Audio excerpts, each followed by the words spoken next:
All right, ladies and gentlemen, welcome to episode 53 of the ARC podcast. It is still quite a somber week with the death of Charlie Kirk only a couple of days ago. I don't think the world will be the same again. I think that what's happened with Charlie has moved the whole world, not just those in the political circles, but Christians, decent people, even those that disagreed with him. And it's been a stark rain check on exactly where we're at as a society and how bad things have actually gotten. So forgive my attire. I am in mourning. I can't tell you how sad I was on the actual day. I was not able to make a video about it. But when it comes to what's going on in this country, there are a lot of similarities to what's going on in the US with the breakdown of society, with the breakdown of communication.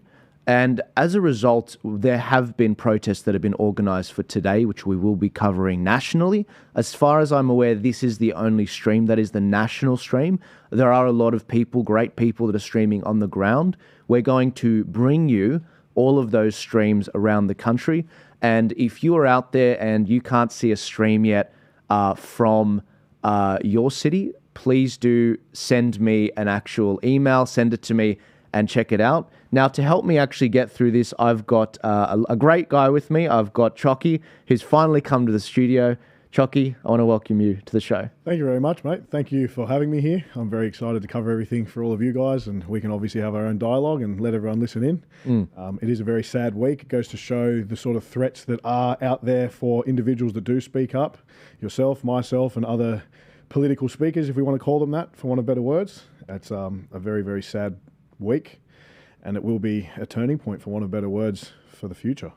Mate, I really appreciate you being here, and this is a bit of a change of pace for you. Mate, very much so. But I think, just like in the SBS debate, people can see a bit more depth to yourself and what you're actually about in terms of your views on things in more than 60 seconds. 100%. A little less gung-ho. Little less gung-ho. But guys, I want to get into the streams for today, but before we get into it, I did just want to play the breaking news is Charlie Kirk's wife has finally come out and actually made a statement. Finally, I mean, there was no rush. I cannot imagine what she's going through. I cannot imagine what the next few years are going to be like, the next few decades with her kids. America is rallying around her. God bless her. She did have some words to say today, and I do want to actually play those for you guys so you can see exactly what's happened, what her views are on things. I have not seen this yet. And then after that, again, the protests don't start until about 50 minutes from now. Some streams have started, but this will take about maybe 15 minutes, and then we'll jump right into it. Here you go. Erica, Charlie Kirk's wife.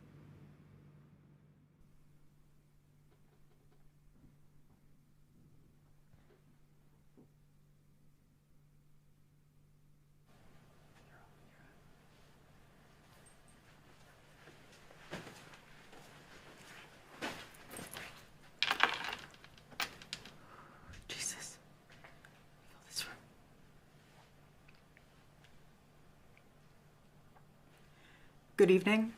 My name is Erica Kirk. Charlie Kirk is my husband.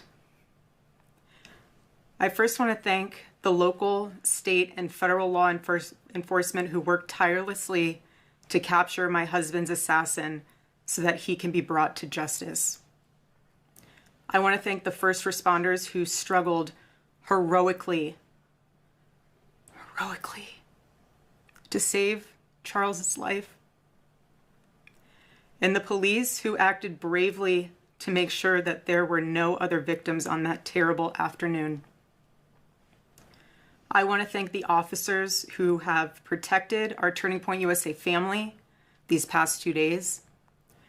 And I want to thank the Turning Point USA board, the COO, Justin Strife, and my husband's chief of staff, the amazing Mikey McCoy, for all their work in these terrible days to be the stability for our family and for the wider Turning Point USA family as well. My heart is with every one of my husband's employees who lost a friend and a mentor. I want to thank the staffers of this his amazing Charlie Kirk show, who helped him broadcast from this studio, this chair. Every day he loved it. He loved what he did. I want to thank the millions of people who have shown their love for Charlie here in Phoenix, across America, and worldwide. I want to thank my husband's dear friend, Vice President Vance, and his phenomenal wife, Usha, for their love and support. You guys honored my husband so well, bringing him home. You both are tremendous. I want to thank President Trump and his incredible family for the same. Mr. President, my husband loved you. And he knew that you loved him too. He did. Your friendship was amazing. You supported him so well, as did he for you. 2 days ago, my husband, Charlie, went to see the face of his Savior and his God. Charlie always said that when he was gone, he wanted to be remembered for his courage and for his faith. And one of the final conversations that he had on this earth, my husband witnessed for his Lord and Savior, Jesus Christ. Now and for all eternity, he will stand at his Savior's side, wearing the glorious crown of a martyr. Charlie loved life. He loved his life. He loved America. He loved nature, which helped him always bring him closer to God. He loved the Chicago Cubs. And my goodness, did he love the Oregon Ducks. He'd want me to say go Ducks, so I have to since they play on Saturday. So go Ducks. But most of all, Charlie loved his children. And he loved me with all of his heart. And I knew that. Every day I knew that. He made sure I knew that every day. Every day he would ask me, how can I serve you better? How can I be a better husband? How can I be a better father? Every day. Every day. He was such a good man. He still is a good man. He was the perfect father. He was the perfect husband.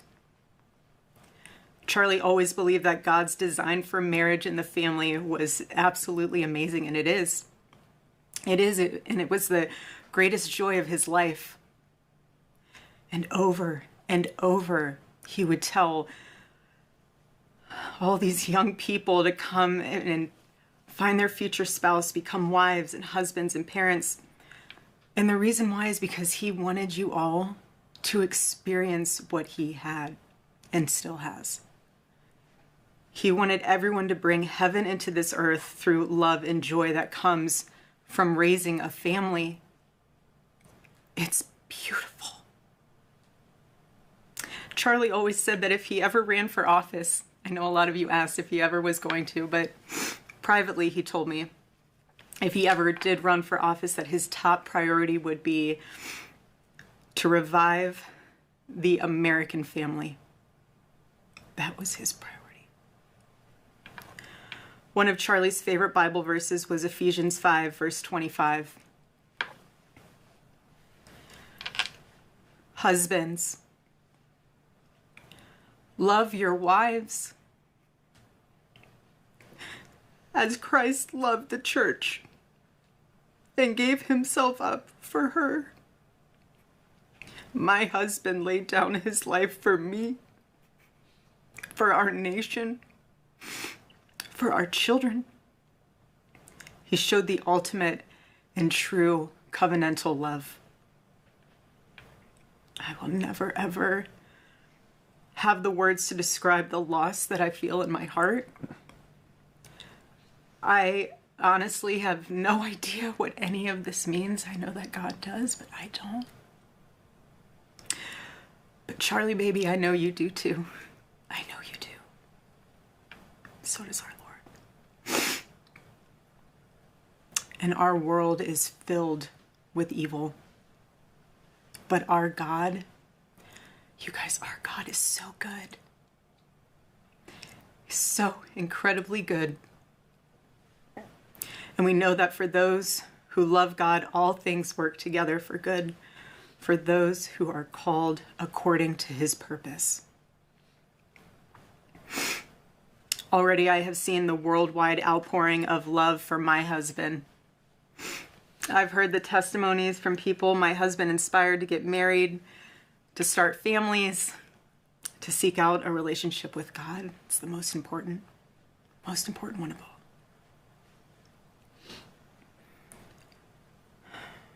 The evildoers responsible for my husband's assassination have no idea what they have done.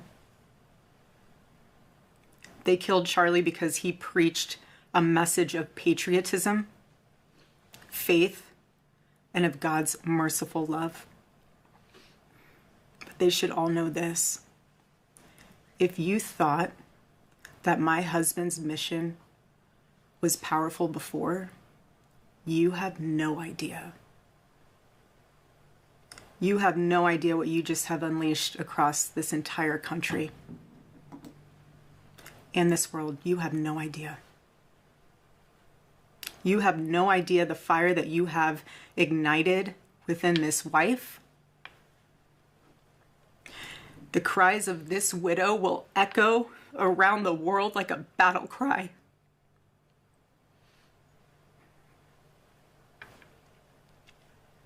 To everyone listening tonight across America, the movement my husband built will not die.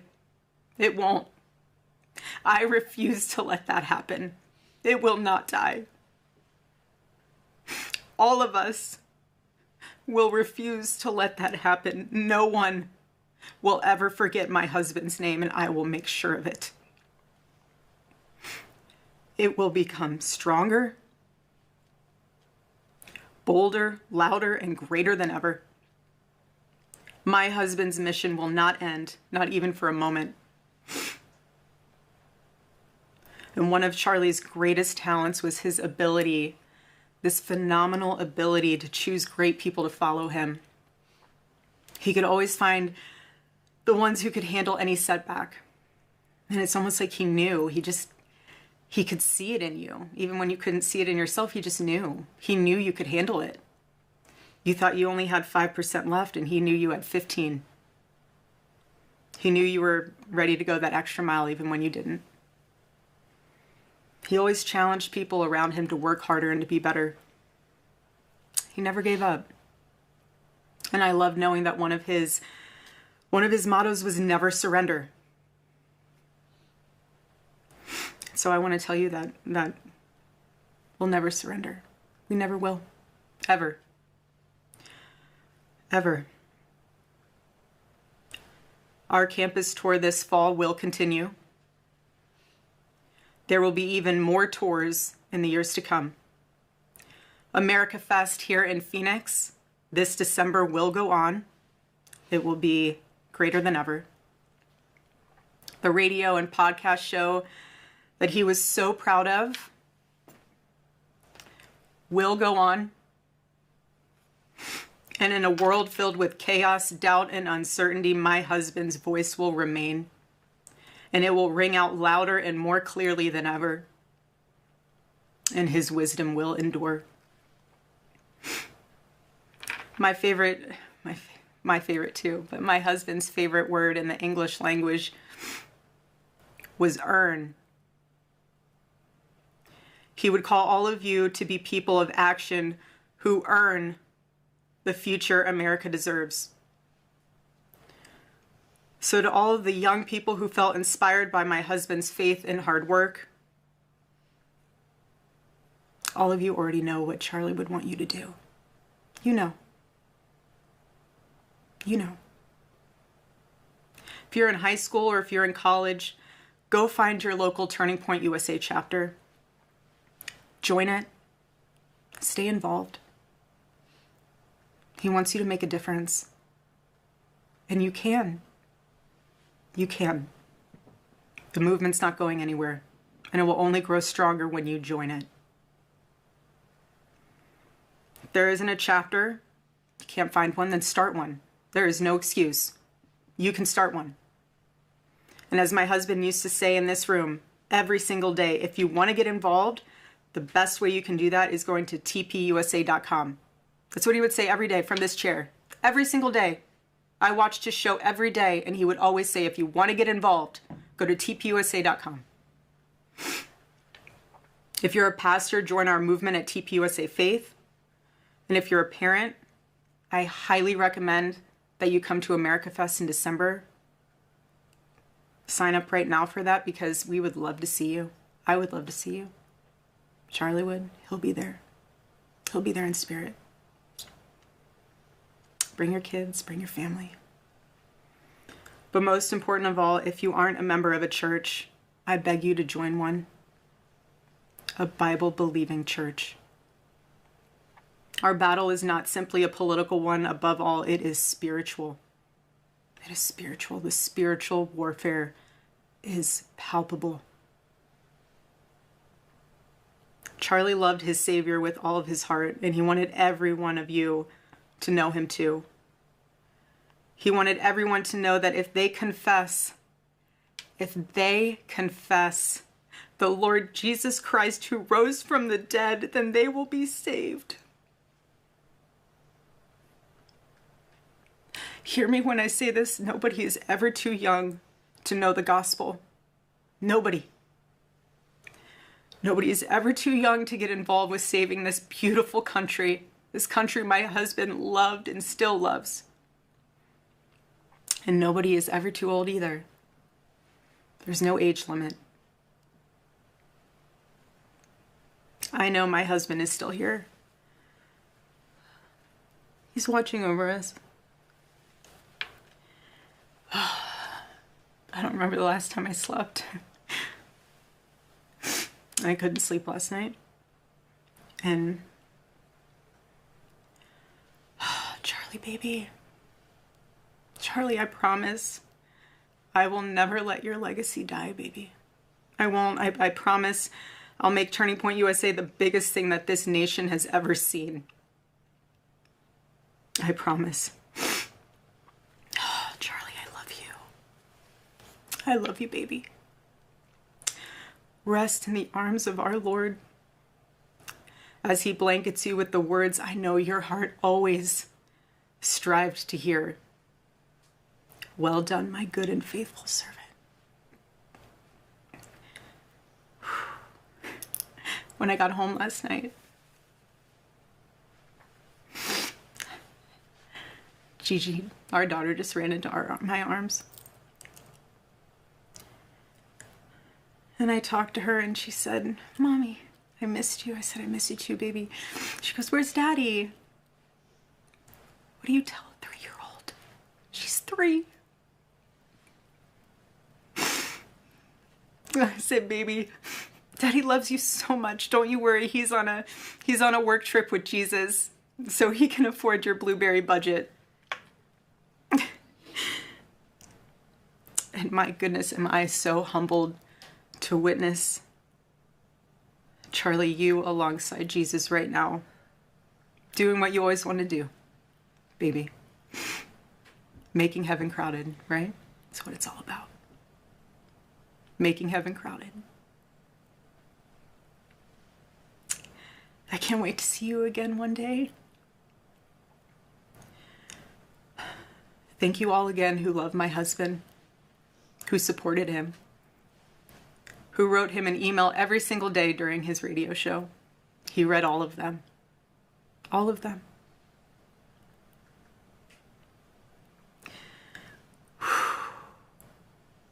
God bless you all. And may God bless America.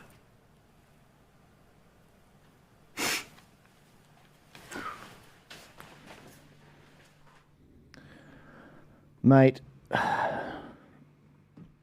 It's heavy, not an easy one. very heavy. I think something that we need to really take out of that is, she said, they have no idea what they've unleashed. And it's true, because even in Australia, I've seen it throughout my content, my messages.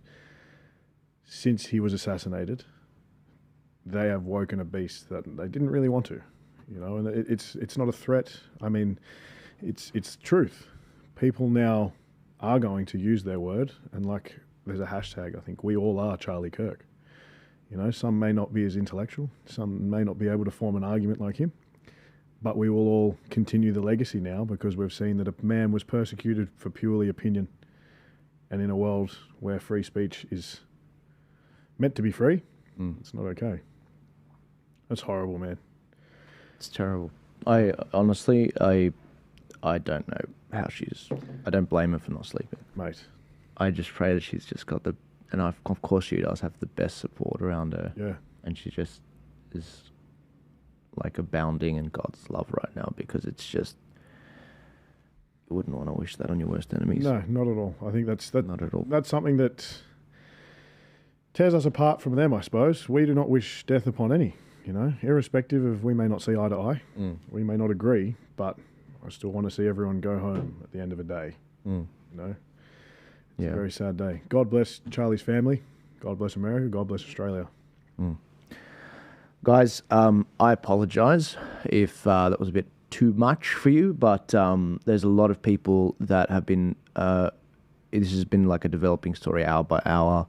Details about the killer coming out, suspected killer. Wrong guy gets suspected. It's this guy. No, it's not that guy. Okay, cool. Yesterday we covered the wrong guy again. And now they've arrested someone. They think it's the actual guy, and they've, you know, that was turned in from his father. I won't be happy until we have all the information out. And if the government there is not going to be absolutely transparent with every detail and leave no stone unturned, we want to know everything about this, because the untimely death of Charlie due to this man's actions, or whoever, is it's rattled a lot of people, especially his closest friends. I think it's rattled the whole world equally. Like, it's put crosshairs on people that never thought they had crosshairs, really, for want of better words. It's insane, man. Guys, let's get back to the rally. I don't expect that there'll be much more updates on Charlie, because it's night. I do believe they're going into nighttime past midnight very soon. We have some rally footage that is coming out from Sydney, from Melbourne, and some from other states are coming in as well. And yeah, look, guys, this seems to be what the vision looks like in Sydney. People are starting to arrive. As you can see, we've got Rami on the ground over here, working hard as usual.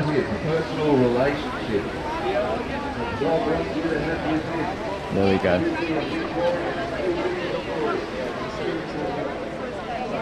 And so Rami, as you can see, he's got a bunch of people arriving. Again, it's still about 30 minutes early before the kickoff, but I know that there's a stage that was being set up earlier.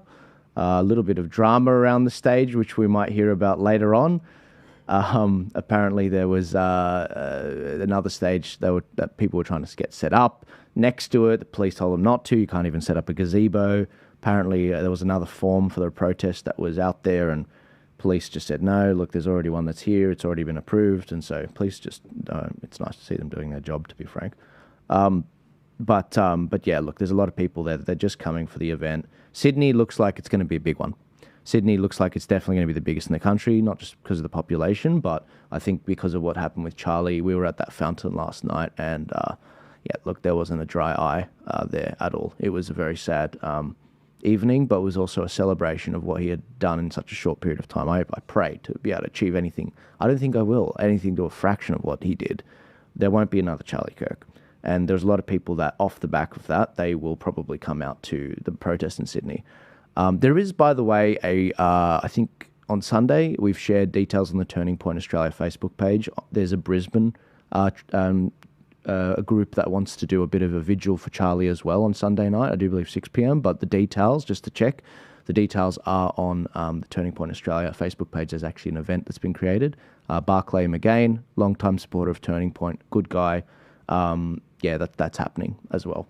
But yeah, guys, looking ahead, there is also we've got starting to get some streams from Melbourne as well. We can see Melbourne here has a stream going on here right now. Not sure why that stopped. Melbourne, this looks like it's Amanda Sheedy that is sharing this stream, which was recorded live. Yep. So this is not; these aren't live images. This is from about an hour ago. They were just setting up tables. People were starting to arrive. I'm going to make sure we keep you in the loop with what's going on with everything. That looks like Craig Cole setting up the speaker system there. Yeah, I mean, look, let's see how Melbourne goes. We don't yet have a feed from Brisbane. If you guys are out there and you don't see a stream of your city, we don't yet have a stream for Brisbane yet. You can email it to me. joel@tpaust.com.au, joel@tpaust.com.au. Send it to me, check it out. I know Chris Scoveries. Chris is also streaming in Sydney. He does a great job. He's currently interviewing John Larder. So be sure to support Chris as well. A background where they come from the school of hard knocks. I mean, promoting these people that have essentially been government hacks. John's a great guy. John was there last night. He was last to leave with me from the event. He's a really good dude. We've also got another angle on the Melbourne stream, which I'm going to try and bring up for you guys. But Chalky, what are your thoughts about the rally situation right now?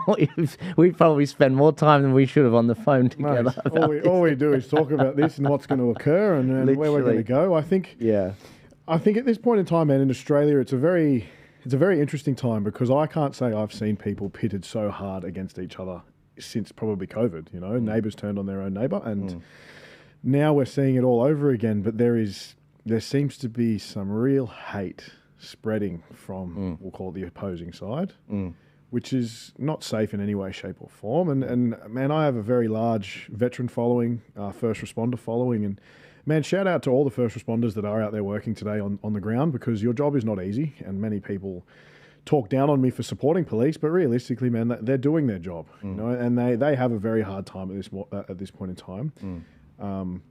So yeah, big shout out to all the first responders, police especially, because it is wild on the streets at this point in time, man. It's a concern. It's worrying. In terms of where we're going to go from here, I believe the Australian protests will get bigger and bigger and bigger.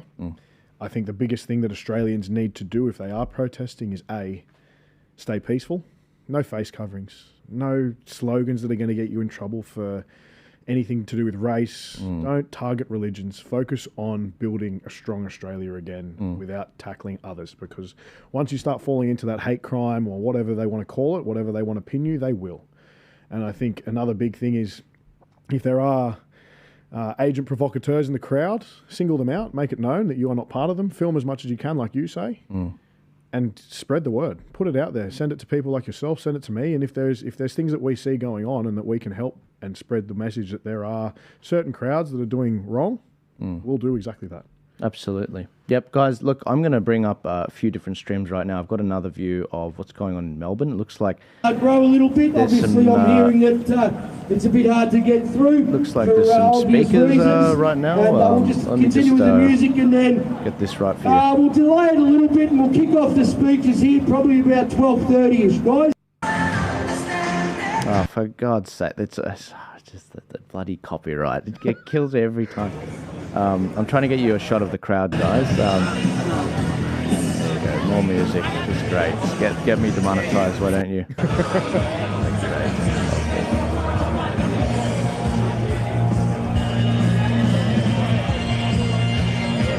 There you go.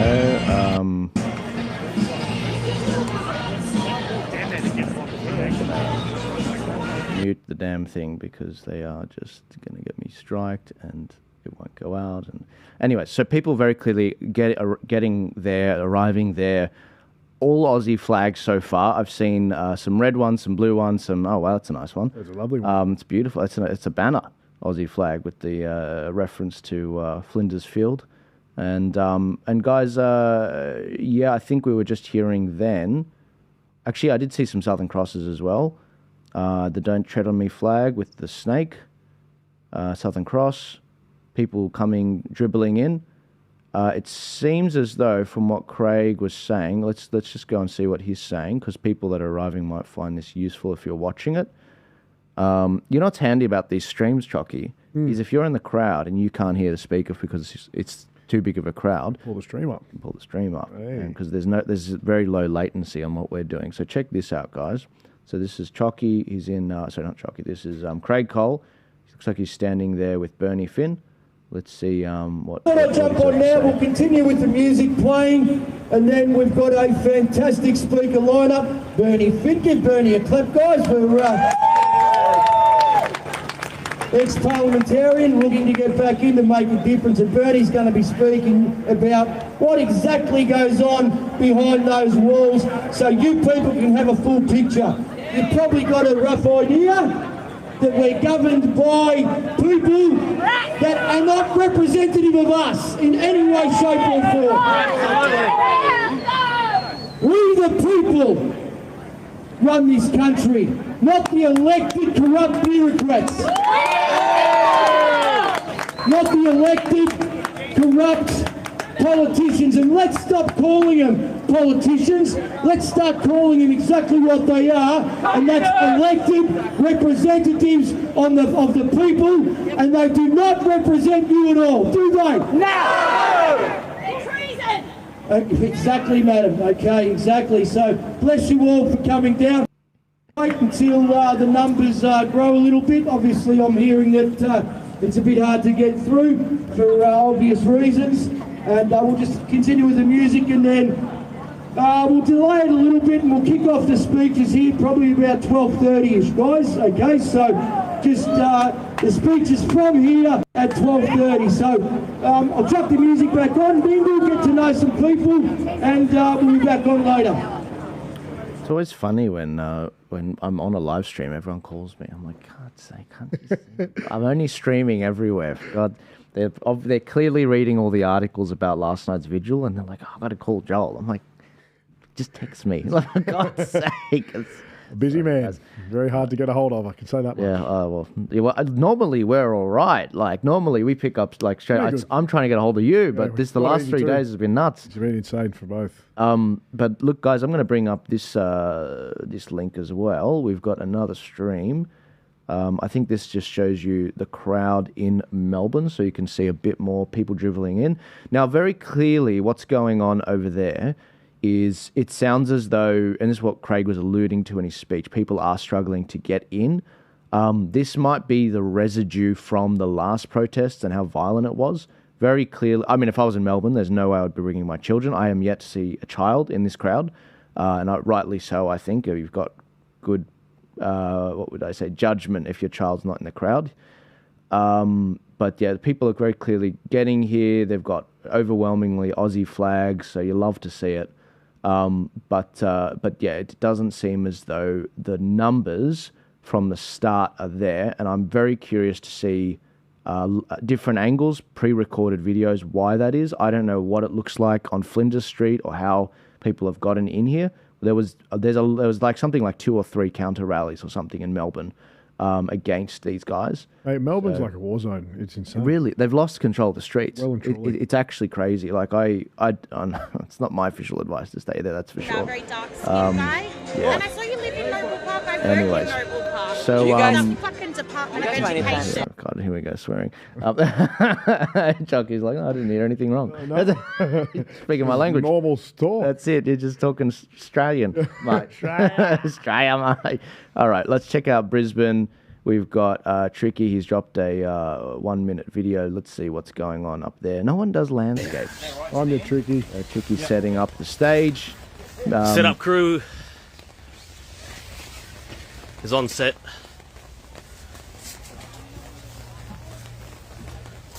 Haven't seen Noel in a while. How you going, Noel? Yeah, good. How you doing? Good, mate. It's raining down here at the old Botanical Gardens. Where's my managers? Here we go. How you doing, guys? It's raining, but a little bit. Oh, it's raining in Brisbane. So it's a strange one. Wasn't expecting it to have a wet day today. I don't think it's going to last long though, guys. So do not let this stop here. The crowd's already gathering here, so I think we're going to have pretty good numbers. Make your way in. Don't be scared of the rain. Bloody wimps. Yeah, looking forward to a good one. Rally on government corruption, government overreach, foreign influence. This is the problems we need to focus on now and drive this thing home. Guide that momentum in a positive direction. Focus on the real common problem that we all have, which is the government corruption. And here we go. There's some noise. What was that? I couldn't hear. Once more.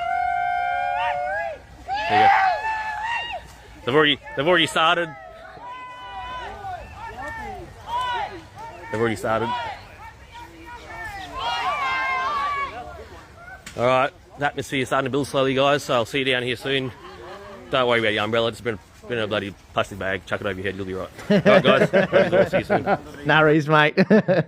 Oh, that's pretty good. Mate, I think they're going to struggle with numbers in Brisbane. I think the rain deters people a lot. Yeah, generally it would. Like in Sydney, we had some pretty bad rain. Oh, Chris is interviewing... Yeah, we had some pretty bad rain the last few days, and that broke off probably 2 days ago. But now, yeah, very much. I think Sydney's going to be the biggest. Melbourne, they're being deterred a lot by the three counter protests. Basically, I'm hoping that the two protests that are aligned. There's you got Harrison McLean and you got Craig Cole. I'm hoping they can work together to keep Antifa at bay. But Sydney, I think it'll be absolutely the biggest. We've got great weather. We've had the Charlie Kirk vigil last night. We had at least 2,000 people there last night, which on very short notice. And I can see the crowd here is getting quite large. This is what it looks like right now from Sydney. You've got Chris de Bruin interviewing Stuart Bonds at the north side of Hyde Park right now. And we've also got some other streams going on that I'm going to bring up as well. But yeah, Brisbane, I think they might struggle a little bit for numbers because of the rain. It's a huge deterrent. But let's see how Adelaide and Perth go as well. Chocky, what do you reckon? What do you reckon about what the tone of the rally? What was the tone of the rally? They called it Australians United Against Government Corruption. Now, look, I wouldn't have called it that. But they've added a bunch of issues on there. Digital ID, reform immigration. The reform immigration is an interesting one because last night there was a video of Michael Sims saying we don't want to reduce immigration.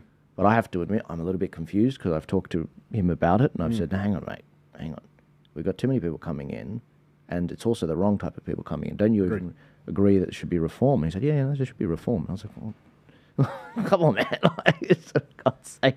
Yeah, anyway, what do you do, man? It's an interesting one. There's so many that seem to be sitting on the fence about this immigration issue. I think the issues are that it doesn't need to stop. We need to change. We need to reduce. We need to change the people that are allowed in. Because the people that are allowed in this point in time, from what we see in Victoria especially, it seems to be a testing ground for whatever is going on, is that we are ending up with a large portion of people that do not want to assimilate to the Australian way. They do not care about us. And I say this time and time again in all of my reels. They don't care about us, and the government seems to not care about us either. So then we're stuck here sitting in a corner being like, well, what is it that we Australians do? So I think, look, overall, they probably lost a large portion of people in the way that they named the marches. Oh, yeah. I think, personally. Oh, I totally agree. I totally agree. People that reached out to me that weren't so... I reckon they would have come if we called it Australia Unites. That's it. Yeah. If it was Australia Unites or Unite for Australia, yeah, leave out the government corruption, because then, look, obviously you look at what happened with Desi Freeman, the sovereign citizen stuff. You see how that was portrayed in the news, and then you lead up to against government corruption, and then the media then slammed it with a sovereign citizen anti-vax. You think, well, people are straight away going to pull back and say, oh, yeah, I don't know about this, So, yeah. But I still, like you said, man, I believe that we'll see a great turnout in Sydney. Yeah. 100%. Judging off that and judging off what I've been told and what followers of mine have reached out and said. Again, Melbourne, like we heard, hard to get in. Counter-protest as well, make it very difficult. Yeah. But I think Sydney will be pretty good. Yeah, well, I think the lesson to take from all this is we've got to learn from the lefties. The lefties keep going. They keep showing up. Yes. That's why we know in Melbourne there's going to be a protest, rain, hail or shine. They don't stop. They don't stop. Relentless. And so I've seen at least another 2 or 3 dates for people that are on our side organising until the end of the year. That's really good because we actually need a slow burn. Yep. Guys, this is what Sydney currently looks like. We've got Rami down there. He's doing a really good job. We haven't played any of his footage yet. It's probably one of the better streams, I have to say. It's probably one of the better streams around the country. Don't mean to toot my... don't mean to toot my... But he does have a proper vest on. He does have a... the stream won't drop out because he's got a proper device so that it doesn't drop out. But this is basically people rocking up, Rami walking around. That's St Mary's Cathedral in the background.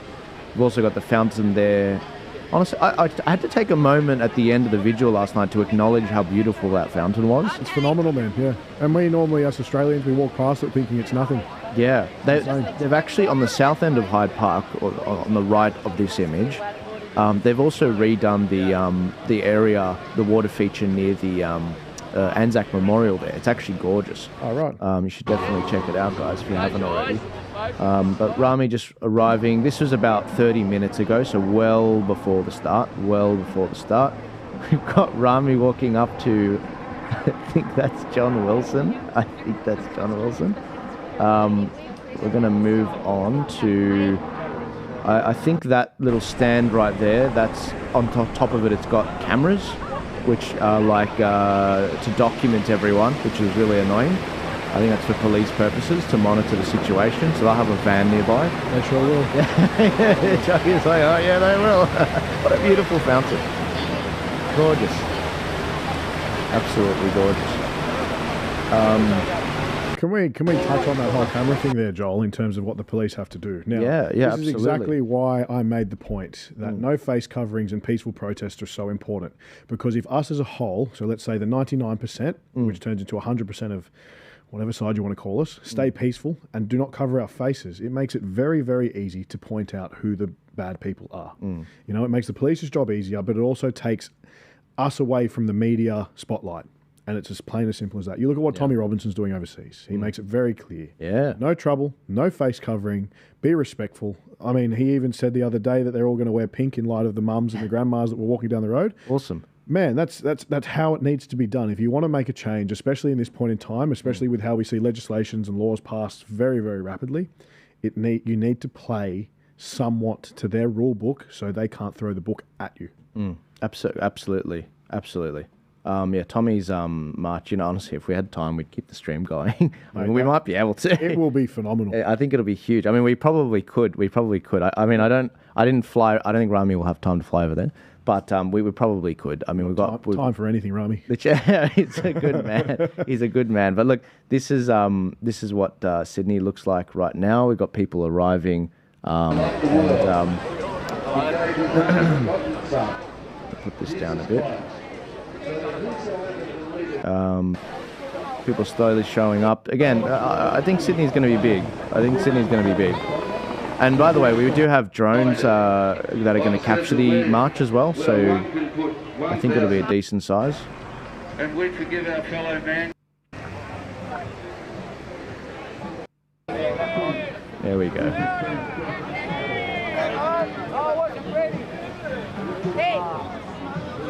All right, now it's starting to get... Leave our kids alone. There you go.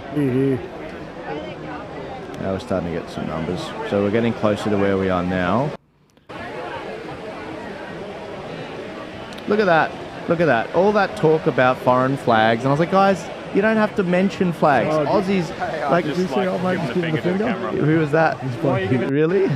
Came past, give Rami a bit of flack. Yeah. You were spot on, though, about look at all of our flags. Hey, how you going, mate? How are you? How's it hanging? You good? Yeah, good to see you, mate. Yeah, no worries. Oh, boy, there's always one. Oh dear, make him famous. I think he's. I think he's mainstream media. Finger to the camera. Why are you giving him the finger for? Why not? No, why? I don't know you. I've never seen you before. Why not? Who are you here with? I'm just here with myself. Who are you here with? Do you belong to any Oh, organisation? God bless him. He doesn't know he's just made himself famous. No, what brings you here? What's the purpose? I came to take photos of the flags. Of what? Of the flags. Why? Because I like them. Oh, that's a good thing if you like them. Why'd you I come thought here? you wear one of these retards. That guy doesn't realise the Rami's a friend because he's ethnic. But sorry, Rami, I love you, bro. Rami's talking to him off camera now. I think I can see.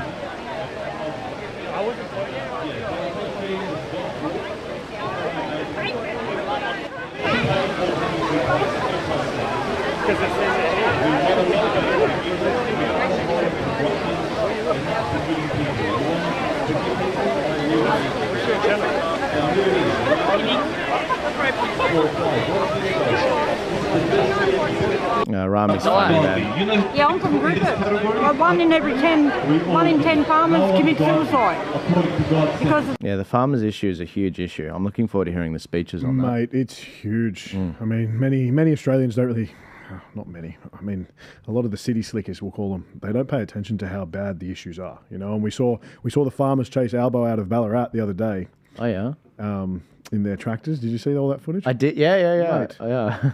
It makes you wonder. It takes a lot for a farmer to get riled up, but when they're riled up, there's something wrong. You know, there's something really going on. I love the farmers. I think they're hard yakka.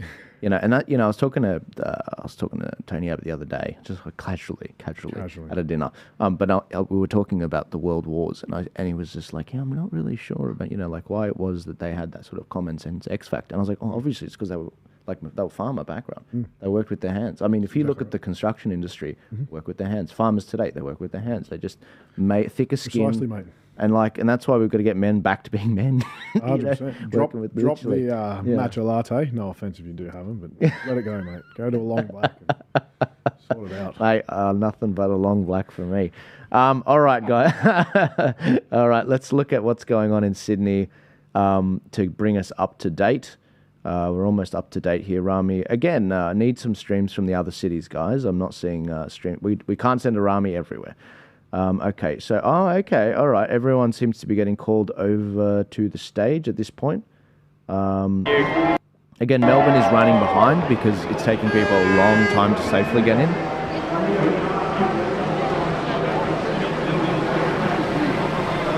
Coming back for speeches right here on the stage. Enjoy yourself. There you go. Everyone's moving to the speakers.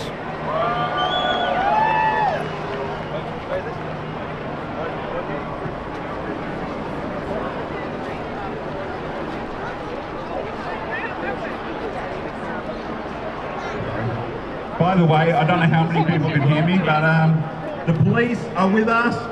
It might look like they're blocking us off, but they are not. So there'll be a lot of police out there on the march today. They are here for our protection. Look at that. Phenomenal, isn't it, man? For God's sake, like I've got to say it. The people that watch our shows, they love Australia. Of course they're going to bring Australia flags. We never said a word, anything. As a promoter, me, Chocky, the actual organisers, didn't say a word about what flags to bring because the people in our audiences are patriots. They love Australia. Literally. It doesn't matter how thick their eyebrows are or what skin tone or how much melatonin they've got. It does not matter. Literally. Like, I just cannot believe the focus that, you know, because they then had to put videos out on the 31st of August saying, no, you're all welcome. And then they take the video off and people are like, are we welcome? I don't know. It's like, and it's a real shame that somehow there is a group of people that are deciding to say, look, if you're dark-skinned, you're not Australian, or wow, you came from somewhere else 50 years ago that you're not Australian. It's not the fact. Like, yeah. It's a message that I try and drive home, as do you, is that if you respect this country and you partake in this country, you're Australian. Yeah. You know, you stand for our values. You're not trying to shove anything else down anyone else's throat. And look at this. Look at the crowd today. Literally. It's amazing. Exactly, and that's guys. That's exactly what we are seeing.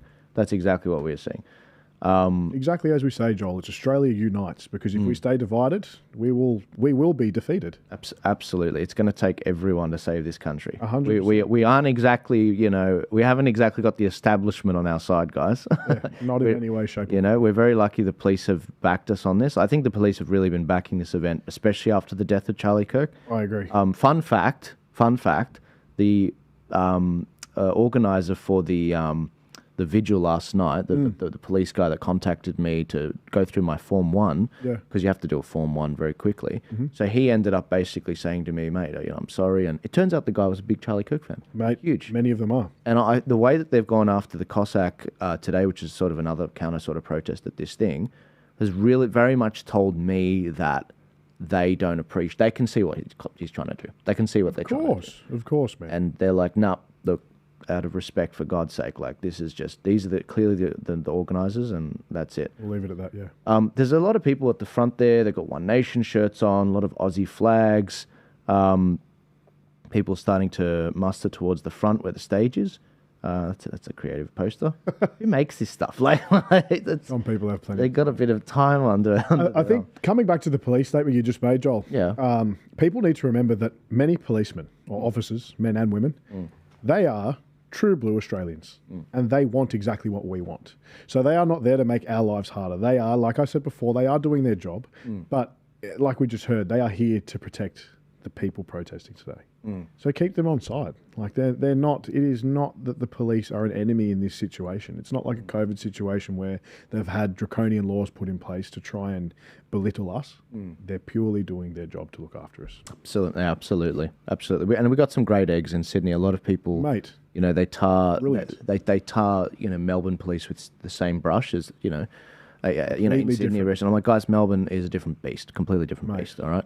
It's almost a different bloody country at this point. Honestly, it is a fallen nation in my view. Honestly, Victoria dystopian. Is completely. They've lost control of the streets. Let's look at these final images. Shout out to Jacinta Allen. Jacinta Allen. A lot to answer for one day. Yeah, literally, she's like, I'm going to Venezuela this state. Hold my beer. I'll do it quicker. We need to make a meme out of that. Literally. I'm going to Venezuela this state. Yeah. It's like, let's see how quickly we can rack up debt. Hold my beer. Hold my beer. 13 million on machete bins. Okay, let's see where we get closer to the actual start of this thing. You got Michael Gray Griffith doing interviews as usual, or ever the creative. This is a decent crowd in Sydney. Looks great. And you know what I love about this crowd and what we're seeing here? Yeah. The age. Yeah. Show me where the troublemakers are. We're seeing elderly. We're seeing middle-aged, family-aged people. Yes. It's amazing. Yes. Phenomenal. And you know what, actually, the other day I had someone approach me in the public. He ran up to me. He goes, Chalky, is that you? Yeah, mate. And he goes, mate, I need to say thank you. And I got talking. He looked very, very young. And I said, how old are you? He goes, I'm 18 years old. And he said, mate, I just want Australia to say the same. And the fact that we are reaching that young crowd, as well as the elderly that we see here, is amazing, because they are going to be the game changers. They are the ones that we need to stop focusing on your VB and the NRL on the Friday night. And pick up an Aussie flag, get down to your march with your boys, and be proud of who you are again. And it was really, really good to see, because 9 times out of 10 when people stop me, they're middle-aged, they're elderly. Good job, man. Love it. But then to see someone as young as 18, man, it was amazing. So shout out to you, man, if you are watching, and if you're probably on the street today, to tell you the truth, but it's great. Yeah. Last night there was a kid that he flew up from Melbourne for the vigil. Wow. Yeah. Young, 18 as well, or young guy? Yeah, good on him. Below 30. Good on him. There was another girl, actually, it's John Larder's daughter. She drove from a 5-hour drive from Tumut. It's insane. It's like, for God's, like, there's, because we didn't have vigils, obviously, within 48 hours in every city, people made the effort work. Yeah. Which is amazing, man. Yeah. It's amazing. And you know what? We're going to see more people go to more effort to make change. Yeah, absolutely. That's what we need. Absolutely. It's going to be great. It very much seems like it's a turning point for the world. All right, let's look at what's going on here. It looks like the march is about to start. We've got Chris's stream right now. This is Chris Discovery, guys. You might see him come up a number of times. Chris Discovery's right there.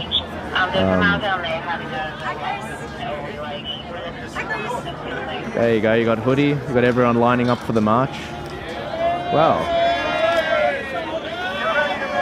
Yeah, good on you, Hoodie.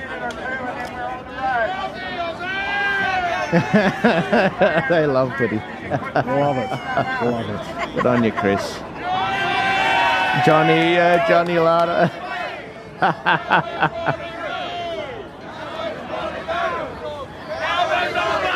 Oh, look at that, guys.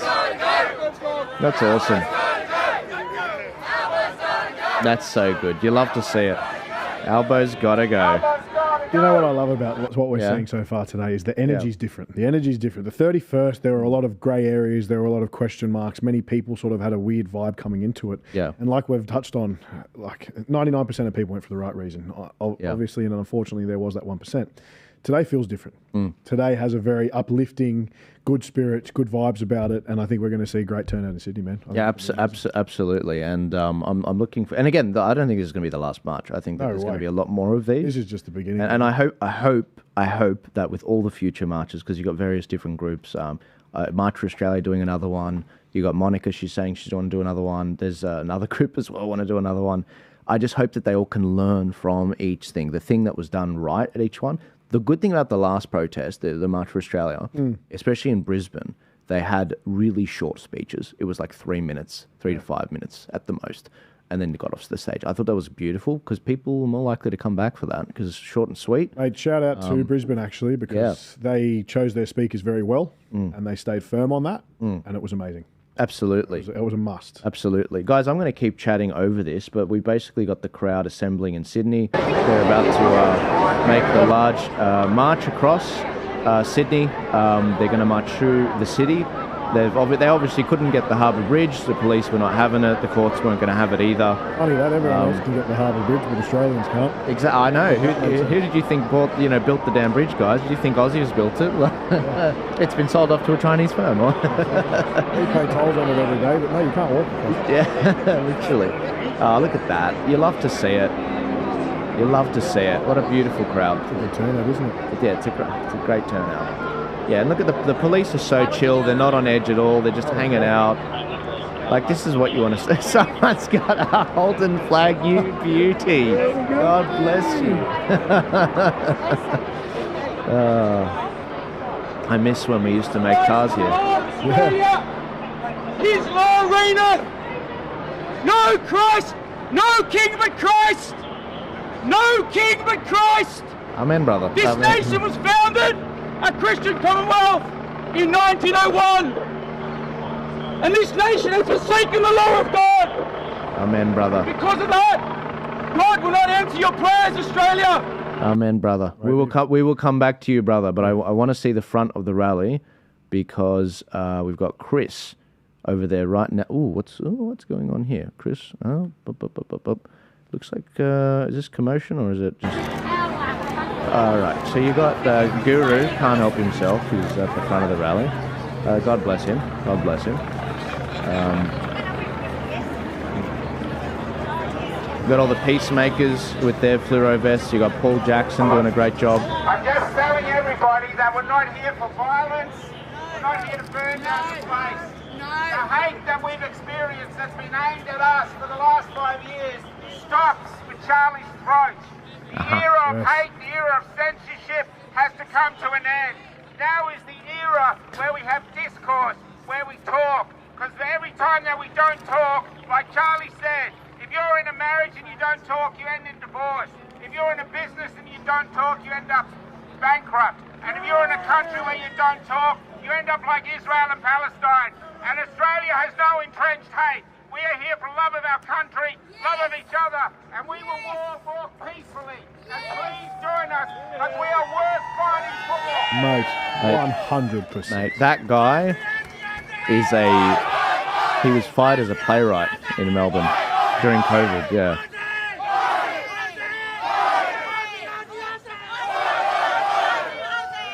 Something I'll comment on quickly, you can see just here the Aboriginal flag is up the front. What I love is that no one has booed it, no one has removed it. Yeah, literally, in the last rally. Or in the last rally. Literally. Because the First Nations people do have their place in this country, 100%, and they deserve a voice in Australia Unites as well. Guys, we've seen one Aboriginal flag. We've seen this whole stream across the nation, one Aboriginal flag. We saw more at the last rally. We saw more, like, you know what, they need it. Anyone born in Australia is Aboriginal. Oh, here we go. And we're off. Yeah, we're off, guys. Got Chris. Chris has got the best shot at the moment. Rami's capturing the middle of the crowd. Good on you, Chris. Chris Goveries, guys. You got to give him a follow. He's on every platform. He does a great job. Great name too. On there, Chris. I think he should change it to his own name, man. A lot of people are doing that. They're starting, they're starting to change what they do to their own name. Yeah. So there is a drone, guys. There is a drone capturing all of this. So don't worry if you don't feel that this doesn't capture the size. We have a drone. We are global. We are universal. There you go. Look at the peacemakers. God bless them. All right. Let me dive in here. No more Jewish lobbies. Gigi, tell us why you're here. No more Jewish lobbies. Where's our Bill of Rights? Everyday Australians were struggling, standing up for our country. This is all of ours. See that? The people at the front of the rally that are like... Everyday Australians. That guy looks like a security. Yeah, he does. I dare say there'd be people in the crowd that may have some security. Yeah. We're going across the bridge. Sorry, mate. Sorry. Yeah.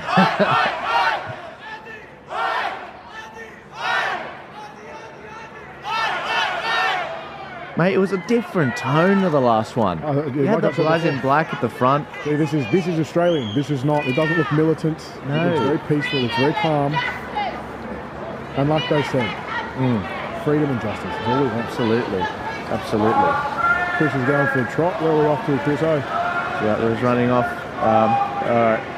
Chris, I'm going to mute your one. God bless you. He's trying to get some good shots. This is Rami. He's on the front now.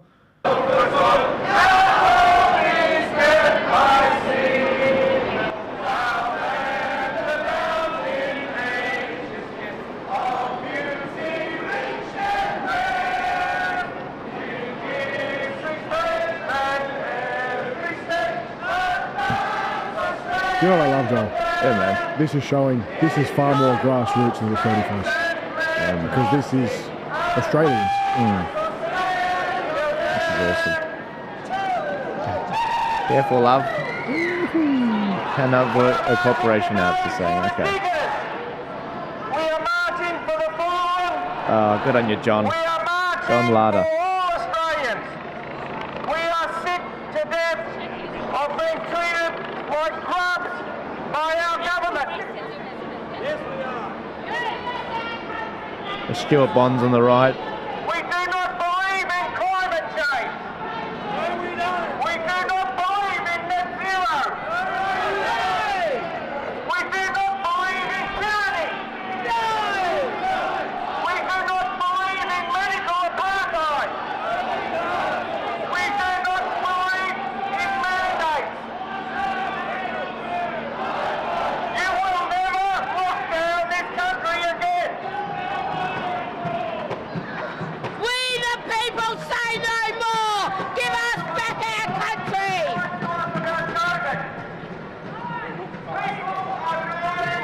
Good on you, Rami. Every day. And Chris getting another angle. No such thing as this long COVID nonsense. It is vaccine injury. You are on common land. And the American government. Who is this person screaming? Oh, come on, woman. Oh, for God's sake. Like, for God's sake. I mean, look at this.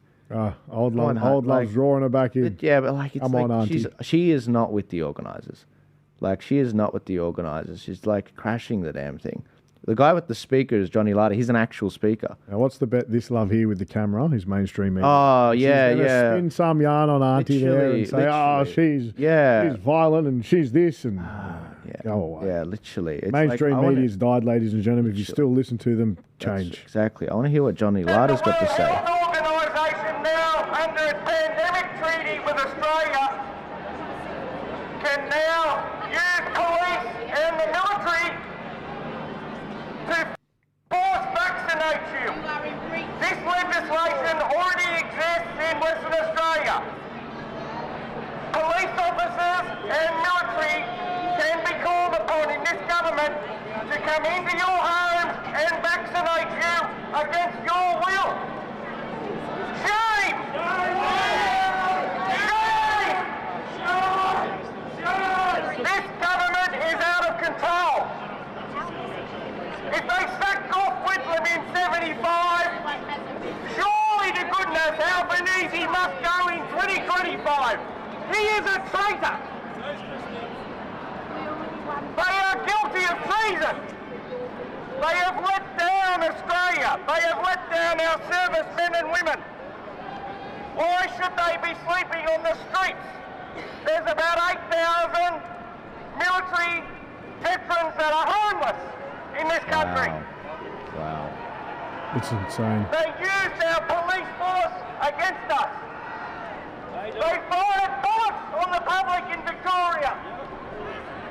They manhandled old ladies to the ground and smacked them up and thought nothing of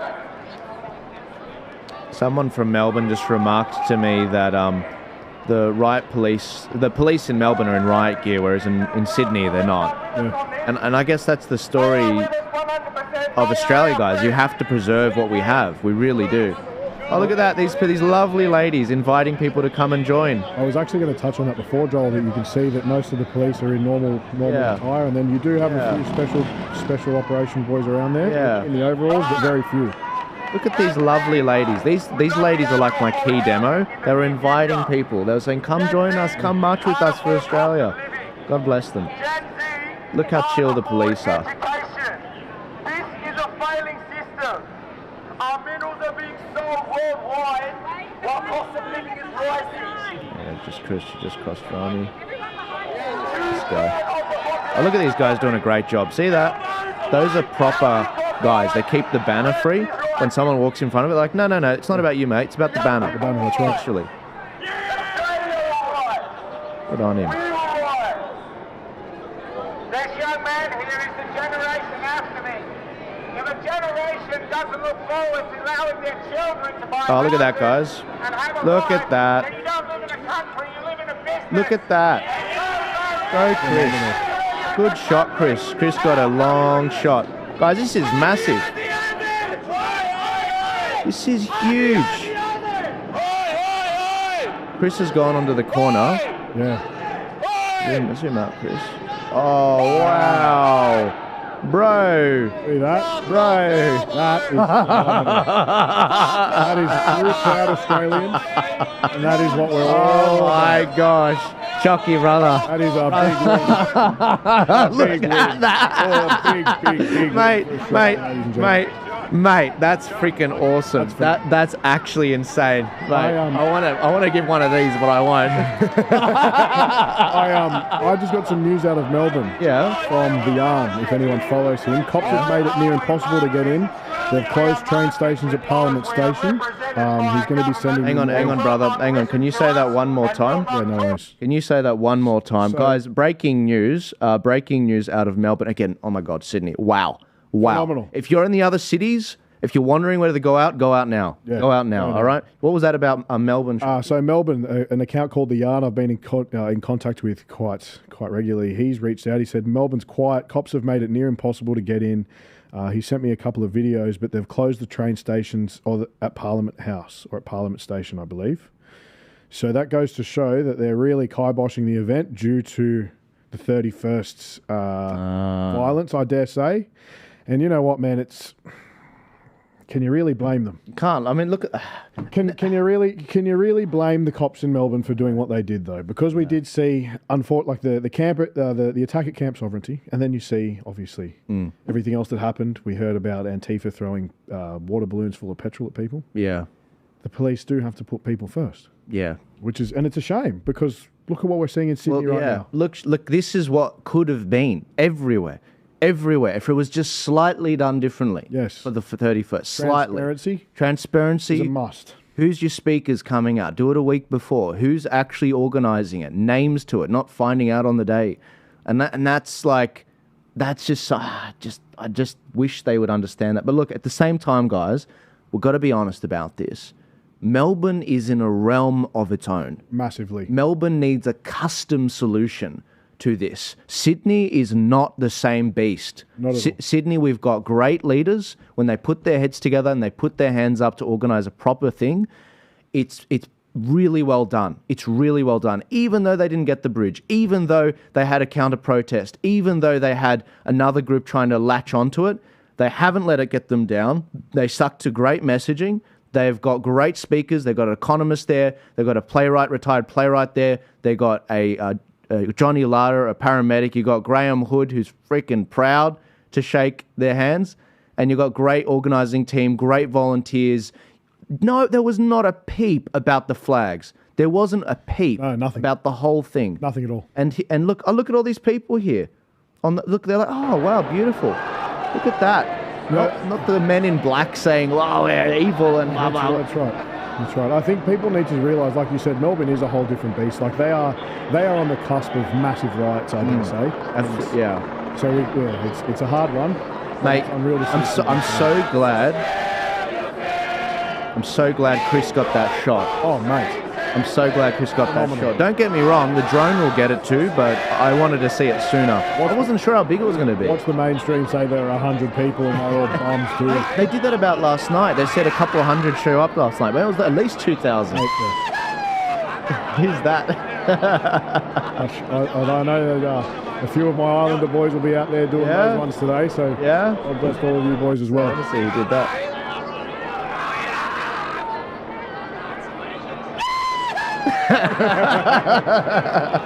Oh, God bless him. There you got Hoodie with his lovely wife, Michelle. There is security in the crowd. You can pick them out. Yeah. And you know what, guys? This is something that needs to be touched on, that people that are speaking, there are real threats to individuals. And I think, unfortunately, in Australia, we will see more and more people with security for events because this is the times that we're in, or the times that we're in. We've got Pol Air or Media Air.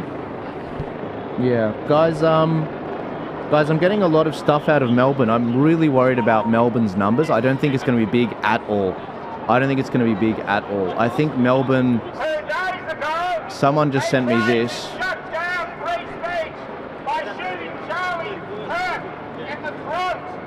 If you think one bullet can end free speech, you're going to need a lot more bullets, because we are Charlie Kirk and we will not shut up. Hey, is that...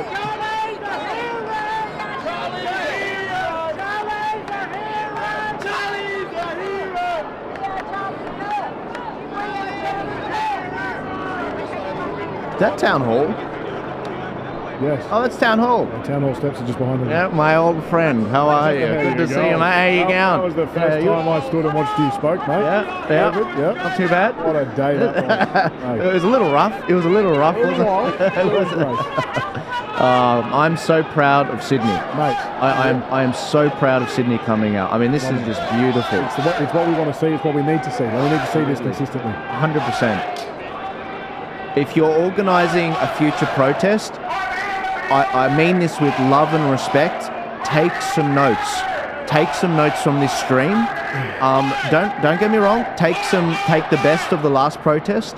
Take the best of the last protest on the 31st, take the best of this protest and make the next one bigger, and then the one after that, make the next one bigger.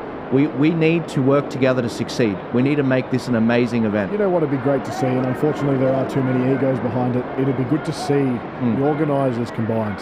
Unite, because then you'd have no other protest to go to. You would have one big Australian protest however often they want to run them, and everyone comes together and pushes the message that we need to push. Absolutely. Great Southern Cross, Eureka Stockade. Great Southern reminds us of the farmers in Bathurst. Bathurst? No. Ballarat, yeah. Ballarat. These two confused. Both great places. Both great places. I hear they're a little crazier in Ballarat though. Guys, there's a helicopter. If you think we're going to get that footage from the helicopter, we're not. We're not. That's why we've got a drone. I'm paying a guy to go down there with a drone to get that shot. If you want to support that, if you want to support Rami on the ground, please go to tpaust.com.au. Please donate. Please become a member. Please support this stuff. We are doing this totally free, putting it out there for you guys, so the mainstream media can't change this. Look at that army. Look at that. Walking in solidarity with the police. Like I like to say all the time, united the people will never be defeated. Amen. This goes to show. The police were fans of Charlie, guys. The police were fans. The guy that did the Form 1 that I spoke to about the vigil last night, he was in tears about what happened with Charlie. Look at that. We're all on the same page. Look at that. That's beautiful. Lion roaring. Look at the flags. Not a peep. Oh, someone beautiful brought the American flag. Right. God bless them. But that's what Canberra was like. It was a super majority of blue flags, some red flags, and then we saw everything else. Oh, look at that. This is just phenomenal. Great shots, Rami. Let's see what Chris is up to. Chris is at the front. Oh, Rami, look at that, mate. Guys, please go support Rami. Please support Rami. We went and bought some new equipment, so we had some stable shots, and we didn't have the stream drop out. Please support at tpaust.com.au. Turning Point Australia. If you Google that, you will find us. Become a member, donate, sign up. I want to thank Charlie. None of this would have happened without Charlie. None of this would have happened without Charlie. I owe him a great debt. We all owe him a great debt. The headline speakers for this event, Graham Hood, John Larder, and others, owe him a great debt. They were his first interviews.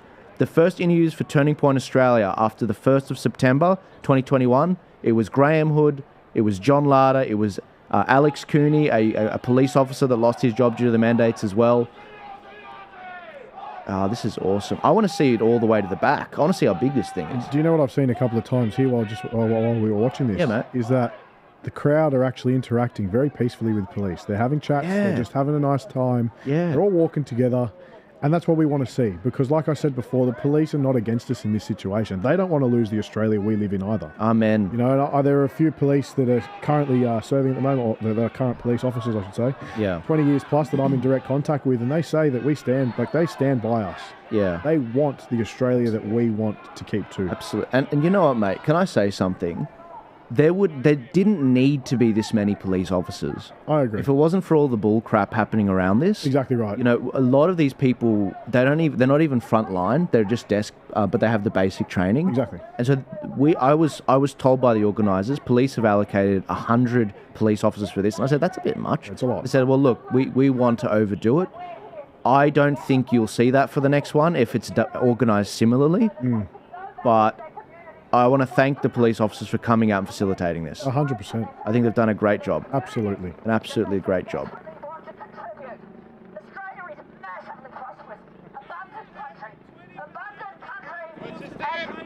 we need that abundance to grow, and we are willing to work together in unity to help that happen. That's why we're marching today. I think she's in tears. They will label us, blame us, they'll call us all sorts of names to divide us. You will hear. God bless you. That's Mary Jane, the organiser of Sydney. They're arriving back at Hyde Park. They're walking on the south part of it to the north. They're arriving at the fountain momentarily. The media lies. So we're here to say our message is we are everyday normal Australian men and women here to create the changes productively, cooperatively with each other to create happy, healthy, prosperous, abundant lives for the future of Australia. We've all got kids, we've all got families, and they're suffering, and the kids are stressed and depressed and feel that they have no future. And that's why we're here. Who's with us? Yeah. God bless her. She's losing her voice. Someone take the mic off her. God bless you, Mary Jane. This wouldn't have happened without her. You guys don't know what she did behind the scenes. Amazing lady. Someone else say something now. I've just got another update out of Melbourne. Yeah, mate. Apparently, Antifa are down at Flinders. Right. There's videos that have been circulating already. Right. The riot squad are also there. There are none at the actual spot where the march is, at Parliament Stairs, is it not? In Melbourne? Yeah. We all need a voice. But yeah, so the police are out heavy and Antifa are already in Melbourne. Guys, if you're in Melbourne, please be safe. Please be safe. I mean that, okay? Guys, all that we've seen in Sydney is absolute unity. We've seen people coming together. If you're in Melbourne, I don't care which protest group you rocked up with. If you're on our general right side of politics, don't leave the event together. Stick together. Please protect each other. Please watch each other's backs. We're all family. Please take care of each other. I mean that. I mean that. We want to see what we're seeing right now in Sydney. So look, we're seeing the Sydney marchers arrive. They're going to slowly start to come in, wait for the end of the rally to get there. Mate, I am absolutely stoked. I am absolutely stoked about Sydney. Unreal. Like, I've never wanted to do one of those before in a while, but that was actually amazing. The shot Chris got. And that's the great thing about as the rally goes on, we will start to see more and more images of what's going on. Oh, Chris, look at that. Look, he's onto it. Look at that. Mate, look at the turnout. They're just gawking. That's about probably 1 minute behind the front of the rally. They're still streaming in. Look at them go. And guys, look. Hey, there's a FIFO shirt there. Good on you. Hey, really? They got people walking up to Chris. Chris Scoveries, guys. Chris Scoveries doing a great job. What a good man. What a good man. Look at that. They're all streaming in now. Now, look, guys, I haven't forgotten about Melbourne. If you're not seeing your city come up right now, I think it's because Sydney is probably the one that's pretty much started right on time. It's the only one. The others were pushed back to 12:30 and whatever. I'm not sure. Brisbane is obviously, we're still waiting on a stream from Brisbane. But Sydney has come out today. They're still coming. Look at this. They're still. I don't think we're going to see the end of it for at least another 20 minutes.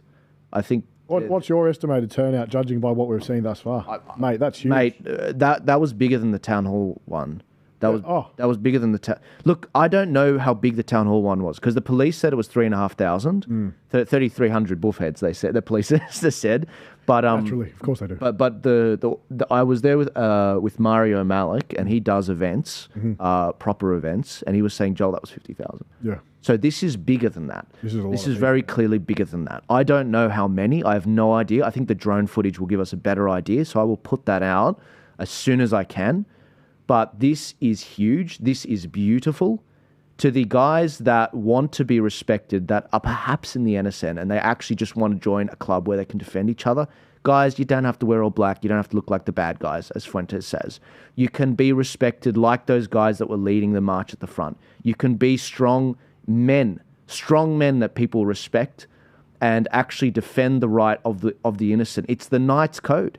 It is the Crusaders Code. Defend the weak. Defend those that don't have a voice. I might give my 2 cents here, actually, because I have come quite hard at the NSN time to time, and which I think is justified given that they want a white Australia. It's what they speak about all the time. But at the same time, I've actually spoken with some members that are happy to have an open dialogue with me. They are not rude. They are very amicable people. And every time we come to the same conclusion that on a broad scale, we want exactly the same thing for Australia. Yep. Now, if we could leave the fine print at the door, and when I say we, I say majority of Australia and the NSN, if we could leave the fine print at the door and they can push their extremism out the door and we could unite, we all become unstoppable. It's the same as us with any party that is somewhat close by but do not see eye to eye on the fine print. And let's be clear, we don't condone violence. No. We don't in any way. It will change nothing. It will make our lives worse. Yeah, but with that said, in Melbourne, it was a unique beast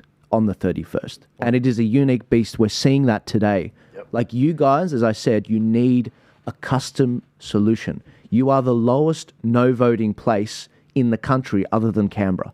53% or something, 55%. Whereas Queensland, it's 70 to 80% voted no. You need everyone down there. Everyone. You have to find a way to come together. A united forefront, man. It's exactly what we need. And by them pushing more divide, even within their own side, we should say, it's insane. They're still coming. Look at that. I told you. This is phenomenal. And you know what? I'd love to see the lefty influencers say, they're a bunch of Centrelink bums. Guess what? This many people aren't on. Mate, they've hit a roadblock. But look at the flags. Look at the flags, for God's sake. We asked them to raise our colours. Yeah. And they've raised our colours. Mate, not one word, not one poster, nothing that's from the actual organisers from this event in Sydney said, bring this flag, bring that flag. Mate, people just know. It's called common sense. It's the common sense crowd. This is the turning point. We're at a big turning point. Look at that. God bless you, Charlie. God bless you, Charlie. Did you know that the Turning Point Australia Facebook page has grown like 60% in the last 2 weeks? Doesn't surprise me. From 100,000 to 100 people like, 1,000 followers? 1,000.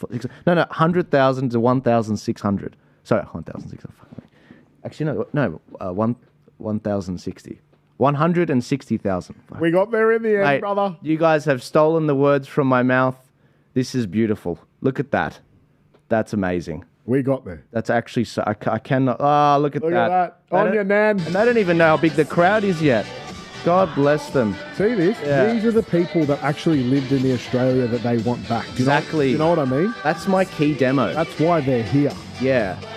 You know, these are the people that listen to you more so than me because I'm a little abrupt and they message me, God bless them. Yeah. I get nans all the time. Chalky, please stop swearing. You sent a good message.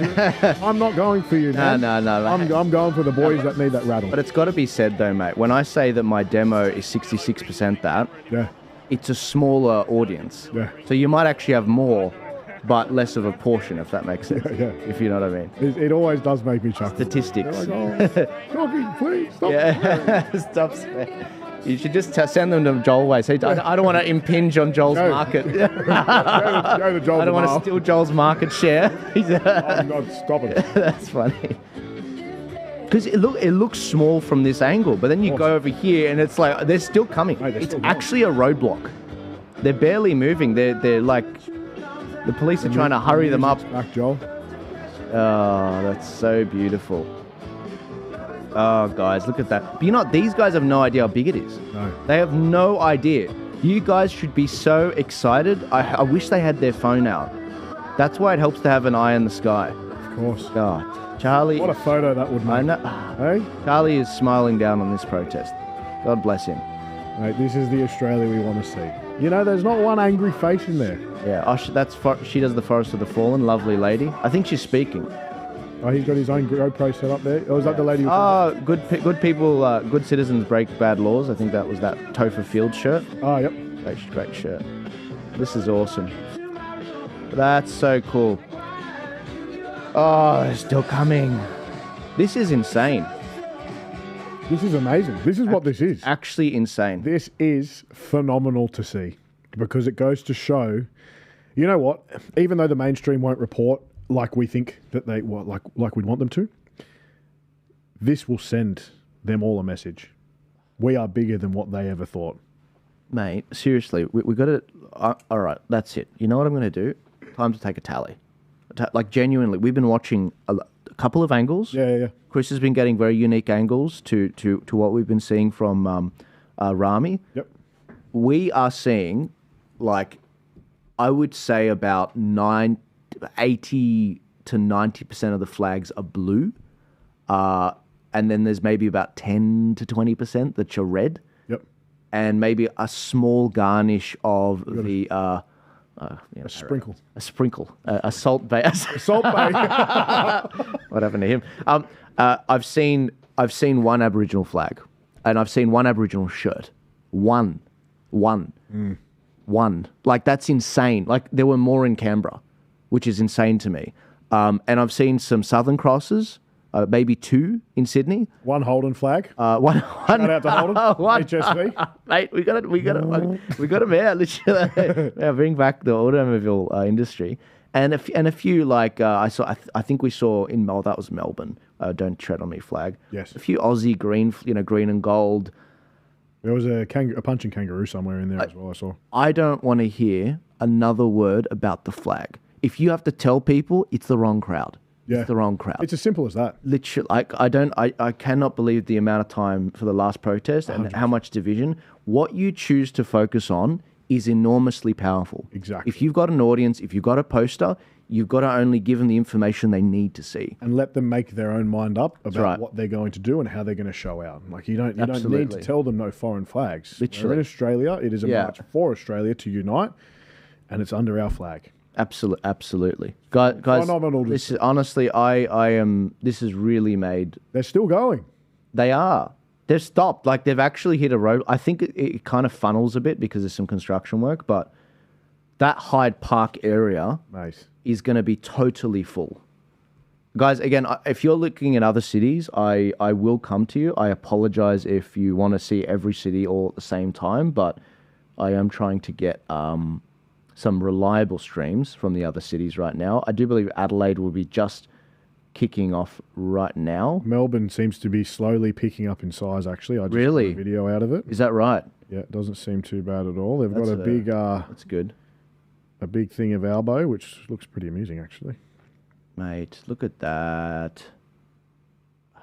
Yeah, Melbourne's definitely increasing in size. Same sort of demographic as well, actually, mostly elderly. That's insane, man. I'm so proud. I didn't think it was going to be this big. Neither did I, man. I didn't think this was going to be big. Neither did I. But you know what? And it goes to show, people like yourself that do these live streams, and like Rebel, boys that Rebel that did it the last time as well, they showed the larger majority that let go of the MSN narrative that, I said MSM. Yeah, making sure. MSM, mainstream media. That's it.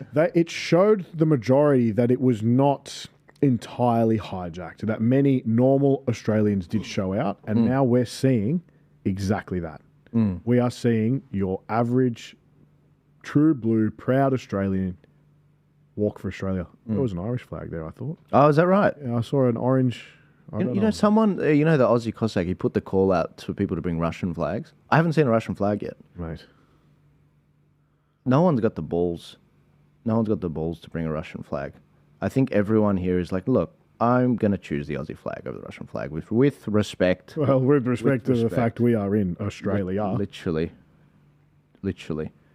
Look, I can't say I'm up to date with old mate Aussie Cossacks' whereabouts and news, but I think it's quite clear he's chosen a side, given that he wanted to sort of put his foot in that.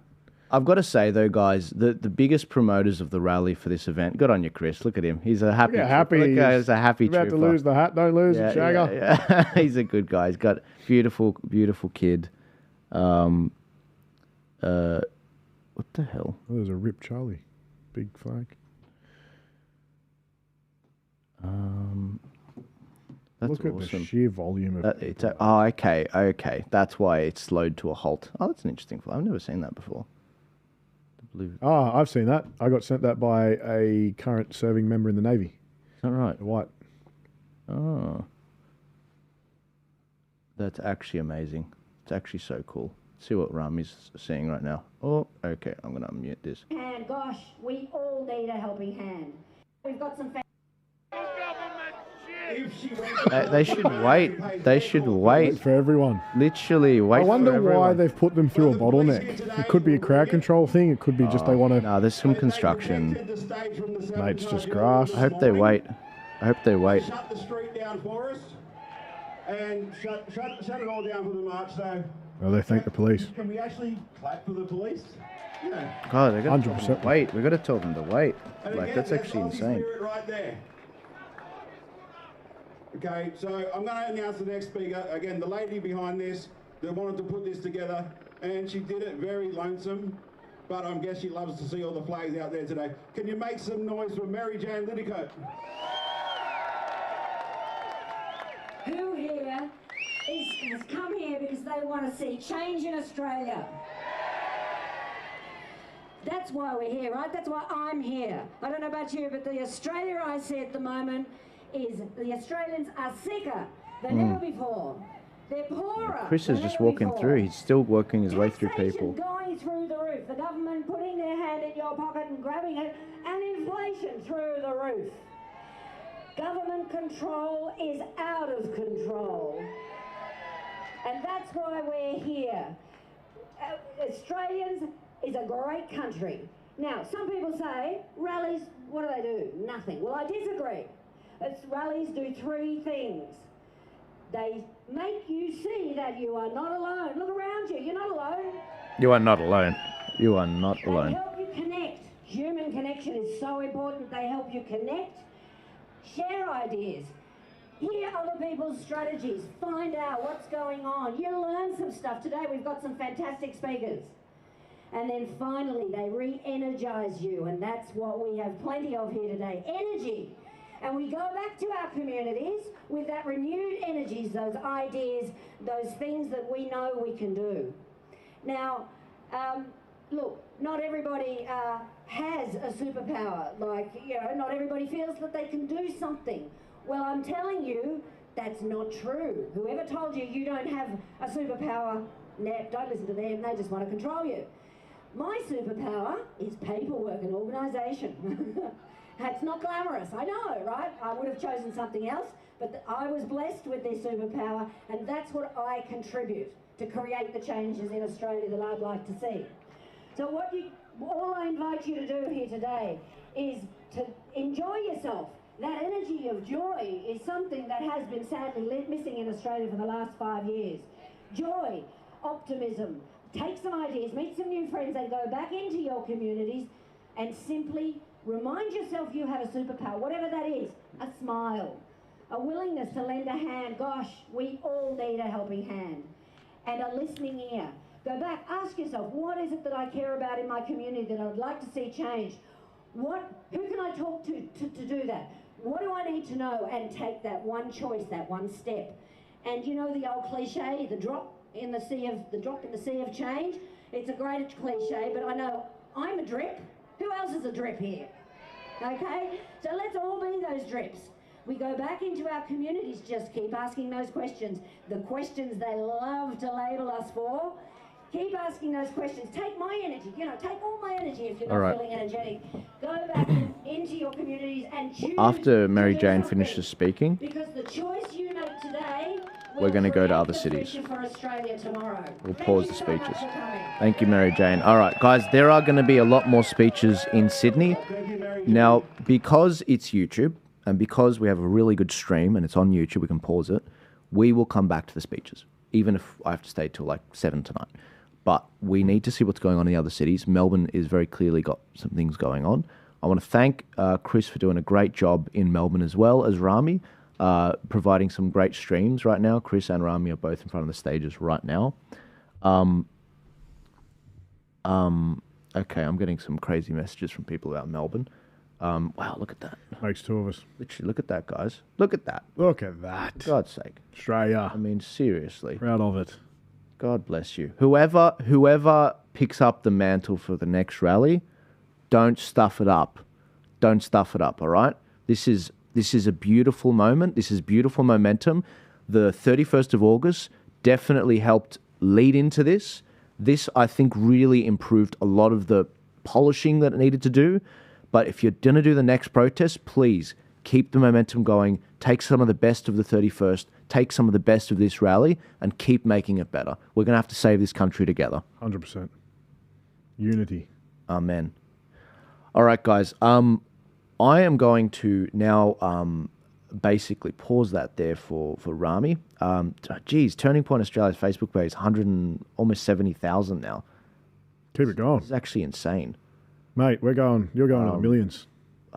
I'll just say as well, while you're just doing what you're doing, man, I've just had an update from Tommy the Cowboy. Shout out to Tommy. I know he's not watching now because he's currently marching. He's in Mackay. Oh. And they have a pretty good turnout from what I'm seeing. A lot of blue flags, many blue flags. He's got his Australia hat on.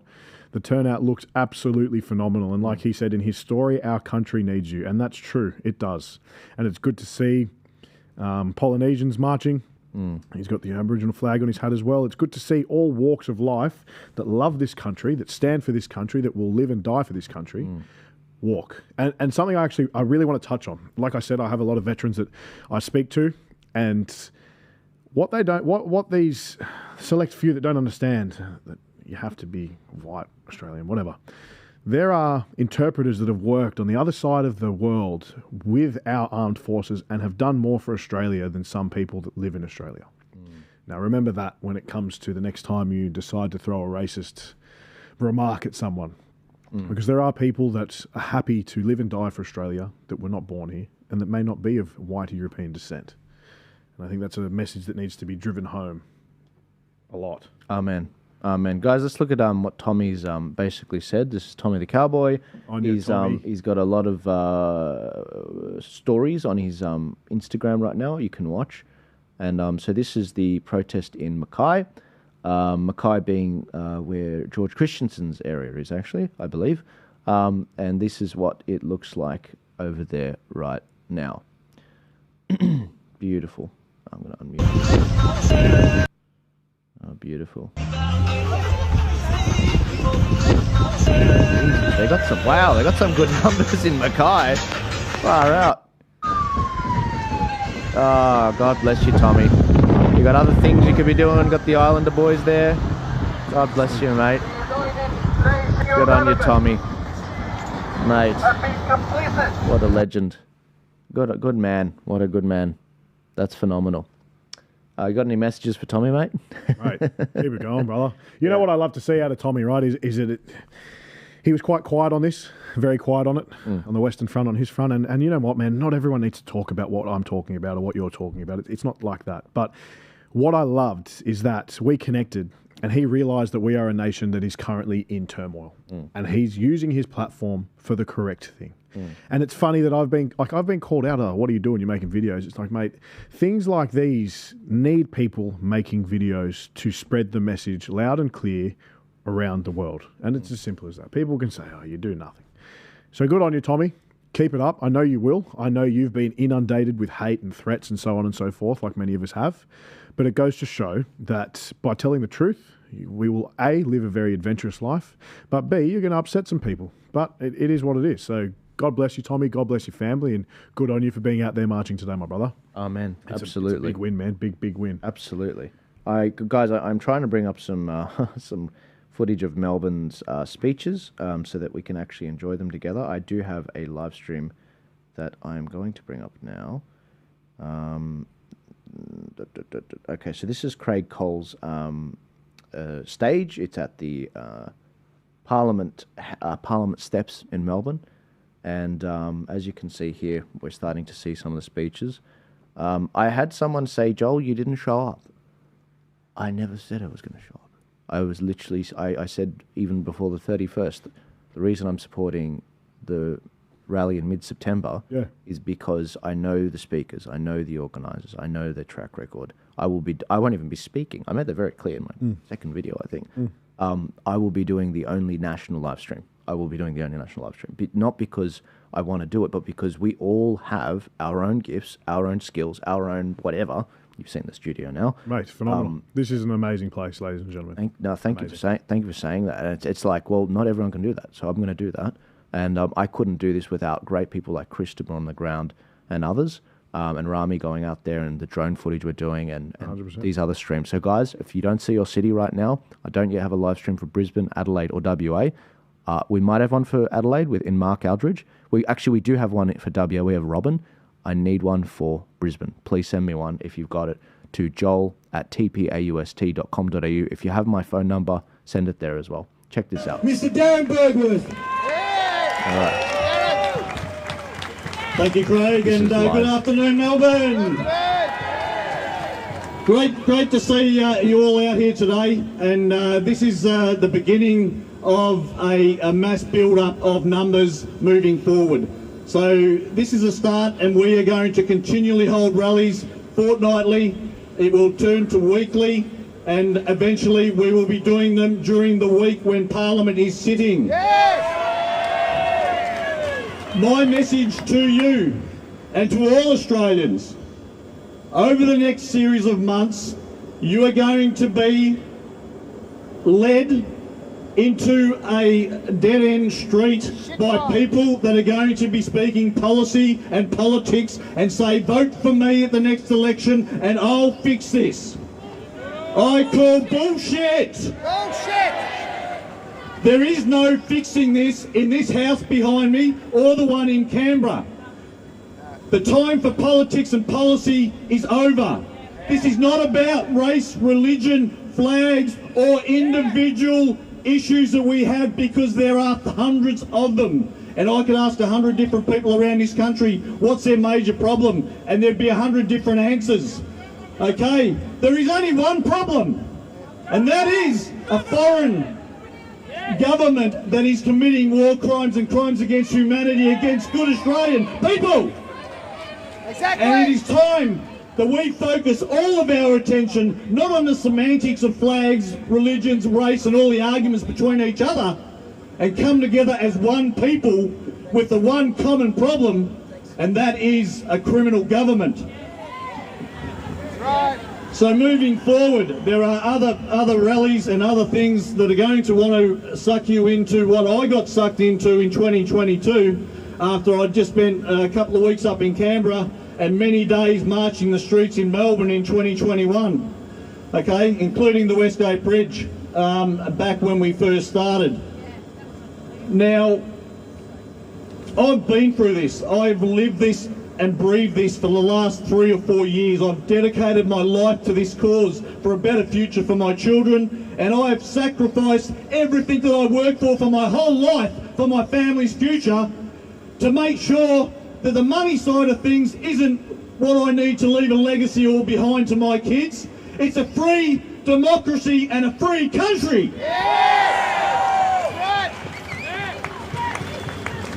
Now, I've been through the whole thing. I have run in 3 elections, right? From someone that was terrified of public speaking before this COVID bullshit came to us.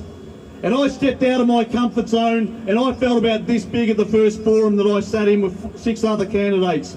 I wanted the room to open up and swallow me. I was so uncomfortable. I've ran in a federal election in 22, I ran in a state election in 2022, and I ran in a by-election federally for the seat of Dunkley in 2024. I've seen firsthand what the system is, how rigged it is. We've been on the scrutiny tables. There is no political answer to the problems that we face as a nation.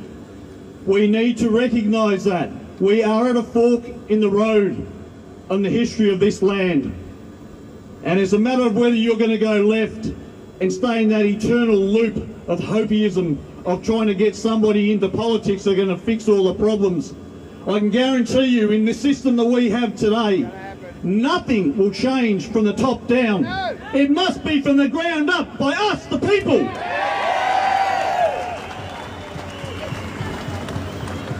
We're taking a whole new direction on trying to refocus people away from all the bullshit of what's been going on for the last 2 or 3 weeks, and to focus solely on the source of everyone's problem and tyranny. And tyranny does not discriminate.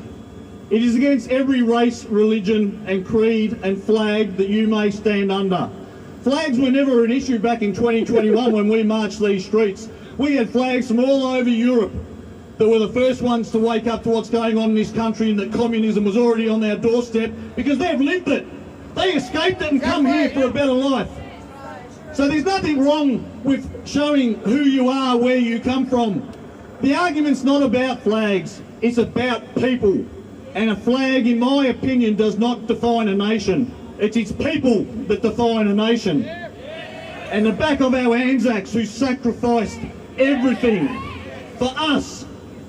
And we have slipped our way into where we are. We've acquiesced our way into being slaves to the system and under a corporate government, when there are actually 4 levels of government, and most people only know of 3. And the 4th level of government is us, the elector. And the elector actually is the highest level of government. And they've turned this tree upside down and put us at the bottom, and they stomp on us day after day, and they breach our trust every single day. And in fact, I cannot wait until we actually turn this ship around, because these charges are going to come for these people for the treasonous behaviour, the selling out of our ports, our electricity, the selling of our water, our assets, our mining. We should not be paying tax in this country. This is awesome. Guys, I'm going to get a stream and of... when we get this country back to be run by the people, for the people, we will not be paying tax. All right, let me try and and get all those angle. mining magnates will be handing back their fraudulent contracts that these governments over years and years have gifted them. And like I said before, there is no political answer to this. So get that out of your mind. Do not let people suck you in to believing in politics any longer. It's not there. It's not going to happen, right? It is the criminal element of government that must be our focus. It must be what we educate ourselves around. It must be what we expose, and it must be what we learn about. Guys, there are at least 10 serious indictable offences. I've got another angle in Melbourne. And it must be what we learn about. There are at least 10 serious indictable offences that this government is committing on a daily basis. This is from Billboard Battalion, if you want to know the credit, guys. Billboard Battalion. A system that is, in my opinion, the police, the banks, and every other so-called watchdog in this country, they are, in my opinion, an organised crime syndicate enforcing usury and slavery against the Australian people, and it must stop. And it starts here today. And we need to build the numbers. And I don't care if it takes 3 months, 6 months or 9 months, but these rallies and the intent behind them are going to go somewhere that the other rallies didn't. And if we need to withdraw our labour, withdraw our finances and withdraw everything away from this system, if it needs to be a lockdown, it needs to be a boycott, we need to build that mentality in the people in this country that we've had enough and we're not going to take it any longer.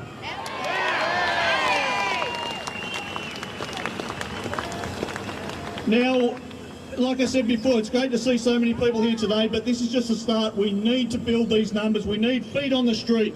We have a heap of people that have been onto this for 20, 30 and 40 years. They've been lone soldiers, your Dick Yardleys, your Brian Shaws, your Wayne Glues, and a series of other people. They've done a mountain of work. They've dedicated their life for 30 years without any support. It's about time we picked up the baton and we run with the good work that they've done and we spread their work throughout the nation. There is only one solution, and it is the masses to demand that this government be stood down and we put in a temporary government, which we are developing. We have plenty of good people in this country. It sounds like sovereign citizen stuff. I don't really believe in it. And the knowledge to run this country not on board. until we can sort this shit out and actually have a true and fair election. Yeah, as bad as... I mean, the idea that the Governor General is going to do anything or people demanding stuff and, you know... It's just a good way to get yourself labelled. Yeah, and the other thing is that the idea that the people in power with the guns are going to just stand down. I mean, come on, guys. You got to, like... This is not what Charlie stood for. Rally's happening. Save Australia. And a few other ones. There's the anti-fascist rally. There's also, of course, the anti-racist rally. Now, we know as a nation, as a whole, that we are not fascist and we are not racist. We are good people. What we also need to learn is the discernment that shit's going to happen that's going to trigger people. The burning of our flag, people holding up Hamas signs. These are plans, people. Look through the bullshit. They're there deliberately to divide us and having war against each other rather than focusing on the people in there. And that must be the message today that you get out of today, is educate yourself on the criminality of government and the criminality of the court system that protect them, including a suppression order, a 90-year suppression order by the federal government to suppress the names of 28 pedophiles that are at the top level of government and the justice system, the injustice system, and they won't release those names because I just don't understand why they won't keep it simple, like just talking about the issues that people came out for. It's like, let's talk about the pedophiles. Yeah. Let's talk about this and that. Look, this is something... We speak about this quite often, right? It's the fact that we all know it's happened. We understand this. We know that there are corrupt entities within the powers that be. That is fact, right? Right now, though, we need to unite against issues we are facing now, because if you start playing the old tapes, you then push away the people that are coming to join the movement now. And it is a real issue, and there are many real issues. I'm not saying ignore it in any way, shape or form. Don't ignore anything that's happened or is currently happening, but focus on how we can unite now to fix the problems now. Absolutely. And this is an argument I have with my old man quite regularly. He says to me, oh, we need to change this, this and that from 20, 30 years ago. And I said, okay, but people aren't concerned about 20, 30 years ago. People are concerned about now. So it's an interesting sort of take to... It's an interesting thing to base your speeches around at this point in time. I think there are things that need to be sort of brought to surface beforehand, but it is what it is. Like you said, Melbourne's a whole different beast, man. Literally. Guys, let's check out what Melbourne's saying. Again, I don't mean to censor the guy. You know, his speeches, all the speeches we played around the country in full, but I just think that people see this stuff and they just think cookers. Are you? Okay, so stand with us and bring people to the next rally and bring it to the rally that has a flyer that says Australians unite against government corruption. That is the one. Thank you. They think the government's going to stand down. 2 seconds. We're the flag like 2 here, seconds. and as far Craig's as like, all the flag, wind it different up. flags go, the one that resonates the most with me is the Eureka flag. And on that it says, when injustice becomes law, resistance becomes duty. We are the resistance! Thank you. Another big cheer for Darren Bradworth, ladies and gentlemen. Passion, love it. That is a fantastic blow-up device. Have a look at that. How appropriate is that? Magnificent. Look at the crowd, guys. Does Anthony Oh, that's Warren's. That's a penis, mate. Let me ask you again. Does Anthony Albanese represent you? A whole other beast. Yeah. There's a good old-fashioned saying we have in this country. It's called get stuffed. Yeah, mate. I'm going to count to 3. And on 3, we're going to tell Albanese to get stuffed. Yeah? 1, 2, 3. Get stuffed! There you go. Everybody looks like you had about 5,000 people telling you to get stuffed. And those numbers are going to grow. Now, without further ado, ladies and gentlemen, I have a very learned gentleman, Dr. Ian Brighthope, who's been a doctor and professor for 50 years. So It's just a totally different tone. Look at this, mate. It's a totally different tone. I He swear. travels the streets around here helping out the homeless. So can we make some noise for Rick Corral from the Swag family? I'm going to speak. What have I done? What have I done? Good afternoon, Sorry, guys. Give me a sec. I come as a brother. I hate what the people in this house and the house in Canberra He's a good are guy. doing to us. I'm going to talk to you about the issues around health and well-being, and I'm going to speak to you on behalf of the World of Wellness International, which is a group that was started here in Melbourne quite some time ago now.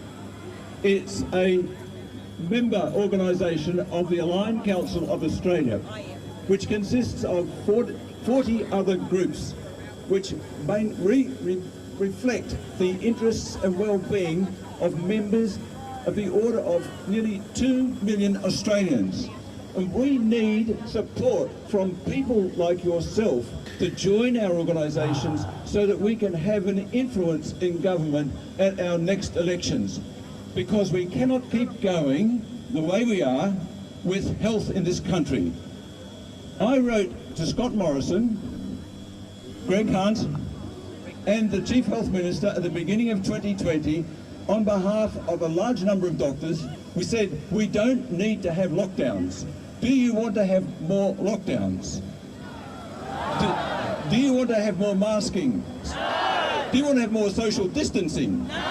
Do you want to be held down and injected against your will? Well, that is what is going to happen if we stay with the World Health Organization. We have an agreement with the World Health Organization now. We pay them $300 million plus a year, unelected bureaucrats, to tell our bureaucrats here what to do when there is an infectious disease occurring in our country. We have lost our sovereign rights to our own individual right and responsibility to take a medicine if we want to. My profession failed us during COVID. My profession, the medical profession, went lock in step with the orders that came from Canberra and the orders that came from the unelected bureaucrats in the World Health Organization. We have signed a pandemic treaty, an agreement with the folks in the World Health Organization. It is funded mainly by the Bill and Melinda Gates Foundation. Did you get that? The Bill and Melinda Gates Foundation. but boast that they put $10 billion into an investment in vaccines and the return was $200 billion. Where did that $200 billion came from? And all of the other billions of dollars that we lost during the pandemic our taxes went to the elites, went to the wealthy, went to those who are controlling the WEF, the WHO, and every other organisation in this country in which there are collaborative centres that have been implanted by the WHO and its interests. We are in a very precarious situation because they're planning another pandemic. Don't misunderstand me. The pandemic was a plandemic. It was a fake. It had been planned for some time. And don't believe the lies about the vaccine, the virus coming from a wet market in Wuhan. It came from the Wuhan Institute of Virology. It came from an institute where they were weaponising viruses. Gain of function of viruses is something that should be outlawed globally. Because they want to develop these viruses so that they can develop vaccines against them, just in case there's biological warfare. Well, we know how to prevent these diseases and illnesses. We know how to do it, and they didn't listen. If the population had been given some sunshine, given some vitamin D, go to your doctor and have your vitamin D levels tested, we would not have had a suffering of the 5 years that we did through COVID and the follow-on from that. Nearly $1 trillion was wasted during those years. A trillion means $1,000 billion. And the ongoing costs. The ongoing cost, the loss of business, the loss of relationships, the illnesses, the diseases, the children who've lost a generation of children have lost their proper education. And it includes all of us, folks. It includes all of us here, including our police force. They had to be a part of a system that did damage to us, serious damage to us. Now, if the Western Australian government and the South Australian government can pass legislation that says if there is another fake of public health emergency of international concern and we need to vaccinate with an experimental vaccine, it gives the police force the right to hold us down and inject us. Do you want that?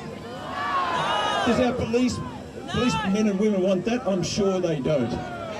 I mean, we are all one people. We love this country, and we have to stick together and make sure that they don't do that to us again. We don't have anybody with the wisdom in the World Health Organization, and our own health departments are completely deficient of people who know how to prevent disease and treat early.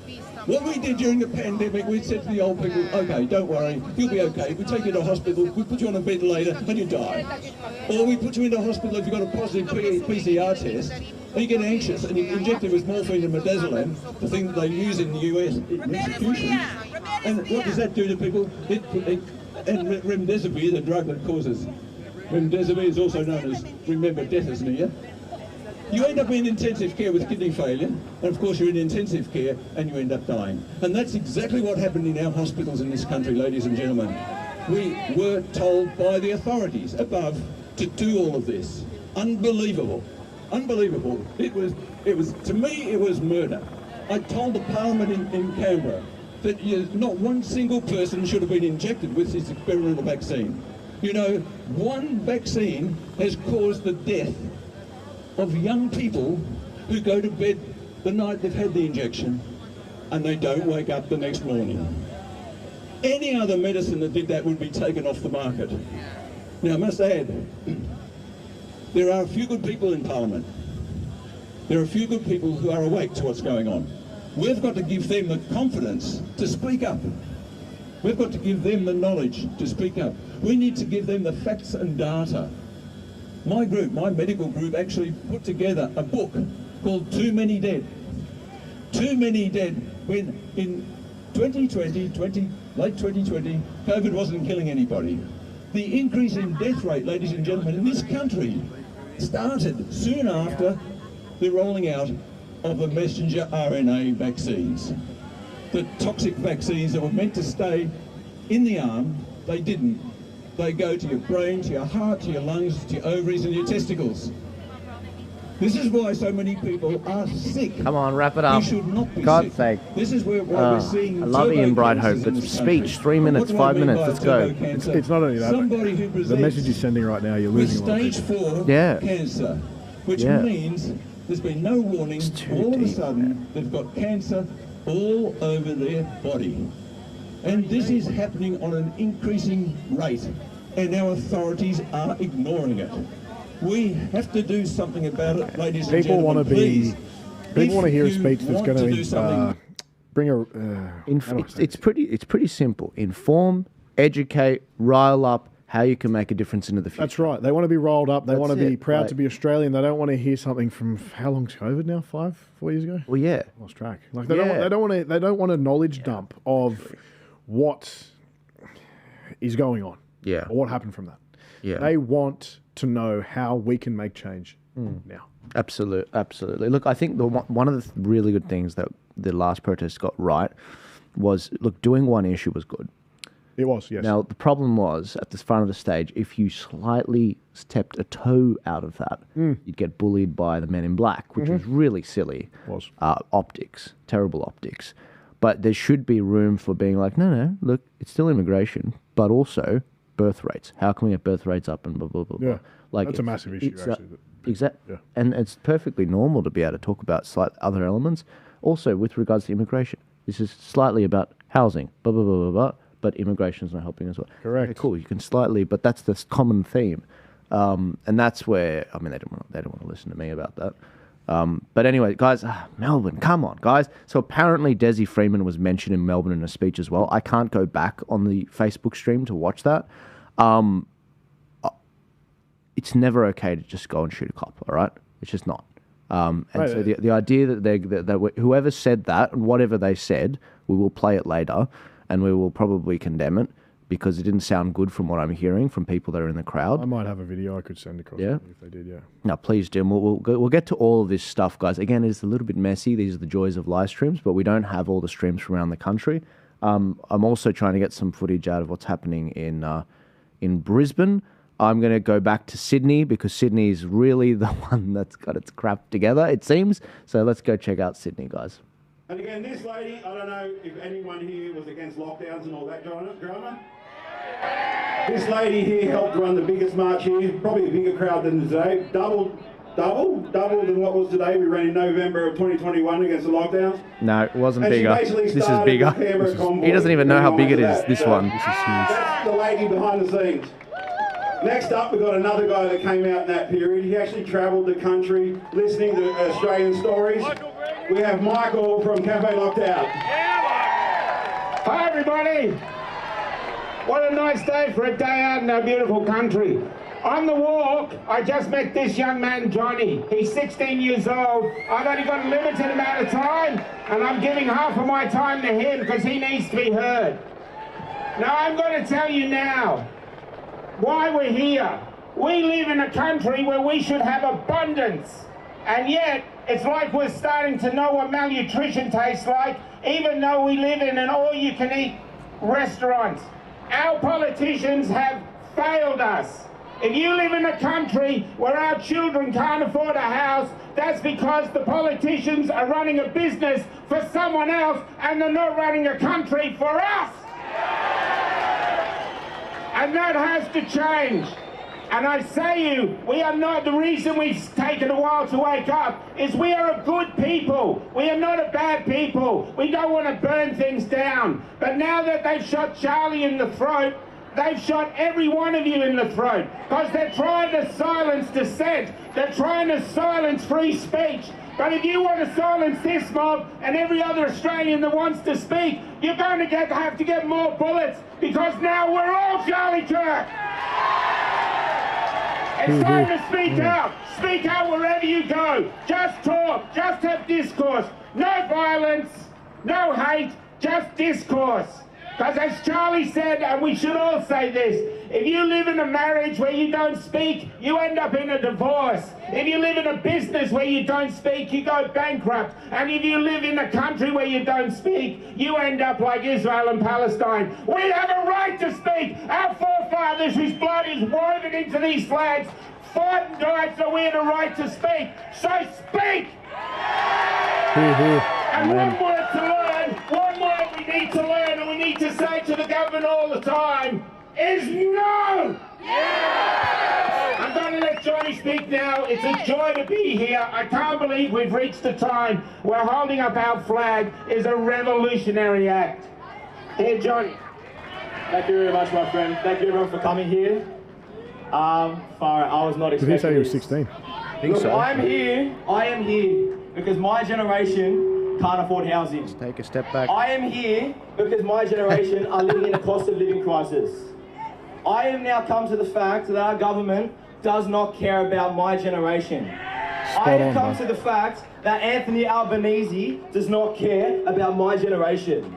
This is wrong and this is a failing system. So I want to say thank you to everyone here and God bless Australia. So thank you very much, everyone. God bless Australia. Before we go, this young man did not know he's going to end up here. I'm going to take a selfie of him facing me. I want everybody to raise the flag so he can show everyone where he's from. Turn around, Johnny. Raise your flags and cheer. Oh, great. This man understands optics. This is gets it. Of course, the one Aboriginal flag in the whole crowd is at the front. Come on. I was just like... Aussie, Aussie, Aussie! Aussie, Aussie, Aussie! Aussie! Aussie! Aussie, Aussie, Aussie! That's going to be a... I want that video. I want that video. I want that video. That's going to be cracker. I want that video now. Aussie, Aussie, Aussie! Good on him. Aussie! Aussie! Aussie, Aussie, Aussie! Thank you very much, ladies and gentlemen. God bless. That's God bless massive. Australia. Mate, that takes you back to that 18-year-old I told you about. These kids are waking up. Thank you. They are. You know? Now, They another very Aussie much are. legend the last few years, he was a paramedic. So he worked for an ambulance service, New South Wales Ambulance Service, trying to help the people, and he lost his job because he didn't want a vaccine. So was that kind of the start of it when they were attacking our freedom and they attacked religion first, but then, you know, bodily autonomy. Make some noise for John Larder. G'day everyone. Where are my friends in the ABC? Are you here? No, you're not here, are you? Because you don't want to report on the truth? I just got off the phone to Tony Nikolic in the United States. He's over there meeting with Peter McCullough. He sends his regards to the crowd and he's going to lay a wreath for Charlie Kirk. He's going to attend the funeral. I think that's absolutely magnificent. Can I firstly say, I think what we need to do in this country is raise our flags. And I encourage everyone at home, at their businesses, to go out and get a flagpole and raise them in your homes. Raise the colours, ladies and gentlemen. We are one and we are many. We will not be divided by Anthony Albanese with this garbage, treaty rubbish on voice. We are one Australia. And we must be concerned about the treaty that Butler and Wong and Albanese have signed on the World Health Organisation stage. This will put every one of you in jeopardy in relation to your medical going forward. They can now vaccinate you in your home in WA.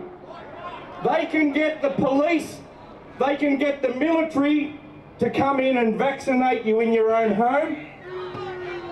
That legislation is already enacted.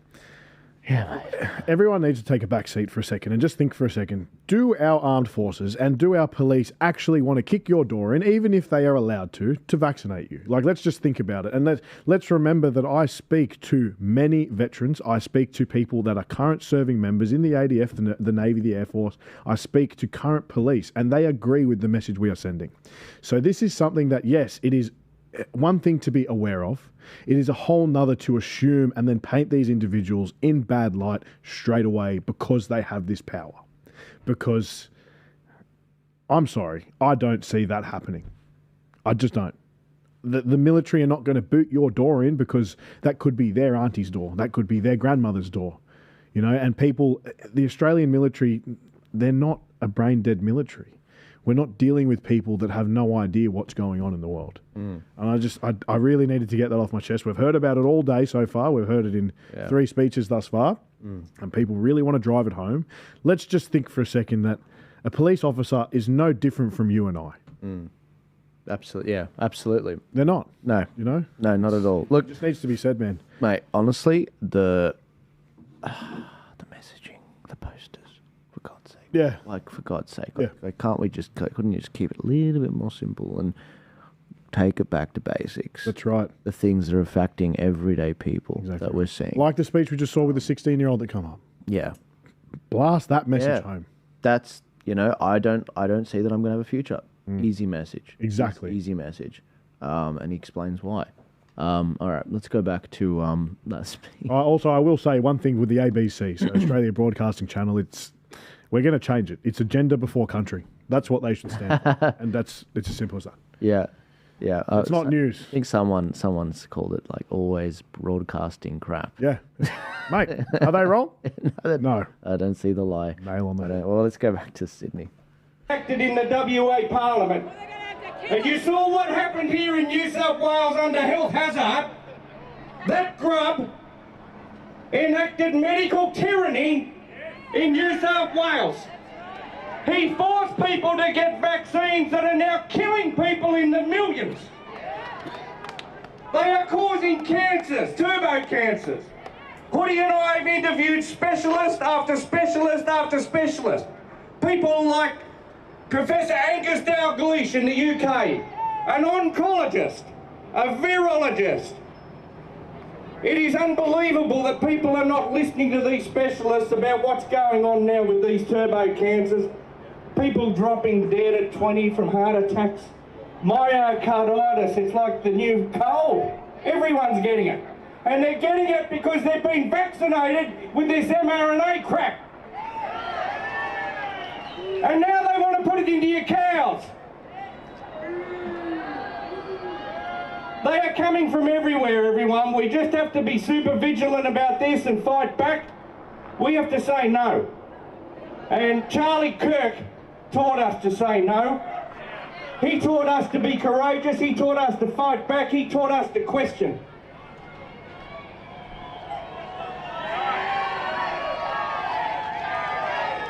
And can I say to the New South Wales Police, let's say no! No! No! No! No! No! Louder, no! We will not be dictated to by grubs like Anthony Albanese and Susan Ley. They are traitors to this country. They are treasonous. Look at this grub Dan Andrews over in China. What a mongrel act! Who do they think they are selling out on Australians? It's despicable. And can I say to the librarian that's in charge of the New South Wales Police, the Police Minister, Yasmin Catley, boo! How dare you sack those police on a 181D? Because they didn't want to have a jab. And now you are such a grub, you will not re-employ them. People like Justin Paul, who played State of Origin and put his body on the line for New South Wales.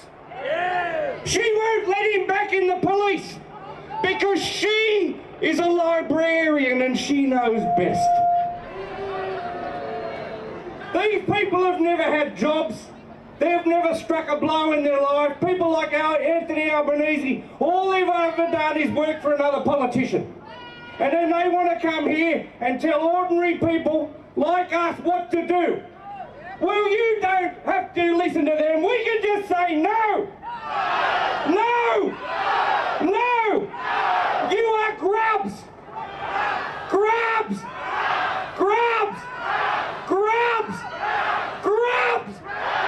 You will not dictate to us as long as we draw a breath. And Charlie Kirk has taught us that, to be courageous, to stand in front and to push back.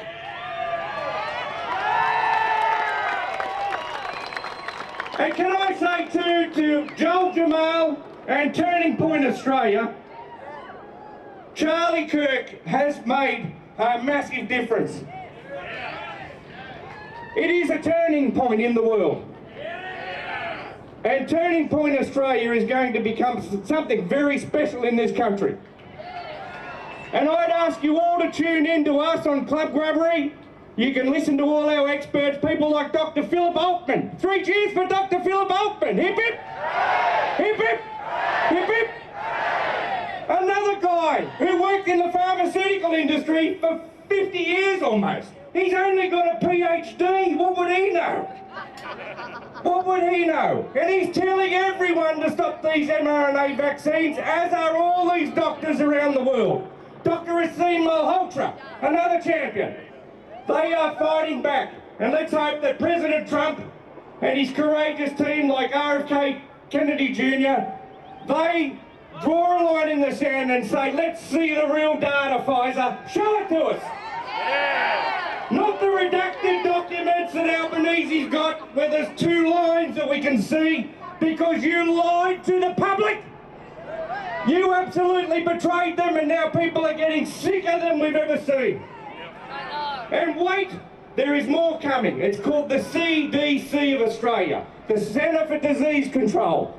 And now that Albanese has signed us up to this crap with the WHO and all these other WEFs and all these other people, globalists like this moron Bill Gates, they haven't got our interests at heart, I can tell you. They are trying to kill us. Well, we're going to push back. This country is going to push back. And I say to everyone out there, say no! No! No! God bless everyone. God bless Australia. Raise your flags. Raise your flags. And salute your veterans. Make some noise for John Lada one more time. Now, government corruption comes in a whole lot of areas. The next lady we've got up, she has actually travelled around to try and stop child trafficking. She's actually spoke to schools about the indoctrination, can't even say that word, about what they teach our children in school and push on them. And we all know that's a problem. So make some noise for Sonia Kutami. Thank you very much, and God bless you all for being here today. My name is Sonia. For those none of you know me, I am a mother of 3 and I'm a foster mother. I have been in the child trafficking industry for 5-6 years, and I have personally funded a raid in the Philippines where we have rescued.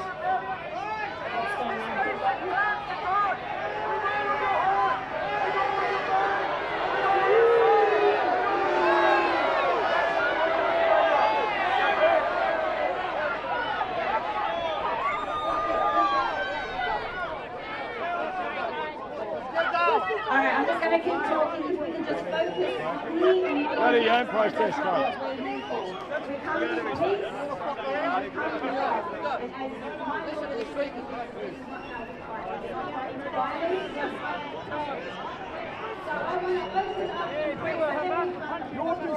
Yeah, fuck off, you troublemaking grog. You troublemaking grog. He's gone now.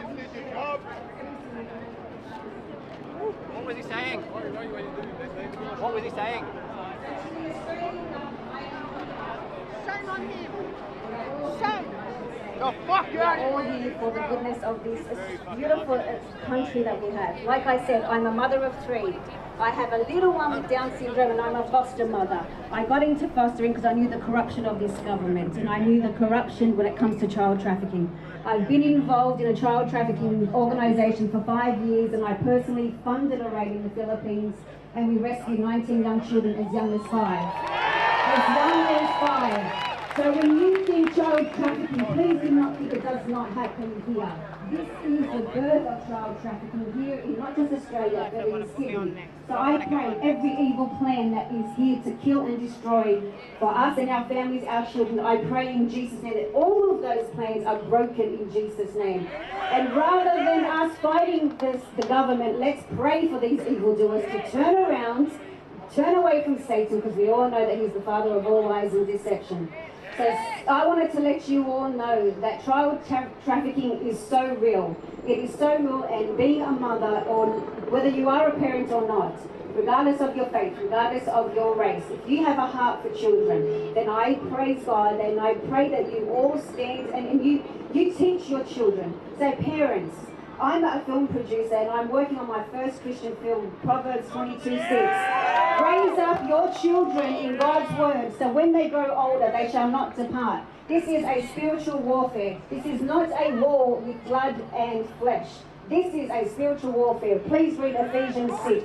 We are here fighting the demonic sources and forces. And our Australian government, they're all about money, they're all about status, and they're all about power. And we here in Australia are all about love, and we're all about peace, and we're all about justice. So child trafficking, I want you to know, I'm going to give you some stats. There is 90,000 child trafficking online cases, 90,000. And it's soared 500% since COVID came.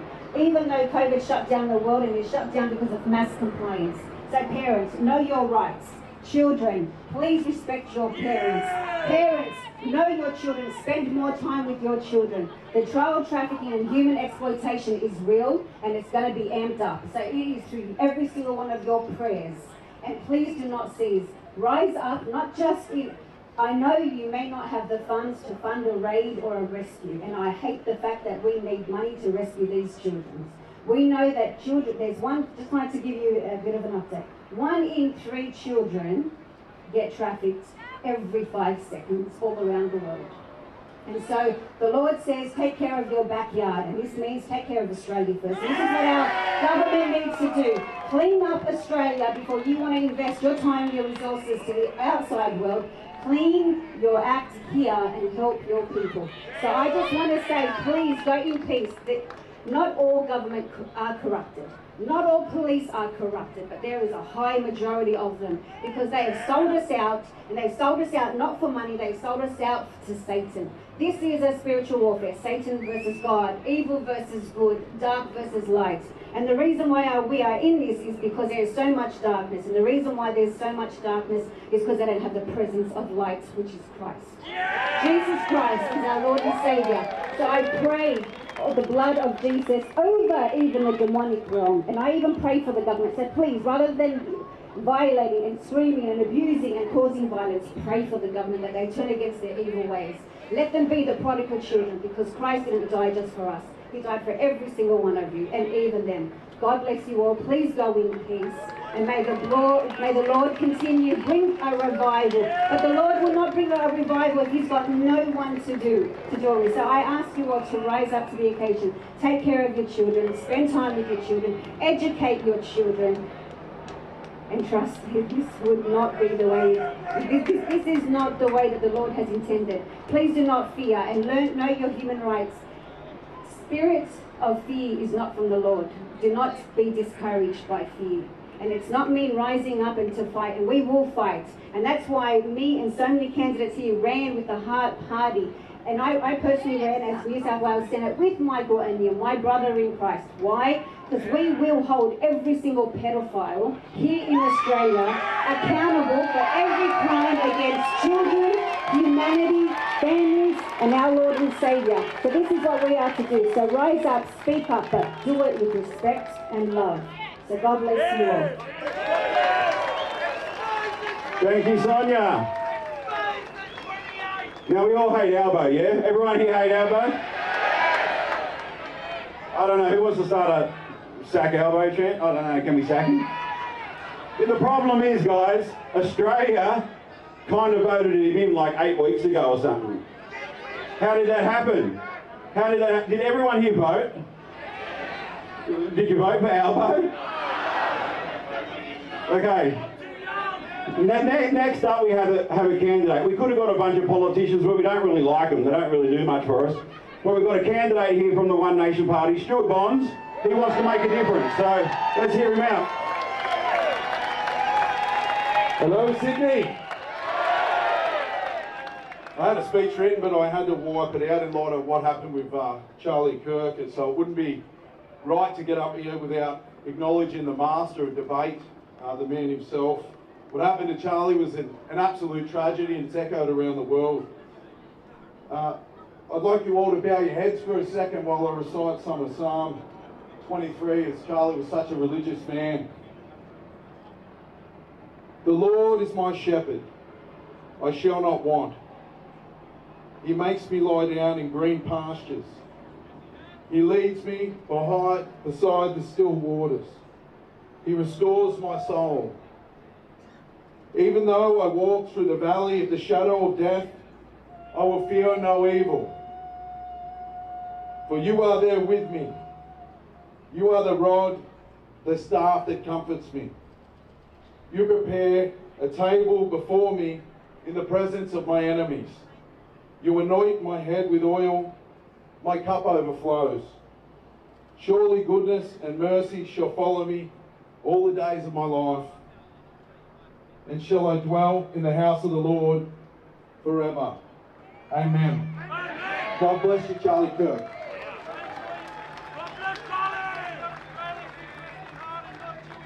Henry Ford once said, "It's well enough that the people of this nation do not understand our banking and monetary system, for if they did, there would be a revolution by morning." Many of the problems we face today are the result of bad economics, a debt-based fiat monetary system, a political funding structure that has been captured by corporations and a corrupt banking elite, and morally bankrupt politicians. If we want to change the system, we need to be the one that does it. There is nobody coming to save us.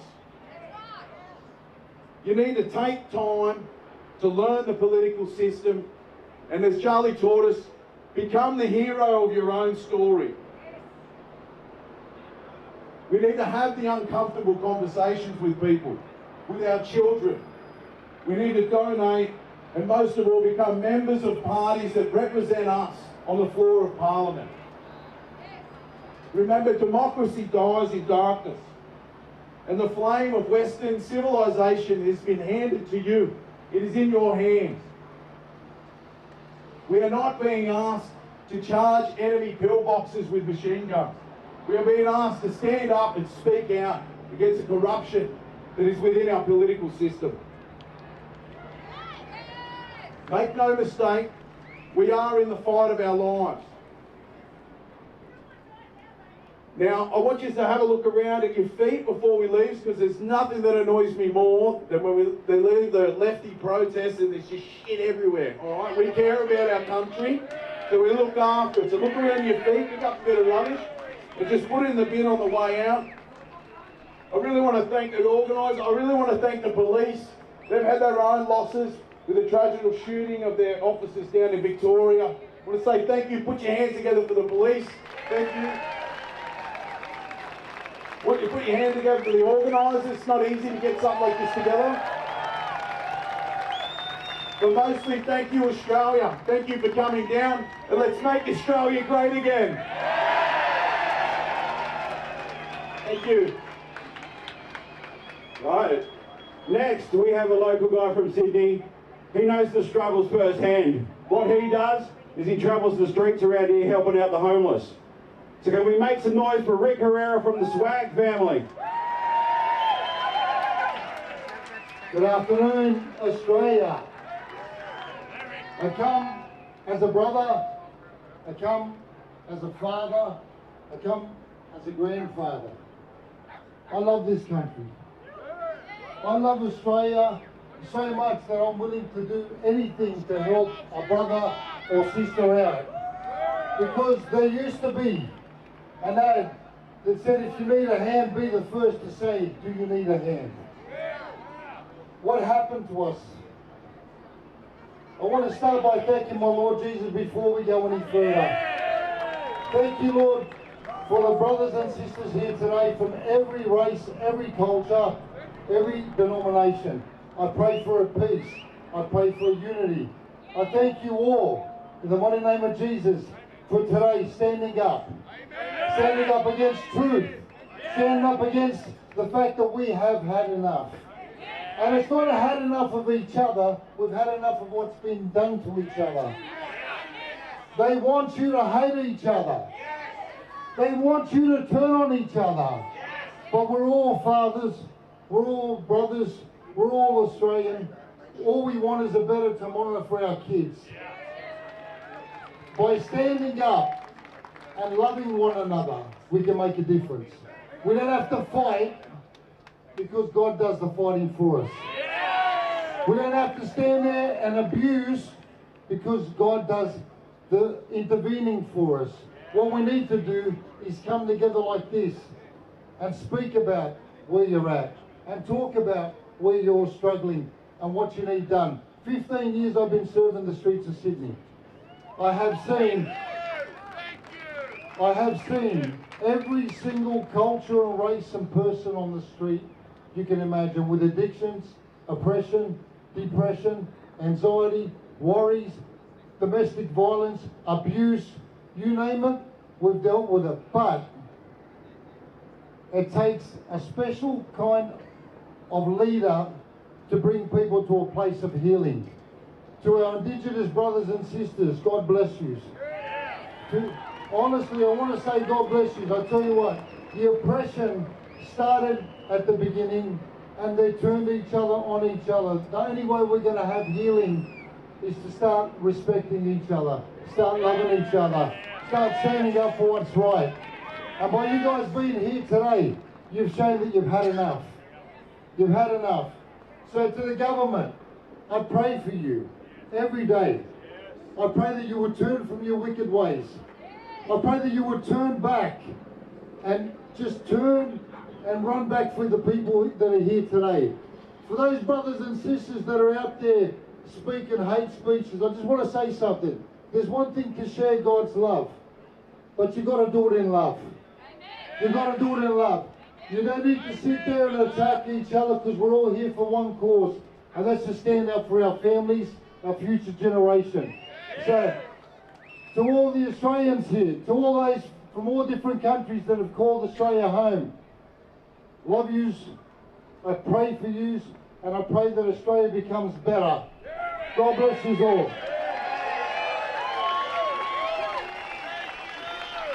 Thank you, Rick. Whoa.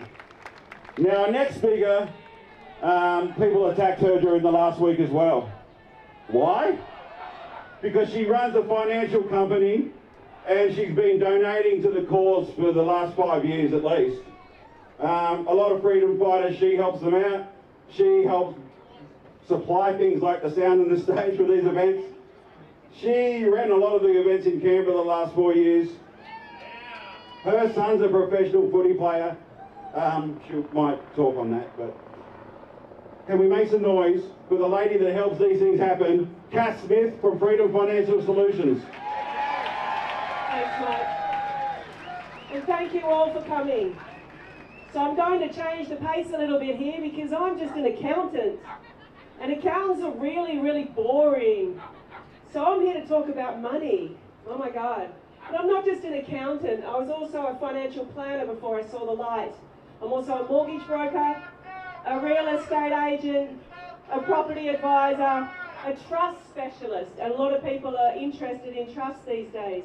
So I've got a lot of accolades and degrees and experience, 30 years experience running one of Australia's, I was the CEO of Australia's most awarded financial firm. But all that's a load of crap. That means nothing.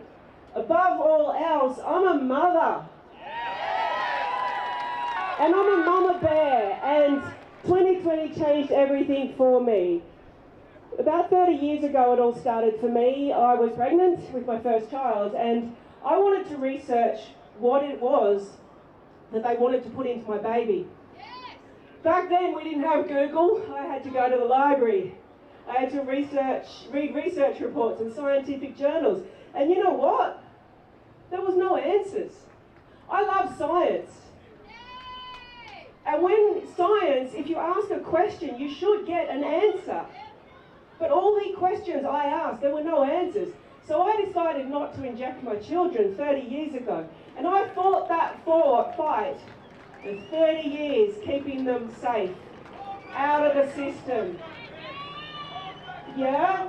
So, 30 years went past, and now my children, 4 beautiful, very, very healthy children. But now 2020 comes along. I was devastated. I could no longer keep my children safe because they were now adults making their own choices, and anyone who's a parent knows that your children don't always listen to you.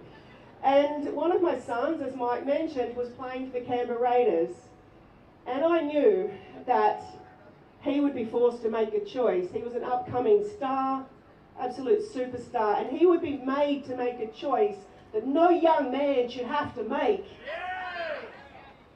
So I was devastated. I realised then that I could not keep my children safe, and the only way I could was to stand up and fight for everybody's children. Fight for Australia. So we started the rallies in Canberra, Mary Jane and I. We had about 20 people there at the first one, and then we grew to 50, and then we had 1,000, and at that one, Mary Jane went, oh my God, someone better say something. Cass, have a megaphone. I stood on the stage and went, I'm an accountant, I don't know what to say. So I told the story about my son, and when I looked up, there was tears in the crowd for what I was going through as a mama bear. That's when I knew I had to stand up. I had to use my voice. Yes, I've got 30 years experience in the financial system. What's that about anymore? I quit all my jobs, I sold everything, wasn't interested. Who gives a shit? What's the point in having money when they're just going to tax us and tax us and tax us? But then I realised that my financial skills could actually be used to help people like you, and that I had knowledge. I also worked for the tax department for 11 years, don't hold that against me. But I got to see a lot of things, and I know a lot of things about how to help Australians with their tax system and getting your assets safe. And what do I mean by that? Yes, people criticised me online last week, so I'm just going to sell you something. I'm going to sell you something, all right?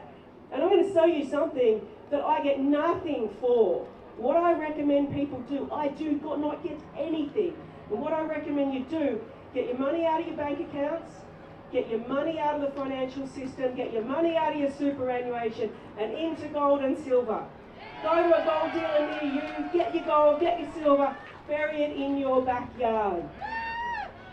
My young son rang me the other day, he's only 20. He's earning really good money, 100,000, that's a good money for a young kid. He said to me, he said, Mum, after paying the bills this week, we've got $10 left for food. And that is the reality of the next generation coming through. They cannot earn enough. The taxes are going through the roof. The unrealised gains taxes, the spare room tax, if you all heard about that. In Australia, we've got a view, in Queensland, we've got a view tax. If you've got a view, you pay taxes.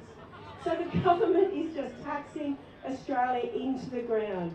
So we all need to stand up. We all need to look after ourselves and our own financial position.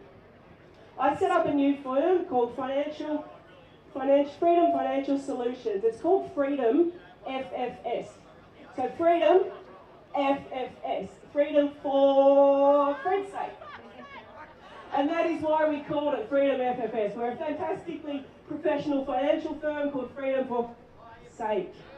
So if you need any help, come and see us. But everybody, thank you for turning up. Keep turning up. Turn up for yourselves. Turn up for your mates. Turn up for Australia. And for God's sake, turn up for the next generation. Thank you. Thank you, Cass. So the next guy coming up, he's a bit of a loose cannon. So hopefully he's on his best behaviour. You may have heard him from a podcast he does every day called Sack the Lot, Stop the Rot. Something like that. Can we make some noise for Dave Guru Graham? Thanks, Nick. All right, guys, I'm going to change the tone just a little bit. You see, I've got Pepsi up here with me, okay? And this is all about government corruption, guys. So in 2015, we'd struggled with a daughter for a couple of years. We got no help out of the government. We got no help of anything, and unfortunately, we lost our daughter 10 years ago, this December coming. She had this puppy here called Pepsi for 3 days before she left us. Pepsi was about this big. Our daughter was bullied to death, guys. Just like you people are being bullied to death by the government. In the words of the great Romeo Georges, who I wish would come back on the scene, your government loves you to death. exactly what they are doing to you. So I'd just like to say, guys, that we sat and watched our daughter get bullied to death. We wrote laws for schools. We watched the government hide them. Who is he? Gareth Ward. Gareth Ward in your cell there, bro. Thanks very much for walking into my and Mel's family house, sitting at our table, telling us what you do for us, taking away the laws that we wrote for the schools for bullying and hiding them in the parliament. Thanks, Gareth. Well done, son. This is government corruption, guys. It's in many, many, many, many, many, many areas. Okay? My granddad was a rat at Tobruk. A rat at Tobruk. Him and his younger brother. His younger brother lied to get there at 15. And they both come home from the war. And I know that my granddad standing up there couldn't be as proud as any prouder of all you people standing out there. All right, so I want to thank all you people. All right, because without you, nothing goes, guys. We run a news show. It's called Stop the Rot, Sack the Lot. It's on 15 channels. It's every night at 7 p.m. weeknights. And we just like to tell you the truth about what the government's doing. So I think that we can get these numbers together, guys. I think we're on a bit of a roll now. All right, we're about to take off on a really big wave, guys. Right, we don't know whether we're going right, left. We don't know whether it's going to close out. You don't know whether you're going into the barrel. You got no idea where you're going. But guess what? We're all going there together. And that's how we get there. All right? So I'd like to thank everyone that's put this on today for allowing me to come up here and speak to you people. And I'd just like to finish in 2 words of prayer, guys. And that is, God, we love you. And God, we know you love us. And God, you never pick perfect people. Moses was a murderer. David was an adulterer. Samson played in the occult. Rahab was a prostitute. God grabs normal people and he makes them do things that are miraculous. So open your heart to the Lord. This is his battle, guys, right? You are a pawn in his war, but you have a job. So go back tonight. Get some discernment. Ask the good Lord what your position in this silent war is. And take it. Take it on board. Let's get to the governors. All right, we've got Margaret Beasley down there. And we need to get there, guys, every Monday. Monday at Maggie's. All right? Let's all have a sickie. All right, get to Maggie's. Let's organise the date. Let's get there. And let's make a difference, Australia. I love you. Thank you very much.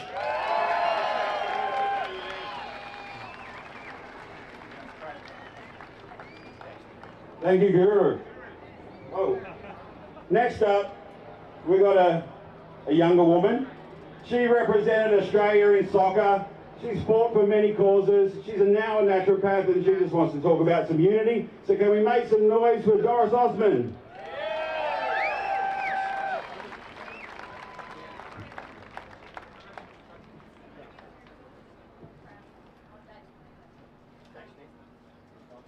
We live in a time where division is being sold to us daily by the media, by politics, and by systems that profit when we fight each other. But deep down, we know the truth. When we stand together, nothing can break us. Unity is our greatest strength as Australians.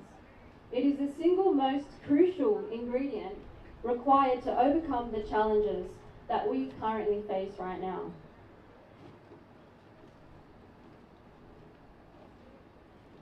Regardless of where we all come from, which God we believe in, what colour our skin is, what language we speak, we all want the same things.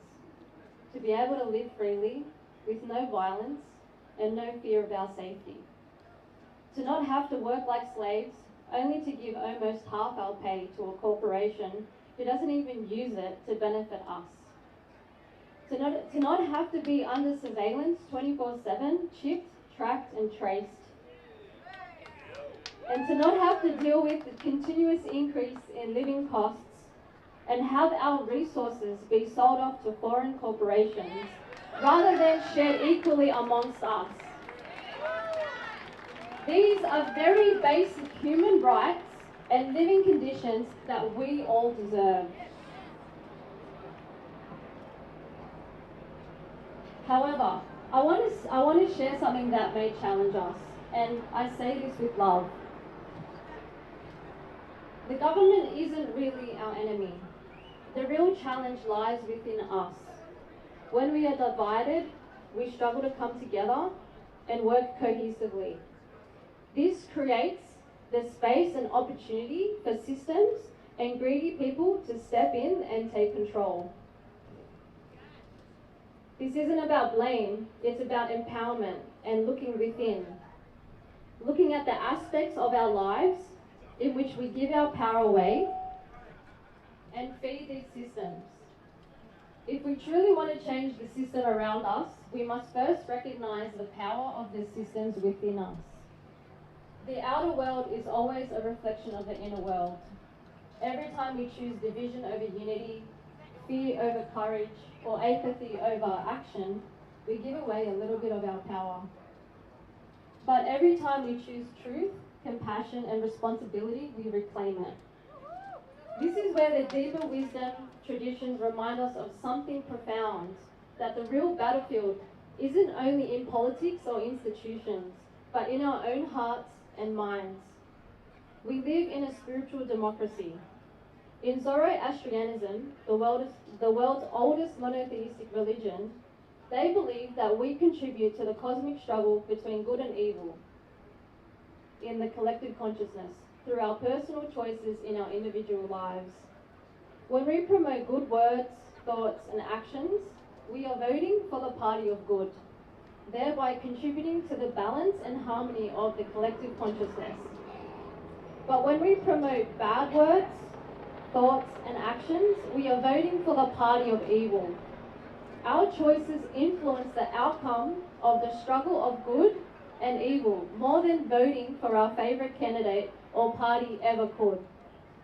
So when it comes to voting, the question isn't, does your vote count? It does, because they're all fucking Indians!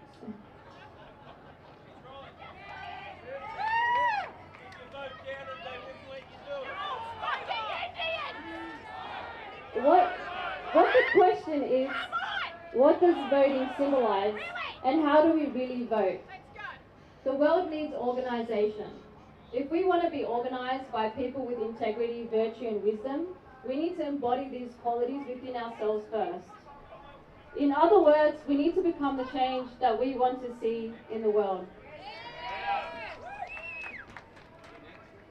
Australia is a nation with quite a history.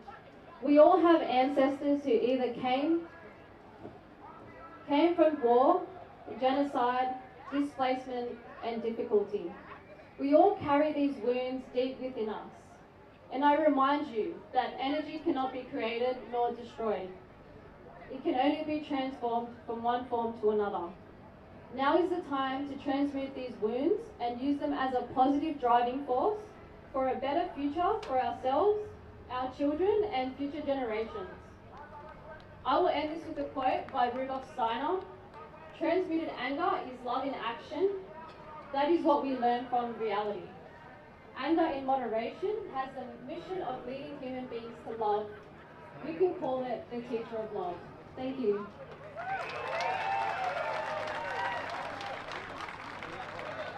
Hey, we've got 3 or 4 speakers left, guys.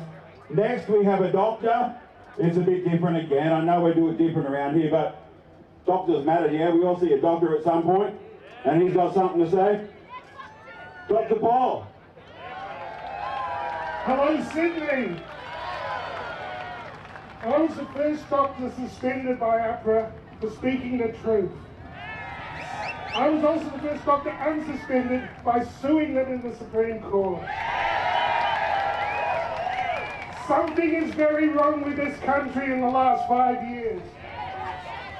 I'm here, I've been given 2 minutes to say, I'm standing for bodily autonomy, which is the right to say no. Informed consent. And an end to the censorship. I have been censored and shadow banned like you won't believe. So I'm just here to say hello. I'm here. I represent the LighthouseDeclaration.org. It's all about that.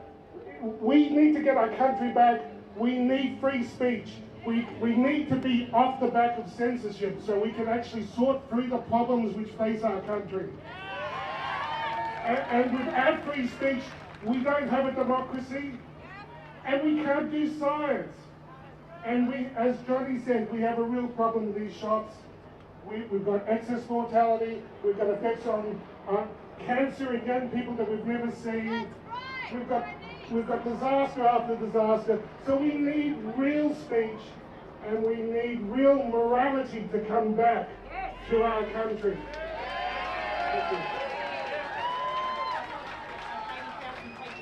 Thank you again, Paul.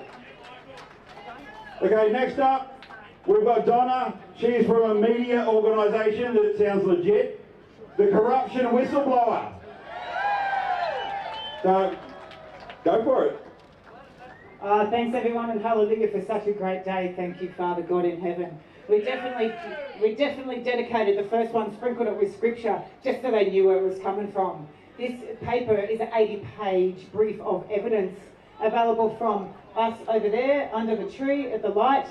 Yeah, hi over there, everyone, corruptionwhistleblower.com. You can have a look at it there. This is a great thing. You can give it to the police, you can give it to the judiciary, because it is a brief of evidence of what they've done. We have served it to Parliament. Every single one of them already know their crimes, and we run grand jury indictments. So hundreds of people just like you have indicted the Australian government and their officialdom.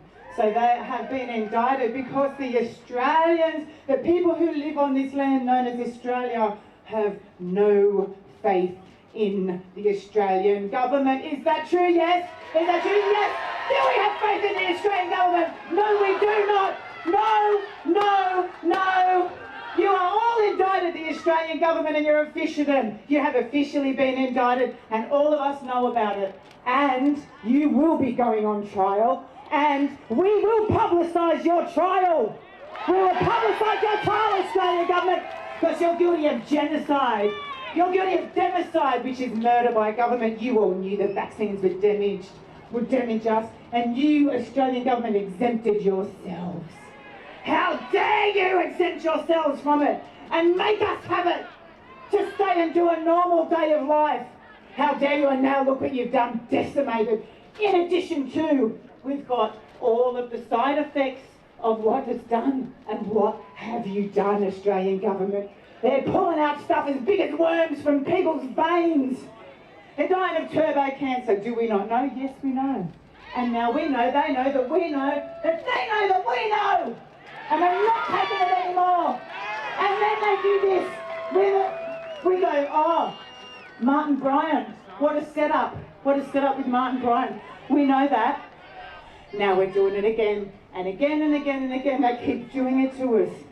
So if we can just get educated, go and get the paper. It's all in the paper for you to have a look at. corruptionwhistleblower.com. Go have a look. Please really get across the information. It's great we come together, but we really need to know what we're coming together for, and how and why the government is so corrupt with the Australia Act, with the fraudulent money. The fraudulent money has got to go, and it will.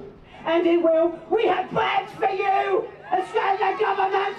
Plans for you to bring justice to this nation by Almighty God's hand!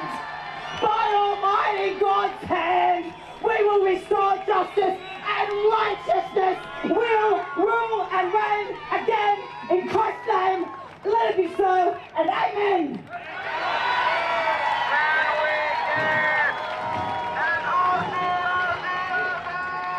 Thank you.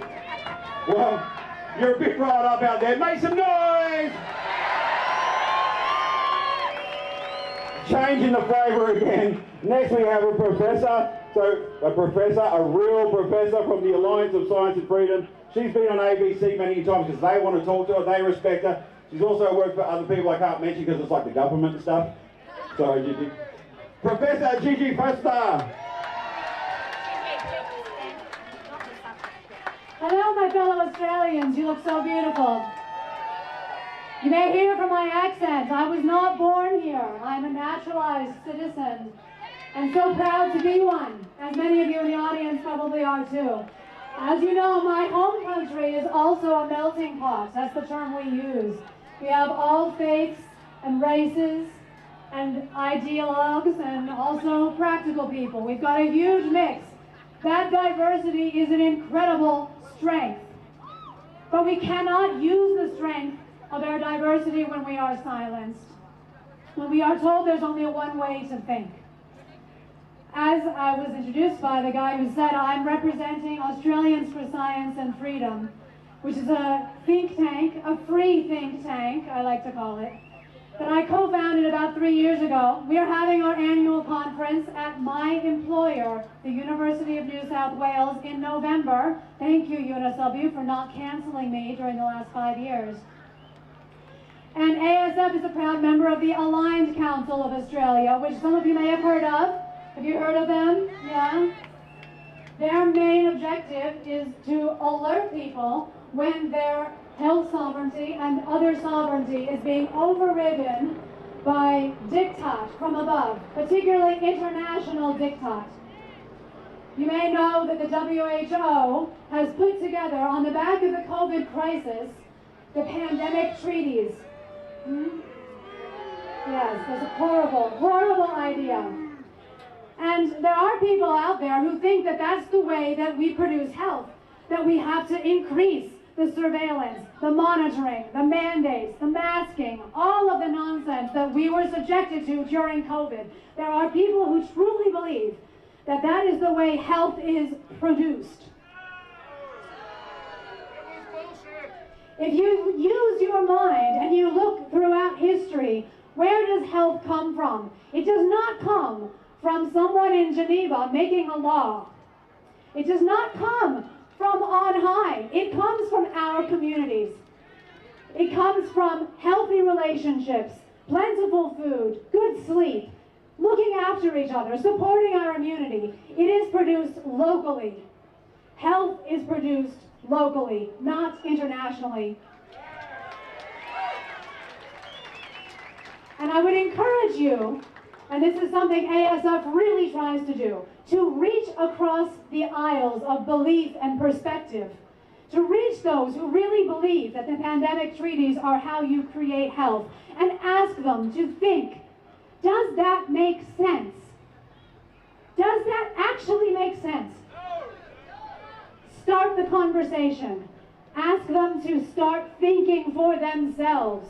Because you know what's been happening, what people have been encouraged to do over the last few years, not to think for themselves, to simply see what's on the mainstream channels, the newspapers, what's being spouted by the politicians, and spout that themselves. They become pawns in this corrupt authority that we are dealing with now, in so many levels. So help them to rediscover that they have agency. Just like us, the population of Australia should be the steward of our way of life. We should be the ones having oversight over those in authority. We are not their slaves. But if you see yourself like a slave, if you see yourself in fear of things that are trumped up in the media, you take away your own power to change society for the better, and to restore the health and wealth and joy of this country, which is why I came here. You have to do this. We have to do this together.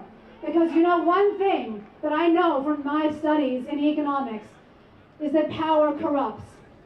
Yeah? Power corrupts. And it's particularly corrupting when it's concentrated and unaccountable. And that is what we see today. We see concentrated, unaccountable power. Power where there are no consequences for making decisions against the interests of Australians. And this is why we see these ridiculous policies like the lockdowns, which, by the way, the government has never justified, ever, using anything like what I can tell you would be a sound analysis. All that happens is hand-waving platitudes, told to people who are suffering, who have lost family members and friends. It's awful. It's absolutely ethically despicable. There are 3 cost-benefit analyses that have been written of Australian COVID lockdowns. One of them I wrote, 2 others by independent analysts. All 3 find that lockdowns were vastly more costly than anything they could possibly have delivered to us in benefits. They were not worth it. Another policy, the vaccine mandates, and in fact suppressing all of those early treatments that the courageous doctors on the front lines were trying out and discovering in the early years of COVID, suppressing those treatments, and therefore making more people suffer and die, and then inflicting the vaccine on us as the only answer. That is absolutely unethical and has never been justified, again, ever. And now we have tens of thousands, too many Australians who have died since mid-2021, and does the Department of Health care about this? Are they investigating this? This should be the $64 million question on the lips of every employee of the Department of Health in Australia, and it is not. And that alone tells you that that bureaucracy is not promoting the interests of the Australian people. Thank you for being here. And when you go home, please don't stop speaking sense. Common sense is one of the scarcest commodities right now, and has been for several years. Just common sense. And do not reject people for believing something different from you, for feeling something different. What matters is that we can all work together in the real world, take action that is pro-social, that is tolerant and loving, and is going to rebuild this country. Let me end by channeling one of my heroes from my own country. Probably one of my favorites is Martin Luther King Jr., but Abraham Lincoln also ranks in my top 10. And in 1863, some of you may know, he was standing in a field in Gettysburg, Pennsylvania, right at one of the worst parts of our Civil War. It does often feel that Civil War is just around the corner in the West, doesn't it? And Lincoln gave a speech called the Gettysburg Address that I had to memorize when I was a child. And I want to channel a bit of it here. He asked the people gathered there on that place where so much death had happened just recently in a horrible battle. He asked that people keep working together so that a nation founded on freedom and that thought, that believed that government of the people, by the people, and for the people would not perish from the earth. I believe that. Believe that yourself. You are the change. Thank you. Thank you, Gigi. Next up. All right, guys. We are back. I apologize for the long speeches. I didn't expect there to be that many, but I used the opportunity to grab a bite to eat, so we didn't collapse. Chocky's got to eat. But when it comes to what's going on around the country, I want to give you guys a very quick update because I'm sure you're like, what's happening in the other cities, Joel?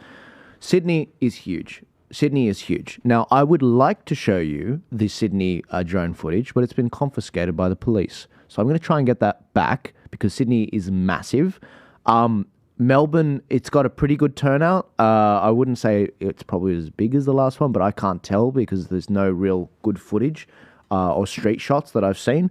The speeches are a little bit mixed in Melbourne. A few wackos talking about the sovereign citizen crap, but there's also some other good speeches from people like Bernie Finn, which we'll play later. Brisbane, I don't have any footage from Brisbane, but I'm not hearing good things out of Brisbane. I'm not sure if it's because of the rain. I'm not sure if it's because of the organising or what's been said. I'm trying to get you some details about it that's reliable. I've heard a lot of things being said, but I can't actually see anything. I've got some theories about that. It might be because they had good organising that wasn't NSN last time. People like Shallow, Chow, and Lockie, and a few of the other guys, Dusty Bogan. So people are like, who is this? But I don't have any receipts for you. I just got a lot of texts from people that are very disappointed. In Adelaide, it's huge, and I'm going to show you some footage of that.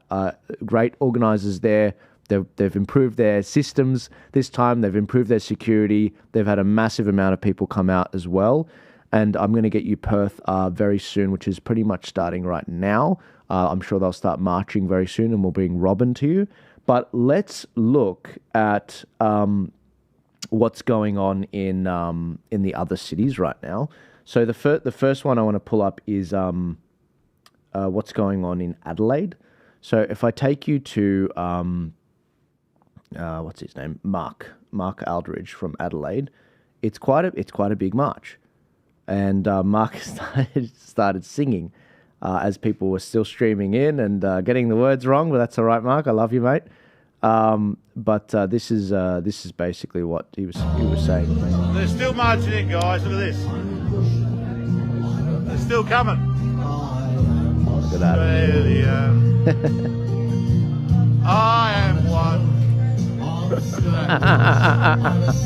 Love you, Mark. God bless you, mate. March hasn't finished yet, so there's still a kilometre of people to come. Wow. Look at that. Look at the flags. Gorgeous. Easy 15,000, maybe more.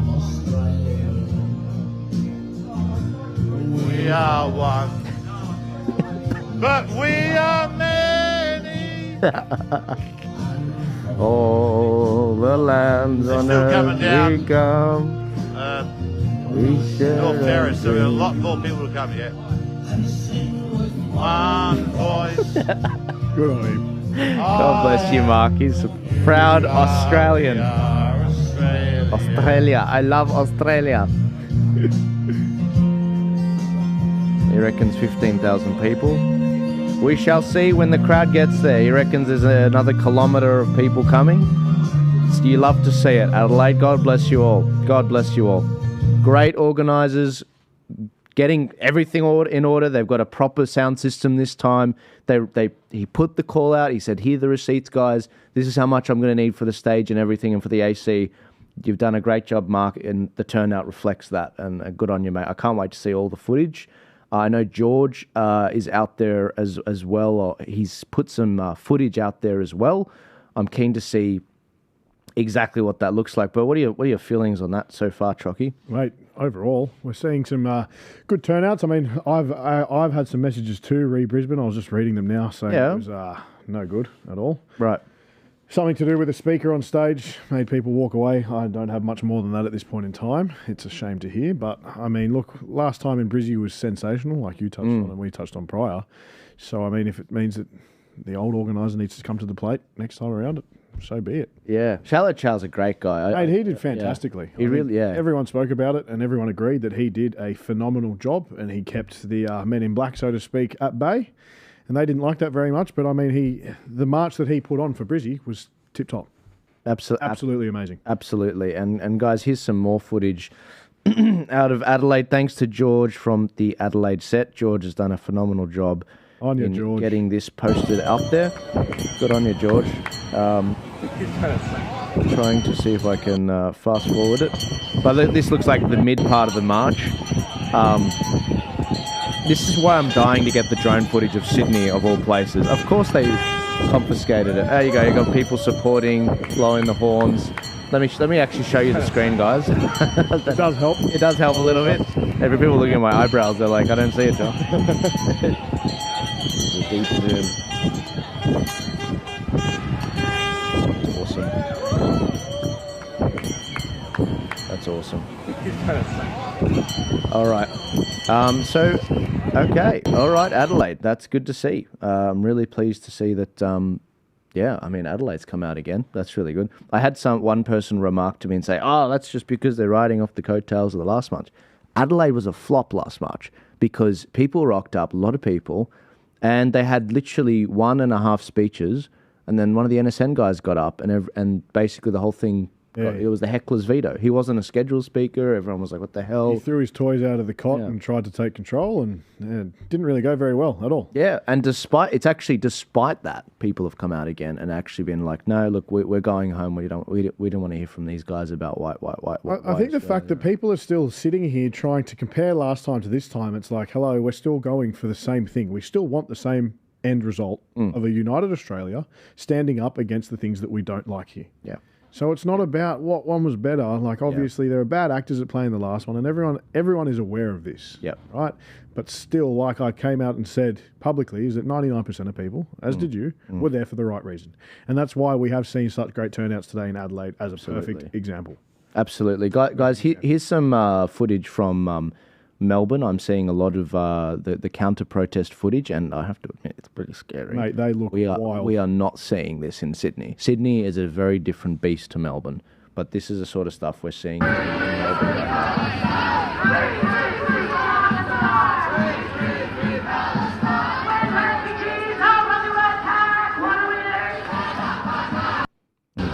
So this is again, decent turnout in Melbourne.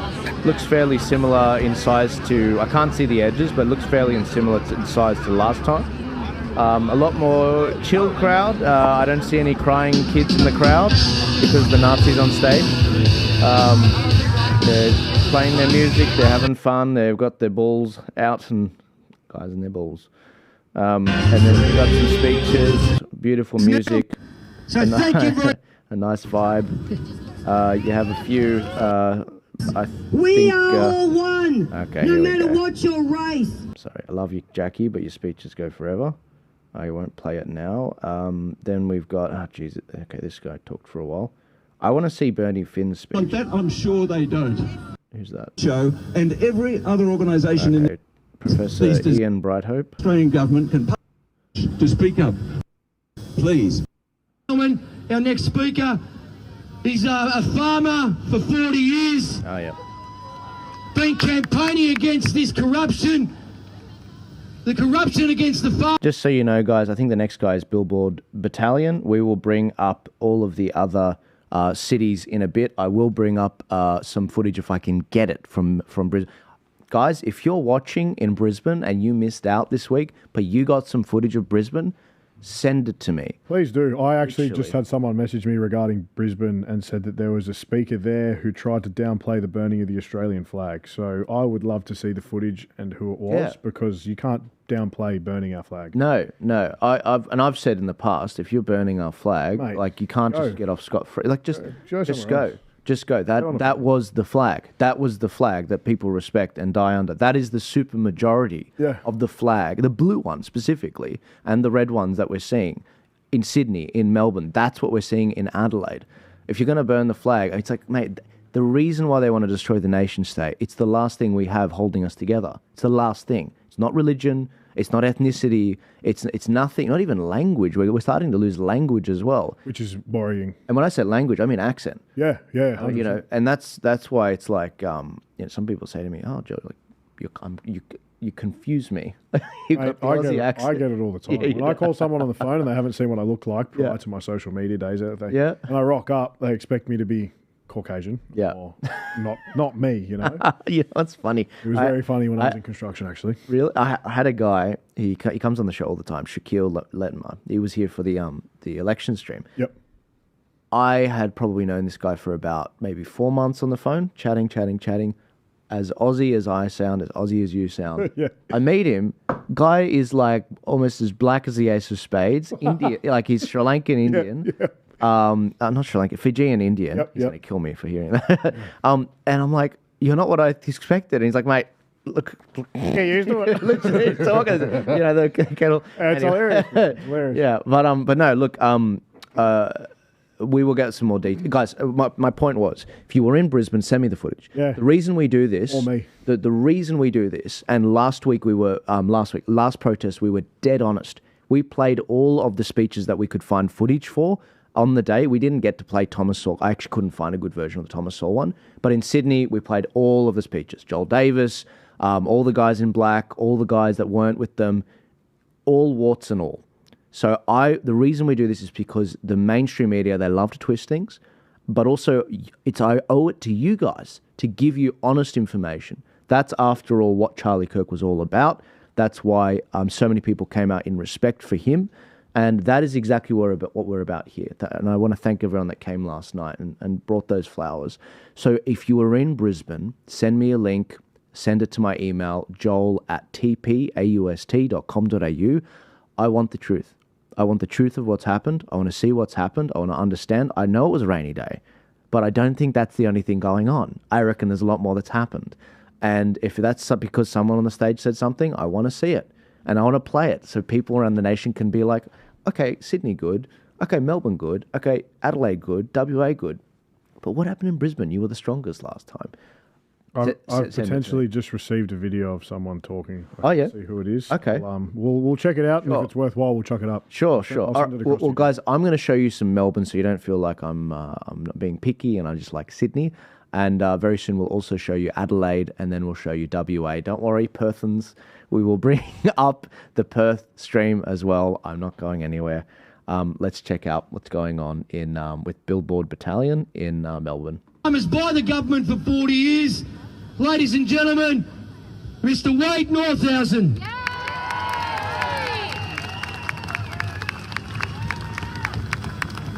How's it going there, Melbourne? Hang on, mate. Not only Melbourne, we've got people here from all over the state, so that is fantastic. We've been getting around the crowd, we've been talking to people, and we've got people happening here from all over Australia, in fact. So this is one of a rally that is happening internationally.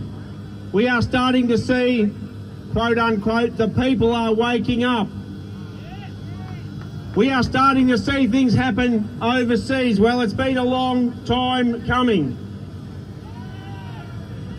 I first started becoming involved in politics when I was early 20s. 40 years I've been involved in this now.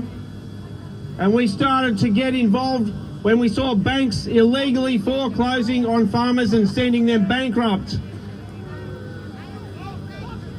This has been happening for a long, long time, and it's been built for a long, long time. And for many of us who have been in this game for decades, it is good now to see finally the Australian people are waking up.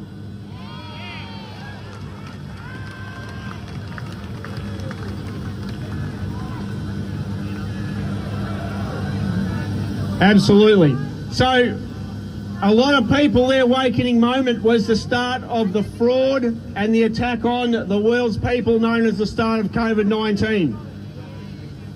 That was an absolute military operation. You heard Dr. Ian Brighthope just speaking there before. I've had many conversations with Ian, with his team from AMPS, with his team from World of Wellness, and now we have doctors from all over the world are calling this for what it is. It was an attack. It was lies. The so-called COVID-19 vaccine was a biological weapon. Your stinking, filthy, lying governments forced you people to take this crap. There are many people here who didn't. We have seen the results of this now worldwide. There is no dispute. This was not anything that was designed to help you. The medical people tell us categorically its only purpose is to maim, injure and kill. So I'm very, very proud to talk to people like Dr. Ian Brighthope and like the doctors that I know, and they have done amazing work. We've seen brave doctors who have lost everything they've ever worked for, as opposed to the cowards who would not stand up. The times that I've been doing this, we get to look at things with a very sceptical viewpoint. And when you do the mechanics of what the likes of the World Health Organization, the United Nations and the World Economic Forum are doing, I guarantee you they're coming back to do it again. In my history and my profession as a farmer, third generation dairy farmer from North Central Victoria, We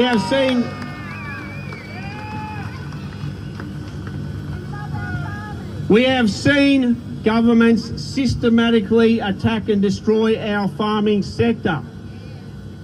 This is now beyond any doubt. We are seeing farmers right now across Australia fighting hard against so-called renewable energy infrastructure. Victoria's farmers, if they come to fruition with this energy garbage, it's a lie, it's a fraud, will lose 70% of Victoria's farmland.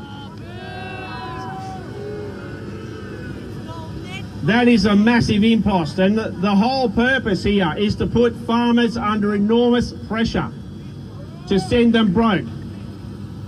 We have seen the mental health breakdowns of not only farmers but the entire country. This is their plan. The lockdowns that everybody suffered. Who remembers these lockdowns? Who remembers losing their jobs? Who remembers losing their relationships, the arguments they caused with their families? And who remembers the loss that we all suffered? Well, I'm here to tell you, if you look at the plans that they have, they are planning to do that all again, but 1,000,000 times worse. I put it to you that our politicians are in the business of destroying our country. There are a small handful that are okay, but the vast majority of our governments are on the payroll with international terrorist organisations. This is something where the Australian people right now need to come together. The whole purpose of this is to bring the Australian people together to fight and stand as one. Their specialty is to drive division. We're seeing things that are being done now to deliberately create friction amongst the people of Australia. That is their plan. But we will not fall for that. We need to understand that our enemies are the politicians and the governments. We've seen all over the world extreme violence happening now. We've seen parliaments and houses being burnt down. Well, that is not our way.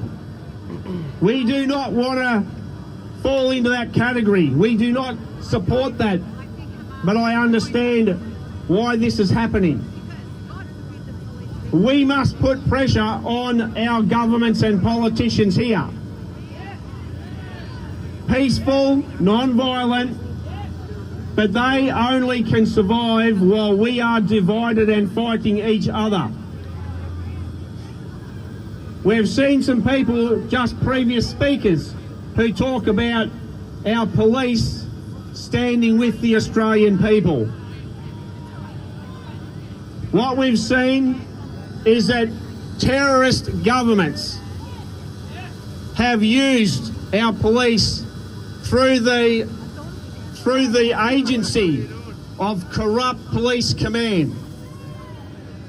Chief commissioners who are on board with the international terrorists. And I've said before, and I say it again, to our coppers, they made you people take a lethal injection. They threw you against the Australian people. So I say, your families are every bit in as much danger as what the rest of us are. By now, our cops will know people who have died, dropped dead, been maimed and injured from this filthy poison. We stand by you as much as you stand by us. This is Australia, and Australia is speaking.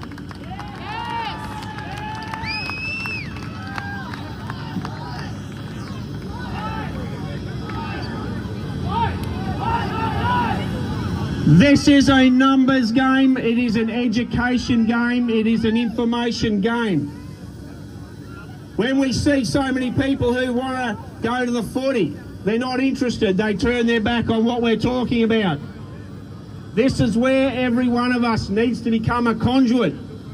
We need to tell them what's happening, we need to lead them to the websites, to the organisations who are fighting back against this. If you know...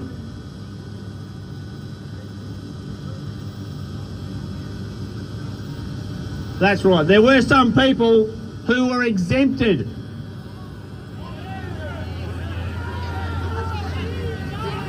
COVID-19 knew which ones they were.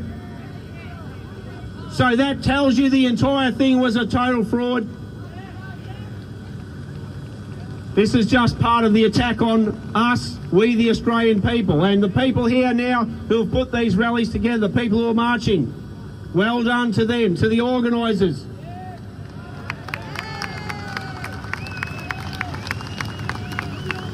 And similarly, well done to VicPol. We've had a lot to do with VicPol, with Billboard Battalion. We've done a lot of work around the country.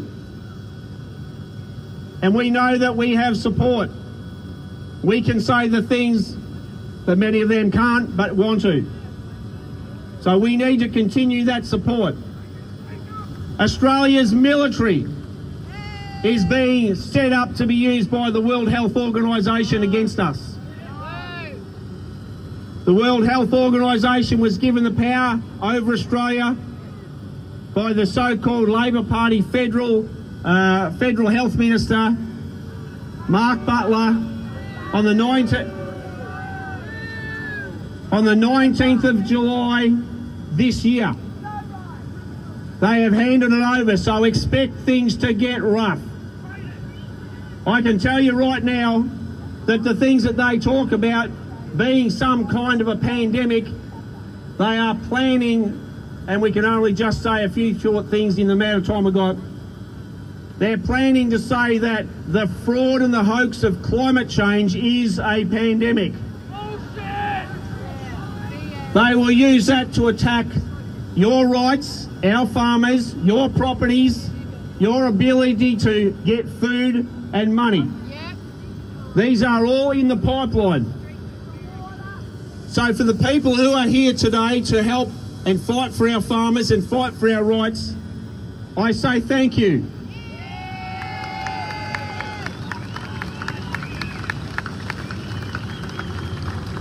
This is the most serious danger Australia has ever been in. They are splitting, dividing and trying to conquer us all. They work for foreign terrorists and we have to fight back against that with everything we've got.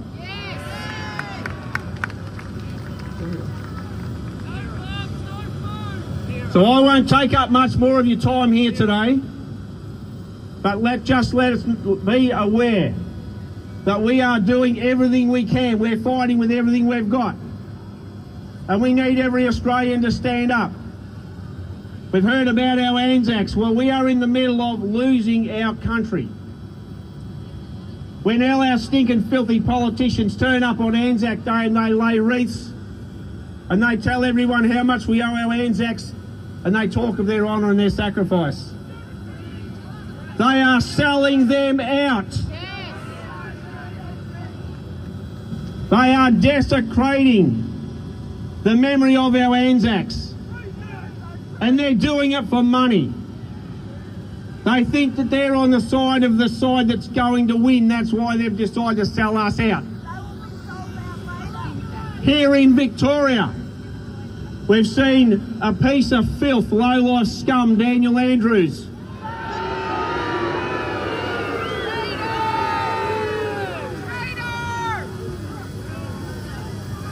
Well, we thought Elbow got a bad reaction.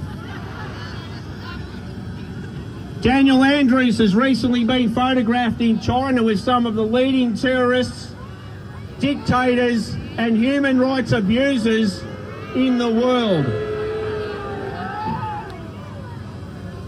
Jacinta Allen is his...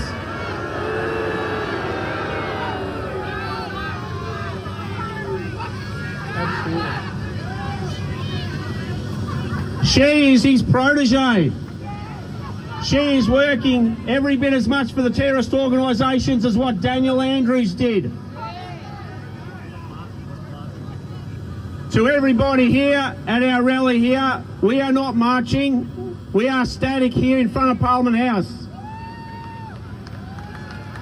There is another group who is marching past, and good luck to them. But what we're doing is here today in front of Parliament House. I would just like to finish by saying this. We were down in Ballarat there just recently.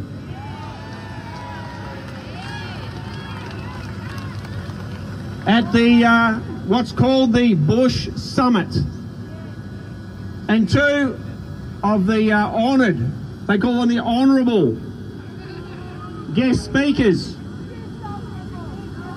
were lowlife Anthony Sleazy and Jacinta Allen. Well, I can tell you right now what a lot of people told them.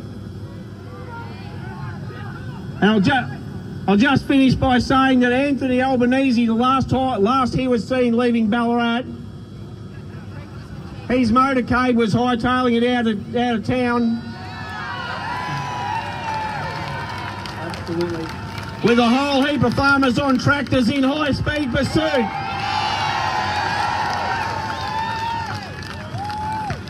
Rack off Albanese, rack off Jacinta Allen.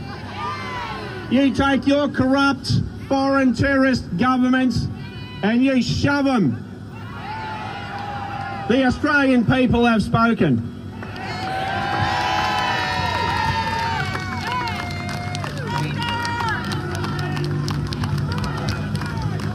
Mr. Wade Northhausen, give me a big clap, guys!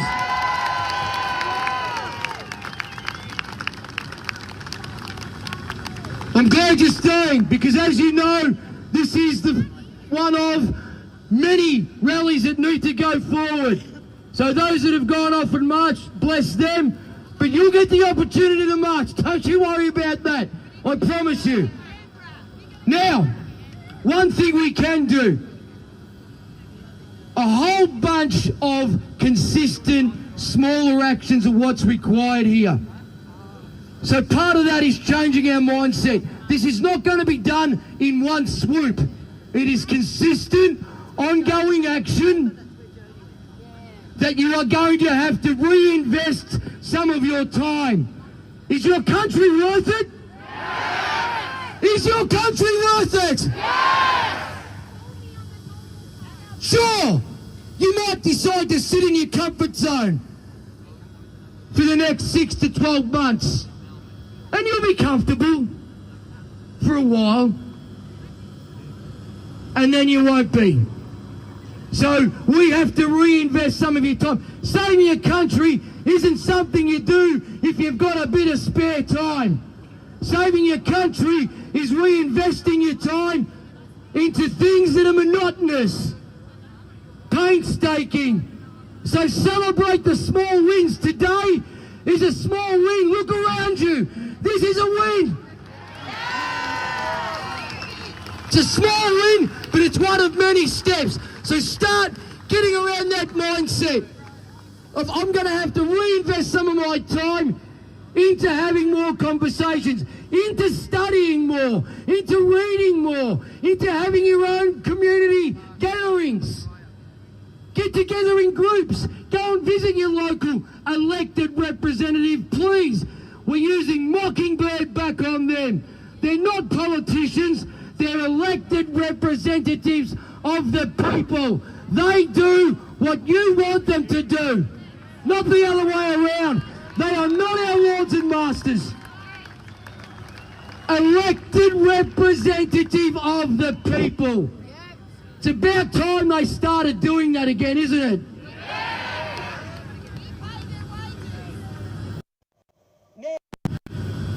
Speaking about elected representatives of the people, our next speaker was a gentleman in Parliament for 23 years who did stand up.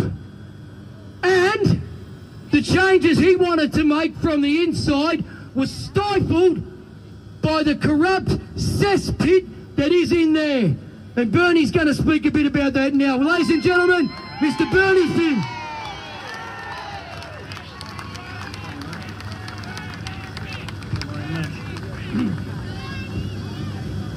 Thank you very much. Craig, thank you so much for organising today to begin with, because what a crowd! What a crowd! It is sensational. I'm not going to keep you here much longer anyway. But I just want to mention a bloke who left us during the week. A bloke called Charlie Kirk. A man who stood up for what was right. He stood up to those who would do us harm. And they took his life. Now I'm hopeful that none of us will have to suffer that fate. But what we do need to do is to use Charlie Kirk as an inspiration. To remember him and to hold him up as somebody that we can follow. I know where he is now. He's upstairs with the boss. I've got no doubt about that at all. But what he has left us is an example. He has left us an example for every single one of us to follow. Every single one of us. I ask you to take that on board. I ask you to use Charlie's example as something that we can all follow well into the future. Ladies and gentlemen, I'm running at the next election. I don't want to run at the next election. I ran at the last election. I didn't want to run at the last election. But let me tell you, I cannot turn my back on what is going on in this state, what is going on in this country. I cannot turn my back on that and walk away.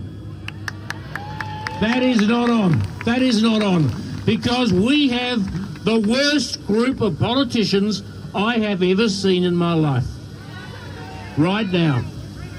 State and federal. State and federal. They're bloody shocking. And you just have to have a look at what Susan Lee did to Senator Price during the week to know that it's not just Labor, but it's Liberal as well. It's on both sides. We have a Prime Minister. We have a Foreign Minister. Remember Senator Wong? Remember her? They have embraced international terrorism as a way of life. It is absolutely extraordinary that we would have a government that would allow that to happen. If you want to know where the centre point is of all corruption in this state, look behind me. Look behind me.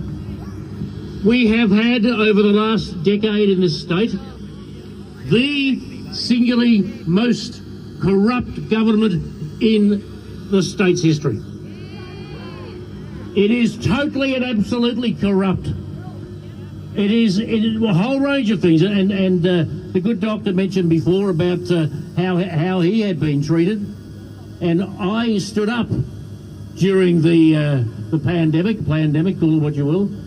I stood up and actually came down here and I spoke to people out the front, and I told them that I supported them. I got into a lot of trouble for that, and I'm sure as a result of that, that expedited my expulsion from the Liberal Party, because I didn't do as I was told. But then again, I've never done as I'm told, so doesn't matter. I want to tell you a story that I raised in Parliament while I was in there a couple of years ago. It involved a 10-year-old girl out near where I live. It's just horrendous. Thanks, Mark. This little girl came home one day, and she's normally a very happy-go-lucky little girl, very, you know, a bright little girl. She came home, and she went straight to her room. She wouldn't open her door. Her mum and her dad couldn't speak to her. She wouldn't speak to them. And it was many, many hours before they actually coaxed her to come out. And they said to her, what's wrong? What's happened? What has upset you so much? She said, it's school. They said, what happened at school? She said, my teacher today, during sex ed classes, we know what they are these days, the teacher directed her to go home and as homework to ask her father about his erections and ejaculations. Now this is a 10-year-old girl. This is a 10-year-old girl. Can you imagine how distressed she was? Anyway, the mum came to me as the local member, and I was naturally enough appalled. And I raised it in Parliament. In fact, I went right off in Parliament about it. I thought it was disgraceful. You know what the minister said? It's in the curriculum. It's in the curriculum. Now, we all know who's responsible for the curriculum. It's the minister, the education minister at the time. This is just one example of how these people hide behind all sorts of things to hurt our kids. Now, I'm in politics, I've got to tell you, I'm in politics to help kids. I love kids. I love kids. And I believe that the greatest judgment that we can have on how successful we've been in life is if we leave this earth in better shape than the way we found it. I have to say to you that if that happened to me, if the good Lord called me home tonight, I would have to declare myself a total failure. Because we have all failed our young people. We have a situation where little girls are being asked if they're little boys. Little boys are being asked if they're little girls. We have all this sort of the sexualisation of children. The sexualisation of children. Well, you know, this is just grooming them. This is just grooming them. It is disgraceful, and it is all part of the corruption that this government has. I cannot believe just how bad the Andrews government is. And I say Andrews because she is Jacinda Andrews. She is Dan Andrews in a pantsuit. And that's the truth. That's the truth. Folks, I'm going to leave it there because it has been a fairly long session. But I just want to say to you that I want to fight with you. I don't want to fight against you. I want to fight with you. And I want us to win. For the sake of us, for the sake of our families, for the sake of our kids, for the sake of future generations, we must win. We must. And if I could just say, and I quote a mate of mine, somebody that I get on, well, I admire him a fair bit. Fight, fight, fight. That's what we've got to do. That's what we've got to do. Get out there, fight, do the right thing by our kids, do the right thing by Australia.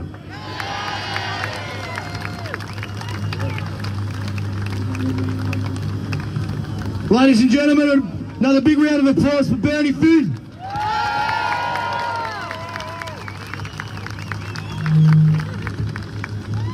All right, now I'm going to bring it home. However, what was a bit remiss of me earlier on. Now, whatever your views on Charlie Kirk are, whether he was in this country or not, one thing he stood up for was free speech and freedom. And the ability to have a debate without violence, without antagonism, to speak your truth. So I think it's appropriate, and apologies for not doing this earlier on, but I think we just have a moment's silence in the memory and efforts of Charlie Kirk. Thank you. Remove your hats, please.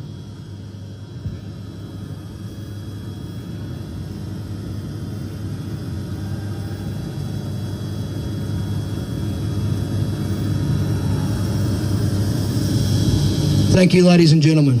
Round of applause for Charlie.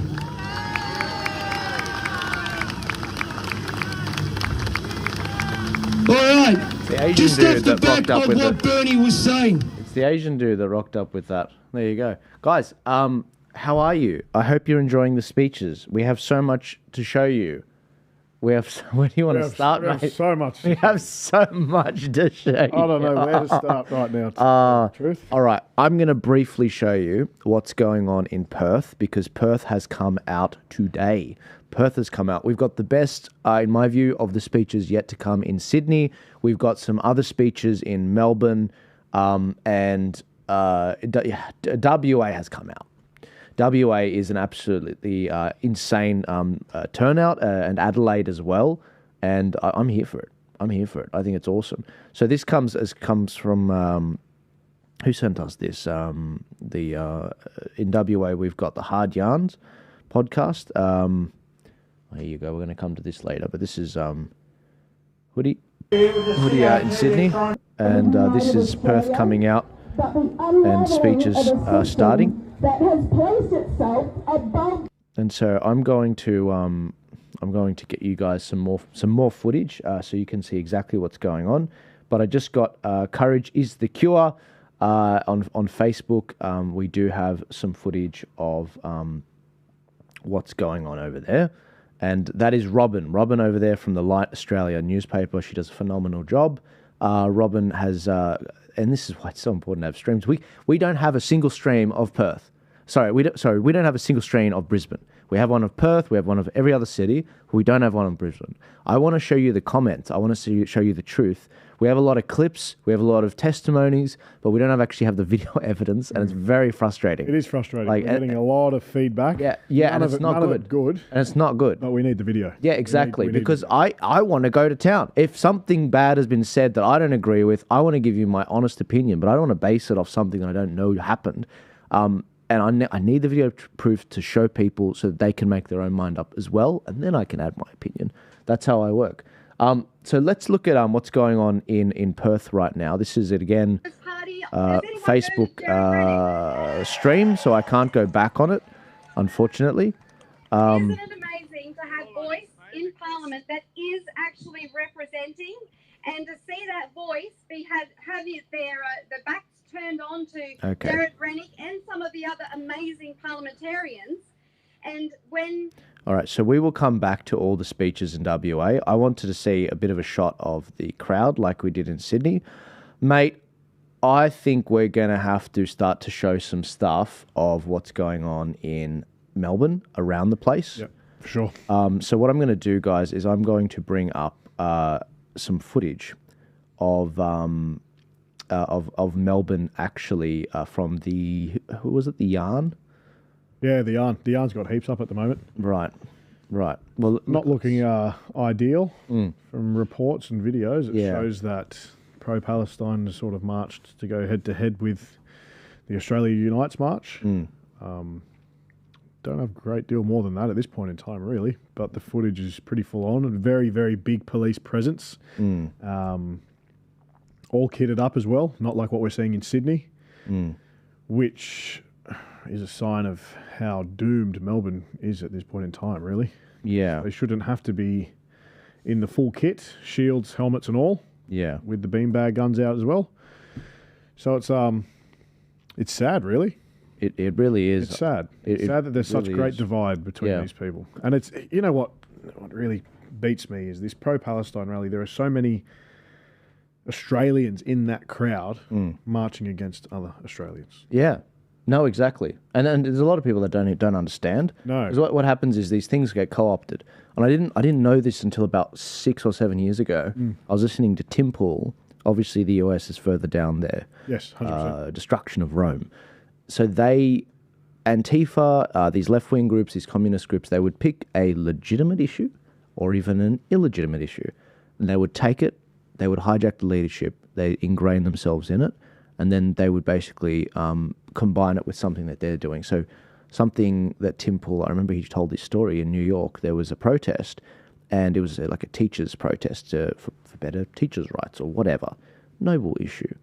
And what they did was the Antifa guys, they actually hijacked the protest there was a large gap in the march from the front banner and the leadership. Oh, no. So the guys with bikes said, turn left here. They ended up hijacking it, turned it left and connected it on the back of a communist protest, which had barely any numbers.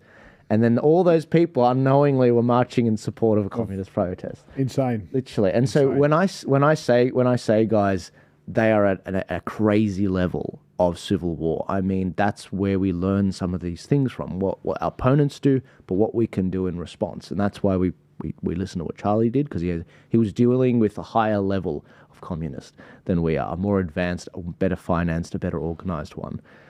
So looking at the yarn, I want to show you guys some of the videos that we're seeing down there. And bear with me. It's always bloody Melbourne.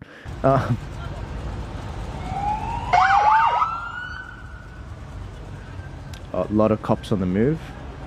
I might go chronologically. I think that makes sense, Mr. Jammal. So this is a large penis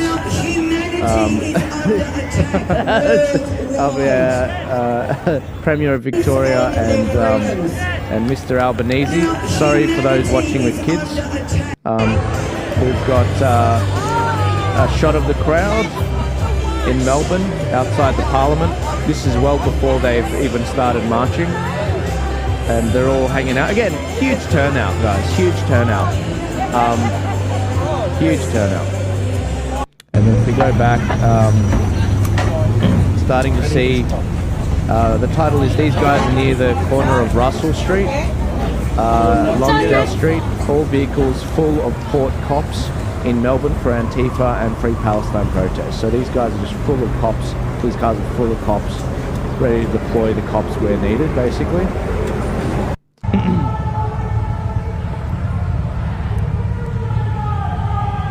Look at that, guys. Leading the Palestine protest. Melbourne is a scary, demonic place. It's very dark at the moment, isn't it? Look at this couple. Look at this couple just trying to walk away. Little Asian couple. Hey, talk about date ideas. Like, I want to test her. Put her under hide duress. Literally, do you trust me? Day one. Cops in massive vans, as well as some of the cavalry, some motorbikes as well. This one was crazy. Guys, this is a lot of cops. Yeah, this is... Like, Sydney is nowhere near this. No, we saw Sydney. Sydney, as they marched alongside, there was a handful, you know? A sprinkle, we should say. A garnish. A salt bay. Salt bay. It's interesting to see, though, who are the militant ones here. Hey, that scares me. You know? Look at that. Look at that. That's an army. That is a army of jihadis.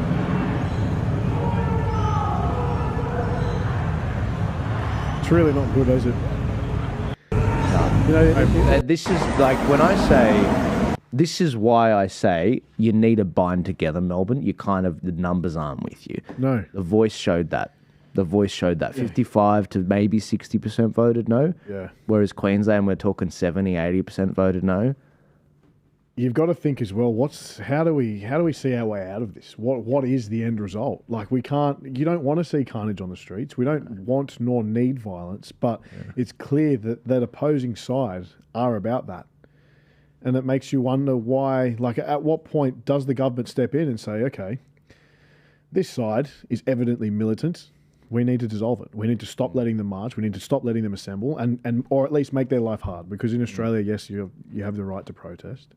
But if you are actively putting it out there on your social media saying we need to march against another group, it should be shut down straight away.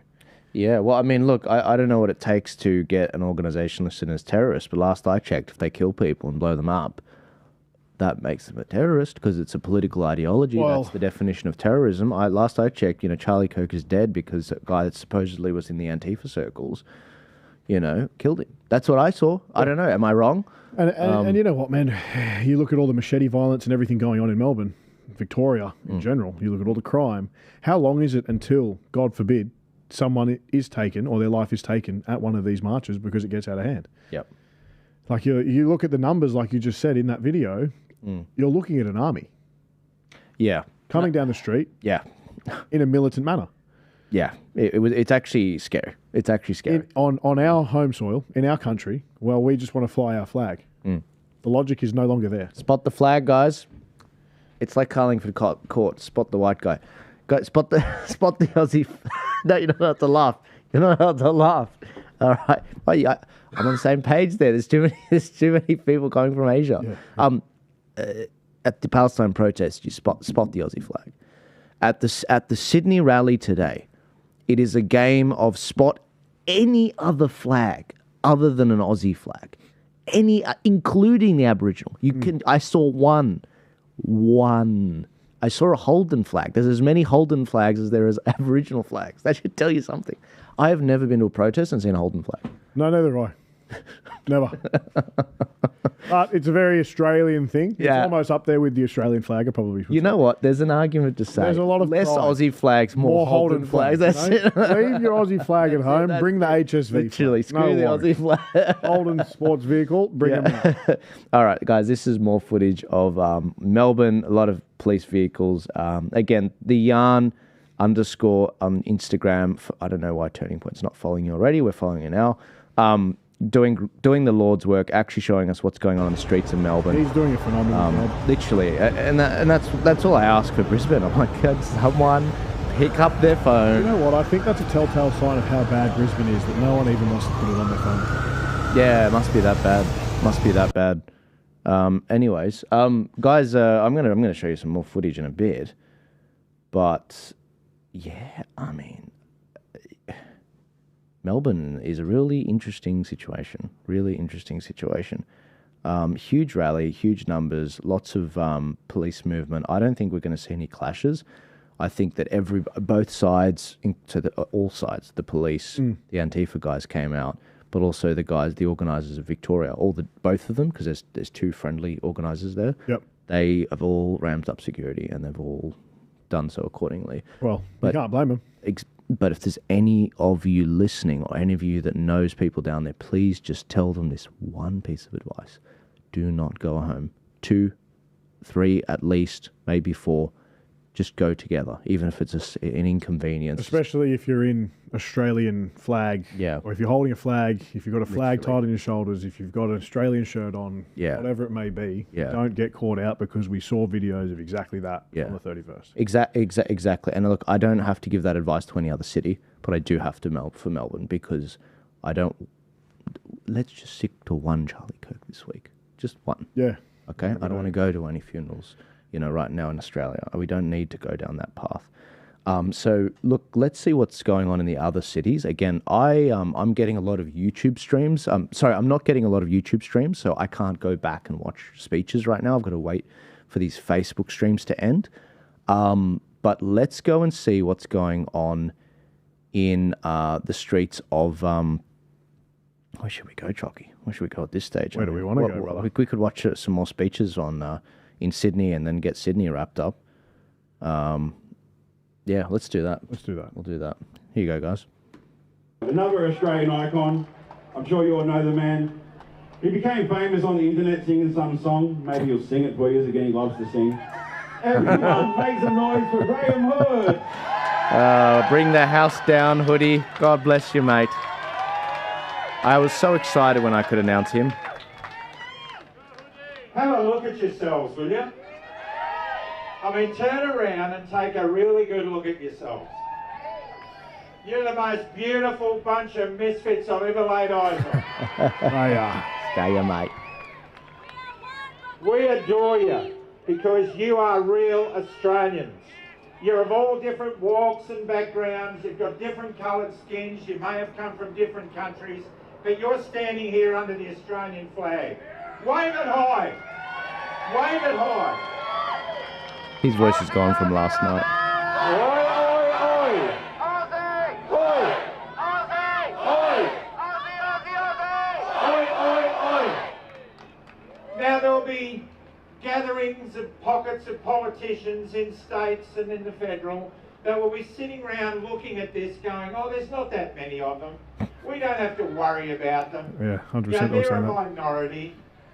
Well, what are they marching for? We don't know what they're marching for. Well, let me give you a couple of causes. One is medical tyranny. We're sick of being told what to take and being forced to take it. We're sick of people who followed your advice being ignored even though they're dying. This goes way back. Where?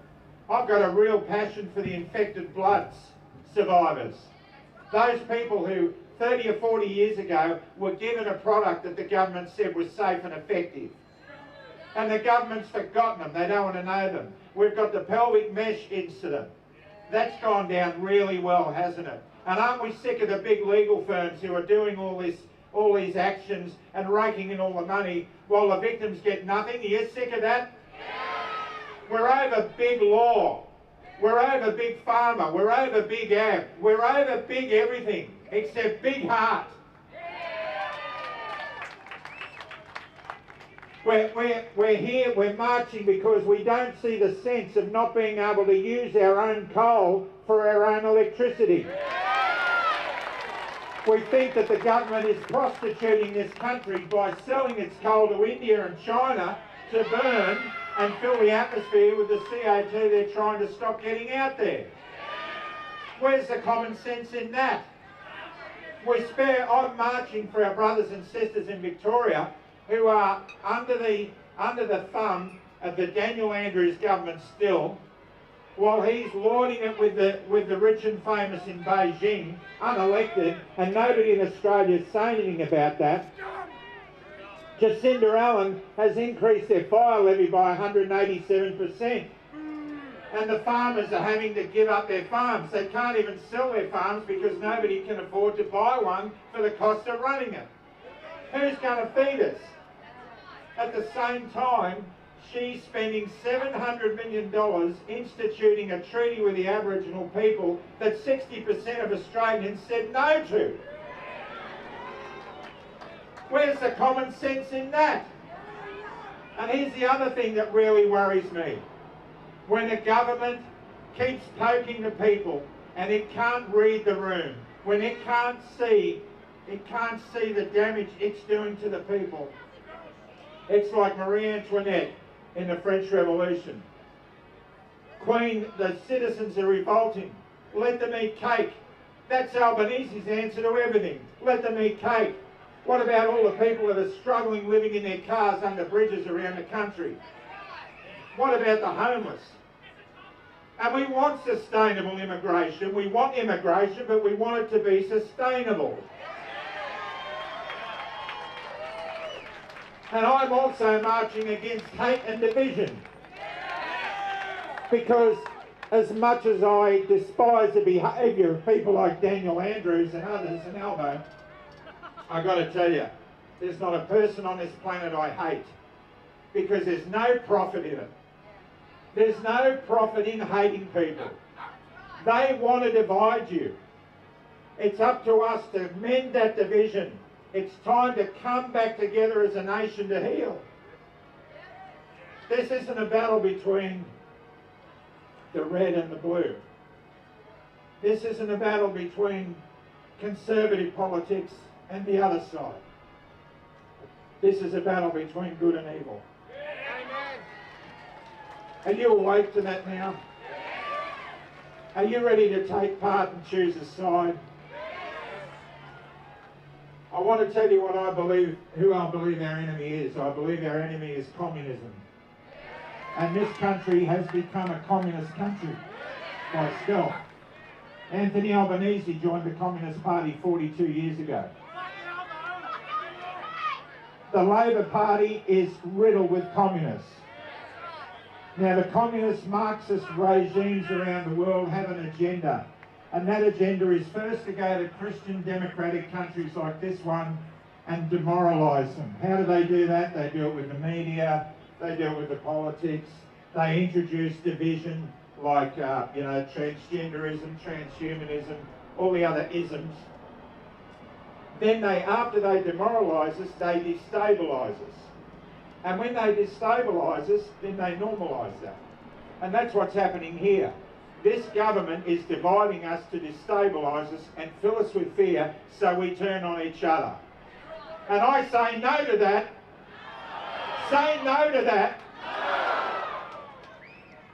If we're in a battle between good and evil, we've got to realise that the communist Marxists, the first institution they attack is the Christian faith. They go into a country, they've got to get rid of Christian faith because that's the enemy of communism and Marxism. We've allowed that to happen in this country because we've turned down the light on God. We have turned down the light on God. We've allowed it to happen on our watch. We have to bring God back to fill the void.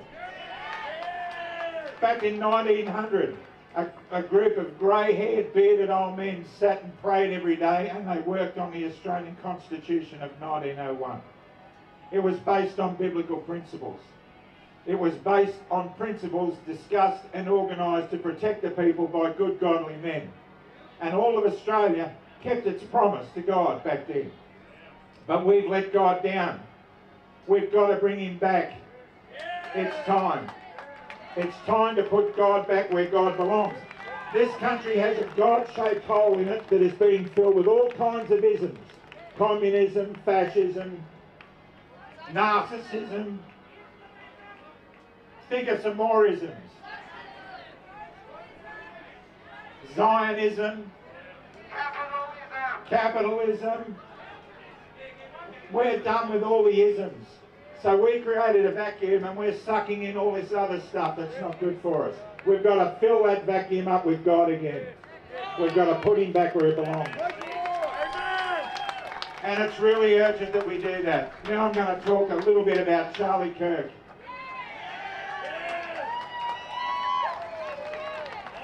I'm one of very few people in Australia who had the privilege of sitting and spending time with Charlie Kirk.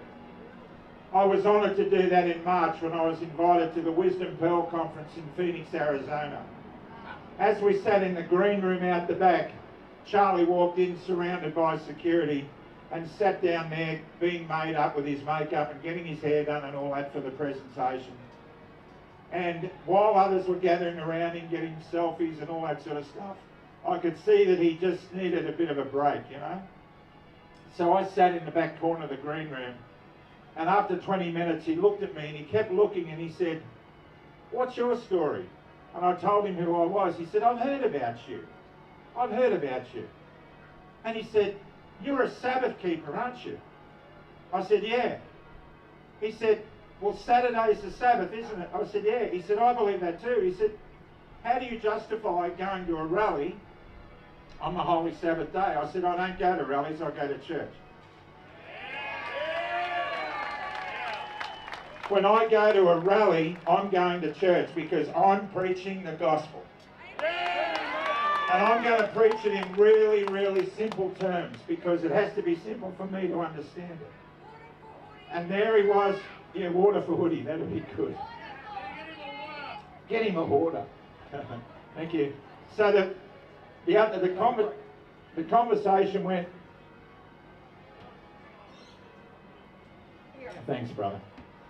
The conversation went along the lines of, you know what you've just said to me has given me encouragement to keep going to events like this on a Saturday, on the Sabbath, on the Holy Sabbath day.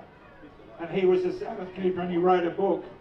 He wrote a book about it, and that book, he finished it and he used some of the stuff we talked about in the book. And he's published the book. The book will be out in December. I'm going to get a copy and I'm going to cherish it. But when I walked out on stage, to be interviewed by Charlie Kirk. When the MC announced me coming out, Charlie pointed at me and he said to the crowd, "I love this guy, he's the real deal."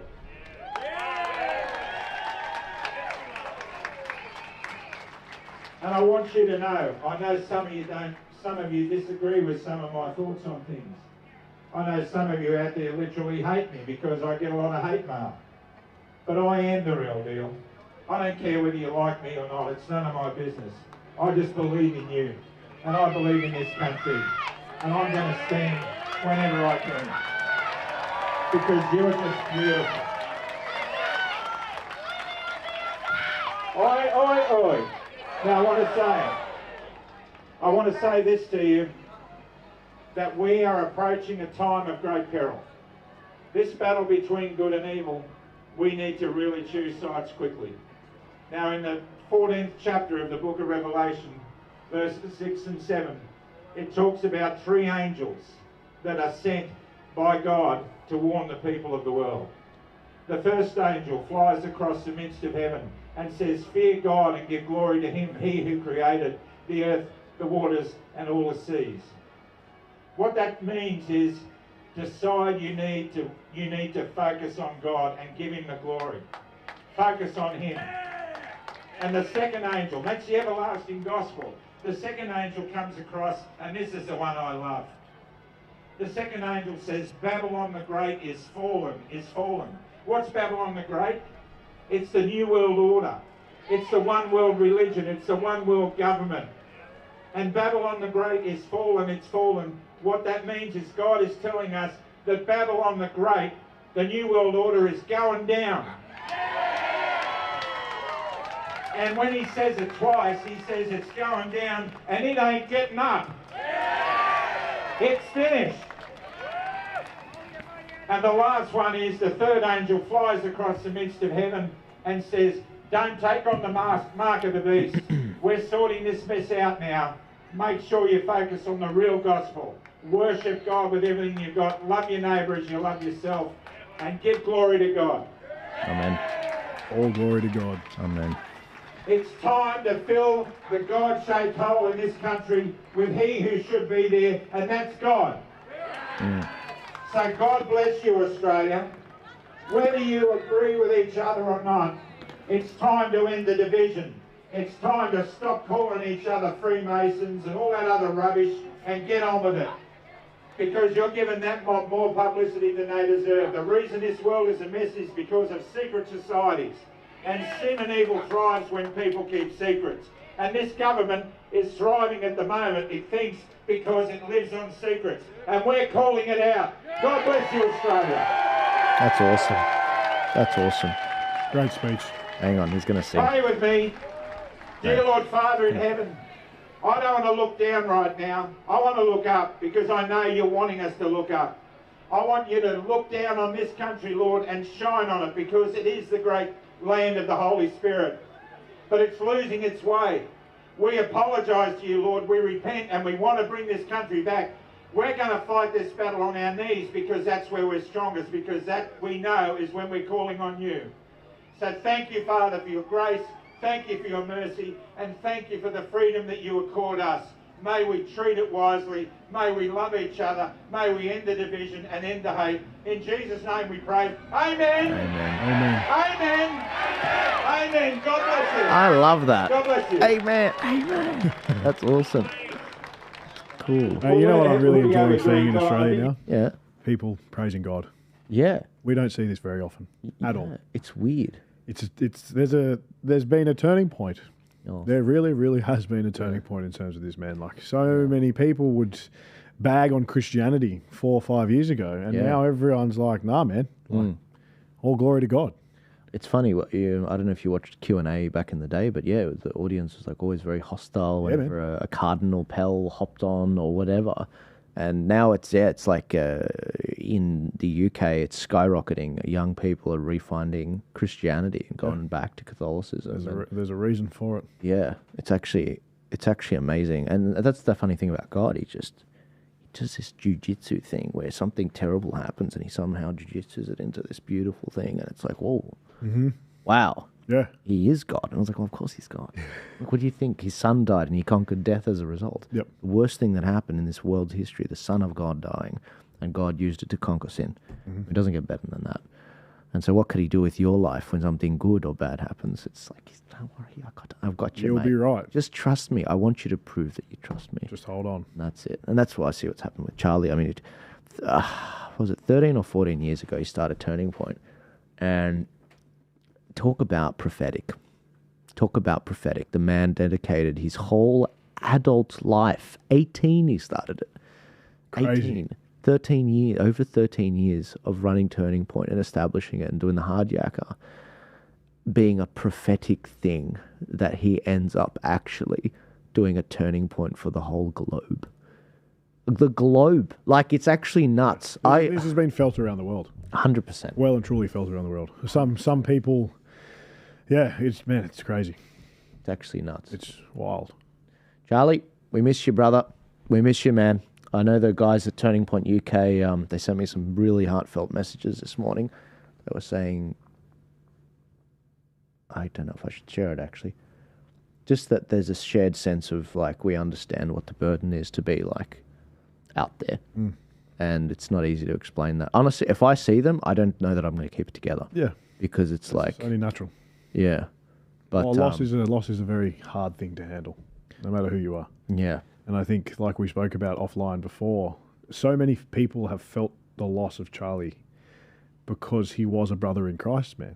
And it's, man, people that normally are never impacted by these things have reached out to me saying, man, I was a mess. Like, why? Yeah. You know, and some people couldn't work it out. And then I literally saw the thing this morning on my way in. And, it's just, he was a brother in Christ, man. He was a brilliant family man. He was strongly opinionated and was proud of who he was. Well, why do you think, we were talking about it off camera, but why do you think that so many hardened military guys were contacting you and saying perfectly comfortably that they were in a puddle of tears? They're unhappy and they were upset because it shows that they went overseas to fight for us to have a free world, for us to have our free speech. And Charlie being taken, shows that freedom is leaving. Free speech is no longer free after Charlie died. It comes at a cost. And he was persecuted purely for what he had to say. No, nothing else. He doesn't speak like me. He wasn't rude or abrupt, you know, and there are a lot of really upset and angry, hardened war veterans about this man. And I think a lot of people need to realise this. And coming back to how we started this when we jumped on this live is that there is a real threat to people that do talk. And this also made that very real. So it's going to be very, very interesting to see which way the world goes from here. Yeah. And I think it's going to take many people to be the bigger men, so to speak, and not retaliate, but unite and push the division away. Otherwise, who knows where we go. Yeah, eye for an eye turns the world blind. Yes. You know, it's astonishing. I saw the meme, I'm sure you've seen it, where it's like Charlie Kirk memorials or vigils. It's just people praying and candlelit vigils. Then George Floyd, and it's like riots. City is on fire. You know, it's just like, that's how you honor your dead. Take an excuse to steal some stuff, like that black guy grabbed the Charlie Kirk hat, the MAGA hat, off the stage moments after he died. I couldn't believe that. Flung one to his mate. I was like, you know, are you actually trying to piss us off? Like, it reaches a point where, is this just you're an animal? It's just showing your DNA. It's like there was a guy just after he was shot. There was a guy he's gone viral now. He was celebrating in the crowd. Yeah, only one standing. Yeah, and a friend of mine managed to find him on his social media. Is that right? The bloke only has like 500 followers. So how I found him, I don't know. Don't mess with these guys. Nor will I ask questions, but he sent him a lovely message and got banned off Instagram. Oh my! But I think this is the thing, man. Like you can't celebrate someone's death, you know, especially someone that's not a monster, because he wasn't. Like I said in a video of mine, before he was Charlie Kirk to the world, he was a father and a husband, and that if you celebrate that, you're heartless. You're desensitized, you're heartless, and you're lost. And that makes you a dangerous person. Yeah. Yeah. It's a Crazy, man. I wonder, you know, because of the death of Charlie, if that's why things are so relatively chill today in terms of not aggressive, like huge numbers. It's actually huge numbers everywhere now that I think about it. So in Brisbane, obviously that's the one that's been lagging on the info. Yes. But very clearly what's happened is Brisbane has a lot of people there. Mhm. It started with a lot of people, but people have left because of what's been said. Yes. Now, guys, what I think... What I think we should look at now is exactly what's happened in Brisbane. And it all goes back to... And I wanted to have the video for this before we... I haven't watched this. So this is your totally organic reaction from me, from me, from you. You haven't watched it, and I don't apologize for what comes next if I'm not happy about it, because I'd like to think that the Patriots that rocked up to this thing had a bloody good reason to be reduced down from over 2,000 people there to 200 listening to the speeches. There must have been a good reason, and I think we are about to see what that was about. Here we go. All right, so this is Brisbane. This is People's Revolution, and I think this looks like, yep, that's Tricky speaking right now. Check this out. To try and create some sort of benefit, just like the legal system is corrupt. But there are small advantages to be made when you go in there with a strategy. Yeah, there's roughly about 10 minor parties that have got together, and they're now in discussions about joining as one. Because I will say this, every single minor party is too weak. Every single minor party is too weak by themselves. They have to come together, and they actually need to amalgamate as one. Yeah. People First is a great party, I fully support them. So I got forced into the corner where I also registered a political party. Now the idea of Power to People is to use that as leverage. What's this saying? They don't like talking about the country, they just want to rampage against Muslims apparently. Not the place for them. That Power to People is being used to leverage those minor parties together. People like Jerry Granick and People First, fully supportive. He's a mastermind. So I've been talking about this for 2.5 years about this solution, trying to get these minor parties together, and nobody was willing to do it. So I'm backwards against the wall. I said, bugger this, I'm not waiting around, I'll make one myself. So now we're there, now they're talking. I think we're on a good page there, guys. But like I said, it is a corrupt system. So don't throw all your eggs into one basket, because you will be disappointed if you do that. I'll vote for you. And finally, guys, I love you, long community groups. The People's Revolution has community groups set up all southeast Queensland. Groups like My Place, who have built a relationship with now, have community groups all around the country. Get involved with these community groups, guys. This is our country, it's our life, it's our children's lives, it's our communities. It is what we make it. Doesn't matter what they're doing at the top. If we're not doing what we want down here, there is no use fighting them. Only fight these guys if we're making our life worthwhile down here. We have to be doing this together, guys. It's very important. All right, where's Jess? Okay, that actually told me nothing. That told me nothing too. Guys, send me better stuff. Send me better stuff. there was a jab at the Muslim stuff, but I didn't actually... There were people in the crowd very clearly already upset. What happened before that? Yeah, what happened pre? Like, is it that hard? Like, I can't send Rami to Queensland. I needed him in Sydney. It's just like... Mate, all right, okay. This is what we're hearing. What we're hearing is that there was... people started to rock up, and did they do the march? I don't even know if they did the march. I don't know if they did the march, but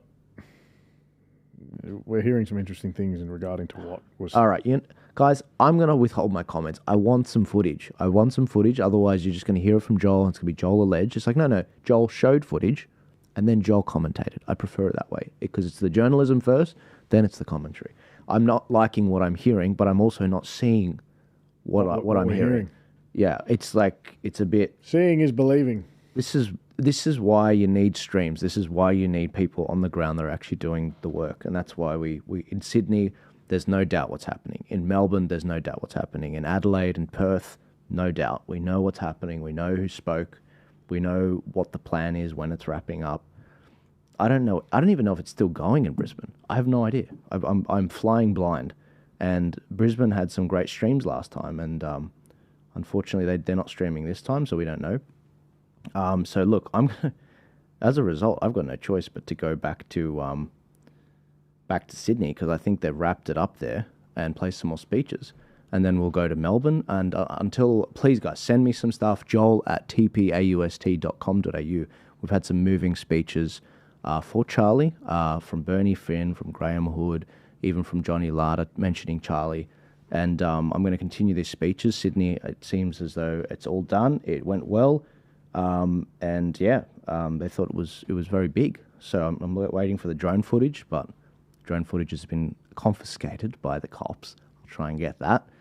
Yeah, do you want to add anything, mate? I've got a few questions as to why they confiscated the drone footage, given that he had a permit to have it. Yeah. So it's very interesting, and it'd be even more interesting if it disappears, which would be a shame. Yeah. It'd be a real shame. Absolutely. But yeah, I think we need footage of Brizzy. That's right. Yeah, we need footage of Brizzy. Guys, I'm going to go back to Sydney again. I apologise if you want to see the other cities, we will get to them.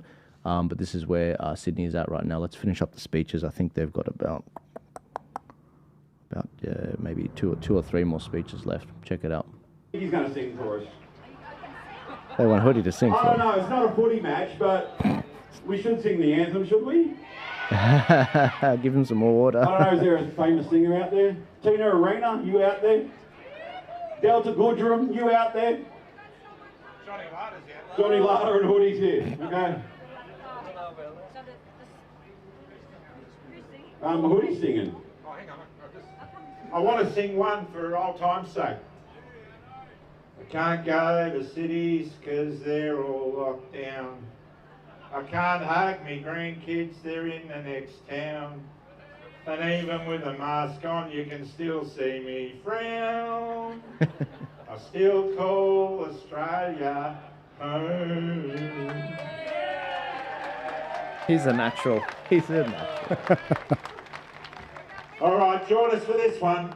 We are one, and we are many, and from all the lands on earth we come. We share a dream and sing with one voice. I am, you are, we are Australian. But they want the anthem too, Hoodie. They want the anthem. You guys want the anthem?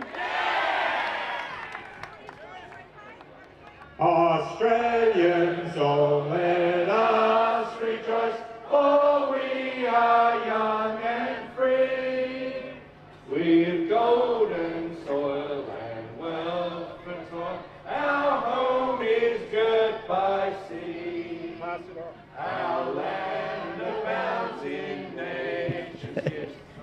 Gave it to Stewie. Why is that guy putting his hand up?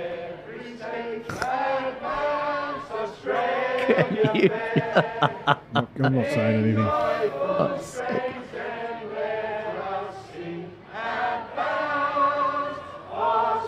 Okay.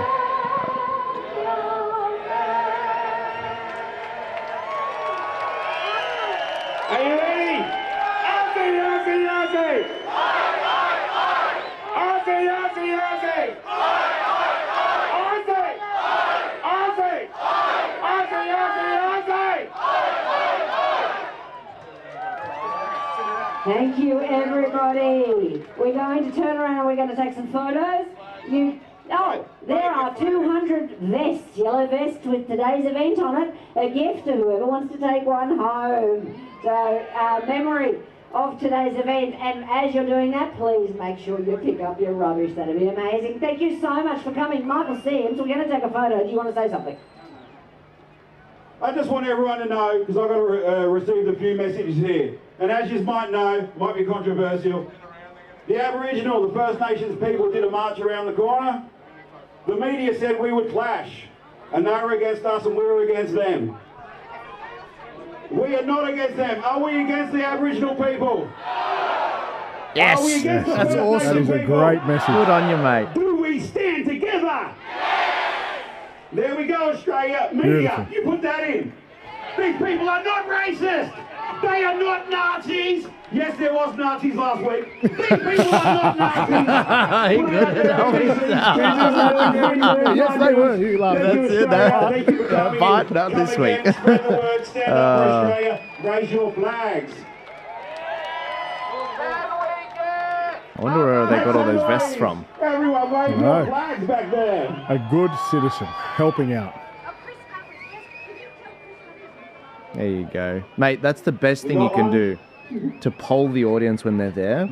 To get the best, biggest cheers. Like when you do it for Charlie. Or, I did it at the town hall one. Yeah. If you're against violence, cheer now. Cheer now. I remember that actually. Yes, I do. I was like, oh, cops are... Is that Guru? Oh, it's Guru. Oh, mate. They used to hate each other. Really? Yeah. That's beautiful. United the people. God bless them. Will never be Good on you, found. Guru. Good on you, mate. I hope his face is alright. He had a patch on his face. I was looking at him the whole time. I was like, is that Guru? Right, we got to get the photo. They must have got Guru on because he was a lot more...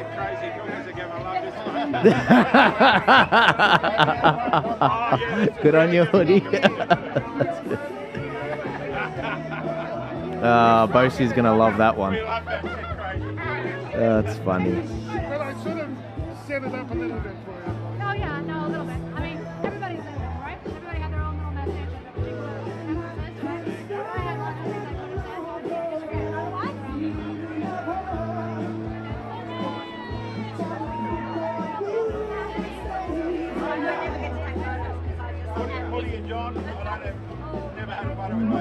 There's so many people. There's so many people that said, "Oh, Joel, you're just bashing the protest because you want to be speaking." And guys, I'm not there. I heard it all. I'd love to be there, mate. Chocky's not there. We're delivering you the only national stream that's on right now, and we cannot get Brisbane footage. It's actually insane. That's why we do this, so we can actually cover it all. But what a great event in Sydney. A hugely successful event in Sydney. Could they have tightened up the messaging a bit? Sure. Yeah, but they could have, but overall, yeah, phenomenal. Absolutely, yeah, absolutely. I want to see the drone footage because from the stage, I don't think you could really appreciate the size of the crowd.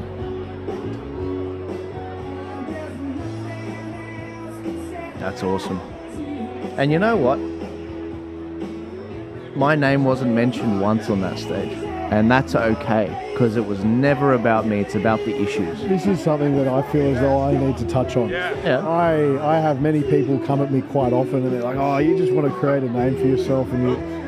I don't care about any of that. It's so much bigger than you and I. It's about all the people that showed up today. Amen. And it's about Australians wanting to keep Australia the way that it is. It is not about me. I don't give toss. It is about us all standing together for change. It is as simple as that, man. Amen. Amen. And guys, this is crazy. This is what Stuart Bonds had to say at the end. Great guy. He helped with the crowd control. He helped keep things under control as well, especially Paul Jackson as well from the Peace Keepers, doing a great job. Yeah.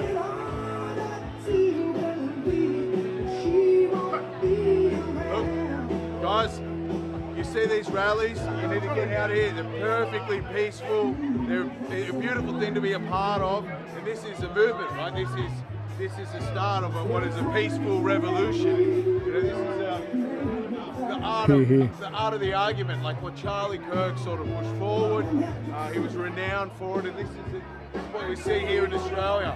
A patriotic movement to take back this country. Our side of politics doesn't generally rally that much. We don't have that much to complain about. We didn't in the past, well now we do. So you hear these rallies, get out, come and join in, bring the family, bring the kids, have a walk. It's a beautiful thing, and look, it was well organised. Thank you so much for tuning in. Mate, you'd think he'd organise the whole thing. Good man. It's such a beautiful sign-off, the way that he did that. It was nice. So it's actually beautiful. Because that's a beautiful way just to sort of explain the whole thing. Yeah. In less than a minute. It actually really was, wasn't it? And it shows you don't need a long speech. You know, I don't think I got to watch his speech. Yeah, action. Hey, Michael Sims. Mr. Jammal. Joel Jammal, Turning Point, thank you for your support, getting the word out. Thank you very much.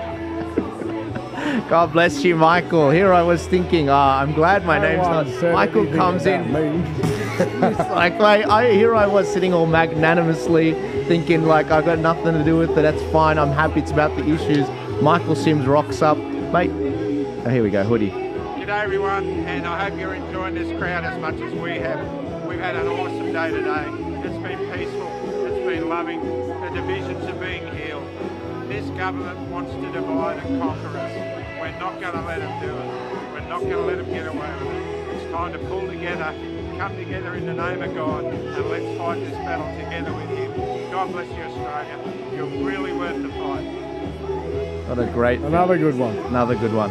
God bless you, hoodie. Guys, the Instagram stream's down. I'm just going to kick that back up because we are nowhere near done. I'm sure Rami will interview a few more people.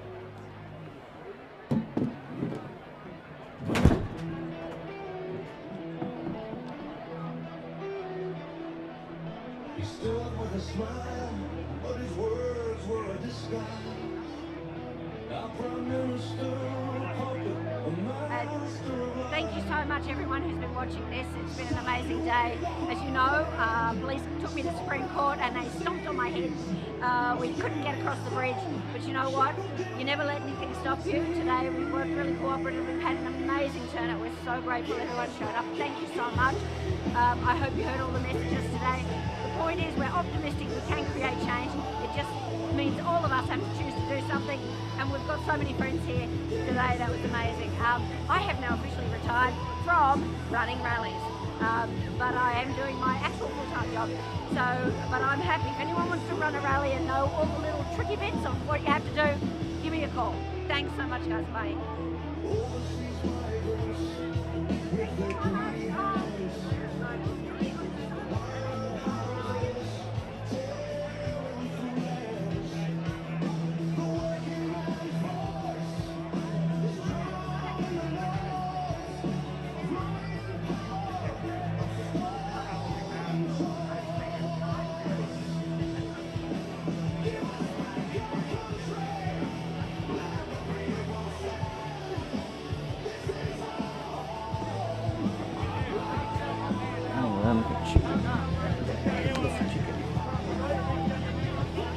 Look at that.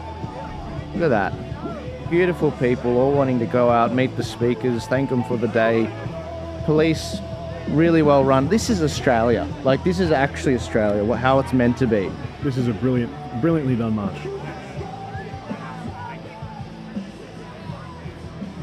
You got a peaceful crowd standing for the right thing. Wow, the generator's bigger than I thought it'd be. There you go, great shirt. Yeah, the guy's a rock star. He's an absolute rock star. Good on him. Look at this, all these beautiful people. Don't laugh.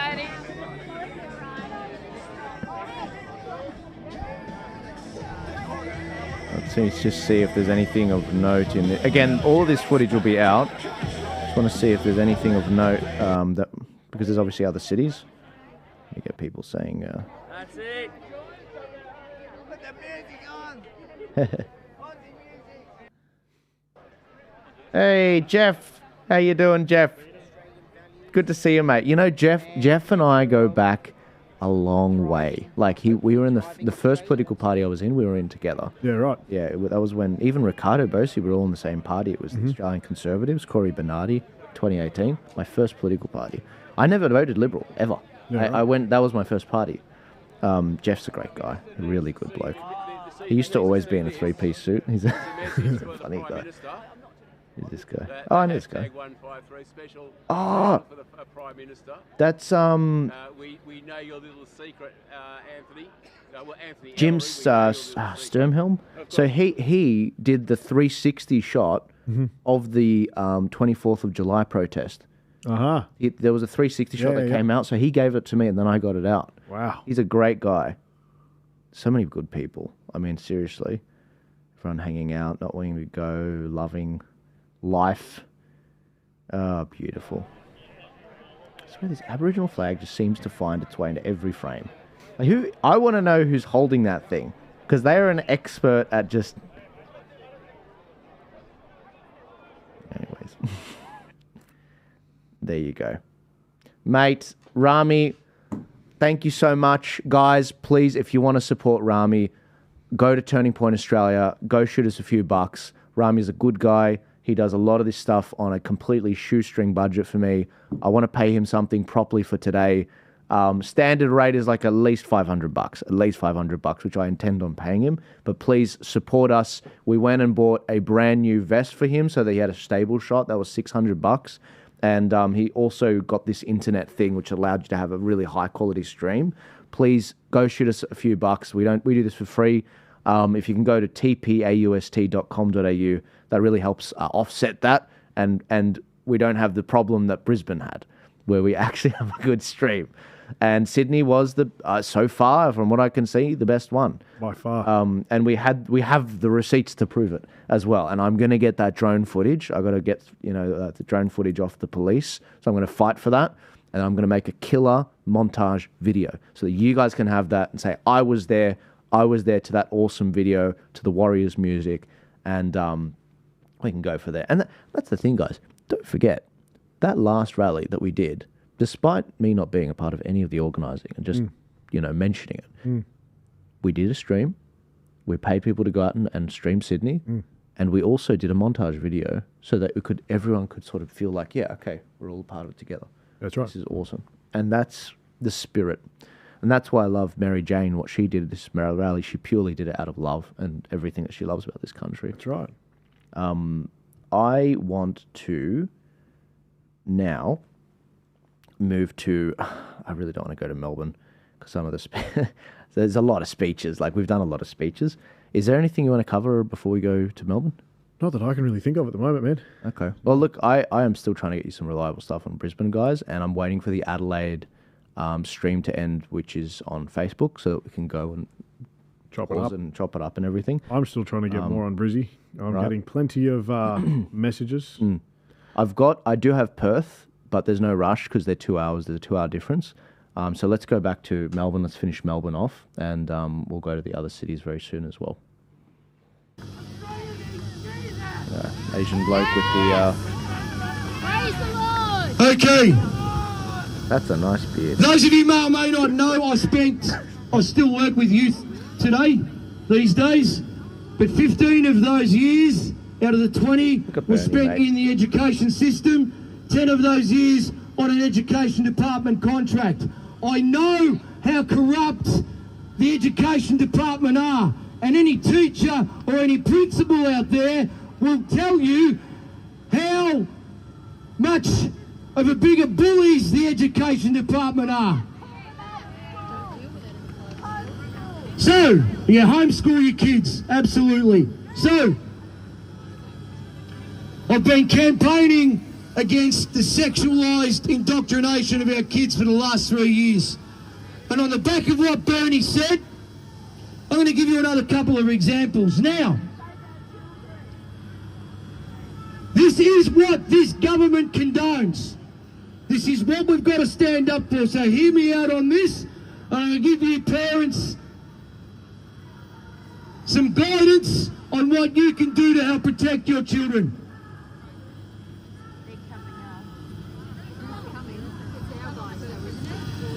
There is, as we know, we've just signed up to the World Health Organization. Did you vote for that? No! Are you happy with unelected bureaucrats halfway around the world telling you what you can and can't do? No! Okay, so that's another reason to get in your groups, go and see your local elected representative and tell him to take our signatures off that treaty. That's it. Not negotiable.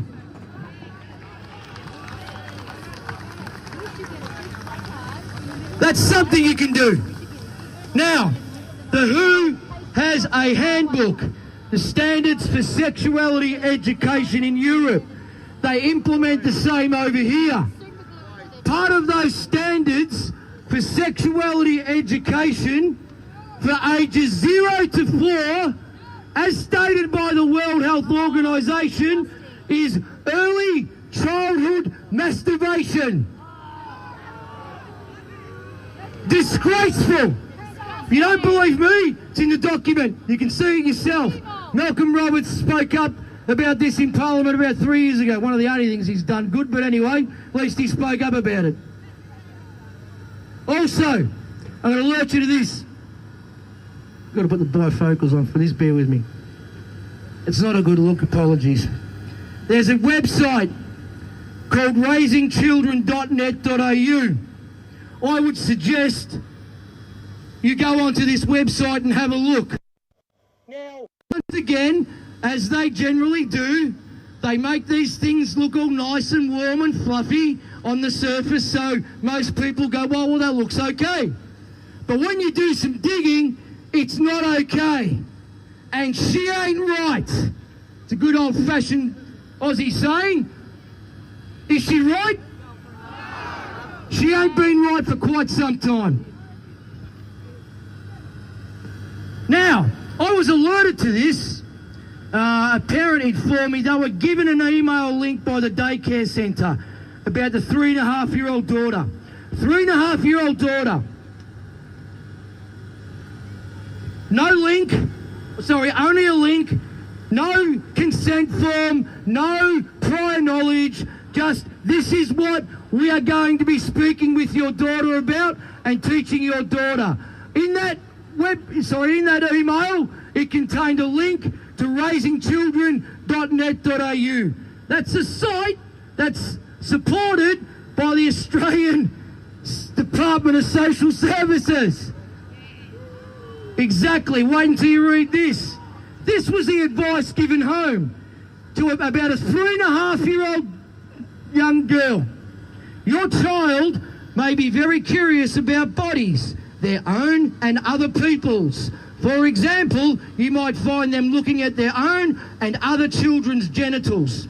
A combination of natural curiosity and role-playing is usually a typical part of childhood sexual behaviour.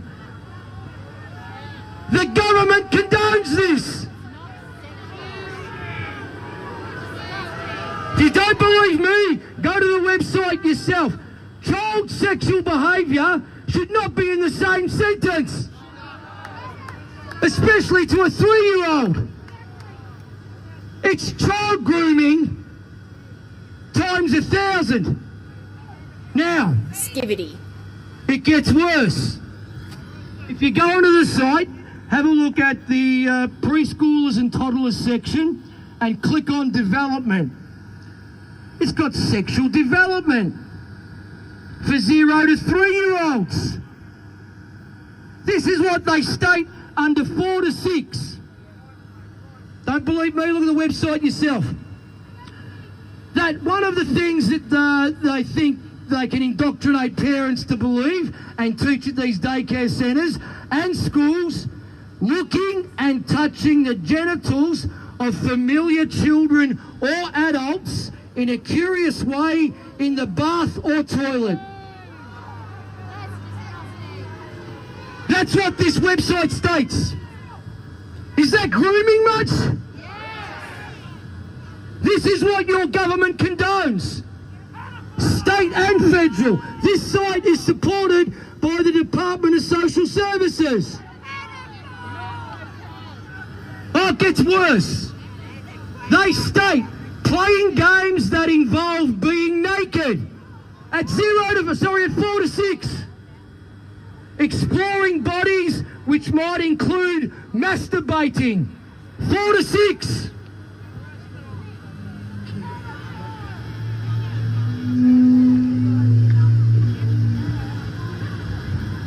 What do you think about that? Is that child grooming? Have they told you as parents any of this? raisingchildren.net.au. If you go onto the Leave Our Kids Alone site, Leave Our Kids Alone, kids with a Z, leaveourkidsalone.org, you'll find this information in the resources and links section. Have a look for yourself. Part of the action we need going forward is to have those conversations with their friends that they don't want to have. They cannot ignore this anymore.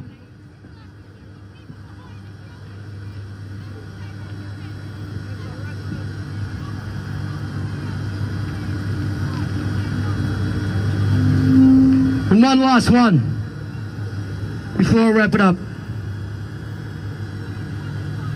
Sorry guys, bear with me. Okay, what you can do. This is where their laws, it's good when they work against them. Everybody knows what the ICCPR is, the International Covenant of Political Rights. Thank you, sir. That has been scheduled and codified into the Australian Human Rights Commission Act 1986. That is a federal act. So that means any breach of the ICCPR is in breach of federal legislation. Thank you, sir.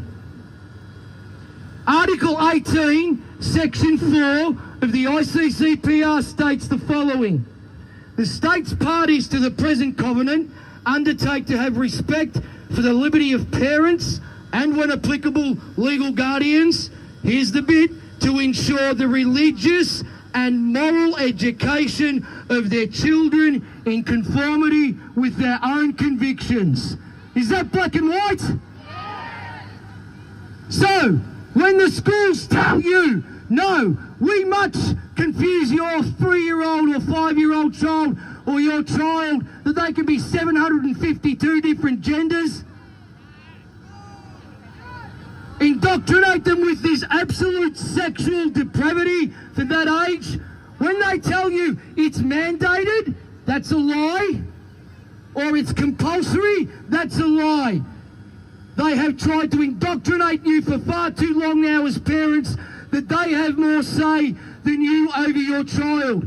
That's not the case. You are the parents, you are the primary educator, you say what your child gets taught and what doesn't get taught. Now that is a letter, yeah.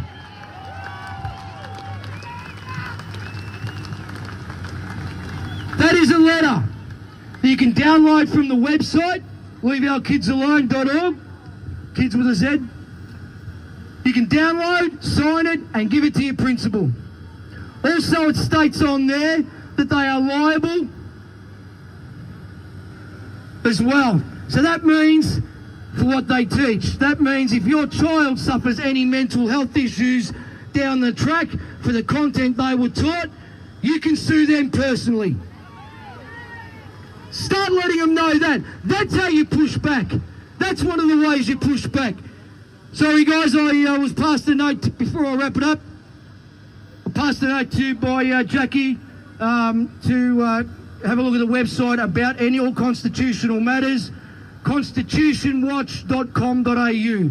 So constitutionwatch.com.au, have a look at that site. Now, to wrap it up, we do, by the looks of it guys, we are going to wrap it up soon. I will play some music, so feel free to hang around. I would suggest you don't try to go home that way for the obvious reasons.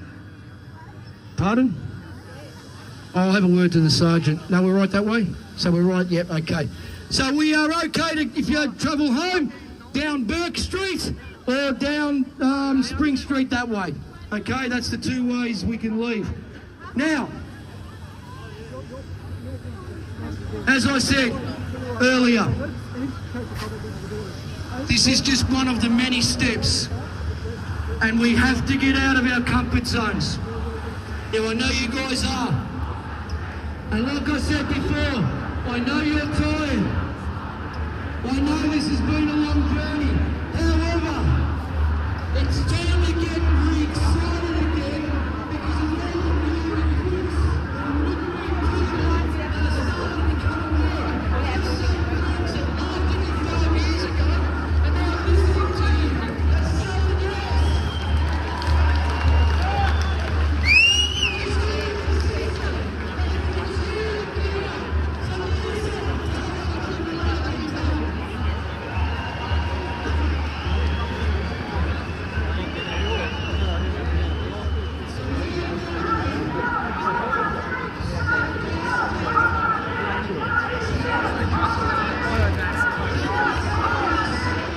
They're not here!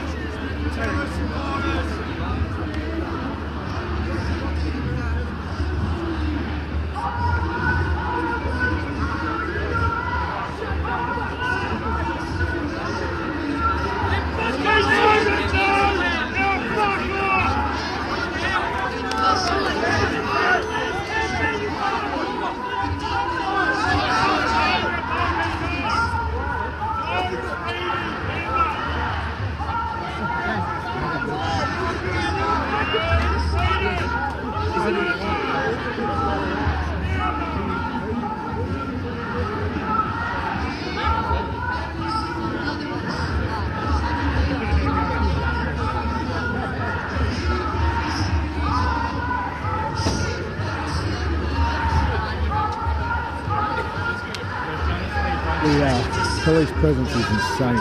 Yeah. Guys, that's the end of the first part of the speeches in Melbourne. There's a second part of the speeches because there's a second group that are from our side that are organising speeches. Mate, if possible, it would be great to get a link to Tommy's full speech, if that's anywhere. I'll see if if anyone has it, that'd be cracker. Someone did, he did put a bit of it on his story that someone took. But I don't think it's the full one. I'll try to get a hold of him. You know what's crazy about Charlie? The amount of times he would be in the middle of a stream and the amount of questions he fielded from people in his emails. He was so active on his emails. Yeah. He would like read and respond to every email somehow. I don't know how. Obviously, there may have been some help, but the amount of times he would on the show, it would be a 3 or 4 hour show every day, and he would get these emails that were from the stream, like while he was live, and people saying, yeah, look, this is my thought on this story and that, and then he debates if there's a disagreement, and yeah, that's a good point, Nancy, or whatever. I was just like, who is this dude? Yeah. That, like... It's not easy. He really loved the audience. He really did. He really did. Oh, look at that. Oh, up. Wow, I feel... Wow, okay. I did not notice that. So the only Israel flag I've seen in the nation today is in Melbourne, from what I can see. Everyone's... so what, the speeches are done? Where's the march? Are they not going to march? Alright, okay, alright. Taunting them.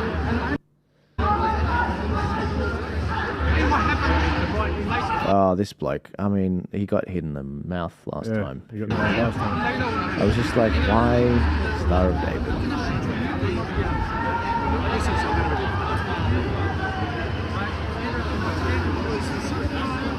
It's a lot of cops, man. Yeah, there's heaps. A lot of horsepower as well, if you know what I mean. I just saw more footage on an Instagram story, I think Channel 7. They had their full mounted squad out as well. All the horses were out. Right. All the public order response teams. I haven't seen any horses in Sydney at all. No, none. It's been very chill. And we had great footage in Sydney. Did I see any flags before? Yep, there you go. There you go, guys. There's more diversity of flags in Melbourne.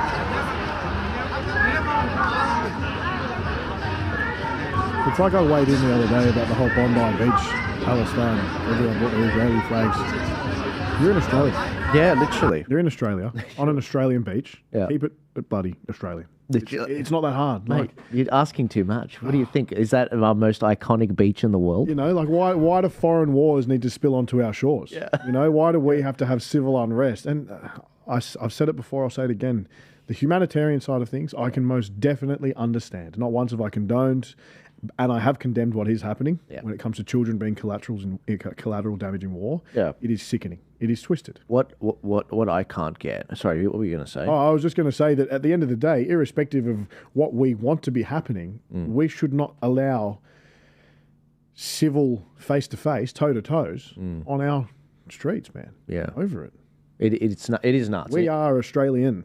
Yeah, as a literally. whole. Yeah. You've got an Australian passport. Yeah. You're Australian citizen or resident, whatever you may be. Why fight your neighbour over something that we, unfortunately, will not change? The other crazy thing is I just can't, in terms of the tactics of it, I just can't get my head around how some of these Palestine protesters, it's like, okay, you want people to warm up to your side of things. Yeah. Take the Aussie flag. That's right. Take it. There's a lot of people that are Christian, that are Aussie, that don't like what's going on with the Palestinians. 100%. And they're not communists. Correct. They're not communists. My uncle's one of them. He was Palestinian. He was kicked out as a child, 4 months old, by Israeli settlers, like, I don't know, 70 years ago or something crazy. Mm-hmm. Came, and so, like, he is not a communist. He's not.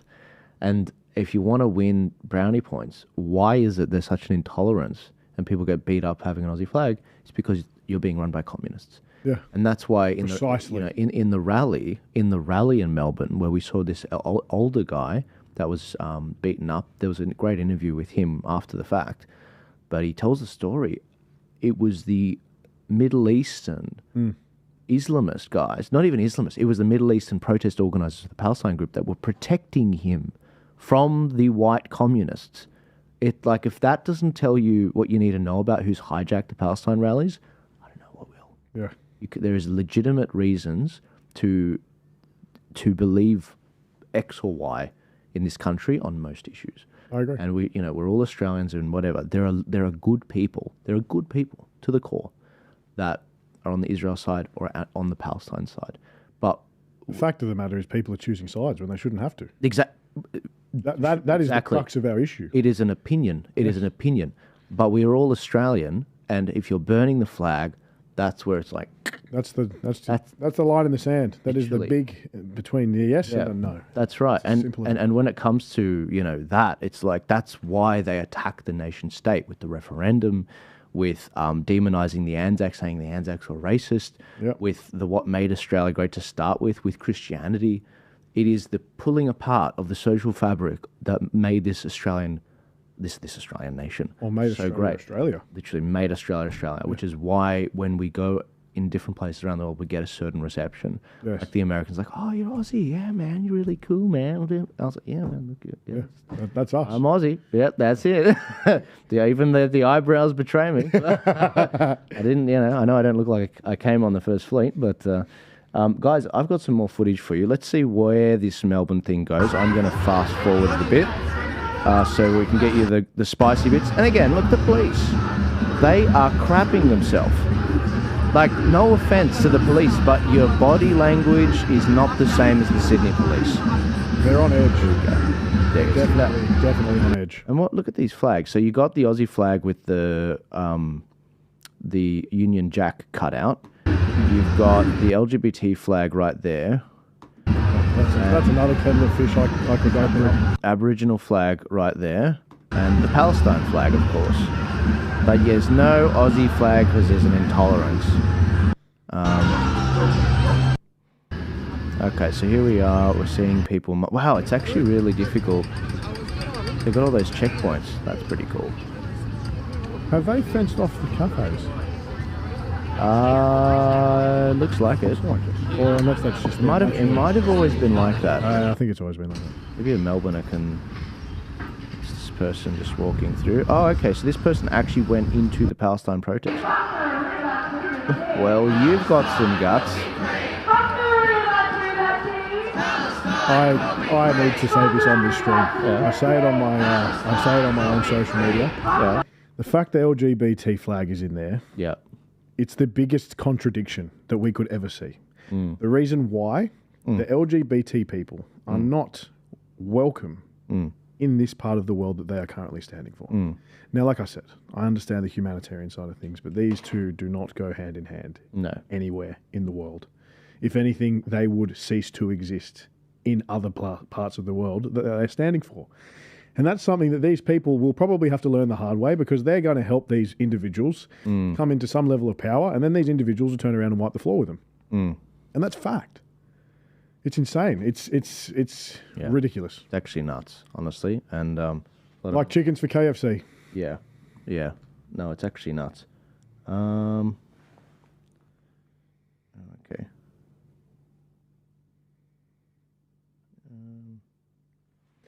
Sorry, guys. I'm trying to...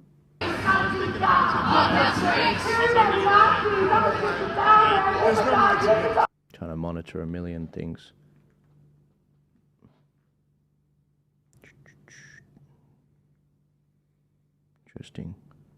Interesting. Right. Let's skip ahead.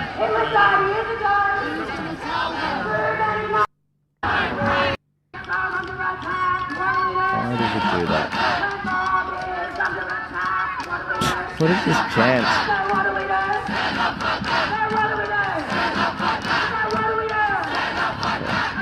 When I say Nazis, you say fuck off, alright? So, Nazis, fuck off! Nazis, fuck off! Nazis, fuck off! I think we're all saying that. I don't know what the... Do you know, I reckon I think this crowd has probably grown from what it was last time because we actually saw a large neo-Nazi turnout in Melbourne last time. And that crowd would have increased because of exactly that.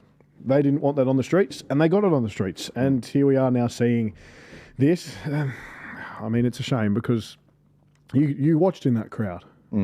There were heaps of Caucasian Australian people marching against good Australian people. So like you'll say, I think it's the new slogan I'll be using for Melbourne, it's a completely different beast. It's not looking good at all. No, not at all. No. Not at all. It's a very dangerous situation that will occur down there. Yeah. It already is. Well, that's why I keep saying, like, guys, you need a custom, like, you need a custom fit.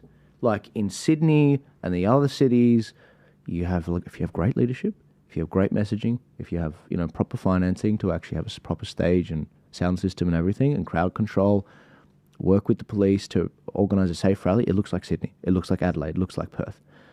Where you lose those things, it starts to look like Melbourne. And that's why you guys really, like, you need your own solution down there.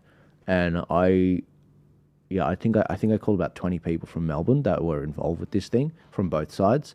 And I said, guys, like, you got to do something at your state. Like, it's not good. It is really, like, I've got a finger on the pulse in Sydney, so I'm not surprised. But in Melbourne, I freak out. I have no idea what to expect with you guys. Look at this.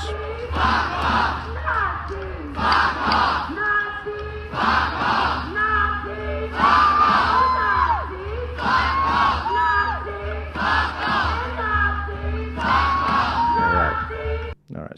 Sorry, kids.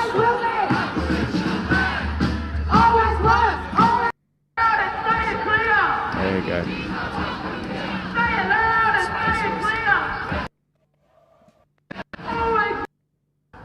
And so we're asking you to use your white privilege, and we're asking you to dig deep. Dig deep for our babies. They deserve it on their own land. They deserve to be nurtured, respected, and grow up safely without looking over their shoulder for these copper dogs.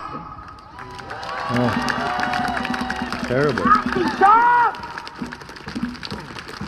Yeah, they got no power here, eh, my sister? When they come up against grandmother law, like they did, it sent confusion into their brains. Okay. See, we were accused of being these people. Yeah. You need to use your white privilege. Yeah. You know, Chocky, I need to use my You need to use your white privilege, motherfucker. Right. It's like, that is not.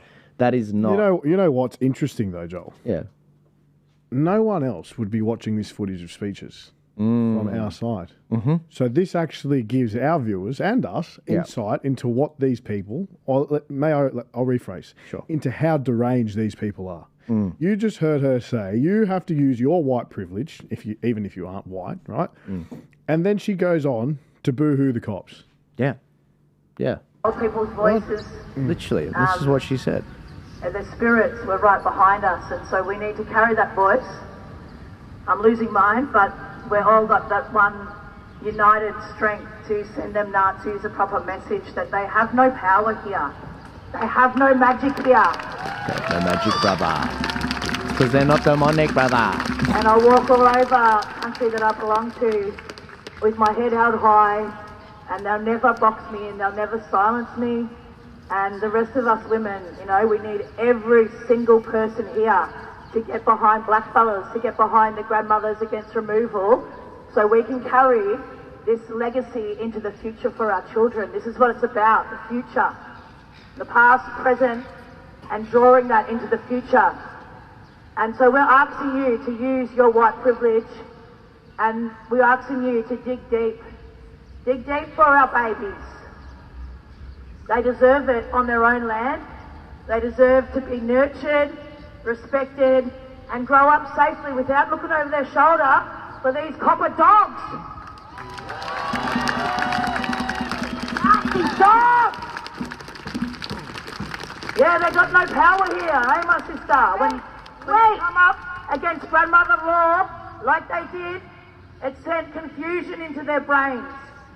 And it threw off their whole chant, it threw off all their march.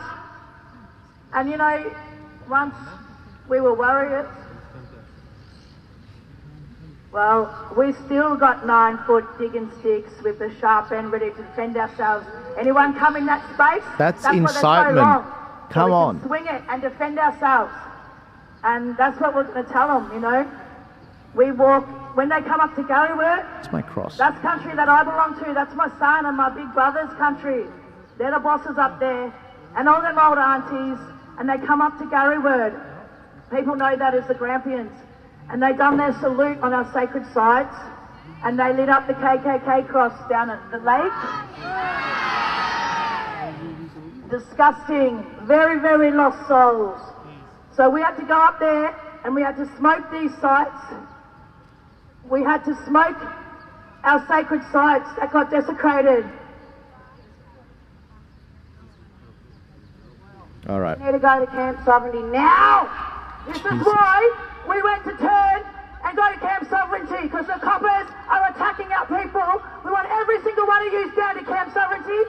Bring your peaceful warrior love as your shield. Let's go!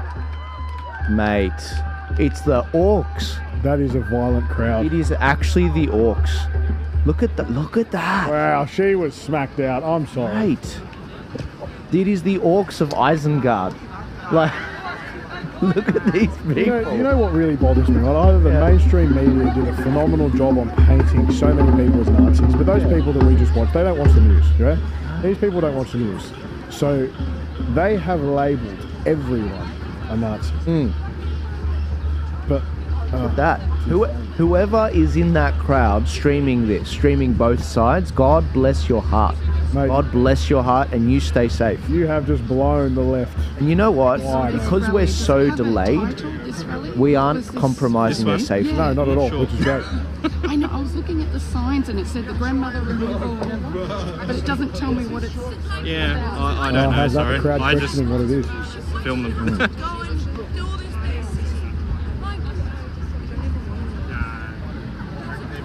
trying to find someone who would know. Yeah.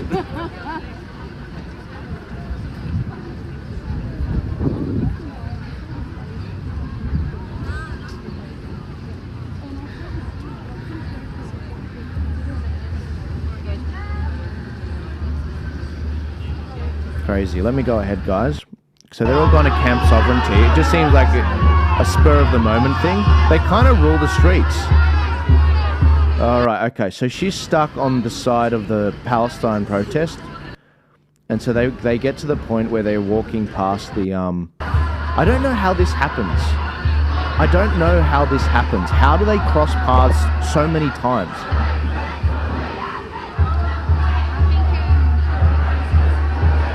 They are so well organised. Look at these drones of people. And they're exactly that, drones. Where's the police line? It's a lone guy with an Aussie flag right here. Look at that. One man alone, a police line.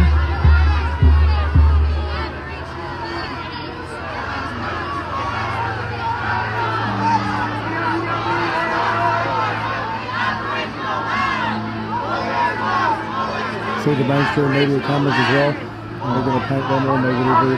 Yeah.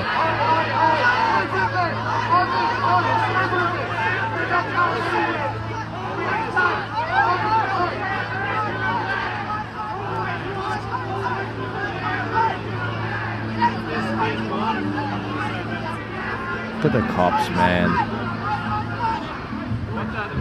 That's that Cassie Verzov girl. No, it's not. I thought it was.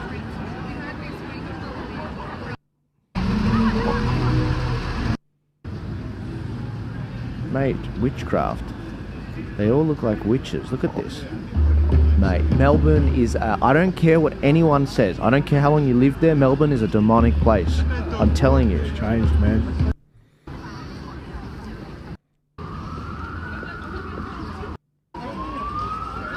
It's going here. Apparently there's been some clashes here. At the station. What's this? What's this? What? So we got on the right Patriot protesters, on the left somehow some Aboriginal flags. That's a lot of cops, bro. Mm-hmm. Look at that. Man, it is actually a war zone. Like, they're keeping the peace because they got so many police out there, but far out, talk about a drain on the resources of the state in debt.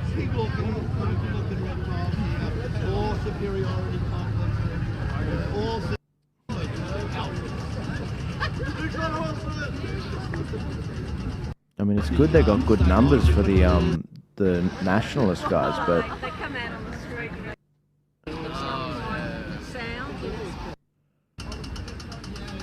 so many cops.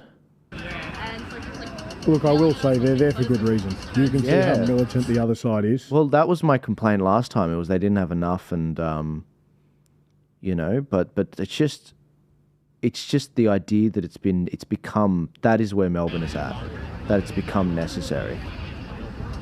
Any final thoughts on Melbourne? Madness. Absolute madness, man. That's what that is. It is insane. The fact that police need to show out in such force to stop violence breaking out on our streets when people, A, should have the right to protest, but B, Australians are allowed to be proud of Australia. Mm. And you have a whole other crowd that are actively militant and wanting to incite violence. Like, you all heard what that lady just said. Yeah. You know, she simplified the word for a spear and said that we'll swing if we need to. Yeah. It's insane. Like, I am yet to find one speaker, even the NSN guys on the 31st, I did not hear a bit of incitement. Yeah. No, So there was. what? Yeah. I will give them kudos on camera. Yeah. They did not do any inciting. None. Although they do send a message that is very white Australia, they did not threaten violence. Well, that's what, you know, with the death of Charlie, I think that's very much what, it's given us all a moment to pause and be like, okay, let's take it back to basics. Yes. Who's trying to kill me, who's not? Exactly right. Doesn't get more basic than that. No. Everyone from Fuentes to the radical right in the US to the radical right in the UK and Australia are all like, oh, I don't want my debating opponents dead. No. You know? Neither do I. I may not agree with many people that I talk to online, right? We have some very rogue debates, some very colourful language, but do I want you to die? No. I want you to live a long and prosperous life, and we just may not get along. It doesn't mean I want you to, not on this earth. And this has, like you said, it's shown a great divide. Yeah, and that scares me. Melbourne scares me. Yeah, I mean, I it's a mess waiting to happen in a big way, man. Yeah. And you know what? You think about it, even looking at it this way. You look at the amount of police there, but you look at the crowd, the pro-Palestine crowd. You look at the sheer size of them. If they wanted to riot, they would riot. And they could riot. And it would take a lot to rein them back in. Yeah. And that's just going off basic human nature. Like, if they wanted to let loose, they have the numbers to let loose. It's a worry, man. It is. And I think people who understand and appreciate how quickly things can just turn to crap in war zones or whatever, they understand that Mate, it's even like savage instinct. Having been at a party when you're in your teens, you know, and someone throws a bottle or starts trashing the house, and it goes from 0 to 100 like that. But when you're in a crowd of tens of thousands and that same energy flows through, it will go off the charts. In the box. It's very dangerous. Very dangerous scenes in Melbourne. Absolutely. Well, look, on a lighter note, let's play some Mozart. Or Adelaide. Adelaide is just, You know, they've got flowers in their Cool, hair. calm, and collected. Cool, That's calm, what and it collected. is. They've got their wine and they're just hanging out with their flags. I'm looking at Mark Aldridge because he's the only one that's really sent me any footage. But boy, is it some good footage of what we saw. We did see some videos from Mark before. Adelaide has come out. And I'm looking to find some streams of Adelaide speeches, so I will bring that up. But this is what I'm looking at in Adelaide right now. Massive protest. Massive protest. Wait till it gets to the field. I'll show you what it looks like at the field. This is the middle of the march as they're marching along. Great numbers. Brilliant numbers. Again, Adelaide really had their event cracked on. And of all the cities, I thought Adelaide wouldn't come out today because of what happened last time. Here we are again. But they've come out in spite of what happened last time. And it's not with a different crowd, it's the same crowd, it's the same beautiful people. They're very middle of the road in Adelaide. I think a lot of people in the NSN, they misread certain cities. They don't understand certain cities. They don't know. Like they want to import what's going on in Melbourne to Brisbane and then they get shouted down. Thanks for coming, brother. They've got a natural stage. Look at that. Wow. Did you see that quick 360? Look at that. She turns. That's a lot of people. Thanks for coming, brother. She's done almost a 360 at this point. Yeah, that's a great turnout. Geez, they've done well. Because it's a bit of a slant, they're able to capture the whole crowd. Yeah, on the front lines is a bit of fun, isn't it? Well, from my only second experience. Thank you, Annette Kirkwood, for streaming this. This looks really good. I'm going to bring up some of the speeches to see that. Come on, Mark, sing for us, mate. Look at him. Look at that smile. Because he knows, he learned from last week. He learned from the previous Sunday. Yeah, that's a happy man. That's a happy man. Good on you, Mark. It's phenomenal. Oh, bless your heart, darling. There you go. United we stand. Wake up, Australia, or we're screwed. Premier, that didn't put anyone off. Sorry, I was speaking. All right, let's hear the speeches, guys.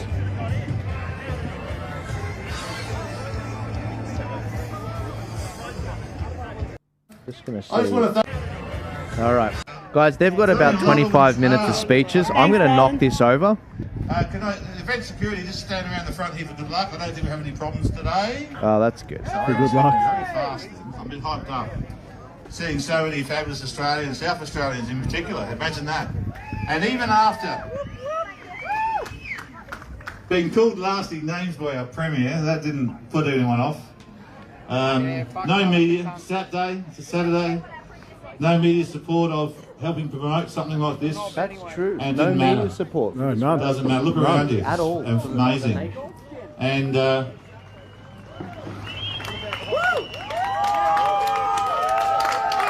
Aussie, Aussie! Aussie! Aussie! I think I'm already loud enough without a mic. Okay, we'll have a couple of speakers. They're going to be as brief as possible. I'll stand here and remind them not to go over 2 minutes. Look, the speakers were chosen from local South Australian people that have had some interest in politics. The reason being is that they're out there fighting. Whether you like it or not, that's what they're doing, okay? And we all have to fight, we all have to stand behind, and we have to consider a lot of things. But before we do that, we have to look at what's happened in the US. I think we need to just have a minute's silence for Mr. Kirk. I hope you don't mind. Just 1 minute now. 1 minute now. Put your hand on your heart and just realise that what's happened there is a part and parcel of what we're fighting against, and that's division and hatred in society, and we can't do with that. And if someone wants to spread love, you don't have to go and listen to the message. If someone spreads hate, you don't have to listen to the message either. But what we've got here is a situation that's really sad, and a lot of people here have asked me to do this, and I agree 100%. So just 1 minute, please.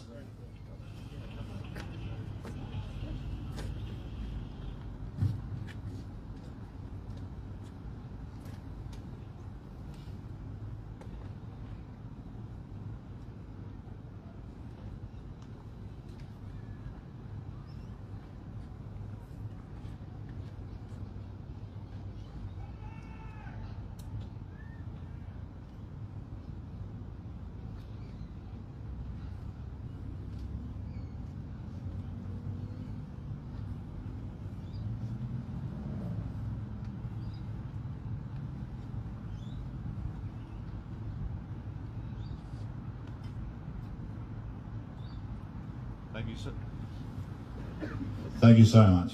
You were doing the minute, were you? I was counting. I was counting. We don't need to speak a lot. I think you're all here for a reason. You know what's going wrong with your country. My big concern is social divide. I think, everything we do sends a message to our kids. Everything they see is messaging for our kids. And I see a lot of division we don't need in this country. I don't recall having that sort of division. I would like to see the most basics changed. I'd like us to be able to afford power. I'd like us to be able to afford food. I'd like the food to be grown here by our farmers.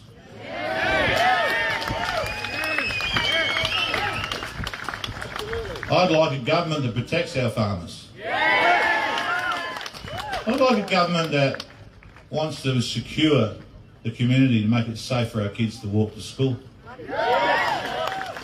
I don't want to see reports of 19,000 retail workers being assaulted in a one-week period in this country. I don't want to see that. I don't want to see the sort of stuff we're seeing in Melbourne getting over here. Every 1 hour, a violent armed raid of people's personal houses. If the government can't do anything about it, we've got to start doing something as a community. And we need to start telling the government this is not good enough. And when we talk government corruption, I'll try and overview that. Government corruption can be seen as a lot of things. And you all have in your hearts and minds what that might mean to you. Government corruption to me is when there's, for instance sake, and I'm not going to go into all these things in topics, but for instance sake, when they have a major inquiry into crimes against children that gets buried for 80 years. Why? See, I see that as a problem, okay? I see a problem that we have a system of democracy where the two major parties can write the rules, and they write the rules to favour themselves. That's corruption. I have been in this game a long time, so I've been to the highest courts about democracy. I've seen the Labor Party, for instance, South Australia dress up as another party and hand out dodgy information to try and win a seat so they could take Parliament. That's corruption, okay? The fact that you must, in a democracy, in this democracy, that you must preference every player even if you don't like them, there's a serious problem there. And seeing Labor win on 34% of the vote, then run around and call us names, I find that insulting. Come on, Northern! It's not acceptable. I'm trying to be calm here. I could be brutal about what's going on. I think you all know what's going on. We need to be just sensible and have a conversation. And that conversation has to be about mass migration. It has to be that as part of it. Because you can't have hospitals, I said this before, you can't have hospitals in critical condition. You can't risk some sort of disaster here and there's nowhere for you to go. A natural disaster. If you have a car accident on the way home, you want to go to a hospital. If the hospitals are critical now, right, just to give you an idea, there's 60,000 hospital beds in this state. So they say. I don't believe them. We're running at about 2.3%, which is actually, I think it's below Indonesia and some, all those sorts of countries. Unacceptable. So we need hospitals. We don't need one, we need two. We need 5 hospitals being built now just to get us back in line. And if they want to bring more people into the country, then those hospitals have to be here, and there has to be empty beds in those hospitals, there has to be empty houses, there has to be room in our schools, there has to be no traffic congestion, and we have to have this country under control, providing for us all first. Then we can have an adult conversation. So I'll grab one of the speakers up. Angela, you wanted to go first, where are you?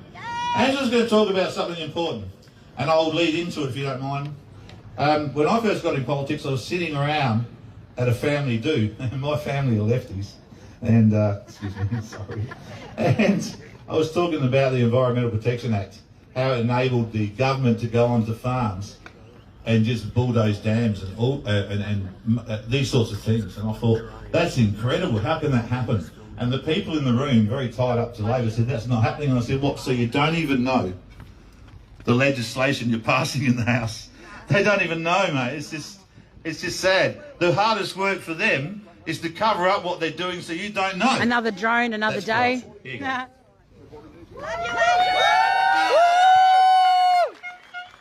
Hello everyone, it's good to see everyone here on a beautiful day. Over the past few years, as you know, I have spoken at many events, rallied beside you and pushed back against the sexualisation of children in schools. I know many of you are deeply concerned about this, as well as the government overreach since COVID lockdowns. This has been highlighted through the pandemic, resulting in job losses, financial hardships, vax injuries, division amongst family, friends and community. Recently, I sat in the gallery during a parliament sitting. Many may not know this, but they start the sitting sessions in prayer. They invite God to speak and act through them in accordance to his will to bring glory to his kingdom. If they truly believed in God and knew him, they would know that it is not God's will to kill healthy babies through late-term abortion, cause bodily harm by unsafe vaccines, or mutilate children through gender medical procedures. God does not ordain government to manipulate, coerce, lie, cause division and chaos in communities, nor give excessive power and control to these bodies that violate on the free will of the people. Amen. The South Australian government passed laws that will give the state extraordinary emergency powers able to be used during non-emergency times as dictated by the state coordinator.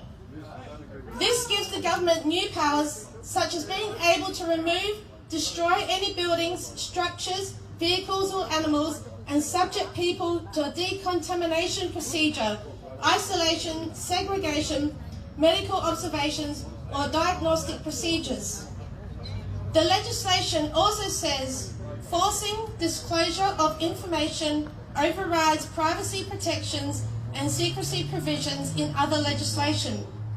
Today I have with me at the tent over here a petition that seeks to repeal the amendments made under the Emergency Management Amendment Bill.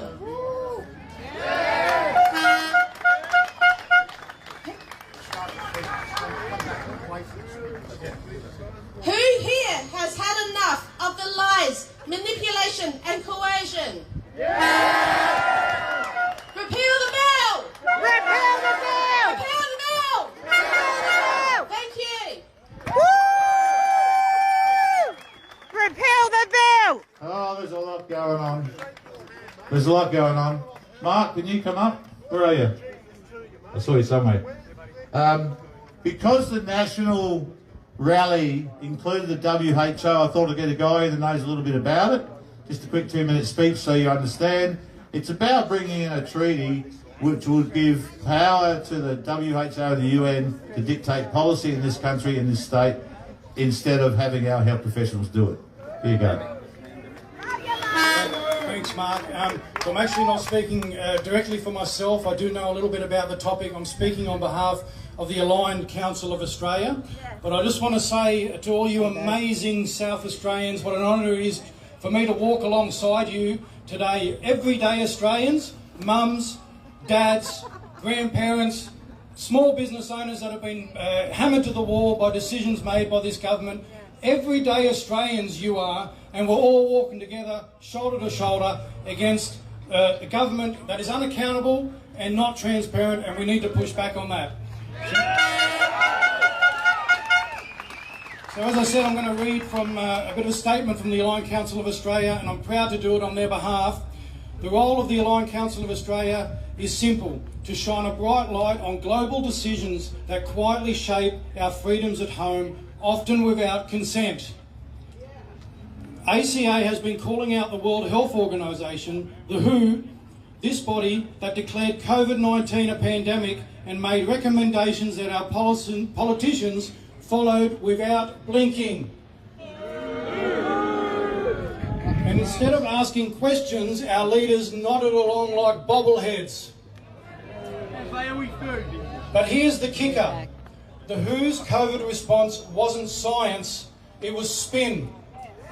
Their recommendations often looked more political than medical, and behind them, powerful private funders, including vaccine manufacturers, who had plenty to gain. And let me add, our TGA heavily funded to 96% by pharma. Instead of review, they want more control.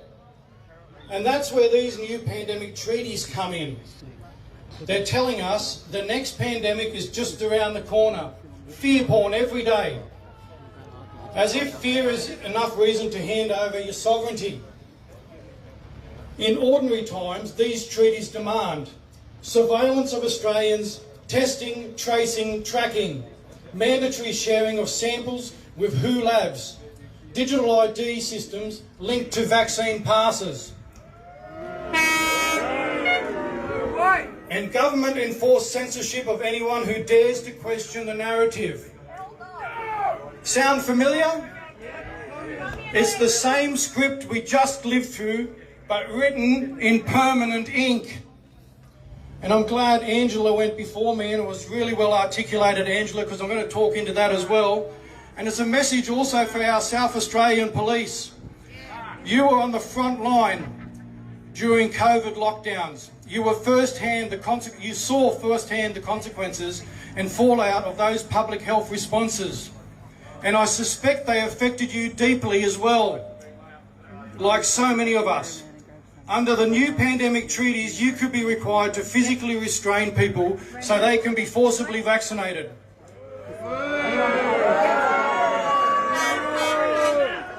Guys, this is not hypothetical. Just the other week, as Angela mentioned, here in South Australia, the Labor government, with the support of the Liberals and Greens, have passed the Emergency Management Miscellaneous Amendment Act 2024, giving themselves extraordinary powers, exactly the powers the WHO is aiming for.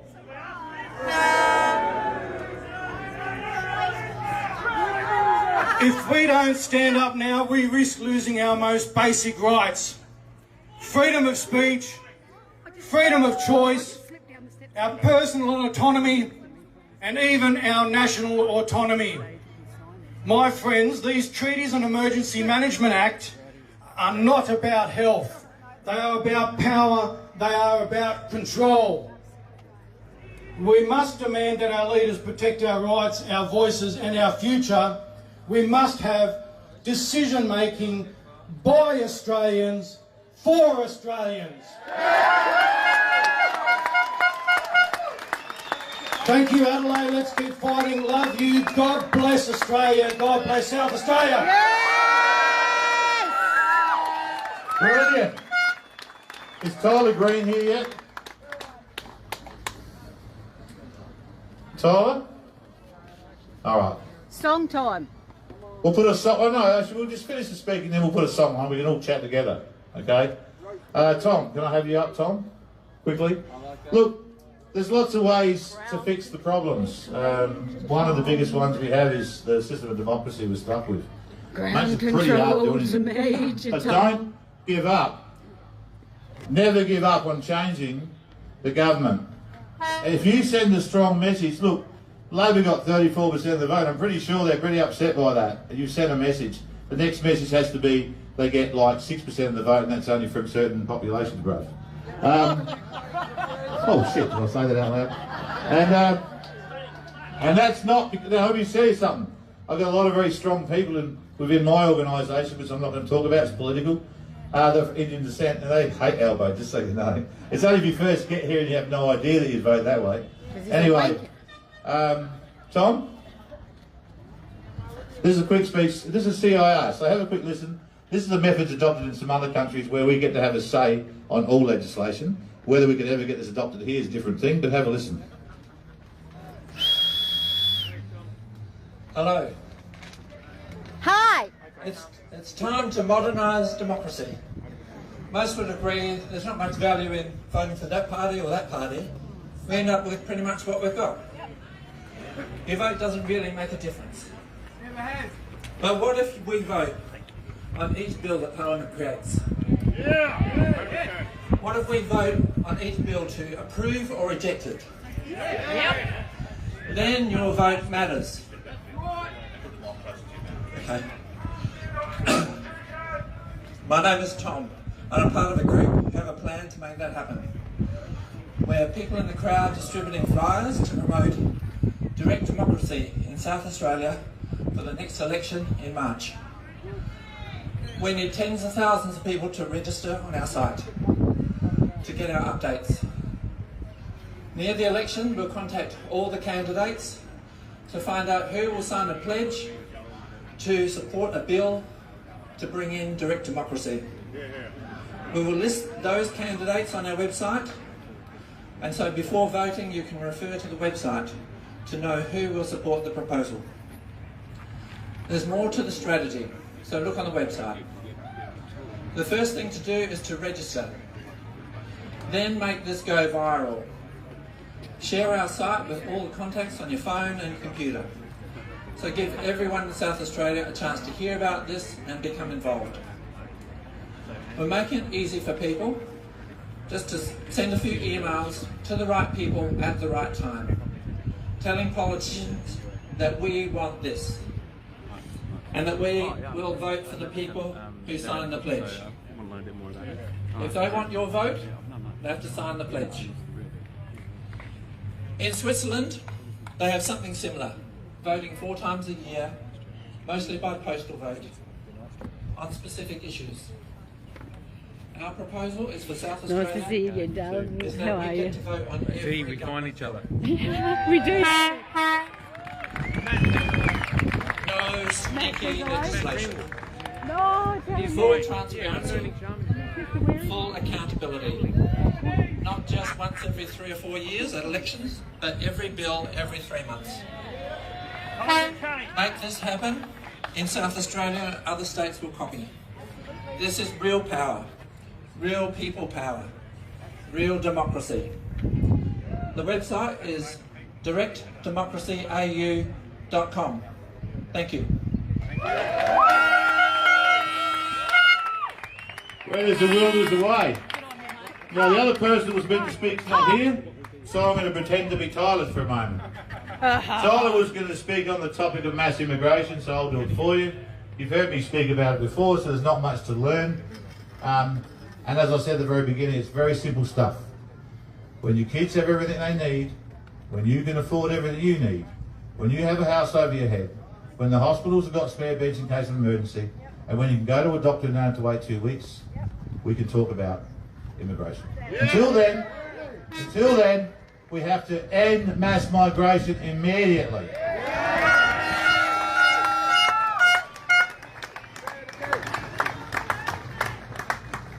The other thing that we didn't touch on enough is our farmers. If you don't know me, I run farmers markets for the producers.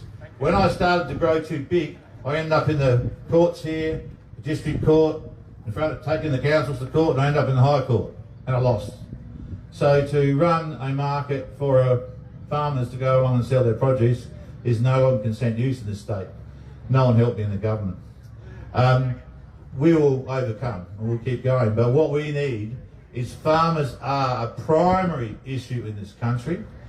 When we just had a drought and we had no hay, there were hay runners sitting over there in New South Wales with lots of hay for free, and the state government here wouldn't give them a few bucks for fuel. That's what you're dealing with. The people had to put their hands in their pockets to get that feed, to get it across. While they were doing that, the authorities like the RSPCA and others were going out to them and saying, you haven't got enough feed, we want you to shoot your stock. Otherwise, we're going to fine you and drag you for the courts. This is not Australia. Australia supports those when they're down and out. I've seen it. I've done disaster response. I have seen what Australians can do. So why is it that the government in that house over there can't lead by example? Even when we scream at them, they can't hear us. In other countries, they subsidise the farmers because they're smart. Farming could be one of the biggest things that we could export in this country. It means jobs, and all we see is the state government saying we're going to take the best farmland, we're going to put solar panels on it. We see the best farmland, we're going to put housing on it. Stop it all. No net zero. The only net zero in this country should be net zero immigration until such time as we have what we need in place for our people.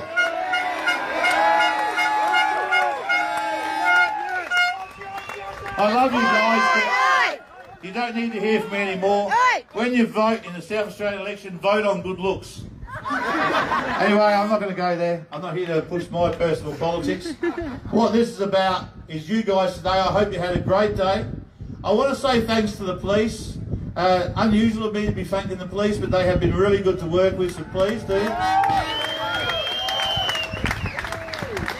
The last march, if you didn't know, there was a protest that was going to undermine us and it got held back by the police. Thank you very much to the South Australian Police. I guess I was saying that. And I just want to thank you all. There's no need to speak anymore. You know what you're here for. Talk to the guys around you. When you see another march coming, tell people it's okay to come. Unless... Who's that? Unless there's some... Hi, who are you? Some issues with that rally, which I'll try and let you know if there is. But until then, stand up every time you can. Buy local, buy Australian, support your local farmers. Look out for your community. Keep an eye out for the kids. Make sure that we lead by example for our children's sake, if nothing else. I love you so much. Thank you.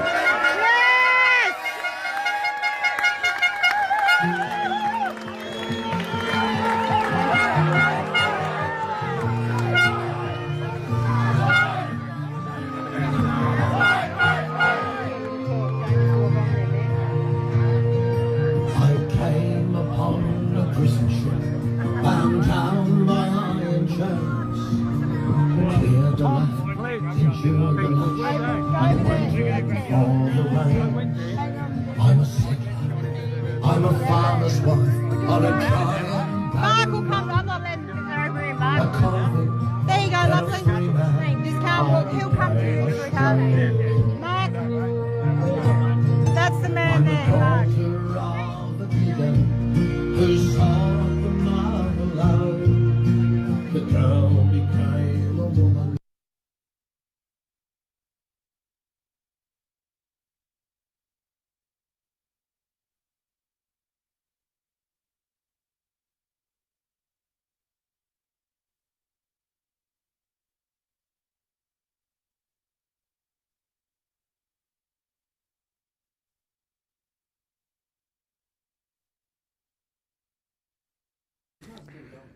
Well, that was a good couple of speeches we saw there. What did you like most about them, Chalky? Mate. I think the cameraman needs a lesson from Rami. Yeah. But overall, look, there were some great things said. Yeah. Yeah. I think it was really, really good to see the turnout there, man. It was what we needed to know that was going to happen after last time. Well, after the 31st, I should say. Well, funny you should say that because we actually got some footage. See how easy it is when Rami's... Oh, mate. Like, it's like, I don't have to worry about it now. I can focus on the quality of the actual show. Literally, we're back. He's just playing around now. Back on the tracks now. So, yeah, and if you go to... By the way, if you go to camera one, Rami, we got Charlie there as well in honour of him. I muted your mic just so you can unmute it if you want. But no, look, I got some photos, guys. I actually got some photos of Adelaide. So you're looking at Adelaide, you couldn't quite see it because it was really grainy. Yep. So this is why I have the email out there. I really want to thank Stephen. Thank you so much for sending me these to Joel at tpaust.com.au. We got some really good footage, some really good photos from that. So if I just bring this up right now, we got about 14 photos which really encapsulated what that looked like. Check this out. So we've got this photo of Adelaide. Flags flying high. Beautiful. Look at this. There's some great quality photos. Great quality photos. This is really nice. Adelaide, City of Churches. That was their meeting spot. And then they marched and they got here. So this was the crowd getting there. That is a good rally turnout for Adelaide. It's a great. Isn't Adelaide like our 5th smallest city? I believe so. Yeah, guys. From my understanding, yes. Guys, that is, you guys did a really good job. That's way bigger than the last one. To top it off as well, the fact that we had such rubbish scenes last time and people still showed out. Yeah. Brilliant. Literally. Phenomenal stuff. Literally. Like, and all Aussie flags as well. We didn't have even an army flag. There we go. That's good to see, man. Beautiful. Beautiful. Was that an AI image? No. No? It looks like an AI image because there's so many Aussie flags. You know what I like about Adelaide as well? Yeah. The lack of police. Yeah. Police presence is hardly there, which then makes such a relaxed sort of tone about the day. That's why I joke around it. They got little flowers in their hair, just hanging out. They're just doing it. It's a cruisy day on the tools for them, you know. Yeah, that's Whereas right. In Melbourne, you've got them all kitted up, ready to go. Yeah. It's man. But it's just gorgeous. I mean, looking at these images, guys. So when we had the march to Canberra, we all had a laugh about the police were trying to deter people from coming, and now saying there's going to be a heavy police presence in Melbourne. Us in Sydney, we laughed. Yeah. The Melbourners were cackling. And then the Brisbaners were like really scared. Yeah. But we just likened them to having like little daisies in there. And we're like, we'll be fine. They're not, They'll be right. Are they going to use live rounds or something? Like, how are you going to up the Victorian police? You know? You're not. Exactly. You're not, man. You're not. So I think we saw Victoria Police at their prime during the COVID rallies. We really their saw prime? Is that a good word? Not their prime, but I mean, as a at fitness their prime coach. force. Yeah. at their real crime fighting time, irrespective of whether we want to call it for crime or not. In terms of crowd control, COVID was it for them. And we know what they're capable of doing and how they're capable of pulling crowds apart. And today they showed out because they had a feeling that it was going to go south, which they had every right to do so, and they stopped it from going south. But it's a shame that we need such presence there. It really is. I've got people sending me stuff from Darwin. I'm trying to get a hold of the speech from our mate, the cowboy. What's his Tommy? name? Tommy the cowboy. I've messaged him again. I'm still yet to hear. He would be a very, very busy man being out there. Absolutely. Look, Stuart got some great footage. Rami got some great footage of Stuart on the ground. Check this out. Kilometres. So this is Stuart Bonds in Sydney. Good turnout. Good turnout. Really good turnout. You know, stretched down there for a couple of kilometres. I have seen. It's good to see some good speakers. Good to see the Australian people out. It's amazing to see your flags out there like it's patriotic movement. I think it's going to keep going. You know, it's got a head of steam up behind it. Violence, abuse, really good. There's people talking about everything from child abuse, corruption, to, a lot of issues. A lot of issues, man. A lot of wars to fight. A lot of political battles to place fight. Of healing. To our Indigenous brothers and sisters, God bless you. I love Stuart Bonds. I love that man. I have a man crush on Stuart Bonds. He is a good guy. He's just a classic Aussie. He's a straight shooter. You know, he's got one of the firmest handshakes you've got. He sticks to his. Did he shake your hand? Did he break your hand? Rami, get the mic. Turn the mic on, mate. Get it on. See when you add Rami and everything just flows everything easier. flows. Literally. So Rami, we need Rami's twin. Rami, were you saying he was breaking your hand when he shoot? It's at that moment I realized I need to do some testosterone replacement. No, I feel you, man. I feel you. No, but like that's we get on really well because he's from the coal industry. Yep. And I was from the construction industry, and so like there's a general like he's a bloke's bloke. Yeah, man. And I just can't wait to see his future in politics. I do believe he's going to run again. I think he's going to win.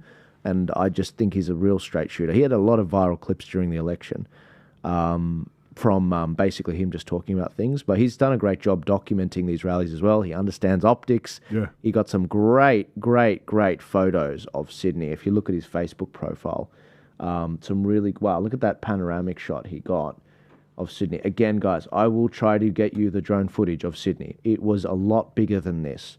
Well, the news has already reported it was just over 1,000 people. Oh, is that right? Just over 1,000. Look at that, guys. It goes as far as the grains on that image.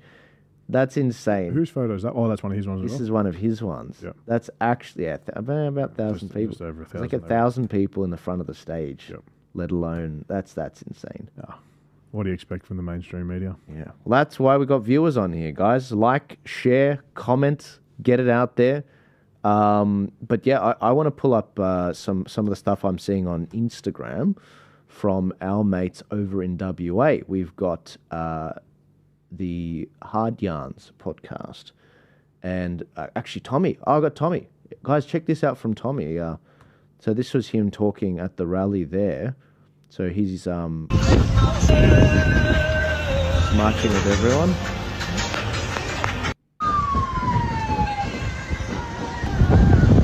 There you go. Islanders all. God bless you, mate. God bless you. But you see what's happening overseas? They're all starting to stand up. And it's easy to look at your phone and say, oh, good on them. No, not good on them. Get here and do something. Mate, say it louder, mate. God, play that again. Because you see what's happening overseas? They're all starting to stand up. And it's easy to look at your phone and say, oh, good on them. No, not good on them. Get here and do something. Good on you, mate. 100%. God bless you. More power to your right arm, mate. God bless you, mate. I love it when I see guys with big platforms that are masculine and they're saying...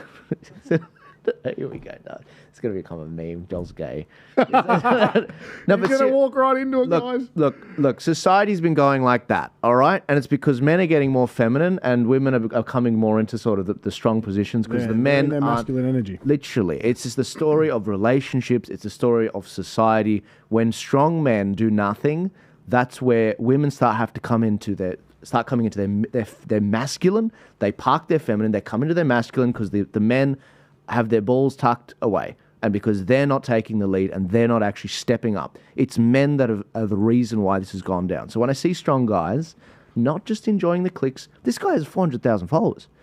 He's not just enjoying the clicks, he's using the privilege, the FU position that he's in to actually say, you know what, I don't want this for my kids and my grandchildren. I actually want to make a difference now, and that activates men. Men get behind courage. That's why Charlie Kirk is so respected with what he did. Precisely. And that is exactly what we need to remember.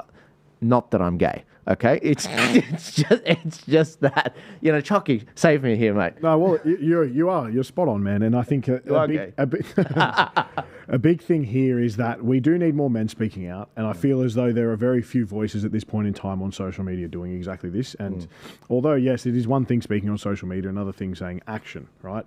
But speaking out, if you have a big platform, is huge. Why? Because of the engagement and the amount of people that see the message that you are spreading. So if we put out a cry for help in Australia, which we've been doing, people pick up on it, right? And it's amazing to see. Like when I personally did a video about the something to do with our flags, and we needed to raise our colours. Yeah. 1.4 million people saw that in 24 hours. Now, if you can tell me that does nothing, you would be lying to yourself. Because 1.4 million Australians seeing that their flag was laughed at and people put the finger up to it goes to ignite something within them.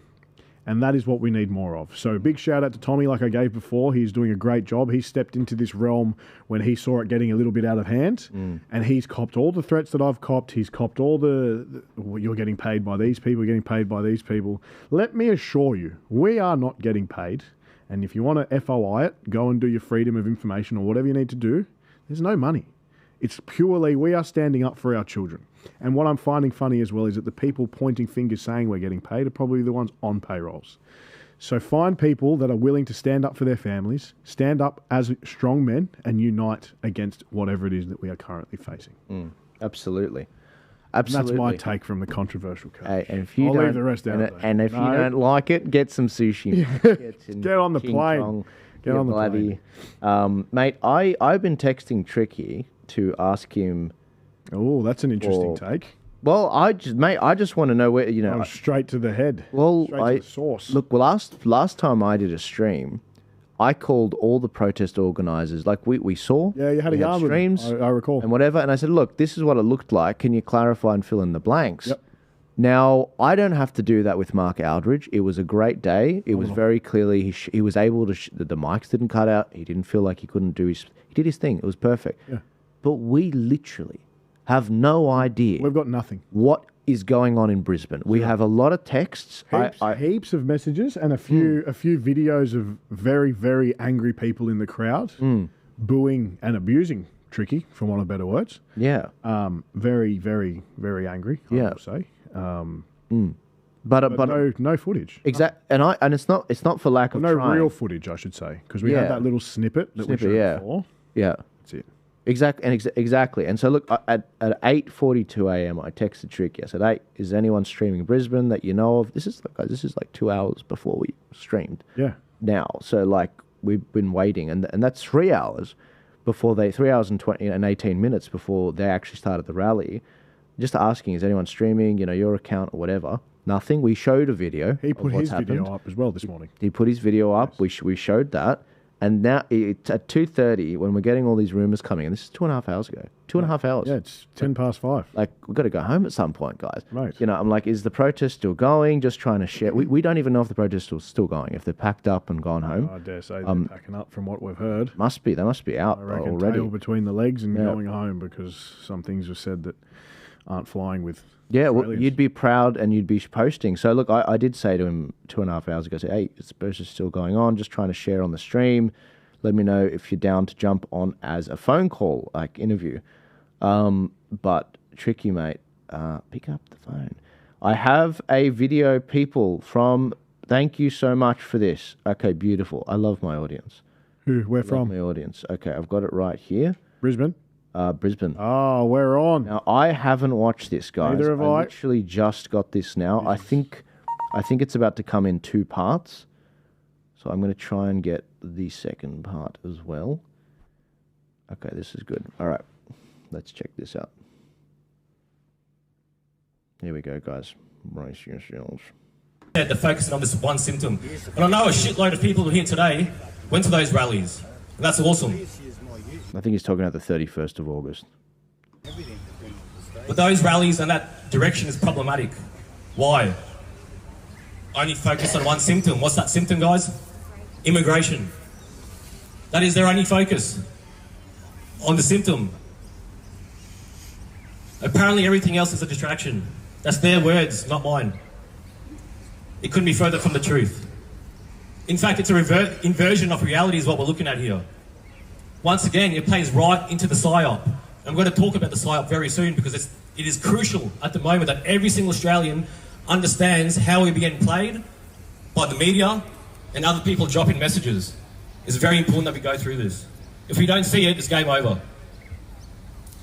The other problem with those events, guys, is that while not all of the city's organisers were racist, white supremacists or neo-Nazis, the main national organisers and coordinators were in fact.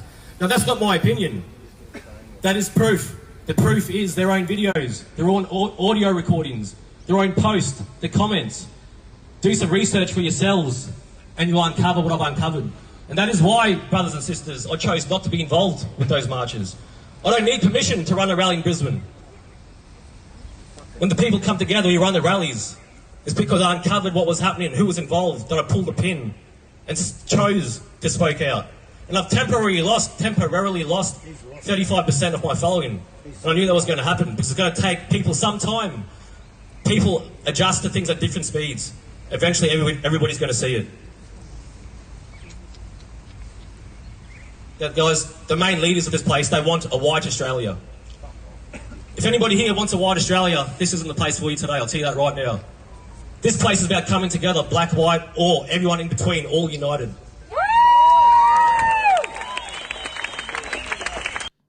All right, I've got second video, guys.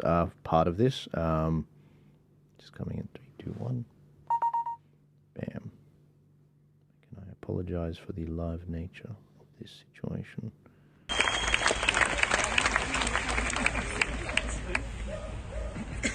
That's one issue, guys. The biggest issue is the massive psychological operation currently taking place, not just in this country, but around the world. The momentum created for those previous rallies was not organic, it was artificially created. This is the hard truth, guys. Stick with me and listen to the reasoning behind this. And everybody needs to start thinking about this more without having people to explain it. Every time you see something, start thinking about it, because the divide and conquer plan is real. It's not new, it's old, and it's right here, right now, and it's affecting the country. So let's have an important look at the staged events and the organic events that were filmed and framed in different ways to create this artificial momentum and cause the desired emotional triggers in our population. Ashura Festival in Melbourne. Can anybody know what that is, the Ashura Festival? It's that Shiite Muslim festival. For over a decade, they've been having this march, these Muslims. This time the cameras are waiting in front of a church, which they march past every single year for the last 12 years. They framed it badly and used an inflammatory headline, which caused that emotional trigger in people to now get upset. Christians versus Muslims, Muslims versus Christians, debating you. The bishop of the church came out and he said, these Muslims in our community have been walking past this church for over a decade. Every year they call us and they inform us that they're heading past out of respect for us. He said there was no malicious intent towards Christians or towards the church. And he said he defends their right to partake in that peaceful procession. People chose... Guys, that's all I have. The person that sent that to me said the original person who filmed it deleted all of it. That's not a lot to go off, but from this, and again, Tricky, love you, mate. God bless you. I respect you for what you did during COVID, but that's what I have. I'm confused why you're talking about this stuff. I'm confused why you're talking about this stuff.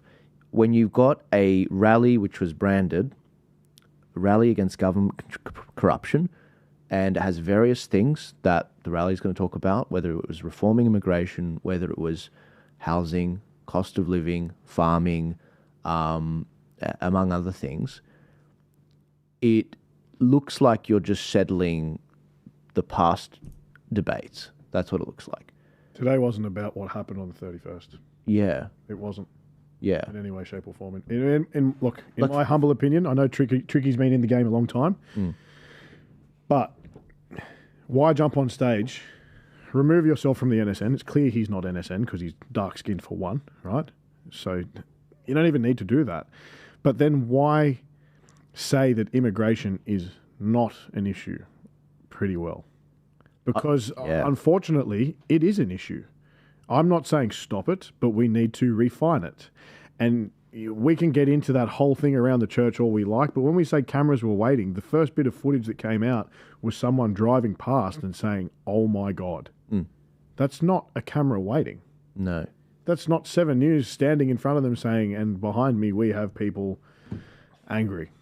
But mate, more simpler than that. When you do a rally and you're saying we're going to talk about this and solutions, talk about it. You talk about it. Yeah. It's like when we've talked about this, the equation for a good video. You want to inform, you want to educate, you want to empower. That's the perfect video. Sometimes you won't get all three. Just get them angry. Or you just get them, you rile them up, you get it up. But the point is, it's like people are like, oh, that was educational, entertaining. I got some value out of it. 100%. When you're settling, it kind of reminds me of some drama where it's like we're resettling previous drama. Again, I mean no bad will about this, but when people have gone out of their way to come to a rally on their Saturday when they could be at their kids' sport or whatever they're missing, they want to come to talk about the things that are affecting their life in a very real way, their family, their kids. This is not the time to resettle drama. If you want to outcompete the NSN, you should outshine them, just like the Brisbane guys did on the 31st of August. Just like Sydney did today. Just like Sydney did today. It was beautiful. You can disagree like we did around some of the this or the that or the focus or the topic, but outshine. You outshine. You outdo. Iron sharpens iron. You know, that is the idea, just as man sharpens man. That's how you do it. You don't go on this... Let's settle something that happened a few months ago in Melbourne with some Muslims and how it was perceived the wrong way. Mate, next speaker. You can almost see where the rest of that speech was going to go. Yeah. And you can almost understand why people did walk away. Yeah. I'm not saying... Look, if that's the headline speech, like that's all we have. But that's what he's opened with. Yeah. Straight away, Let's settle some drama. You're going to have people on the other foot. Yeah. They're already out the door. They're halfway out, starting how you're starting. Literally. Which is a shame, man, because look at Brizzy last year. A couple of weeks ago, yeah. A couple of weeks ago. Literally. And it's a shame. And I've talked to Tricky about this. I think he's been you know, and sorry if I'm breaching a bit of privacy here, Tricky, but I appreciate you're relatively late to the stats on the immigration thing, but you went about it the right way. In like he started with the 1.2 million figure. Yes. He said, Joel, I don't understand why is it 1.2, and I said it's not actually 1.2. It's inflated because of this, and this. And he's like, oh, it's more like 500, 600,000. I said, yeah, but I don't see the problem with this, and this. And I said, well, the problem is you've got these fake universities, a lot of student visas coming out. They're inflating the cost of everything, housing, and these are cashed up people. They have to pay their university fees up front. But there's also, the Labor Party rightly have pointed out, there's a lot of fraud with regards to these universities, and it's a gateway. So people that are on student visas, they're not meant to be working, but they clearly are because they rock up to these uni things, these little fake college things, many of which Indians, which is about to overtake British. Yes. And if you don't think that affects the cultural stability of a nation, It mate, does. you don't just breathe the air of Europe and become, Shakespeare. No. And so the problem is that in Australia, we do have one of the highest internationally born countries in the world, 30%. It's actually more like 31, 32% foreign born, which is bad enough as it is. But then the children of immigrants, as well as the foreign born, is over 50%. I think it's like 52%. That's too much. That is the extinction of the Aussie way, of the Aussie accent, of everything. Now, you can come back and say, look, guys, I disagree. Look, I think maybe you're overly focused and demonized foreigners, and maybe you should have talked more on the 31st about how we can increase the birth rate like Hungary is, and maybe keep a balance and a majority white. I get that. But that's not what that was. It was, there are legitimate problems with immigration. There are huge issues with immigration. Fact. It's not a racist thing. Yeah, there's irrefutable evidence now saying that there are problems around immigration. It's not just something that people are focusing on for the sake of focusing on an issue. And it doesn't even... It's like there's so much wrong with immigration, whether it's the rorting of the NDIS system, the rorting of Centrelink, or the rorting of what would you consider when foreigners come here and they don't have the same culture. Why aren't we bringing white South African farmers, people that are being persecuted in Hong Kong from the Chinese Communist Party, people that have useful skills? And you might say, no, Joel, we've got plenty of useful people coming in. No, we don't. No, we don't, because I speak to people all the time that it just seems like the government just gets it wrong every time. Like useful people, useful skills, doctors, people that have really valuable skills in this country, like South Africa, I'm specifically thinking about a couple, they couldn't get into Australia or New Zealand. It's insane, man. People reach out to me from Europe, from South Africa. When I say Europe, Scotland, England, UK, Wales I've had as well, Ireland as well, and they can't get in. And they don't understand why. And you know what? They start watching my content after they've reached out and they're like, well, we don't want to come there now anyway. Yeah. Which is a shame because we are losing people that would contribute to our society. And it's funny, you say, how did the government get it wrong? Mate, we know the government are getting it right for them. That's right. It's wrong for us. It's all about that. It's all about the Benjamins. And you know what's happening? The amount of money going out of Australia is increasing. It's monumental. Someone sent me something the other day in terms of how much money is sent offshore to other families, obviously around the world. And man, I couldn't wrap my head around the figure. I was like, no, surely that's wrong. That's just capital flying out the door. I fact checked it in more than one spot, and I was like, it's bang on. Yeah, which is a real concern. Yeah, and guys, it's also changing the voting patterns. If you've seen what Matt Barry's talked about this, they are targeting Liberal seats that you need to form government. And the Labor Party is clearly trying to increase the incentives in certain areas for that to happen. And it's changing elections. It's shifting elections. When you've got areas like in certain till seats, where a dozen votes can shift an election, imagine what 500,000 could do in every year over 3 years. Well, that's the problem. It's like, who came out with the facts? I can't remember who came out with it. 85% of Indians are voting Labor. That's right. So it was a City Bridge or something, polling or something. And then I crunched some numbers on it and I did a reel about it. And I said, look, in 10 years' time, that's 1 million voters that are going to be doing exactly that, or just shy of 1 million. We'll call it 700,000 for fact check's sake. Yeah. That's a lot of people. That's going to completely sway the way that Australian government goes. Well, the thing that people need to be honest about with that is that's Indians that are coming in, but that doesn't necessarily mean, like, it takes time for them to get the vote. Of course. But the point is, it's like, okay, well, how long do you want to wait, Joel? That's right. How long do you want to wait? And that's exactly why I forecast the 10 years, because obviously you've got to wait at least 5 to 6 for them to be able to vote, so on and so forth. So That's when right. I crunched it over 10, and that wasn't taking into consideration the ones that come after that last 5 that may not be able to vote, that's a lot of people, man. Yeah. Yeah. Like it becomes a whitewash. If they want to whitewash it, they will whitewash it. And then as the argument goes, and even you look at somewhere like the UK, they start getting into politics and they start shaping things the way that they like. Yeah. And that's another scary thing. And it's not racist to talk about this, and it doesn't make me a bad person saying I'm singling out all Indians, because we are not. We are saying that Australia should be able to stay Australian. That's right. And that is exactly why, when my grandfather came here and he was trying to find a better life for his family because of the war-torn Middle East, we left our language behind. My dad was the last generation that fluently spoke Arabic. He was born in Lebanon, and he had Syrian and Lebanese genes. What attracted them to Australia was a white Australia with a homogenous culture. So you park your old culture, you're proud of your roots, but you park your old culture, you remember it, again, I got my dad's wood here, he was a musician, and, we're very proud of our Christianity and we'll never give that up, but we are Australian. We adopt Australian values. And that does, it's not just a melting pot. You have a dominant culture and you have a bunch of subcultures that are like, you're proud of it, but we're all united by that flag. We're all united by that flag. It's the Australian flag. That's what the diggers fought for. And it's as simple as that. And so we do have to keep Australia a homogeneously Australian culture. We have to.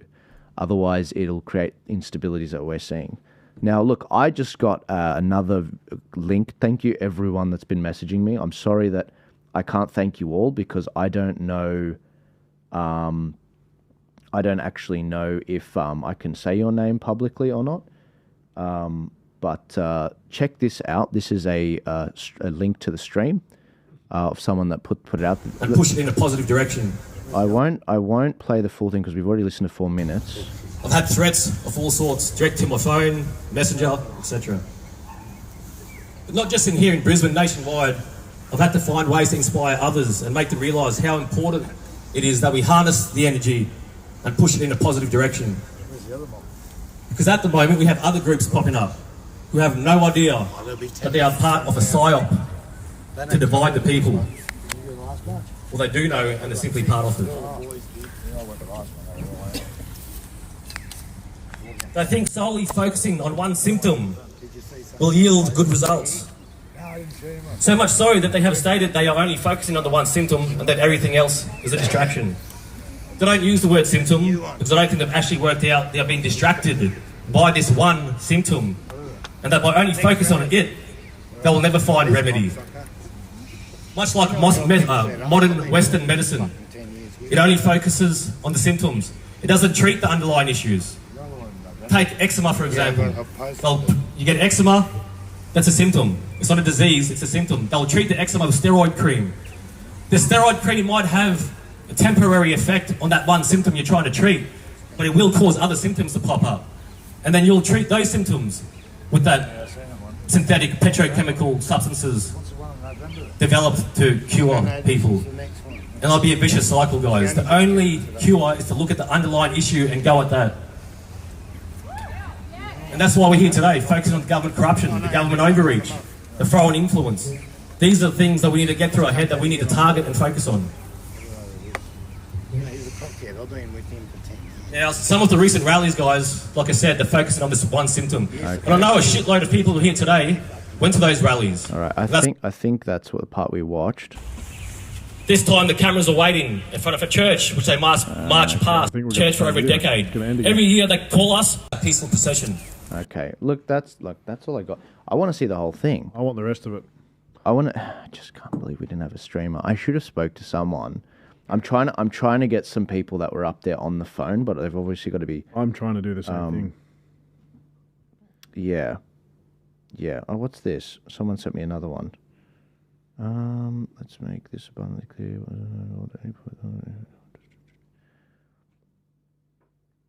No. Okay, well that's interesting.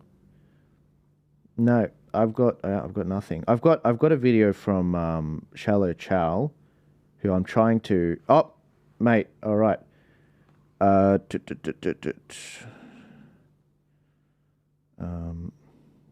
Sorry, guys. I want to make this as accurate as possible.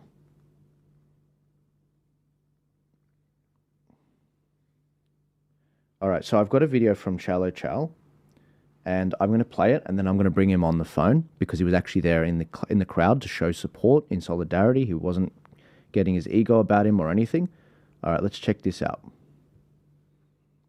I went to the Brisbane Unite for Australia rally today, and this is what I saw.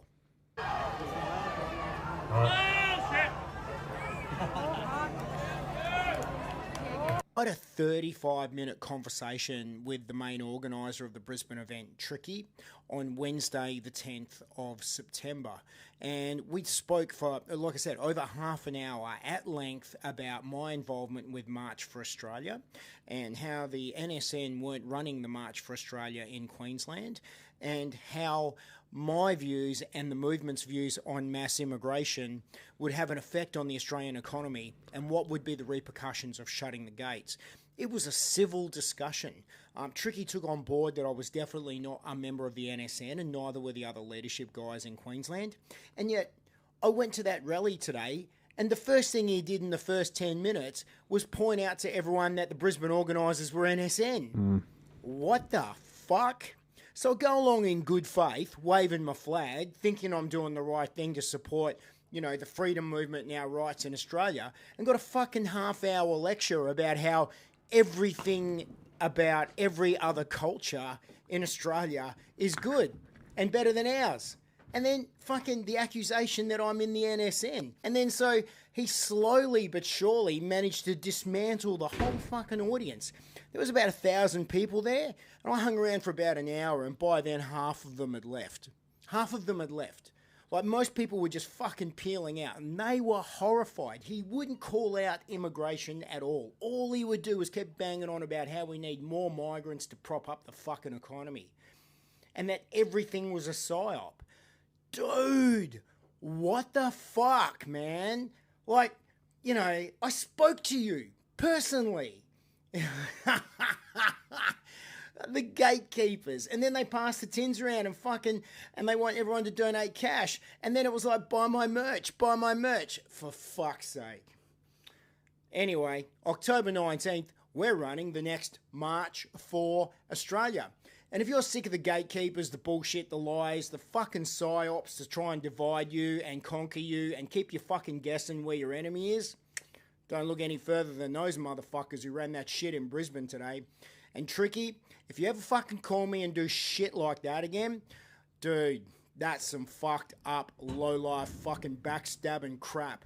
And I don't jive with that, man. You've burnt your fucking bridge in my books. Anyway, that's what happened at the shitty fucking Unite Australia rally today. Went to show support, got stabbed in the fucking back. Low-lifes. Anyway, October 19th, Australia. I'll see you there. March for Australia in Brisbane.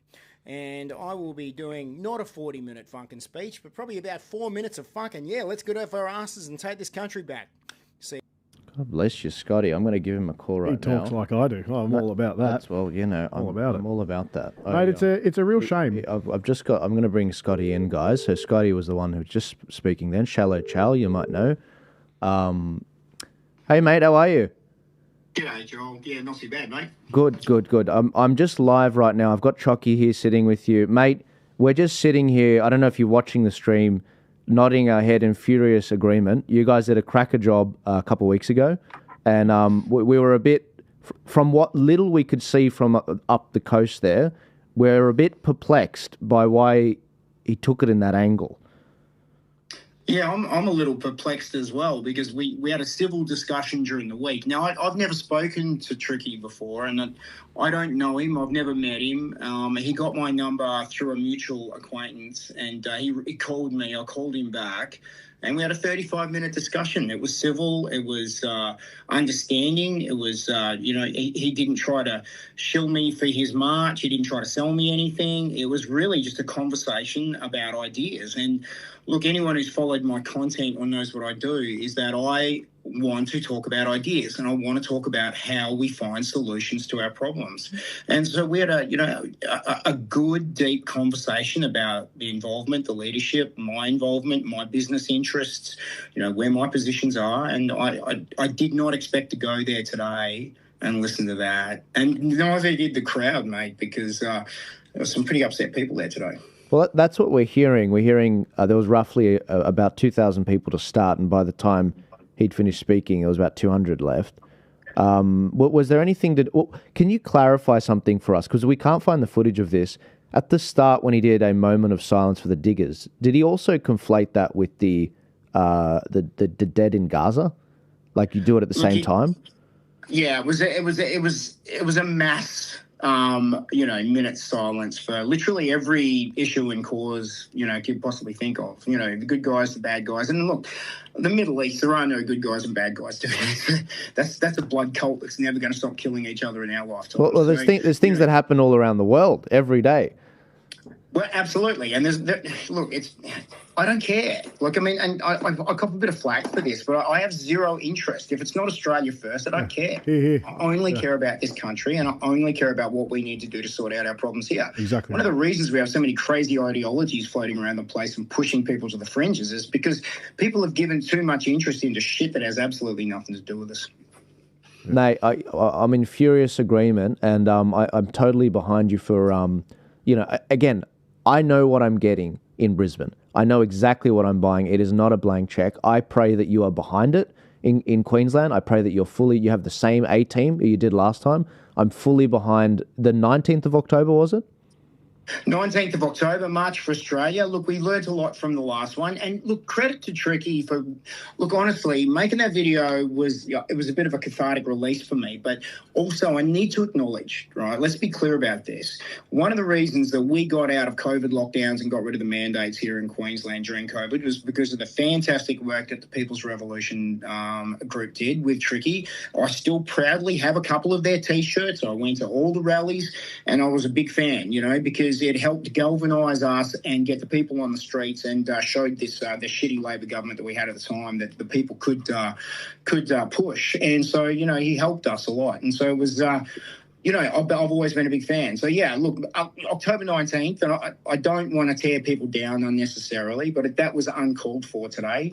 We will be marching for Australia. We are singularly focused on one issue. And this is a one-issue country right now.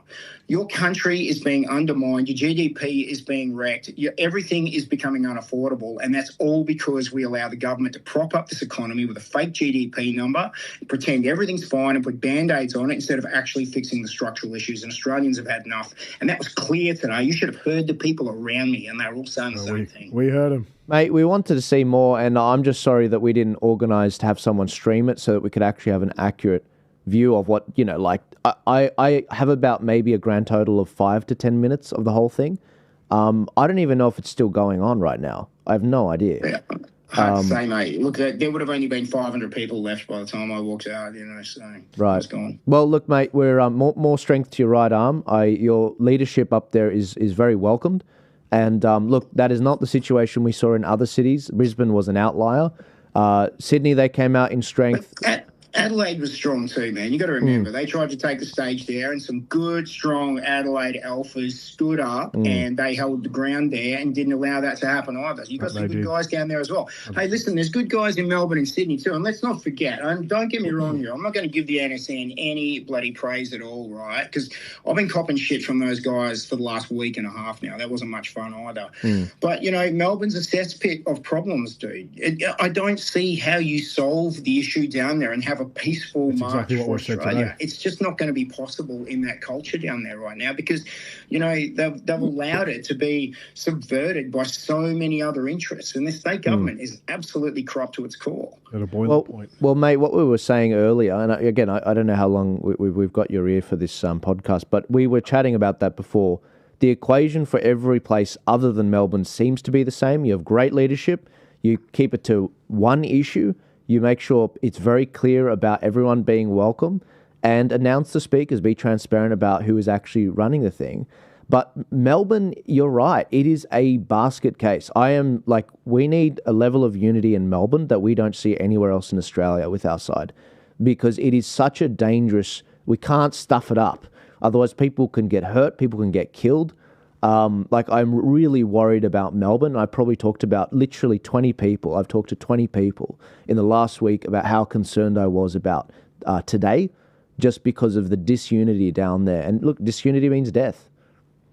Yeah, but, listen, I take the Gandhi approach to this, mate. Peaceful non-compliance. It won't happen overnight, but the good citizens of Victoria, your average mum and dads, your middle class, your Mr. and Mrs. Smiths, so get up, put their back into it, nose to the grindstone and get on and pay their taxes. They are breaking right now. They are breaking. And I know they're listening to your show, right? And there's millions of them down there, mate. And when they understand that collectively they hold the power and they hold the cards, they will be able to change this situation in Victoria. But it won't be pretty and it won't happen overnight. It's going to take a lot of hard work down there. And hats off to the patriots in Melbourne who hold the flame for us still, because Victoria used to be one of the great states of Australia. Now it's one of the great cesspits. I had a wild idea. This is very wild. Yeah. What if we did a national rally in Melbourne? A national rally, mate. Pull everyone from Sydney, everyone from Queensland, like they did in Canberra. Mate, let's have a think about that one. That one could really shake up that lefty crowd. Yeah, let's have a think about that one. Maybe that's the first thing we've got to do is shut off the GST revenues to Victoria, mate. This taxation system allows us to actually manipulate what happens in Victoria. You cut back the GST revenues and that government will collapse in a heartbeat. So federally, it's being propped up by our state, our taxes. 100%. Our federal taxes prop up Victoria. This could be changed with the right government. But, like I've said many times, we can't find a political solution right now because we need a cultural solution first before we end up with a political arm that can wield the power that needs to be done. Scotty, you are a breath of fresh air. Is there anything you wanted to leave with the audience? We've had hundreds of thousands of views on this stream. What would you like to leave with them? Look, I know that we're fractured. A lot of people are really, sus on, don't take this the wrong way, Joel, the containment right, people who came out against the March for Australia previously. Yeah. We were always going to have NSN show up. It was always going to be the way. Look, the mistakes that were made in other states will be rectified. There's good people involved here. We're working on a national security coordination team to be able to manage every state. And if we can pull that off, I think we may see the actual real beginning of the cultural movement that takes Australia back. No, absolutely. No, look, no offense at all, mate. I stick to my guns on this, not for Truckee as well. I think that as long as we're being transparent about the rally, as long as we're coming out at least a few days before the rally on speakers, mate, I am all for them. I don't like shooting right. But from the start, it was always, look, I don't do blank checks because as a public figure, as the head of a newspaper, as the head of Turning Point Australia, I've got to protect certain things. And that's why I always encourage more transparency, because that deals with the conspiracy theories. That deals with a lot of. Unfortunately, though, man, we're in a place where a lot of people aren't trusting anymore. They don't trust the politicians. They don't trust the media, the alternate media, the freedom movement. I mean, dude, it's messy out there. It's messy. And every time I talk to someone, they're so black. They're not even red pilled. They're black pilled now. Yeah. So what we've got to try and do is bring everyone back into the fold. And I agree with you, but the problem is, of course, mate, is that anyone who puts their head above the parapet just gets attacked. Mate, everyone gets attacked. Hence the reason for why it was kept under wraps previously. Yeah. So I can't guarantee that all the speakers will be announced, man. I can't do that. But sure, mate. I can say that Australians will turn out. And if we can get 1 million people this time, maybe we'll get Albo to shit himself. Well, look, at least if we can get some with balls to put, like what you did last time, that's what I want to see. Phenomenal. That's what I want to see in every state. That's all I'm asking for. And so it's as simple as that. If you can't do that, guys, do part of that. Give us something.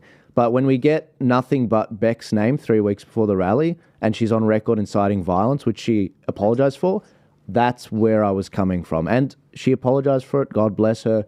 We eventually got some speakers from Brisbane and other cities, and then it started to become a different kind of conversation. So, mate, absolutely, I'm all for coming together. I think that we have to. It's going to take everyone to save this nation, and we've got to walk in the steps of Charlie Kirk in that sense. Yeah, God bless Charlie Kirk, man. It's been a hell of a week, dude. we're all still in a state of shock about that, mate. So, if anything, we've all realised now that even moderate voices can be taken out, and so it's hard to find the courage to be a strong and loud voice in the middle of what is a whole bunch of crazy around us right now. Absolutely. Anyway, rock on, man. God bless you, Scotty. Thank you so much. Thanks for your time. See you later. Bye-bye. Cheers, mate. Now, before anyone says this is a beat up on Tricky, I have left him 4 texts now. He's more than welcome to jump on to share his side of the story. I wish I could just give you the footage, guys, so you could make your own mind up and then you hear from both sides, but I can't do that because I don't have the footage. I've played you everything that... I've got about 5 people looking for Brisbane footage, and that's all they've come up with right now. And so, Tricky, you're more than welcome to give me a call, give me a text, say, yep, ready to jump on. Chalky, thoughts? Mate, from what he said, he played the ball very wrong. Lost a lot of credibility today. Yeah. And unfortunately, a lot of the crowd wouldn't know him from the COVID times, like Charles just said. And that's... You're not going to talk your way out of that now, really. Like, that's... You've just sort of pitted yourself against the movement you were just trying to get behind. Yeah. Really. In the most simplest way to say that. I think it's interesting what Shane said just then, that no one's trusting anyone at this point in time, and that's very, very true. It is very true. Everyone's sort of up in arms and questioning, who's this guy getting paid by, and so on and so forth. And it's creating more of a divide. But I think if we can all come to a table and realise that this group, whoever they may be, want change, we take the extreme wing out of that group and then all go towards the same peaceful protests, we win. We make change. Yeah. This country will come back to the way that we need it to be. But... like you said, look, I'm a big one for transparency, man. Without transparency, it's left open to interpretation. And when there is not transparency and bad things happen, the powers that be then get all the needs necessary. When bad things happen, the powers that be have all right to throw whatever they want. Yeah. At what happened. That's right. There was no transparency. Exactly. And that's why it is very important. Like, I agree with you, man. And look, I can understand because obviously post-Charlie, God bless Charlie, it shows that there is a crosshair on everyone that talks out about this. And it is very fair to be concerned. But you can't just run off that. No. We need the people need transparency. And like I said, without it, the government can then start throwing anything they want to shut it down if bad things happen. The problem you've got with rallies is because it's like herding cats that think they're lions. In lead up to it, you've got all these spanners in the works that are being thrown at it. There's only a certain amount of things you can control. Correct. Now, one of the things you can control is transparency, which diffuses these issues. Yeah. But when you're not, then you have all these other issues come up and it gets even bigger as a snowball. Bad things will happen, but you can mitigate it by doing certain things with the limited things you can control. Yep. And so, yeah, and look, I don't know why some people think I'm embarrassed about my action. I'm like, no, even now, like, I'm like, no, I have standards. Here they are. You've announced October 19th. I know you're doing Brisbane, mate. I know you're doing Brisbane. Yeah. God bless you. More power to you. Mate, I will back you. He is a top tier organizer. Yeah. It's what if we had one of him for every state, perfect. We would be laughing because the way that he ran Brisbane was phenomenal. This is probably the 10th time we've touched on it today. Literally. The way that he did it was amazing. It was a great turnout and everything went swimmingly. Yeah. And look, Mark from Adelaide was an organizer for March for Australia, but he didn't realise they were going to try and co-opt it in a larger way than expected. I hope Mark also, for Adelaide, he's tried, he's tested. He didn't have to cover, I don't think, any costs out of his pocket because people actually, when he reached out for help, people supported him. Helped. He should do it again. 100%. And WA, same thing. Rod Caddies, what he did in the March for Australia and what we saw today, which I've got footage of. Perfect. Cool. Yeah. What do you do in Sydney? Look, I'm not saying you should get rid of Beck. You should do what you want, but you've got to improve the stage. Yeah, and you've got to announce the speakers. You can't do this open mic crap. Like, you've got to actually tell people something. Because you know what else we don't want to see? We don't want to see, let's say we see an open mic, but we have a crowd like today, because a crowd like today would get very angry if there was a Neo on the stage. Yeah. Very, very angry. And you don't want to see that either, because then you see more divide within your own side once again. So that's right, man. I'm all the way with you. It's got to be transparent. God bless you, man. Yeah. No, not at all. Not at all. Look, the forces we're up against is look how organised they are. Man, look at what we just saw in Victoria, in Melbourne. Literally, they are organised, and there are a lot of them. Literally, they stop very quickly. They're well organised and move, can change direction quickly. Got their drums, they got their speakers. They're good to go, and they're mobile. Do you know what? Like, you know what? We're going to go that way to Camp Sovereignty. That wasn't the plan. That was not the plan, but they decided to go. What's interesting, people should look into the, how do I say this? Behind drums and marching and the frequency it puts your mind into. There's something to look into. For the viewers at home, look into the beating of the drum and why they used drums in war when they used to march. Right. When it was sword hand-to-hand combat. Very interesting. Right. Guys, WA has 2 hours on it. Now, I don't think I can do 2 hours because it's been a crazy, crazy, crazy day. Max Freedom and Robin from Courage is the Cure have done that. There's also another... Oh, God. Should I stay here? I don't know if I should stay here any longer. We got 2 hours from WA. We've got another hour or 2 from Melbourne. It's a lot. It's a lot. And then we got the UK marches. Not like we might as well just... Mate, you might just be here all night. Literally go on the couch and go to sleep. I want to hear from some of the speeches in WA, specifically Adrian McRae, who really helped bring WA together. Check this out, guys. This is WA, where they were at today, and I really want to hear what Mr. McRae has to say. Stage, please.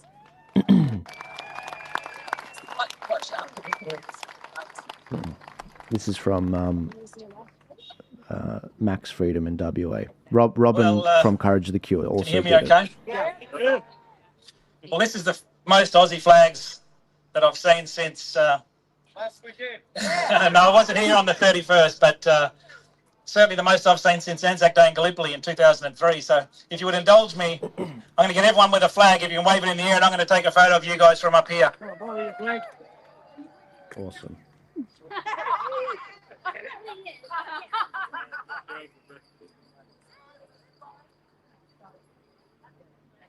Thank you. Thank you. That's awesome. Good numbers. I think that's someone just suggested we put an Australian flag on every house, and I couldn't agree more. We've seen they're trying to do that in the UK, and they're getting absolutely shut down for it.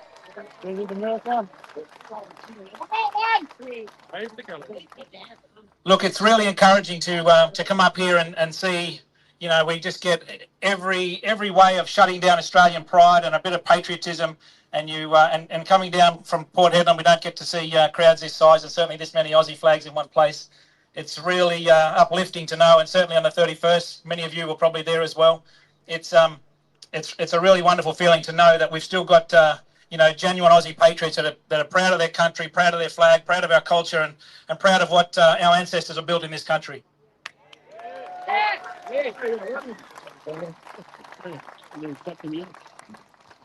Now, as many of you would have heard, we've had a few council dissolutions in the last 6 months in Western Australia. Obviously, Nedlands was a big one. Then we had up north of Broome, we had Derby dissolved, and then of course the big one, Port Hedland. Now, you may remember in October of last year, I was fortunate to be good friends with Member of Parliament Russell Broadbent and also David Speaker, a scientist in Canada, to put his hand up to test the Australian vials of Moderna and Pfizer vaccination stuff, because there was not a single laboratory in Australia that would test what was potentially in those vials. Now, that's because we've got such a corrupt system, both here in Perth and also particularly in Canberra and the TGA in particular, that told us to trust the science year on year to stick this experimental gene therapy in our bodies and into the bodies of our children. And as the science progressed, it was accidentally discovered by Kevin McKernan that what was being injected into Australians, and not just Australians, anywhere where these mRNA vaccinations were being injected, was heavily contaminated with foreign DNA. Now, in a normal situation, old school vaccine, this wouldn't be a problem. But this new technology of lipid nanoparticle mRNA, modified RNA technology, that this DNA contamination is wrapped inside lipid nanoparticles that your immune system cannot touch. Now, this is frightening. When we understood that the ramifications of this, I worked with Barrister Julian Gillespie, I worked with Russell Broadbent, and also with David Speaker in Canada, and we put a motion through in Port Hedland. And we demanded that the state government, the WA Minister of Health, the Commonwealth Secretary of Health, the Federal Minister of Health and Aged Care, and the Prime Minister suspend these things until they could do this testing that had just shown this DNA contamination not to be an issue. Of course, by that stage, it had been proven in every laboratory in the world that had tried to disprove it. It was frightening. So Port Hedland stood up, and we voted an absolute majority to send those letters out and demand those of the Prime Minister.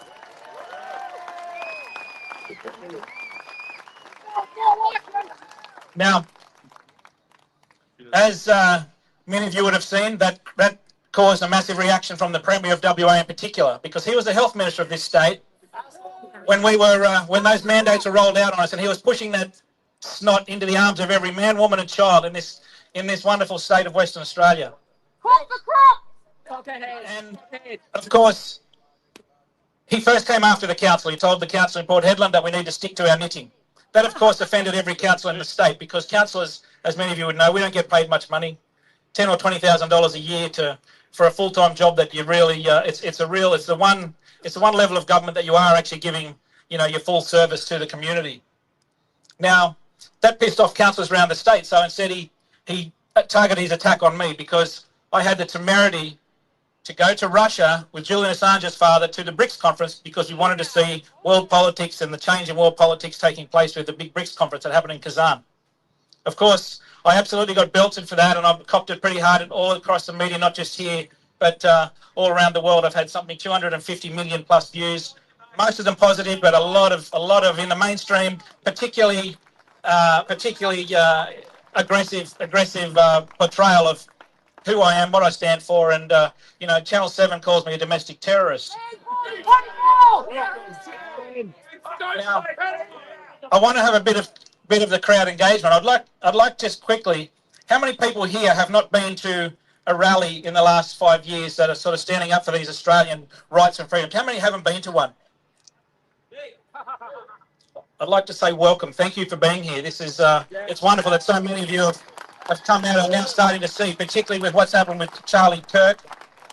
There's a war on ideas. There's a war on free speech. And when that war turns, it's been what we call metaphorical, but now it's turned real. When we see someone live on our telephones or on our laptops or on our computers at work, to see how far they will go to shut down free speech. Yeah. Now we're seeing all across this state, farmers, anyone that likes hunting or would like to protect themselves, are having their guns removed. Yeah. But more than that, the weapons that we all hold, and every one of us has this weapon, and that's our voice. And they're doing all they can to take that weapon from you. So what they're rolling out on us now across, not just here in Western Australia and Australia at large, but all around the world, yeah, they're doing everything they can to take that weapon of our voice and our free speech off all of us. And we only have to look at the UK. This is our I guess our parent country. Yeah. Up to 30 arrests now happening a day in that country for people making Facebook posts that oppose the absolute ridiculous rates of immigration and illegal immigration that they're allowing into that country. Unchecked immigration is absolutely out of control in this country. I'm not a white supremacist. I'm not here to preach any ideology. I'm just here to say that while Australians are sleeping on the street, every time I come to Perth, there's extra bodies laying on the street up here in Adelaide Terrace. And we've got all these people, Australian veterans and everyone else that can't afford houses, and we're just flooding this country with more and more.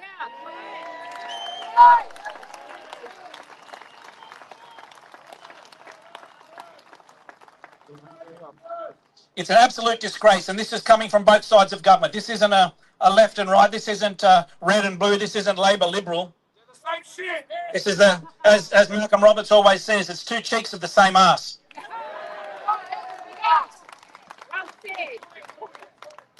But anyway, I could talk for hours up here on the Port Hedland stuff. One thing I just want to say quickly, I think I've already gone over my time, but we have to be very, very careful about how much of this mainstream media narrative we're allowing into our homes and into our minds. Yeah.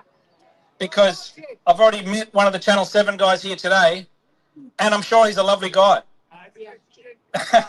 But they have the same needs and desires and wants as the rest of us. And so the narrative that they've been able to get out on me personally and also on Port Hedland in particular, they tell us that we're dysfunctional and we can't pass a budget. The Minister came out, the Minister for Local Government, Hannah Beasley, who used to live in this house across the way here under Kim Beasley, she came out on Friday 2 weeks ago and said the Port Hedland Council is dysfunctional, they can't pass a budget. Now, she lied blatantly to the media, she lied blatantly to the people of Western Australia, because she had only signed off 2 days earlier on our budget strategy, so we hadn't even had a chance to look at our budget. She knew that because she just signed the document. 2 days later, she got her Labor Party stooge in Port Hedland to resign, and he said the same thing. We can't pass a budget. We're dysfunctional. Complete lies. We've never been dysfunctional, and we've never even been allowed to look at our own budget. And then, of course, we asked for a quorum. Give us a reduced quorum so we can pass budget. She says, no, you can't have a reduced quorum of 4. I'm going to give my friends in the Labor Party a quorum of 2. They can come to Port Hedland and they can break the town blind and spend all the money that we've been trying to save and keep our town from spending. So this is at every level of government. This corruption that we're fighting is local, it's state, it's federal. And if there's one message I can leave all of us here, it's, while I appreciate you coming out here and waving your flag and showing that we're a group of patriotic Australians, we need to get involved. Plato said the famous words that those show apathy and don't get involved in political affairs are destined to be ruled by your inferiors. And there is no one in this building up here in West Perth and certainly in Canberra that deserves or should have that position over any person standing here today, because I don't see a patriotic Aussie amongst them. So please, I need you involved. We need to be involved at local level. Get involved with your P&C council at your school. Get involved with your local government. Right now in WA, we're in the middle of our local government elections. Find who's on our side. Get out, leaflet drop. Get good people in your local government. Because the Port Hedland motion, it's gone all around Australia. It's gone all around the world. As I said, we've had over 200 million views on a Port Hedland council meeting. But if you guys, everyone here today, gets out and supports good candidates for this local government election, we will see a wildfire, not just of the Port Hedland motion and the COVID stuff, but genuine, decent truth filtering up from the ground up. It never comes from the top down. It always comes from the bottom up. And this is the way, this is what I've learned personally, that the changes will not happen if we're going to stand here and demand action from Canberra. It won't come. It will happen in our local government with our local communities, because those guys in local government, they live amongst us. They're rate-paying members of our communities like the rest of us. These guys in Canberra don't live amongst us. You don't get to go and shake their hand. You don't get to go and have a coffee with them whenever you feel like it. Do it here local and you will see the change, and we've got to be that change. I can't push that hard enough. Anyway, thank you so much for your time. Thanks for being here. I'm so proud to stand here and before you and see so many Aussie flags and be part of this really wonderful patriotic day. Thank you. All right. That was phenomenal, Adrian McRae. Thank you so much. I've just been trying to make sure that you guys get the best. Adrian, that was a brilliant speech. That was an absolutely phenomenal speech. We will be back to WA to cover more speeches. I'm just about to bring Morgan from Victoria onto the podcast. He was down there. He's going to give us a brief understanding of what that was like, what happened, who was actually speaking, were there any scuffles. He hasn't answered, and so he hates me. So let's just wait for Morgan to call back when he's ready. But I have more speeches in Melbourne. I want to get an understanding of how they went with the other stage. Because again, you had Craig Cole, who was sort of with the main sort of marches that kicked the date off. And then you had another stage by Harrison McLean, who was also trying to do his own thing as well. And I'm just very keen to see exactly what what happened in Melbourne, essentially. Now, I'm not sure if I will play all of the Perth speeches. I might have to have a scan through it and see how long the speeches actually went versus the marching. But yeah, it looks like it was considerable time. Guys, give this a share. Get it out there, because when people will see it after the stream's ended, they will see the start of it and they'll see the whole thing that's happened. And Morgan doesn't like me. Was it something I said? Morgan was the other protest with Harrison. It sounds like they got destroyed. Okay. Well, I would like to see what happened. Again, I'm going to ask this person if they... Mate, what did you think about that speech? Loved it. It's really, really... Man, overall, across all speeches we've seen today, right, we have seen good people come up. The one thing I will say that I'm getting a little sick of hearing is all the COVID stuff. It's one thing that I feel, like you say, it's all about optics, right? You need to keep your crowds either riled up or entertained or having them focusing on the issues at hand. The COVID stuff, although I do agree with what many are saying, it's not something that I'd be leaning in on right now. Because people are aware of what happened during COVID, and bringing it back up to the surface now will help the mainstream push a whole wacky narrative of whatever they like. Now, is it fair to dabble on that topic? 100%. But don't, in my opinion, no need to go into a 5-minute spiel about things that we are aware of. Focus on the now. Yeah. And moving forward. Otherwise, I feel you probably lose some people in the crowd. Yeah. Personally. Yeah. But otherwise, the speeches have been great thus far. Yeah. I have to admit, I mean, I can only judge myself on this, but like the best speeches I gave were the shortest. And when you talk to people, if you manage to get an honest opinion out of people, because I won't tell you the truth sometimes if it's your speech, but if you can get the sense from listening to people say, oh, I really liked that guy's speech. Yeah, it left me with a sense of this. And if they can simply put it, that's always more powerful than saying 10 things. Agreed. And so I 100% agree. Mate, it was like that 16-year-old we saw in Sydney today. All right, other than the fact that he was underage, how long did he speak for? Very short. Yeah. And it was phenomenal. It was unreal. He grabbed the attention of the crowd. He was young, and he did well. Absolutely. Well, guys, hey, mate, I'm live right now, so we are just looking at exactly what's happened in Melbourne. So we watched Craig Cole's stream. We saw the speeches. What was your day? What did it look like? And could you just please don't leave anything out. Joel, thanks for having me on. So I'd say there were a few thousand people in the city today, Australians of various backgrounds, coming together in support of our country and shared concerns about a variety of different issues. Joel, Melbourne is a volatile place at the best of times. So, of course, there were speeches on stage.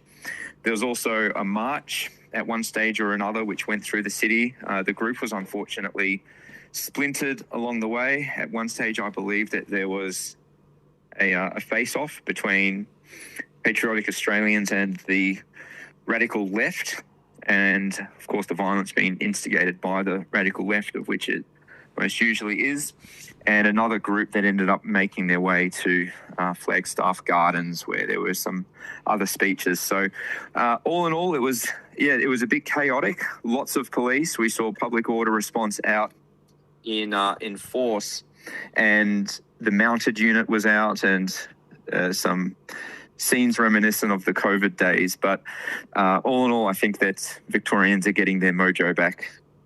Did you guys get a chance to do speeches for the other Worldwide Rally for Freedom stage, the non-Craig Cole stage, Harrison McLean? Yeah, so that was conducted in Flagstaff Gardens. I addressed the crowd. Harrison addressed the crowd. Jordan Ditloff from the Libertarians addressed the crowd. Greg Cheeseman as well. He's with Freedom Party and some other organisations. And Pastor Paul Furlong, who was an instrumental voice of courage and faith during the COVID years, and so much more. Right. So you guys were at Flagstaff the whole time while the other guys were at Parliament, or did you guys start at Parliament and then march to Flagstaff?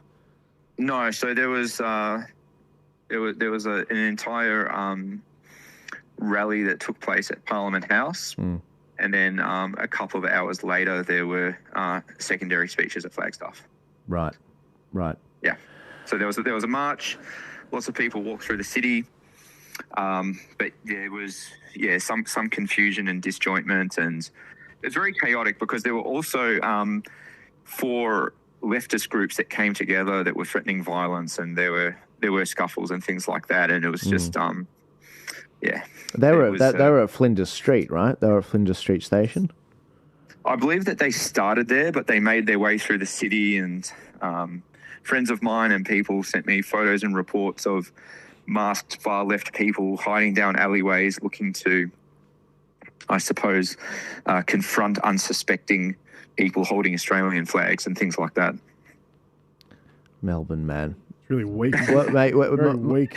Morgan, can you share our chat that we talked about Melbourne this week? When I called about 20 people this week, as you know, and you were one of them.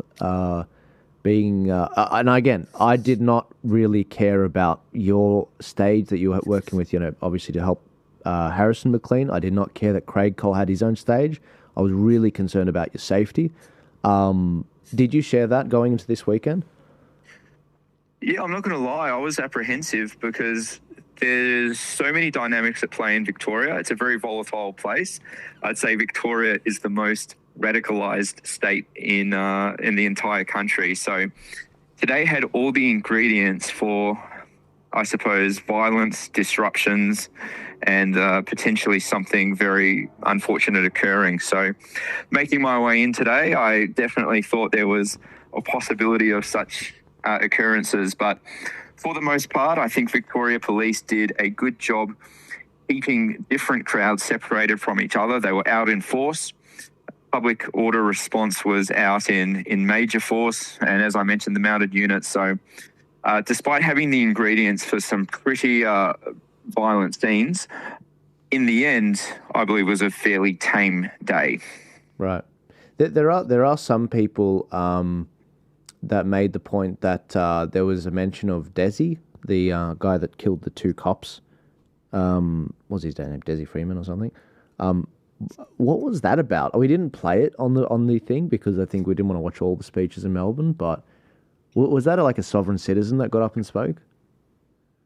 So I didn't hear that speech. So at Parliament, the acoustics weren't very effective, I suppose. But I don't want to say whose speech that was because I'm not entirely sure. So I didn't hear the speech. Yep. I heard somebody said that was made mention of, and I think that's reckless. I would never say anything like that. Yeah. Morgan, did you get a chance to speak?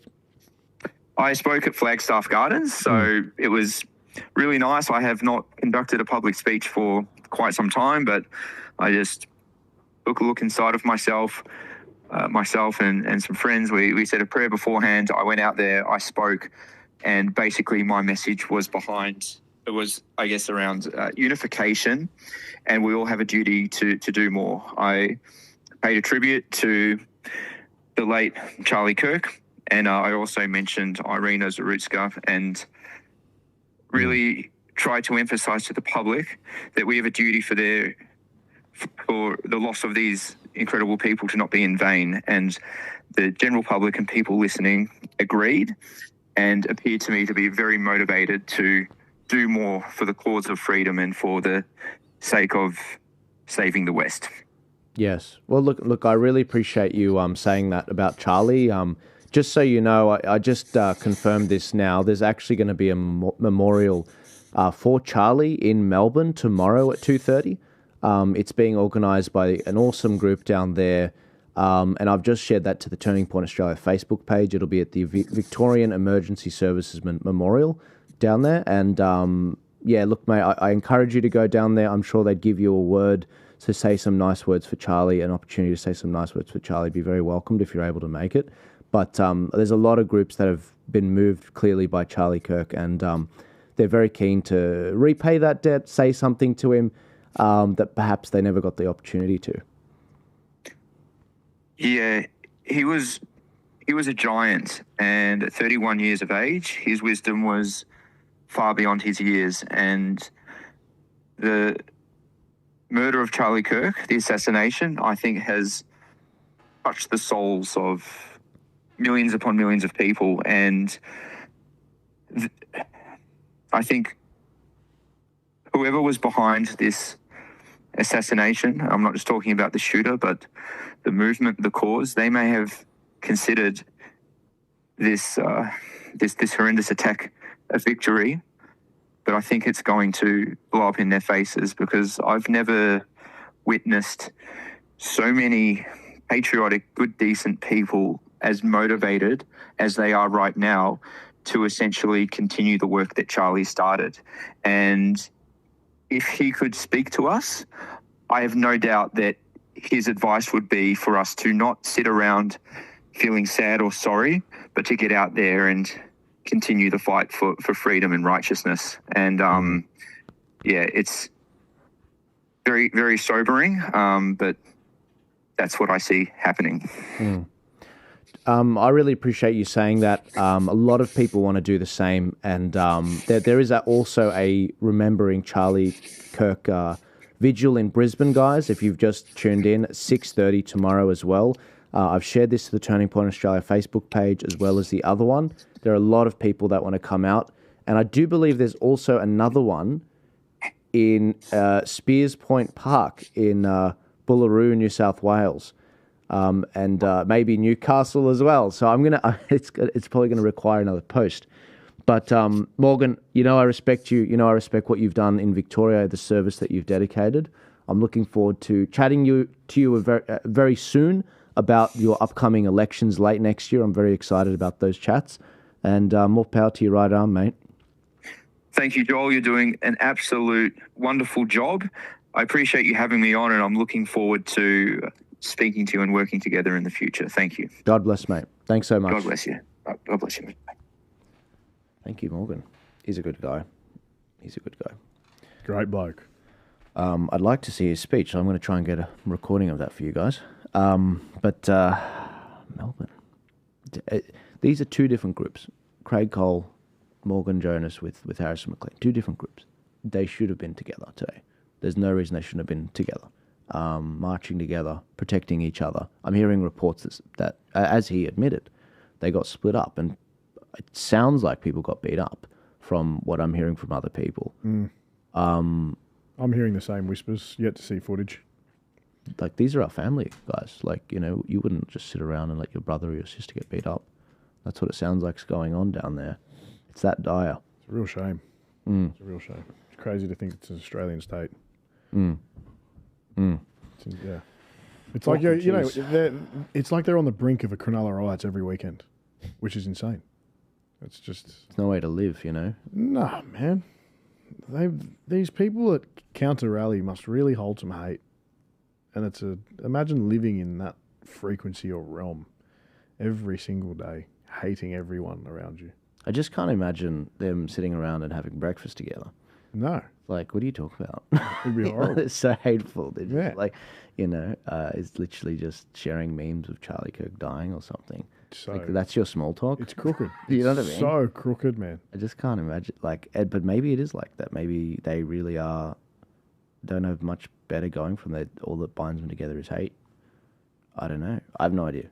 I just don't. That doesn't make sense to me. None. The whole thing doesn't make sense. Zilch. But guys, I'm going to continue on with what's going on with all of this. Were you going to say something, Rami? I was going to say Chris posted just on X a video, a time lapse of today's protest. Oh, really? Yeah. Okay, guys, Chris de Bruin has done a phenomenal video of... is this something that you want me to bring up, or... I don't hear. Yeah, go for it, mate. Okay, here we go. Oh, wow. 1,000 people, they reckon. Yeah, that might understand it. Let's get the words wrong. See, guys, that's not 1,000 people. Yeah. We were watching this Rami, but there was another time when he was streaming, he managed to actually get the whole corner. Yep. Which I'd love to see. No, yeah, there were heaps because at some point, when I was filming, I was at the front the whole time. Sorry, guys. Yeah, no, it's all good. Between you and Chris, it was actually really good. Yeah, it was quite a calv walk because I was walking backward the whole time. Right. But I walked like 5 minutes into the crowd. Yeah. Against the wind. And I just gave up. I was like, "This is too long. I'm not gonna be able to catch up to the front." Yeah. It was that big. Yeah. Look at this screen grab by the media. Putty sees the camera. He's like, "Chris." I think I just started filming her here, and she ran away from me. She ran away from you.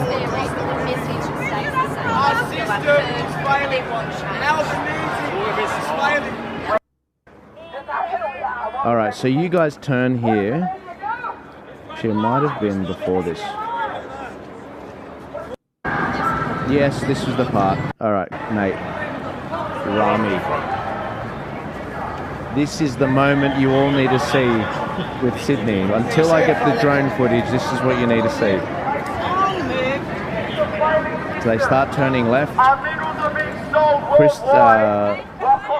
Chris gets it in terms of the angles. He's got that intuition that Rami has as well. So if you get two of them on the ground, you really get a good understanding. Now, at this point, Rami, me and Chucky, our jaws dropped. Right. They dropped. We were like, because Chris looks right, and then he looks left, and it just goes and goes and... Oh, okay. As far as I can see. Mate, what the hell's that? Yeah. Look at that. Yeah. What is that right there? The street's not even that long. It's a sea of people. I'm actually shocked. Can I just say, look how many Australian flags there is. Mate. Sea of blue. We did it. Rami, we did a poll. We found one Aboriginal shirt and one Aboriginal flag. That's all I saw there. When I was Sydney. That's it? Yeah. And one Holden flag. And what? Yeah, there was a Holden one Holden flag as well. We saw a super majority of blue flags. We had a lot of red flags. We had a dash of the a garnish, a salt bay of the Eureka Stockade. That's a garnish. And then we had the garnish of the Eureka Stockade Southern Cross flag. And maybe like one or two other different flags, like the Anzacs ones and the others. That shot right there, 51 minutes and 30 seconds. Chris Scovery's capturing that was like, wow. Wow. A lot bigger than I thought. A lot bigger than I thought. Oh my, yeah, you know, that's what she said, mate. I'm joking. Love you, Chris. I'm joking. So I can't swear that you can pull those on, guys. That's it. Wow. 51-30. Chris, mate, look at that. They're still turning around the other corner. Yeah. And it's not a bad camera he's got. They're still coming around. Haven't seen this many Aussie flags in a while. Haven't seen this many Aussie flags in a while. And he covered the last rally. Right. Like, guys. Oh, there you go. Okay, that's the end of it. Okay, that's actually really helpful.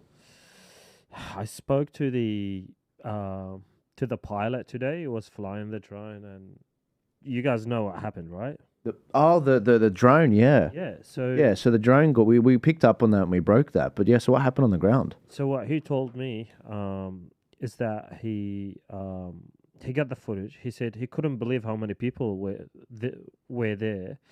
Mind you, this is a guy who flew the drone in previous protests before in Sydney. Shout out to Justin. Yeah, Justin from Sky something. He does wedding photography. Yeah, he's a good guy. Yeah, and the guy is licensed. The guy has permits, and honestly, I wish I was there to talk to the cop, because the cop has no right to take that away from him, especially when he have a permit and a license. I was talking to a former friend, a guy who lost his job during the mandates as a cop. He said, "No, Joel, he's not allowed. They're not allowed to take that off him unless there's a crime, and they need to investigate it. They can't take that off. So unless something bad happened today." They let you know and they say this is why, but they can't take it. Yeah. And so I am trying to get that back. I don't like people messing. Like, we put a lot of thought into how we're going to capture this. Like, we really wanted to make Sydney the best one possible in coverage. And if we get that drone footage, it's not about... and again, it's not about owning the 31st. That's not what it's about. The point is that thanks to the people coming out on the 31st, thanks to people actually coming out and articulating in the speeches why they're there, and people on the streets, we can see that Aussies aren't happy. It's like, here you go. Here's the drone footage. It wasn't 1,000 people, you stupid people in the media. Like, we don't have the budget. We find the budget. We don't have the budget to send a drone out there. We did it despite the cops. Here's the damn footage. We have to fight. Like, do you think they would have done that to 7 News? No way. Like, come on, guys. Come 7 on. News probably had a chopper in the air, and just when they saw everyone, they decided to leave. They went somewhere else. They're like, we don't get that angle. It makes it. But you know what? Make it look like there's no one there. No, hey, there is something to be said about that. There is something to be said about that because there's been a coin drop. What I sent you, bro. Did you see what I sent you? Which one did you send me? They did footage of the Sydney one on Instagram. They did a reel. They had the helicopter in the air, but they only showed you before. Let me pull this up for you. Where is it, Chalky? Where is it, mate? Give me 2 seconds. Chalky, entertain them for a second. 2 seconds. Oh, mate, I'm trying to look for the same thing. Yeah, you are you? I'm trying to look for the same thing. Where did you send it to me? It was here. Yeah. On Instagram. Yeah, the problem is I sent it to the wrong account. Protest groups. I'm going to send it to Turning Point. Okay, here we go. Got it. Okay, beautiful. Bam. All right, Rami. Check this out. Australian protests, cities. She gathered all under the banner of Australia Unites Against Government Corruption. They're all marching for many different reasons. Really, some people are anti-vaccine, some people are anti-government. That's what I'm talking about. There's a gathering of people behind me, mainly holding Australian flags, some posters, a lot of people draped in the Australian flag as well. They're all centred on that side of Sydney Hyde Park at the moment. The plan is to make a very short march to the other side of Sydney Hyde Park, where then they'll deliver a fair few speeches. A number of people are expected to speak. Some here express themselves as being far right. Some say they're not far right, and they say they don't hold racist views, and they've welcomed everyone here. The organisers of this rally say they do not want to see neo-Nazis attending the rally like we did see at those anti-immigration rallies last week. But yeah, we're seeing that in mainly all the capital cities across Australia at the moment. Rami, what do you think when you see that? Well, that's straight up bullshit. Look, He can swear because this is the media we're talking. like, I'm one of the guys who just call it how it is, man. Like, like last time. If I see 100 people, I'm not one of these people who would make them, 1,000. Yeah. No. It was a crap turnout. Yeah. Dude, that's bullshit. That's before the stage wasn't even set up by then. The stage wasn't. That's a good point. You can actually see you. Wow. You can see you in the footage that they just had, and we could probably work out who you were talking to and find that exact timestamp of how many people were there and how early it was on. How early it was. That's actually insane. Guys, look at that. Look, and this is why I'm fighting to get that drone footage, because it'll disprove the ABC gets over $1 billion. The ABC gets $1 billion of your taxpayer money to lie about the actual anger in this country. Look how many people turned up. Broadcasting crap. Look how many people turned up, and they had the gall to come early and actually film it and not follow up. Like, it's not like the 12 o'clock time, and the plan wasn't clear. That was all advertised before the event. Do you know what? It was right at the beginning, just as we started, because it was when Rami was filming the elderly 4 people standing together, and you knew one of them. You can see it in the footage. Oh, really? Who he's looking at. Really? It would have been within the first half an hour. Yep. 100%. That's what I see. And they're not looking at him, and it's the old fella in the brown hat. Doing a bit of investigation here, but... So hang on, this was between 11 and 12? Before it had even started. Not 12? No, of course not. Yep. Like, mate, someone's got to give me a medal today, because I haven't sworn once, and you've now sworn. I didn't Rami's swear. come in here Mate. punching them out. Mate. Let me pull up Rami's footage. I'd get you banned off YouTube, mate. Yeah. Don't say No, that. you just can't swear in the first 3 minutes. Yeah, that's demonetized, actually. Sorry. Roger. So no, this is the Rami. Are we still streaming? No. No, dude. No. Okay, so I was just looking at it. I was like, hang on a sec. So hang on, which 4 people are you talking about, mate? So if we go, when he walked up to, there were 4 people over the fountain. Hang on, let me pull up the. And I got there around 11 a.m., right? Yeah. No, it was like 10 past you started streaming or something. Does any of this look familiar to you, Chucky? I'm having a look now. I'm trying to work out what side of the fountain That's he was the on. very beginning. There you go. Man, that looks very familiar.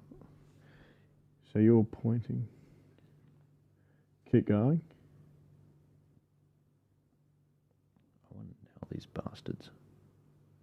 Bastard. Yeah, absolutely. In terms of how many people you see in the choppers footage, this is about right. Like, this is how many people I saw when I... Yeah, it's around here for sure. Yeah. He's facing away. He's facing away from the fountain, but it's very, very Before early. this. It's before this. Yeah. Yeah, I kept doing circles around this time. Yeah. Must be it, yeah. Well, who are the 4 people, Chucky? Do you remember who the... One of them has a brown hat. That's Is all it- I can see. Is that what... Did I say I knew one of them? Yes. Yeah, it was after we went past the police camera. Oh, was it when I made a comment after I made a comment about the police camera? After we spoke about that. So we have just pretty much nailed that the mainstream media have decided to take footage from before the march had even begun. 7 hours ago. No, look at that. It's actually 7 hours ago. We've been there a long time. Wow. But man, that goes to show how good they are at their job. They reported something before the march had taken off. They did not want to put the camera down while they were doing the loop. So they've picked half an hour before, would we say? I think that's not even. I think that's the first. This is when people showed up first. Hang on a sec. Like, when I was there, you got to understand something. When I got there, people were already there. This is just this handful of people. I I thought like it's not going to be a good turnout because I didn't realize I was too early. You were early. Yeah. Yeah, no, you were really early. Mate, it was about this point here. We're talking 20 minutes to half an hour before the start. Look how sexy Yeah. the footage looks, man. Right. Honestly, it was the Rami. It was the easiest footage to work with all day. Like, it's not that. Oh, thanks for getting this from the lovely ladies. Standing for... It was probably at this point, mate. All right. Yeah, we're around here somewhere. 306. 17. All right. Mate, that goes to show how good they are at their job. And if you're not there to call them out, they just get away with it. It's like, oh, well, I guess no one showed up, and maybe I am in the minority. That's what people think. I might have to call out the ABC tomorrow morning. Look, what I see in Chris's footage is enough to go off until we get the drone footage. Oh, mate, the footage you have from the corner of him shooting down the road. Yeah, what was that? 53 something. 53:30. 53. But man, you judge off that. Yeah. Mate, compare it to the footage that they had from the chopper at the very beginning. Yeah. Pre-midday. Yeah. No, 50. I think they are. No, it wasn't 53:30. It was sorry that I sweat over this stuff, guys. So he runs after 51. I think it's 51:30. All right, we're going to make a note of that. 51:30. That is where he gets the killer shot. Wow. Man of the match. So by this point, the right side of him has made it to the back to the park. They've hit the statue. If you walk all the way along there, they probably walked past the statue, and when he turns back left again, he basically goes, and I didn't expect this many people, man. I was not expecting that. It's like they just appeared. Yeah, I wasn't expecting this many people when I showed up. Yeah. I just saw a handful of people. Yeah. At the fountain, and that was it. That's Crazy. what I was saying. Literally Crazy, man. And then like we were remarking about this, Rami. There you go. That's the end of it because you got the cops on the. I didn't see the horses before. Dude, will you be able to play stuff from my card? Because you can go to the stream. If you but want. at some point, Yeah. you can see I got tired of waiting. The line is just Yeah. forever. Yeah, man. No, yeah. I can bring up your stream if that works. There you go, Michael Sims. It's a good day, Michael Sims, isn't it? It's a good day, mate. He's a happy guy. You know what, Michael? You need to go and have a chat to the ABC because you were running around with an ABC mic last night. Yeah, we've all seen it. Hey, go have a chat with the boss. Mate, George called me this morning. He's like, mate, well done with the ABC. You really gave it to them. I'm like, I like this side of Joel. And I was like, mate, I was trying not to laugh because that was Michael. He stole their mic because they left it there. They just abandoned it. Never a dull moment with Michael. Never a dull moment. But like, I'm trying to. We're doing condolences for Charlie. I'm like, can you not make me laugh for God's sake? Like, it's actually a very somber event. It just made me love Michael more though. He's a good guy. You may not like him on some things, guys, but Michael is a good guy. Lovely man. He's so happy. He's very clearly so happy. They did a really good job. Phenomenal turnout. And everyone came out and they said their piece. Dude, one of the observations I made when I was there is the energy was fantastic. Yeah? Like, honestly, there was something negative about the last protest that I did. When was it? Really? The 31st? Yeah. All right, I'm not going to say a word. What makes you say that? Dude, it was just so uncomfortable. Not just for me, but I felt it with a lot of other people who were there. It's just this. Everybody's worried about, what's being said. Everybody's worried about their position. Everybody's worried about what they feel, and everybody worried about how they look. It's just negative energy throughout the whole thing. And you saw when the thing was finished. I think you've got the footage somewhere. If you uploaded it, it was after the stream. Like, somebody came up to me and he wanted to start shit. Are you with Beck? Oh, yeah. Beck? And I'm like, who's fucking Beck? Yeah. I don't know who you're talking about. And later on I realized it's the, well, I'm not gonna go into it, but the energy, it's the most negative. I've been to like leftist protests before, Antifa protests. I've been to pro-Palestinian who, that like on October the 8th or whatever. I've never felt this negative energy before. Right. The guys in the yellow vest, who I recognize from Hamas rallies, interestingly, I've seen them, with the Hamas people. They were there just dragging old people and shoving them, if they didn't like them standing somewhere, especially with an Aboriginal flag. Yeah, when they snatched the person. Yeah, absolutely. Pushed her out of the way. Mate, we got the flag thing wrong. I found another Aboriginal flag. It's like a mix of the Aussie flag with the red and the. But yeah, Rami. So it was really a bit of a hit But last time. Today the we energy hit, it was fantastic.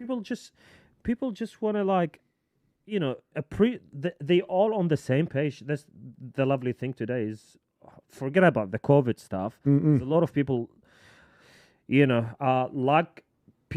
like other people to be held accountable for the wrongs they've done. Yes. And that's justified. And I think RFK is doing fantastic in the US. Like, just leave it to the guy. He's after them, He's sorting it out. Yeah. Yeah. But everybody's on the same page, especially the migrants that I saw there today. I don't know if did you pull one of these interviews I did with a Kiwi guy? When was that? Very beginning. He came with his kid and wife. No, I didn't. Yeah, no, I didn't. Yeah. Yeah, it was a bit all over the place at the start. He was spot on. Like, these people, all we want is the Australia we had like a decade, 2 decades ago. Like, it was fantastic.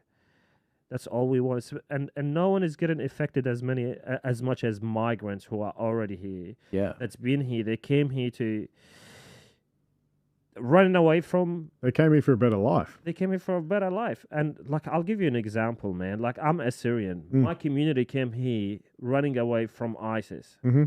And what does Labor do? Bring ISIS wives and put them in my community, in the middle of my community in Matman. Yeah. Wow. That's Chris Bowen for you. Chris Bowen, mate. Bowen. Yeah, it's insane. And you know what's really funny, Rami? We were speaking about this. Joel and I said that the energy today seemed very different.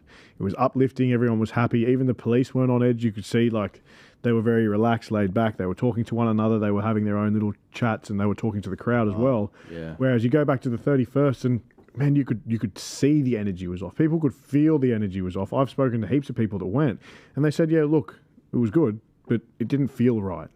Whereas today, I don't think we'd find much negative feedback. Yeah, in Sydney at least. Look, the only thing we were mentioning in Sydney was like, guys, the speeches are too long. I mean, the one thing they got right on the 31st in Sydney was the speeches were short and sharp, sweet, which was fine. Be 3, maybe 5 minutes, maybe. Yep. And just they now they had some really like the montage video we did featured Matt Hopkins. His speech where he's like, and God bless the march for Australia. That was a great speech. Slightly long, almost 5 minutes, but it was a great tone, energy. Yeah. Dale, thanks for saying that because you were on the ground. I'm not just saying this because... No, but it's accurate. We just want the truth. That's the thing. It's like you couldn't pay for my opinion, man. Like I would never change that. And that's what I truly felt. And again, like I know a lot of people there. I know that I'm safe, but at that much the other. Yeah. But it's just bloody negative, man. Like it's just something feels like something is on your skin, you know. Well, I gotta say, I think it does make a big difference when there's a Christian undertone. I think it does make. I agree. You know, but another element. I agree. Another element might also be the death of Charlie Kirk as well in the lead up to this. But look, the tone of the Millions March in the past, when people like Hoodie have spoken, it was the same. It's the same. I remember the rally, COVID, July. Yeah. Best vibe anything I've ever been to in my life. The town hall, mate. That was unreal. That was wild. The feeling there. Like I've been to festivals, raves, and it's almost like that same euphoric feeling that everyone gets together. Yeah, it's exactly what it was. Yeah. So I feel today would have been very similar in Sydney. We will say. Yeah. There were some flops in other places, unfortunately, but Sydney showed out, and it was amazing. It was. Guys, I'm getting a lot of texts from people, a lot of people saying, I want to see this, I want to see that. We have been going for almost 8 hours. So if we do another hour, that is the USA stream that we did for the election night, which is nuts. I have another 2 hours left of WA, and I have another hour left of Melbourne speeches, and I don't know that I can do that. I kind of got to get home. I apologise. I really apologise. In WA, they did have a lot more speeches. I did play you one of Adrian McRae's speeches. I'm just going to eyeball the other speeches.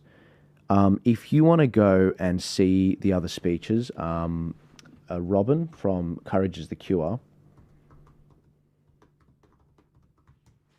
did a really good job. I clearly can't type there. That was great.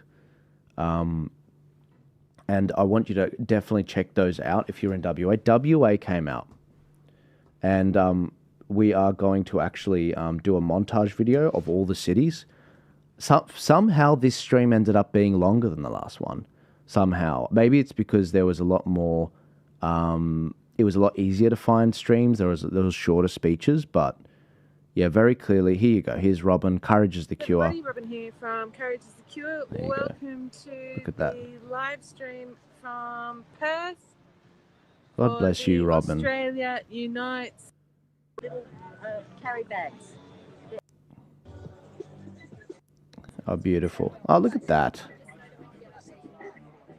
I'm going to give Robin a quick call and just to get a vibe. I've stumbled on some aerial footage of Sydney that 7 News have put up. Oh, okay. Is it? They say thousands march. I'm not listening to it right now. I'll send it to Turning Point's page. Yeah, sure. Yeah, there is a little snippet of everyone marching, and the street looks rather busy. They heard you. Yeah, mate. They heard us. They heard. The ABC won't change their mind. They heard us, did they? Let's see it. Turning Point, yes. Mm-hmm. There you go. There we go. All right, let's check this out. Ooh, a landscape. You love to see it. Multiple demonstrations in Sydney with roads closed and thousands of protesters marching. Officers were on edge with fears violence would break out, but in the end only... Look at that. That's pretty good. Only one person was taken into custody. One person. Under the eyes of police, making a statement in the city. Thousands waving flags, holding signs. Good. Together for the Australia United demonstration. Love it or leave it. If this is not the best country on the entire world, I don't know what is. They are anti-government, against the likes of the social media bill and immigration reform. Everyone's more than welcome, but man, like, there's no house for everyone to live, man. Initially planning to march across the Harbour Bridge, This is phenomenal. that was blocked by the court. Apparently only lefties can walk over the Harbour Bridge. The march has shut down multiple streets here in Sydney's CBD, and for now it is peaceful, but that's why there's a heavy police presence just in case it spirals out of control. Sorry, Sam, Political you're wrong. violence has no role and no place in Australia, What and we violence, need to confront mate? it wherever we see it. When one man antagonised the rally, protesters turned on each other. Police were quick to act, escorting him down the road, stretched thin because across town at Belmore Park, there was an Indigenous sovereignty rally at the same time. A turbulent chapter with tensions growing. Sam Payne, 7 To News. all those people that were Police saying have had a this was busy going day to be an controlling Aboriginal multiple- thing, to all those people that saying it was going to be like that, it was not like that. Right. It was a pro-Australia thing. It was, you heard the crowd, calls for reforms to immigration. People can't afford their houses. Like, it was very normal. And thank you, Channel 7, for the most part, in covering that honestly. I mean... It wasn't too bad. Can I just... Look, they did a pretty good job.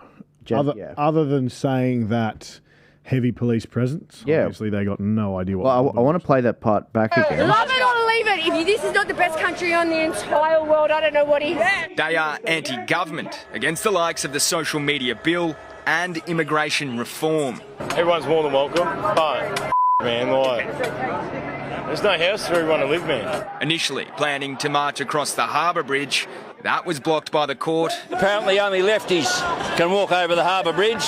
The march has shut down multiple streets here in Sydney's CBD, and for now it is peaceful, but that's why there's a heavy police presence just in case it spirals out of control. Okay, that is freaking bullshit. Yep. That is bullcrap completely. There was no reason to expect that, except for the fact that there was a rival stage that tried to slap itself onto this, and there was another march which was trying to march close to this one, which never happened. There was no anger from these people. There was one antagonist that had nothing to do with today that we covered on this show, and we showed him going up and down with his own speaker, his own soapbox, trying to talk about something that had nothing to do with the rally. God bless him, but it's like, these people didn't want to hear from you, bro. That was just Simple the as that. situation. If you want your own stage, get your own stage. Literally. So the idea that this was, violent in any way, it's like, oh no, but at this point, literally, it's peaceful. Literally, that's why we've got police here. I mean, what a load of crap! Like talk about ruining a perfect segment. But other than that, they did a pretty good job. Role and no place. Why is Chris talking about violence? There was no violence.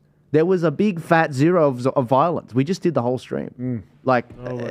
Chris just... I think I just sent you the speech from Melbourne that brought up Desi Freeman. Ooh. And of course the news got it. Right. Of course. That's the grab. I haven't listened to it, but they've got the grab out of it. All right. The Yarn just shot it across. Shout out to the Yarn. If you're not following them on Instagram, they're doing a great job thanks, in Melbourne. brother.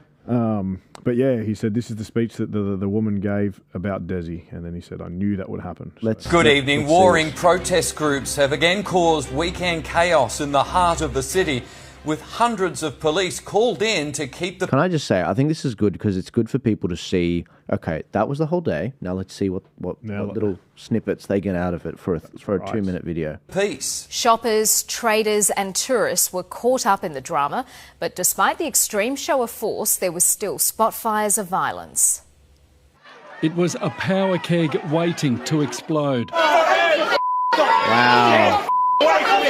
On one side, a leftist alliance of Indigenous, pro-immigration and pro-Gaza groups.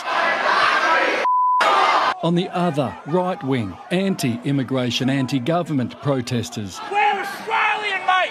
They're not! They're not welcome! For hours, police kept the sides apart, but as left-wing groups passed Flinders Street Station, this man set things off, yelling at an Indigenous man. You want to be equal? Fight with us. We're all Aussies, mate. We're all Aussies. They're not. Another antagonist joined in. As the two sides passed one another, it was everything police could do to keep them apart. It took a line of horses formed outside the train station to keep the peace.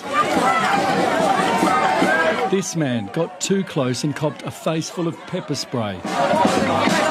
He got point blank in the face with the spray.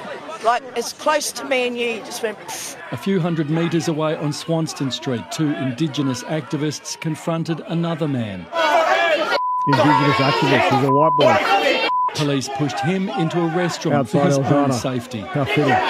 Eljana. Oh, God bless Eljana, mate. This Thank is God. like this is Australia in a nutshell. You have a white bloke who's an Indigenous activist fighting another white bloke with a potentially white lady with an Indigenous keffiyeh around her face fighting outside Eljana. No, gets pushed into the Eljana. The Eljana's got to shelter him. It's the church. It's like, come in, they make you a kebab. This is Australia right now, ladies and gentlemen. Ahlan wa sahlan, we make you a kebab, you know, like, yalla, let's go. Welcome to Australia. This is funny, man. Earlier, the right had a message about Desi Freeman, the man police are searching for over the shooting deaths of two policemen in Port Punker 19 days ago.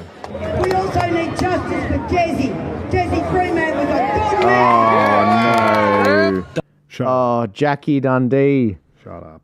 I love you, Jackie, but what have you done? I'm sorry. I don't know you, Jackie, but what I do know is that the officers that didn't make it home deserve to go home.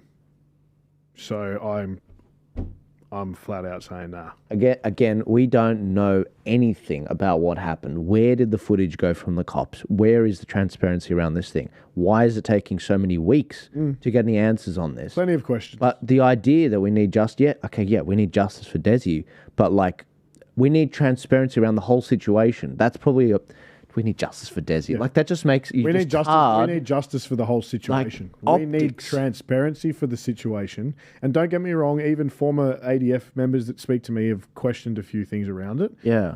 But it's not to say that two people didn't make it home. Yeah. So don't say you need justice for someone that has potentially pulled the trigger. Find out what happens before you go and tar a whole rally like that. Literally. There is no difference between what she just said and the NSN saying white Australia. Same extremism, hands down. And actually, I want to... Oh, actually, no, I'll leave that. You're like, you know what? No. Well, let's see the rest of it. Because you might change your mind on that. We'll see about that. Crap. Tell me I just... Good evening. Warring protest groups have again called... I'm going to keep it mute. What were you going to say? And I'll unmute it. It was something to do with Vic Pol and how they have many specialists hunting for Desi. And this is taking away from today's march and everything going on. But a friend of mine, he said, why is there no reward, no task force, and no coverage for the 3 machete-wielding thugs that killed those 2 kids the other day? Yeah. And this is coming from... Actually, he'd probably love a shout-out. Shout-out to Skojo, if you're listening, bro. He's saying, look, there's a task force to find Desi. He goes, what's the difference? Why are we not paying attention to 2 kids, 12 and 15, that never made it home? So I think Victoria as a whole has a lot to answer for. Not just the population, but the people running Victoria. Mate, it is like we said before, man, 5 hours ago probably now, it is a dystopian state. Yeah. And it needs help because those 2 children should not be forgotten about, man. They're not even in the news anymore. No, not at all. And Skojo said another thing as well, and this may be controversial coming from... Anyway, if those 2 kids were white, there'd be race riots. But because they were African children, is that had anything to do with it? Like, why are we not hearing about this? You know, it's a real shame that 2 children that are killed on Australian streets have been forgotten about because they shouldn't be. And you know what? And this goes into what I talk about a lot in terms of desensitization and people just not being human anymore. I pray that in a month's time, people don't forget about Charlie Kirk. because the internet's blown up about it, as the internet does when something happens. But in a week and a half, man, most people just go into the doom scroll of, oh, yeah, righto, that happened a week ago. Yeah. You know, and obviously people like yourself and I and Rami, for example, we won't forget about Charlie Kirk, and we will continue to push the message. But it's the same. Like, people forget so easily with the internet age that we're in. But it's a damn shame that those children have been forgotten.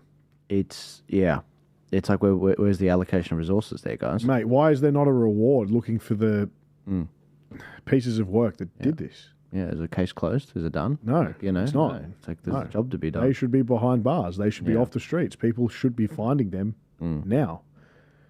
Yeah, because they're in the city. They're not trained bushmen. They're not sovereign citizens. Yeah, they are rubbish individuals that have taken the lives of 2 children. It's terrible, guys. This is where we left off on the footage. We also need justice for Jesse. Jesse Freeman was a good man. They had organised their gathering first at Parliament, part of a national day of action. The others planned a counter-protest to march from Flinders Street Station and confront them. We need to make change in this country because shit's going down and we don't like it. And we're not going to let these right-wing, far-right extremists silence us. Some protesters Who's silencing you? Silencing you. Who's silencing you, darling? It's a bit pretty bloody hard to silence you If you anyway. take the nose ring off, you'll be less silenced. You'll be able to breathe clearer. You know, open up the nostrils a bit. Naturally aspirated. you wear one of those too, don't you, Chuck? I could probably use one. Yeah, but lose the nose. No offense, guys, you got nose rings. I couldn't help myself. He's talking about being silenced with the nose ring. Their opponents parading in front of them.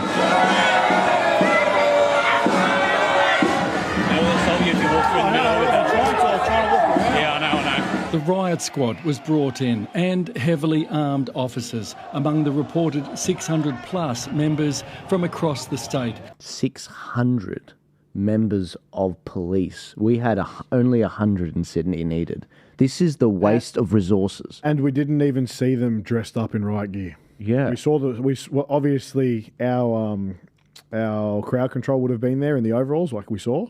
But they didn't have to get their shields on. They didn't have to put their armour on. It was like a stroll in the park. Literally. It was a stroll in the park. That is probably, like we said this morning, it was probably the easiest day to be a police officer on that job. Literally. Mate. Sorry, honey, I got to get some vitamin D. I'm just going to kick back with some Aussies and just stand next to the flag. It's a shame there wasn't many sausages. It was going to be free food. Well, you know what, Rami? I'm sorry. We didn't organise any sausages for the next event. time we'll make a barbecue. You're not wrong. There's something to say about that. But anyways, we'll just finish this segment. Police had said protest organisers were largely uncooperative about their movements, prompting a game of cat and mouse through the city streets. We picked up on that. Yeah, we did. How they moved. Yes, and I chose where to go. And that's why I freaked out. I was like, guys, look how mobile they are with their speakers. Whereas we got all right, we've got to set up the stage. It's going to take 4 hours. Got to get there at 8 a.m. to set up the stage. These guys, they're like, time to go mobile. Yeah. It's that scene from Dark Knight Rises. You and your movie quotes. I freaking love it. You bring them in all the time. I just think, how many movies is bloke what? As the opposing groups tried to find each other, police tactics outmaneuvered. That's a lie. They did not try and find each other. That's not what happened. That's not what Morgan The told. Australian side definitely did not try and find anyone. Yeah, not at all. That's a flat out lie. Not at all. Protesters today only sporadic violence. Anyways. Neo-Nazis should not be marching these lands and should not be threatening the general public. Hours after they gathered, the left have arrived on Spring Street, finally face to face with their opponents, the right and the left together, and in the middle, trying to keep them apart, the police. We need to stop immigration now until every Australian has a home. Others shouting at each other, so close but behind police lines. We're about love and he's about hate. And Paul Dowsley has the fallout. Paul, these ongoing rallies are They taking a had to toll. put that in the end. Of course they did. Yeah. Of course.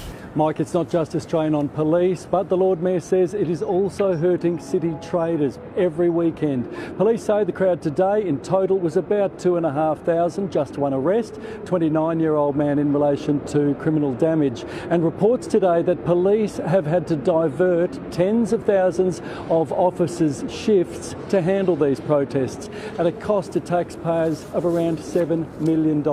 And it's not over for this weekend. More protests, 2 more in the city tomorrow, the biggest of which will start at midday. That, Mike, is the weekly pro-Palestinian protest at the State Library that will march down to Flinders Street Station. Paul Dowsley live in the city. I like Paul. He's a good guy. Mate, what's insane is that the pro-Palestinians are marching every single Sunday, but you have 2 Australian marches and it's the end of the world. Literally, they want to own the streets. It's top down, so you get the top, they're pushing down, and you get the bottom up from the grassroots, basically. Mate, I'm sitting here with Cameron from the Hard Yarns podcast. Cameron, how are you? G'day, mate. How are you? Good. I just saw that you were calling, and I thought, hey, you're in WA. We showed some of your footage today. Thank you so much. Nice. It was some of the first images that people saw. Hundreds of thousands have watched this stream. I think we're up to 200,000 across the platforms. But mate, can you tell us how your day was? How did it pan out? What the vibe was like? Well, look, mate, to be honest with you right now, it's pissing with rain, so I'm not sure. Right. I'm not sure how the rest of it's gone. It's been torrential throughout the afternoon, so that might have, I guess, dampened a few spirits, probably all the counter-protests as well, so that's probably a good thing regardless. But, mate, as far as I could see, just a bunch of people very concerned with what's been going on in the world, very real concerns that haven't been heard, and just wanted to get their sort of, I guess, their message across that we're all together in this, and it was very unified and a lot of love, mate. So from what I could see, it was a really good event. That's all I preached when I spoke. I got up and have a bit of a chat towards the end, and it was all about the orchestrated division from my point of view, and what we're seeing in regards to the fallout of the Charlie Kirk incident and whatnot. I think division is one thing we want to see less of in the world. I think we can all agree on that. I think we all just disagree on the pathway there, mate. So to see a whole lot of people together, as far as I'm aware, there's been no violence or nothing going on in the Perth one. So, yeah, it's exactly what we wanted to see today, mate. So good things. That's phenomenal. We are going to play your speech after this. But if you were to estimate the rough numbers that ended up coming out, what would you say roughly? Oh, look, mate, I'm not very good at the estimates, but a vague sort of looked at about 5,000, maybe a little bit less. But it wasn't huge. It wasn't immense turnout, but it was a very loving turnout. Without it trying to sound too sappy, it was good, mate. It was really good. Five's pretty good for a rainy day. I mean, in Brisbane, they maybe had 2,000 and they had a rainy day. So we got very lucky with the weather. It did eventually come in. We got probably an hour or two longer of sunny than we thought, but it came in pretty hard. So I think a lot of people were ready for that. But, mate, as far as I could see, there wasn't too many people causing too much trouble. There's a couple of people where you go, look, mate, you might not be here for the right reasons, but they were very far and few between. So, very good thing, I think. That's phenomenal. Was there anything you wanted to leave with people before we play your speech to everyone? No, I think the speech probably sums it up pretty good. We were towards the end of what seemed to be an eternity of speeches, so I just said, well, let's just wrap it up quick, and I'll cut out about 90% of what I was going to talk about and just spoke about unity, mate, and let's stop fighting each other and point the finger at the people orchestrating the division in the first place. Mate, God bless you. You know, it's funny. The people that have platforms do the shortest speeches. And I was over it as well, mate. Don't worry about that. I was like, let's get marching. I get it. No, right. I get it, mate. Yeah.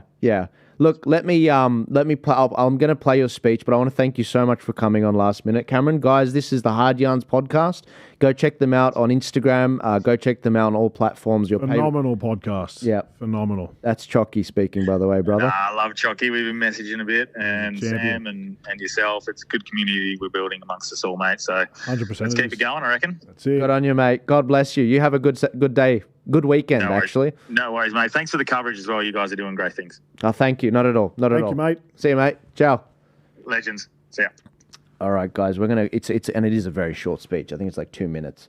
Wow, like talk about maturity in terms of he's like, no, look, everyone was pretty sick of the speech. Like, he's not tone deaf. He's like, no, I can feel where the wind's going and where people are feeling. And it's not hard. I think, like you said, as a creator, when you're a content creator, you sort of get the vibe of where people are a lot more than if you're stuck in that old same cycle that a lot of people are from COVID. Like, we see what they want to talk about every single day. And I try not to go into my comments very often. Like, maybe I'll give it the first hour. I'll have a flick through. And when I see what's happening, I understand. And you know how we spoke before we play his speech very quickly, I'll just say I posted a photo just tonight of us being here saying that we told the two sides of the story, unlike the mainstream did. And a comment that I've seen a couple of times now pop up is that people were overhearing about the COVID stuff in the speeches. Yeah. And I do not blame them in any way, shape or form. As we said, it is an old issue. Yes, it has real repercussions now, but is it something that we are fighting right now? No. Can we change what happened then? No. Can we change what happens tomorrow? Potentially. So focus on now. Absolutely. And the people agree, man. Yeah. People agree. We got sick of hearing it here. So did the people. Yeah, absolutely.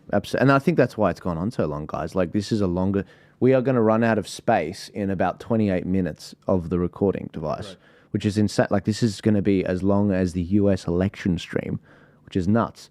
I've got to get, people back to their families. But let's quickly play Cameron. I might end up being able to get Tricky on the phone. He did respond to me and say, sorry, mate, just saw these. So I've just asked him if he wants to hop on in 3 minutes. But check this out. So this is only 2 minutes from Cameron. Is that what we're doing? We're going to do star jump? Yeah, I'm the last speaker. Are we feeling good about that? How good? Finally, we can bugger off and go for a march like we wanted to do. Always march first. I'm going to do you all a favour. And cut out about 90% of what I was going to say because we all want to bugger off and start marching in unity. So, I'm going to leave you one thing. This week, obviously, with Charlie Kirk, we saw the horrifying things we saw with people reveling in the death and the murder of a loving father and husband. And I don't hate them for it. I feel sympathy for them. I feel sorry for them because they're a victim of orchestrated division. And this is something that a lot of us are going to find hard to hear. Is that if we respond to them in anger and emotionally, we too are a victim of that orchestrated division. If we are pointing the finger at each other, we are not pointing the finger at the people at the top who orchestrate the division in the first place. So we need to come together. Today is about unity. You'll have the media, you'll have the politicians. They'll paint us with all sorts of smear words, racists, misogynists, anti-vaxxers. They'll use those terms to prod their own sort of divisive tactics. And we can't do that. That is the perfect example of what we're seeing today. That is why you're all here today, is because they're not listening. All we all want is to be heard. We all want the same thing. We all just disagree on the same pathway there.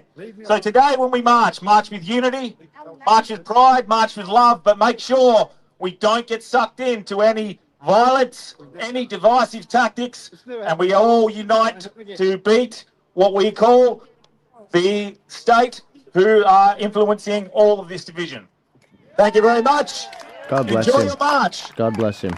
That's awesome. Thank you for those moving words for Charlie. Cameron, that was really awesome. Nailed it. Thank you so much. So Mate. that is how you get a crowd on side. Yeah. Short, sweet, simple. Message done. See you later. Let's go walk. Thanks for coming. Imagine you had 5 of those and then you just did the march. Bro. Wow. Instead of being like this in the crowd, yeah, you just get them, you uplift to walk. and they remember why they're there, and they'll be there at the next one. Yeah. Town hall speech was 3 minutes. Yeah. And it was the best speech I'd ever done. With respect, it was the best speech I'd ever done. Tooting my own horn. Yeah, well, I mean... 1 minute, 2 minute, 3 minute, man. Literally. Anything from, I think, 5 and up, you're going to get boring. Yeah. Unless you're getting a solid response from the crowd consistently and they're cheering, whoa, yeah, keep going, whatever, different story. Absolutely. If they're going quiet, man, you're losing them. Yeah. Yeah, absolutely. And social media has made it a lot harder to keep a crowd anyway. Yeah, absolutely. Well, I mean, you'd think you'd be... I guess if you're not used to... If you're able to have an audience, you know what it requires and how quickly people's attention... You need to keep bringing it back in. That's right. Need to keep saying hello, surprise. YouTube drop down of attention span. And guys, I don't want to feel like, again, you can disagree with Tricky. You can disagree with anyone that we've covered today. I've made comments, but I don't want to sort of go without giving Tricky the opportunity to say there's been a lot of hate on Brisbane today. I want to at least give him an opportunity to say his piece. And because I can't find anything on the event up there, I have to admit I am in furious agreement with Shallow Charles. What he said from the limited videos we've seen, from the corroboration of what people have said about Brisbane. Marmy, you don't know about what happened in Brisbane, do you? I just heard about whatever happened. Oh, right. Oh, no, you were here for Shallow Charles. Yeah. Oh, you were here for that. Right. And so I'm going to quickly try and give Tricky a call. Again, he's probably stuffed after today and after everything, but I'm just going to quickly give him a call, see if he's happy to jump on and go from there. But I just don't want this to... The last thing I want is him to go back, see we ended the stream and didn't even try to call him. It's always worth a try. Yeah. No good. And I've said, look, you'll know, yeah. All right, well... I want to apologise. It's not my fault, but I do want to apologise regardless to the people in WA. You have about an hour and 20 minutes left of speeches. If you want to watch that, go see Robin from Courage is the Cure. I apologise that I played all of Sydney and half of Melbourne and all of Adelaide. Adelaide was only 20 minutes. It wasn't even that long, 20, 30 minutes. But I can't play an hour and a half. I'm actually about to run out of space in 20 minutes. And also I need to apologise to Melbourne. There was a whole other stage, second stage, with what I have no doubt was some great speeches, but I simply do not have the time to play it. It looks like there was an hour at least of speeches down there. And guys, this is too long. You should be able to summarise the national speeches up, like all the speeches in total should be about an hour, 1 hour. That was pretty much what we saw in Brisbane. It was 20 minutes in Brisbane, 25 maybe with musical pieces. And Sydney was relatively short, Adelaide was very short because it got shut down. We didn't have Vic, and then WA was pretty long. But we should be able to wrap it up pretty quick. And I just apologise. This isn't favouritism. It took me forever to find the Melbourne one, and I didn't realise how long it was. And WA, I didn't realise how long it was. But we played 2 or 3 from that. So with that said, I'm going to let you guys go. If you want to see the actual... if you want to actually see exactly what was said in Melbourne, I will at least tell you the stream that it was. This was for... what was his name? Harrison, who did the other protest stage. Again, no offense, Harrison. I don't mean any offense by this, but we do have to go in 20 minutes. There were speeches that I'll just quickly show you what that looked like. So this was the first stage. And they do not represent you at all, do they? With Craig Cole. We didn't even play all of Craig's speeches. Of ordinary Australians. This is Jordan Ditloff right here. So Anne Nguyen is the one who streamed this. This is a 4-hour stream for the whole day. She streamed everything. You've got Morgan speaking here. You've got Nick Patterson speaking here. I have no doubt they were all great speeches, but we just simply do not have the time. They even had musical pieces.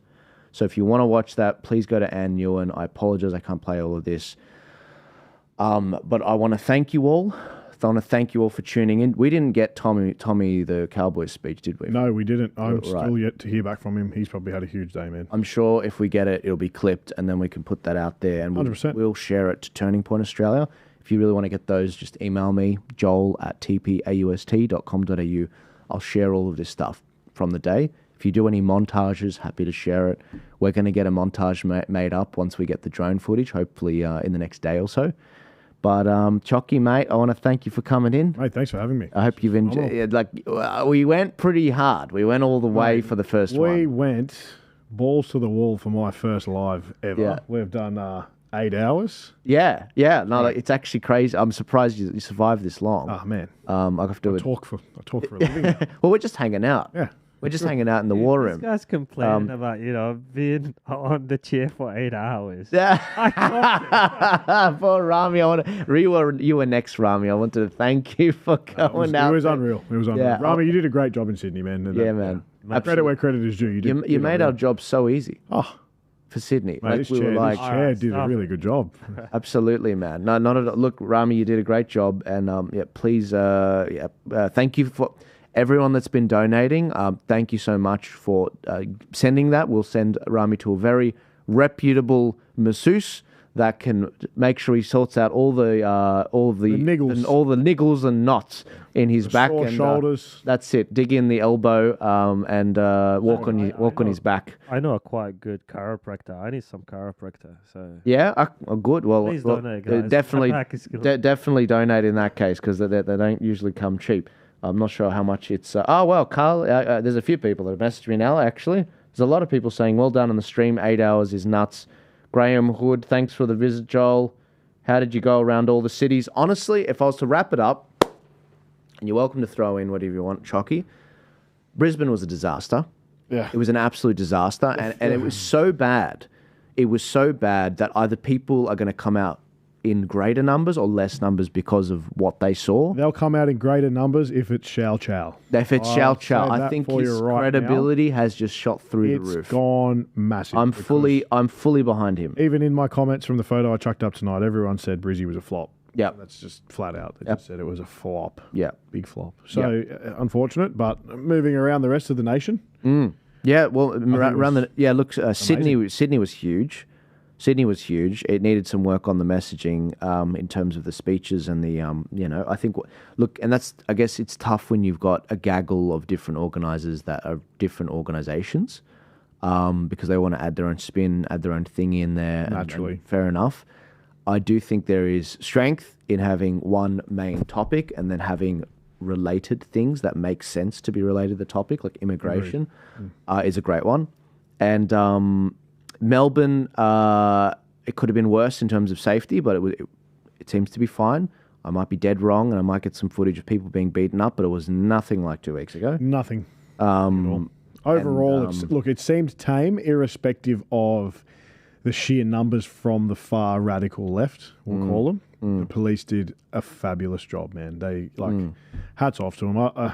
I know many don't like the police and what they do, and they enforce whatever. Steal our drone footage, mate.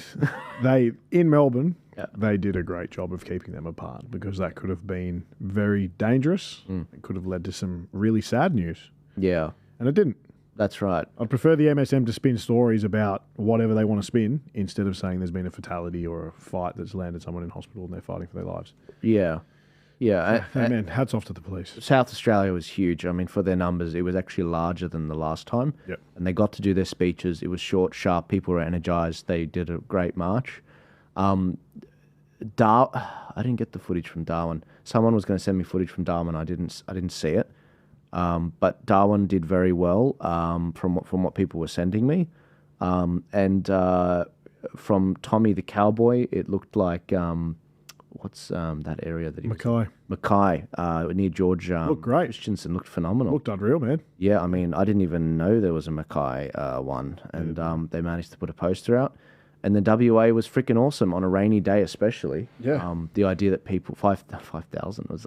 I thought he was going to say, oh yeah, maybe 2,000, 5,000. Mate. Like, okay, all right, that's pretty good. These are big wins. Yeah. Overall, if we're talking overall, Australia won today. 100%. 100%. In terms of the media coverage as well, in the hotspots, Sydney and Melbourne. Australia won today. Australia, 100%. There was no branding as the neo-Nazi, which is very helpful for the messaging. Yeah. There was the anti-vax thrown in, which is rubbish for the messaging for many, unfortunately. I think the bit about Desi in Melbourne, that of course they're going to grab that and use that, and that's shocking messaging. But overall, I think there wins. Absolutely. Guys, if you think we're dead wrong, write it in the comments. I'm curious what your thoughts are. Maybe you saw something we missed. Maybe we didn't. You didn't send it to us in an email like I asked. But I thought it was a really good day. I thought it showed us exactly what worked last time, what didn't work this time. It showed us what didn't work last time and what worked this time. And I mean this. There are many protests that are going to be organised by March for Australia and also other organisations. Whoever it is, just do it well. Just do it well. Because as you can see with the media, we all get tarred with the same brush. We all have responsibilities in that sense. Just do it well. Get a proper stage. Get proper crowd control. Buy some fluoro vests and keep them with you guys so you can reuse them from time to time. And build a actual network. And when people rock up, use the opportunity to connect them together so they can breathe their values into politics. Make it count. Make it count. Because we have a closing window with this country. We really do. Yeah, the clock is, the time is ticking. The time really is ticking. It's a concern. But if we can beat the clock, everything will change. Amen. Amen. Guys, thank you so much for tuning into this. I don't know what the total views are at this point, but it wouldn't be where it is without you. Please give this one last share if you haven't already. Get it out there. Give it a like. Leave us a comment with your thoughts. If you're in a position to donate, only donate what you can to tpaust.com.au. That allows us to send people like Rami out. It allows us to fight to get that drone footage, which I'm looking forward to do. And it also allows me to pay for my editor to actually make a lovely montage video. When we make montages, they do really well. The last one got hundreds of thousands of views. Even the vigil for Charlie last night, it was on the house actually. Blown up. Yeah, that one got over 1 million views, or maybe 2 million views actually. So beautifully in a day and edited. Yeah, it's such quick. I don't know how he got the best lines. Do I know him? Yeah, you know, Newark Films, the guy. Oh, what a legend! Yeah, that was Newark. Yeah. You know, when we started the Arc, I reached out to him and I remembered he'd existed from COVID. And I said, mate, sorry, I don't mean to be stepping on your toes here, but I've just gone with this for the new podcast, and here's the logo. He said, mate, don't even mention. He's a Middle Easterner. So don't even mention it. It's mate, honestly, for somebody who've done like videoing your editing for the past 20 years, maybe of my life. Yeah. My hats are off to him because, like, people don't realize how complicated and hard it is to push an edit this fast. It was so fast. It's crazy. I don't know how he did it. He did it that night, and I posted it, I think, straight away, and it managed to get something. I mean, I don't know what the views are at right now. If you guys haven't watched it, I'll just quickly play it for you guys because I think it's a nice sentimental thing to do to commemorate Charlie Kirk for what's happened. And obviously, we started this show with his. If you haven't seen his tragic words from his wife, but nevertheless, she is not letting it get her down. She's going to continue the work that Charlie did, and she's going to raise her kids in a way that is befitting that of a life well lived. And this was the vigil that happened last night. A couple million people at least have watched this now. A couple million around the world. They have seen that Sydney cares. Sydney actually respects the values that Charlie Kirk stood up for. And Sydney, much like the rest of the world, is in the middle of a spiritual transformation that is their turning point. And if that's not prophetic about Charlie Kirk's 13, 14 years of running that organisation, I don't know what is. Check this out. How strange is it, so far away from the USA, that we should feel such sadness. There will not be another man like Charlie Kirk. Christ is King. Christ is the one that inspired Charlie. Christ was one of the last things Charlie said. Christ is the way, the truth, and the life. And until that is proclaimed throughout all the lands, we will not be made great again as a nation. Phenomenal. Spot on too. Yeah, and the edit specifically. I mean, Rami, as you said, quick turnaround, like 2 hours, 3 hours. He just nailed it. Nailed it. And like there was a lot said, and he just grabbed the best line. Not that they were from me, but it really summarized in 50 seconds why the world was sad. Yes. because I say a lot of crap, but he really nailed it. But I was going to say, just a quick message from Robin in WA. I feel like I owe it to read it to her because she went to the length of going out there and filming. She said, Perth was great. Adrian McRae asked the crowd for a show of hands to see the number of people who had never attended a rally before. There were many there who were first-timers. Really great to see. Wow. And that's just the proof in the pudding that there is a whole demographic of people that were comfortable coming out at this protest. That's amazing. That we saw. So courage is a cure. Robin, thank you so much. She does a phenomenal job at the Light Australian newspaper on the editorial team. Guys, I want to thank you if you sent me something. You know who you are. I won't say your name. Thank you for sending me everything. God bless you all. Sign up at Turning Point Australia in Google. If you Google us, you'll find us. Thank you, Chucky. Thank you, Rami. Thank you, guys. God bless Australia. Amen. Amen. I'll absolutely see you guys later. Chucky out. God bless.